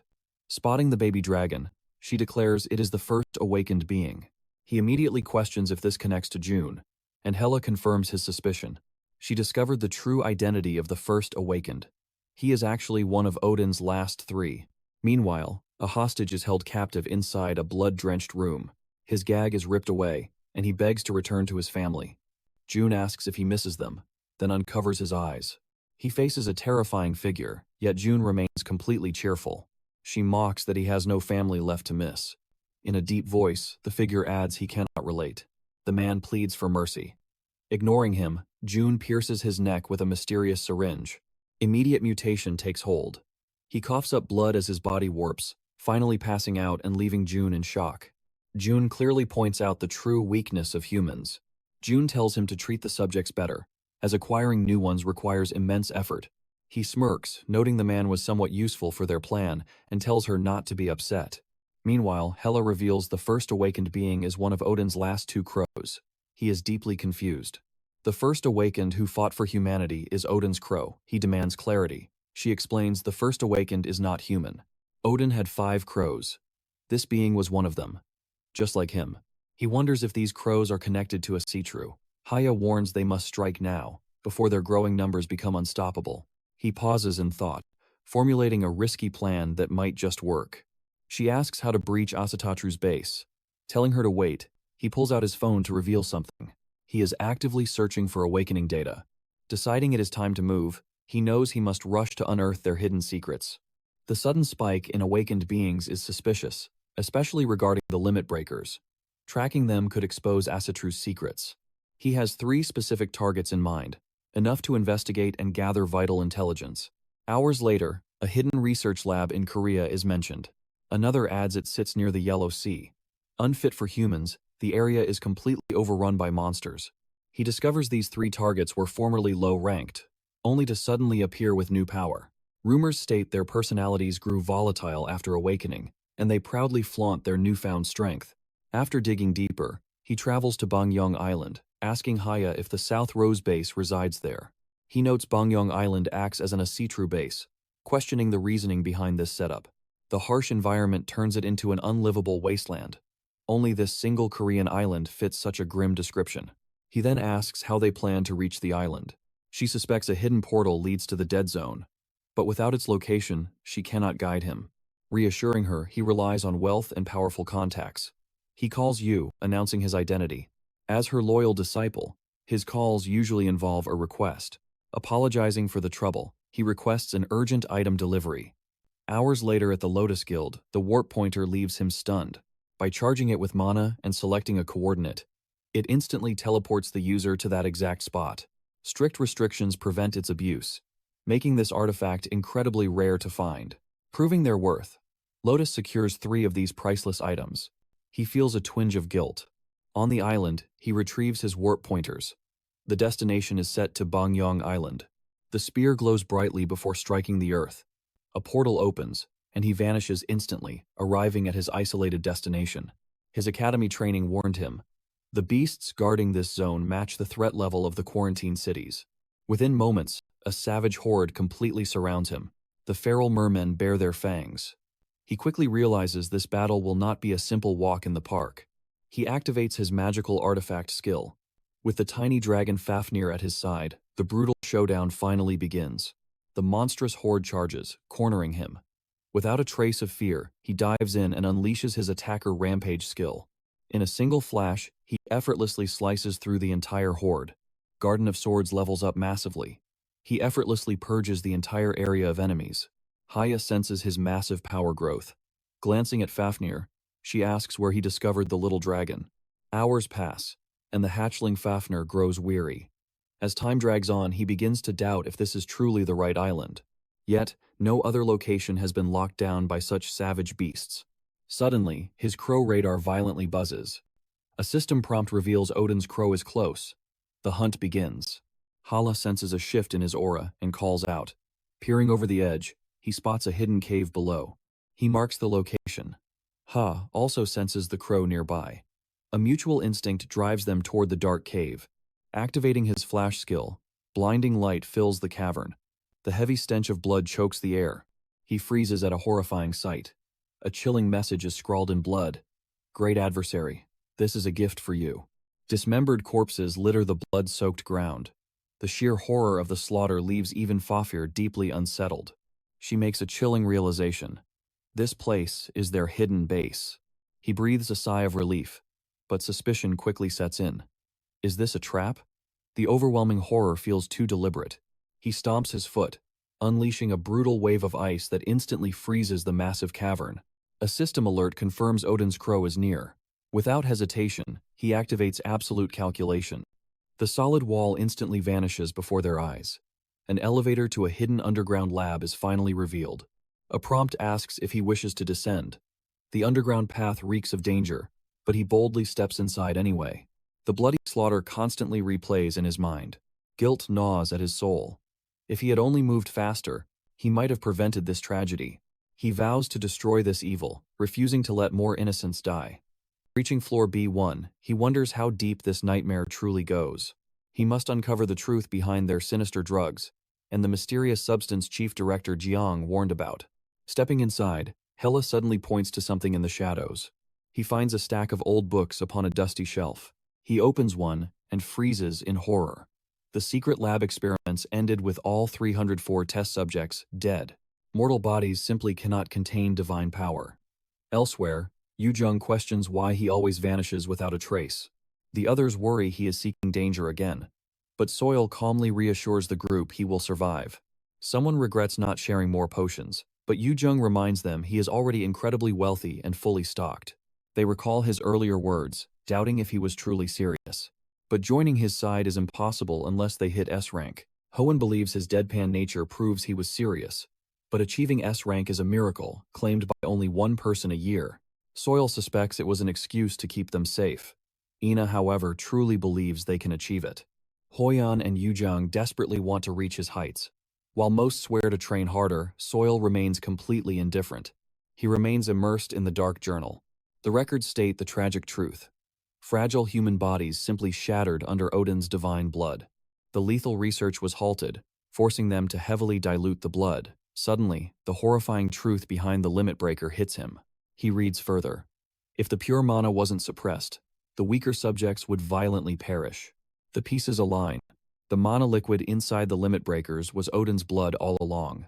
He forcefully calms his racing heart to finish the text. December 2019. Human antibodies became their first target. They also planned to drastically increase the number of sacrifices. March 2020. Antibody creation failed. Arrogantly, they ignored the danger. They finally discovered the exact blood dilution ratio. Despite variations, a dark milestone was reached. By November 2020, dark experiments yielded horrifying truths. First, younger subjects absorbed the drugs far better. Their next target? Innocent minors. The weaker the vessel, the stronger the drug's effect. Intense desires and burning hatred amplified the reaction, completely shattering the subject's sanity. But broken minds meant nothing. They solely needed mindless, sacrificial soldiers. February 2021. Pinpointing the exact blood type drastically reduced side effects. With more test subjects secured, the grim research thrived. It was time to report to Odin. May 2021. Success. The limit breaker was born.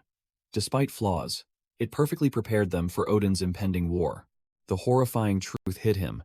Weak, young academy students were perfect vessels for Odin's blood.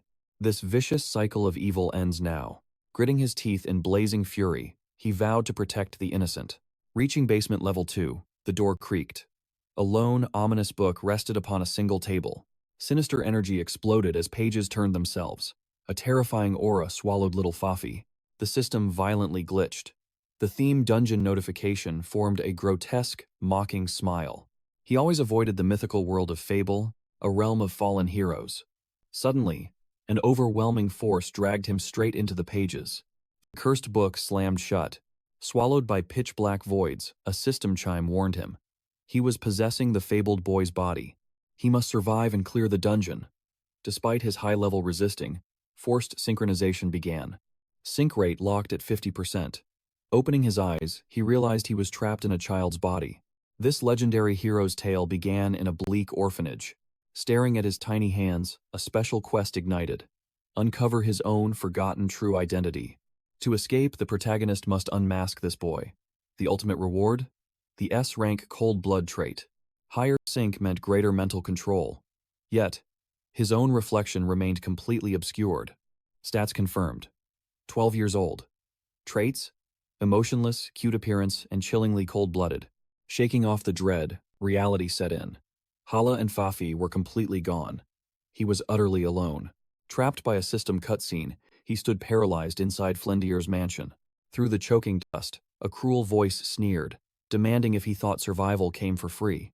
The ruthless orphanage manager appeared, a vile tyrant thriving on crushing innocent children. Daily, brutal torment ruled here.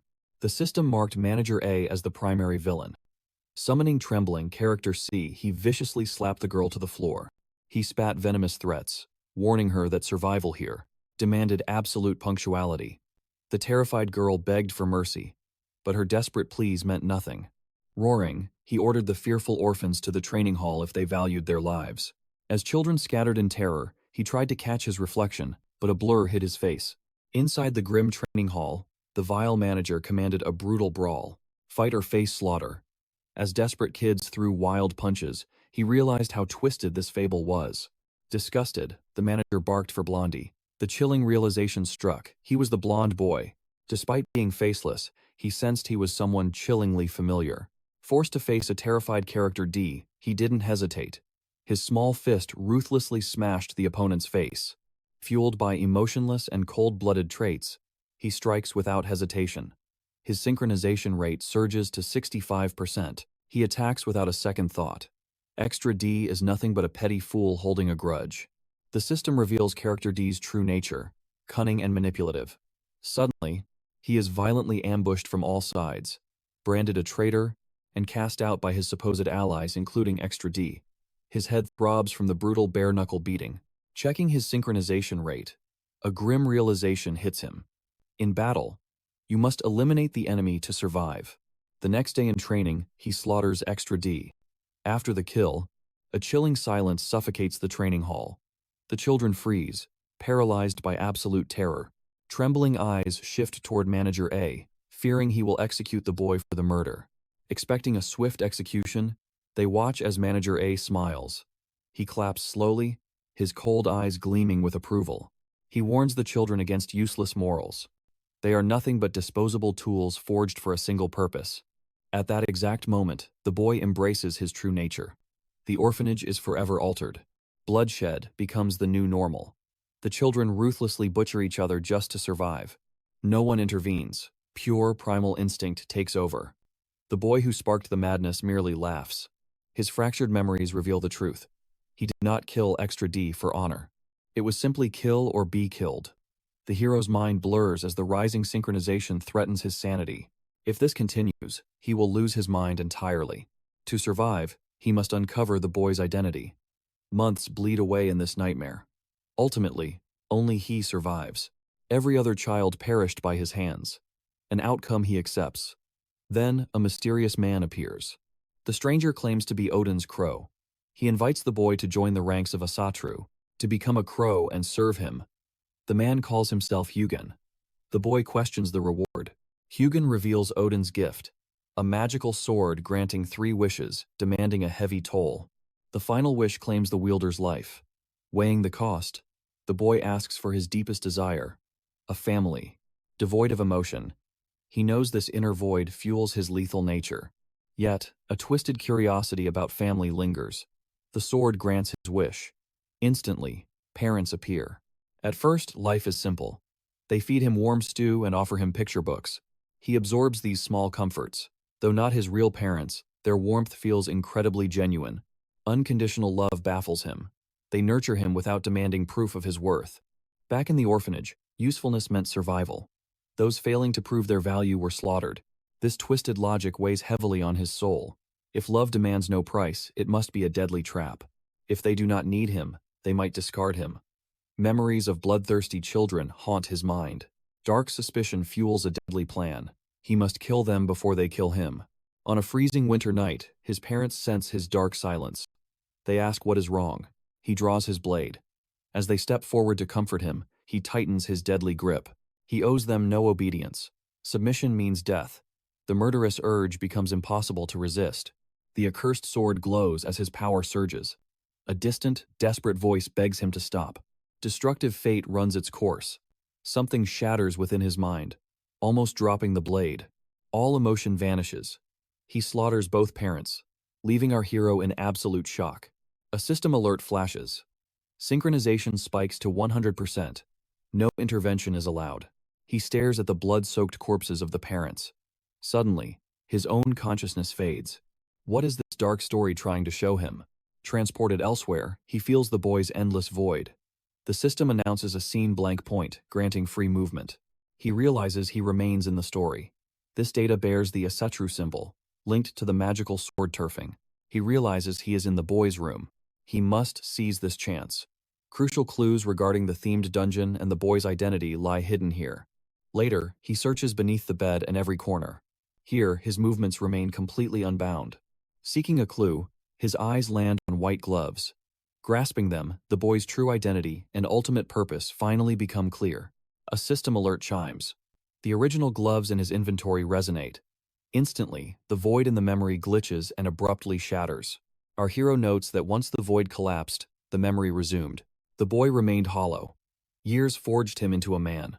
Driven by sheer boredom, he hunted down his stolen emotions.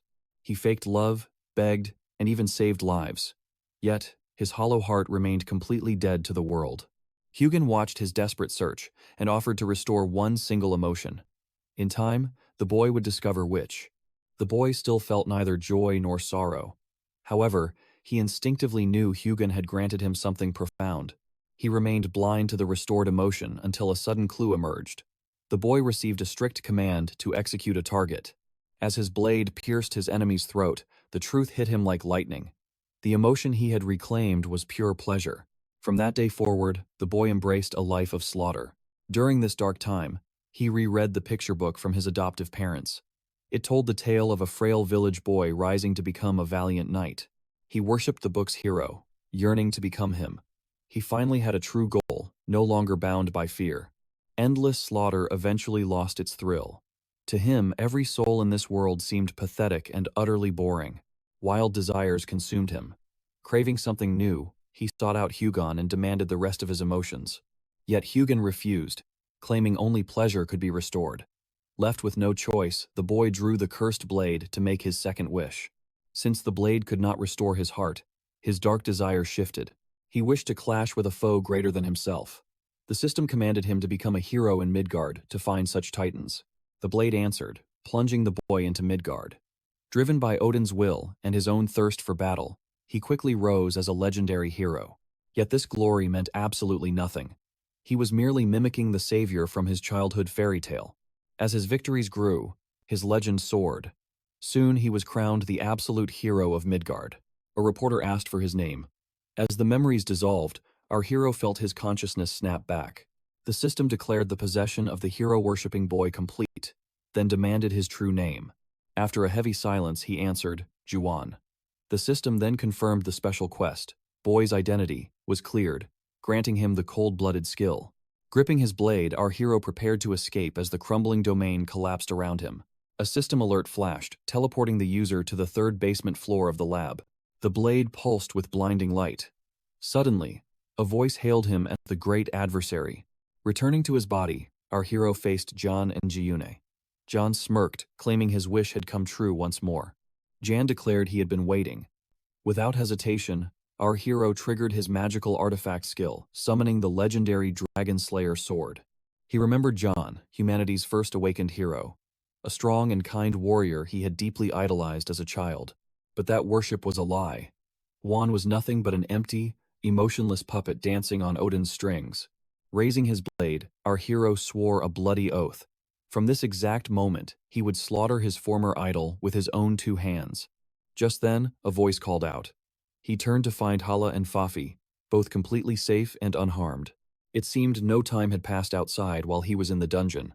He asked Hala to hold off June while he crushed Juan alone. However, June boldly refused, declaring she would never fight separately.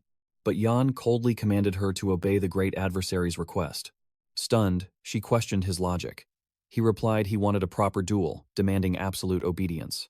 June hesitated, terrified that following this order would make Odin lose all interest in her. Jan's freezing glare instantly silenced her, warning her not to stand in his way. Chilling terror pierced her soul. Disobedience meant certain death. She was strong, but completely powerless against Odin's absolute crow. Swallowing her fear, she agreed. She told him to fight flawlessly, then turned to Hela and declared they should leave. He sensed the mana radiating from the two. The overwhelming pressure far exceeded his expectations. Hyun possessed divinity, but these two stood on a terrifying new level. Facing just one was his only option. She agreed, wanting zero part in their fierce clash anyway. Before departing, he warned our hero that the crows had stolen the ocean's essence from Yormong, demanding absolute vigilance. Without a swift countermeasure, it could turn absolutely fatal. They rushed out, but our hero calmly dismissed the fear. Leaping into action without hesitation, he boldly declared, I have a perfect plan. Juan smirks, declaring it is just them two now, before spewing arrogant nonsense. Our hero demands silence, swinging his Dragon Slayer sword, but Juan effortlessly deflects the blade. He strikes again, yet Jan casually parries and mocks him to slow down. Jan counters, launching our hero backward.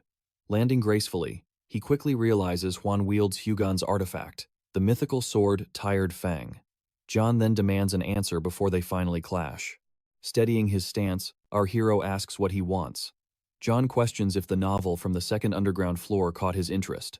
The inquiry catches our hero off guard. He grits his teeth, thinking such a tale could never be fun. Jan sighs, disappointed as he hoped the boy's story held some real value. He confesses his desire to become a main character, a legendary hero and tales people adore. Frowning, our hero questions his motive. Jan replies with a grim request. He wants our hero to end his life. Our hero snaps, demanding his endgame, but John insists he is totally serious. He claims an uninteresting story has no right to exist. Called insane, Jan simply laughs, brushing off the familiar insult. Bound as Odin's puppet, he cannot take his own life. Thus, our hero must be his executioner. Roaring at him to shut up, our hero charges, only for Jan to casually block the furious assault. Glaring fiercely, our hero vows to kill him, not as a favor, but out of pure hatred. Jan offers a faint smile, accepting the terms. Jan asks if they should begin. Hun slashes his dragon slayer, but Juan blocks it effortlessly. Before striking again, our hero realizes John outpaces him. Instantly, he decides to activate the chain of lightning. Radiant mana chains blast toward Juan as he leaps up. Our hero infuses them with magic. John praises the effort but calls it dull, noting his opponent is still holding back his power. In a flash, Jan severs every chain with his blade. Annoyed, our hero curses that despite attaining divinity, he remains at release stage 1. Unable to hold this form, he urgently needs an opening for a swift finishing blow. For now, he studies Jan's raw movements, rhythm, and combat style. John ruthlessly attacks. Our hero blocks but feels crushing pressure, muttering that John's sword is completely infuriating. Laughing, Jan assumes he has never faced a rapier, proposing they elevate the thrill. He drives our hero back with a storm of relentless slashes.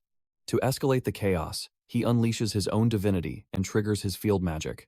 Our hero freezes as the air warps into an unnatural distortion, trapping him in what feels exactly like another dimension. He instantly recognizes the field magic grim fairy tale as a massive rabbit materializes above January. He demands to know how John wields such magic. John admits he lacks mastery, but his magic works fine. He asks how the aura feels and if our hero enjoys it. Blood pools at his feet. He realizes field magic requires multiple S-class mages, yet Jan, a mere swordsman, somehow casts the overwhelming spell entirely alone. Our hero asks if he truly intends to die here. Jan frowns in confusion. Our hero tells him to stop playing dumb, knowing he is draining his divinity. John smirks like a madman, insisting that the grand end must be thrilling. Facing certain death, he will go all out. Our hero asks if he is truly capable. Jan calmly guarantees his ultimate victory. In absolute silence, our hero raises his blade and locks eyes. The earth quakes as Juan surges forward. Our hero's strike misses, forcing him to dodge a flurry of lethal, rapid counters. Jan praises him again, conjuring a radiant sphere of blue mana. Sensing suffocating power and blood, danger looms. Suddenly, an unseen force violently pierces his shoulder in a burst of crimson. Gritting his teeth through agony, he asks if this power was stolen from Jorong's sea.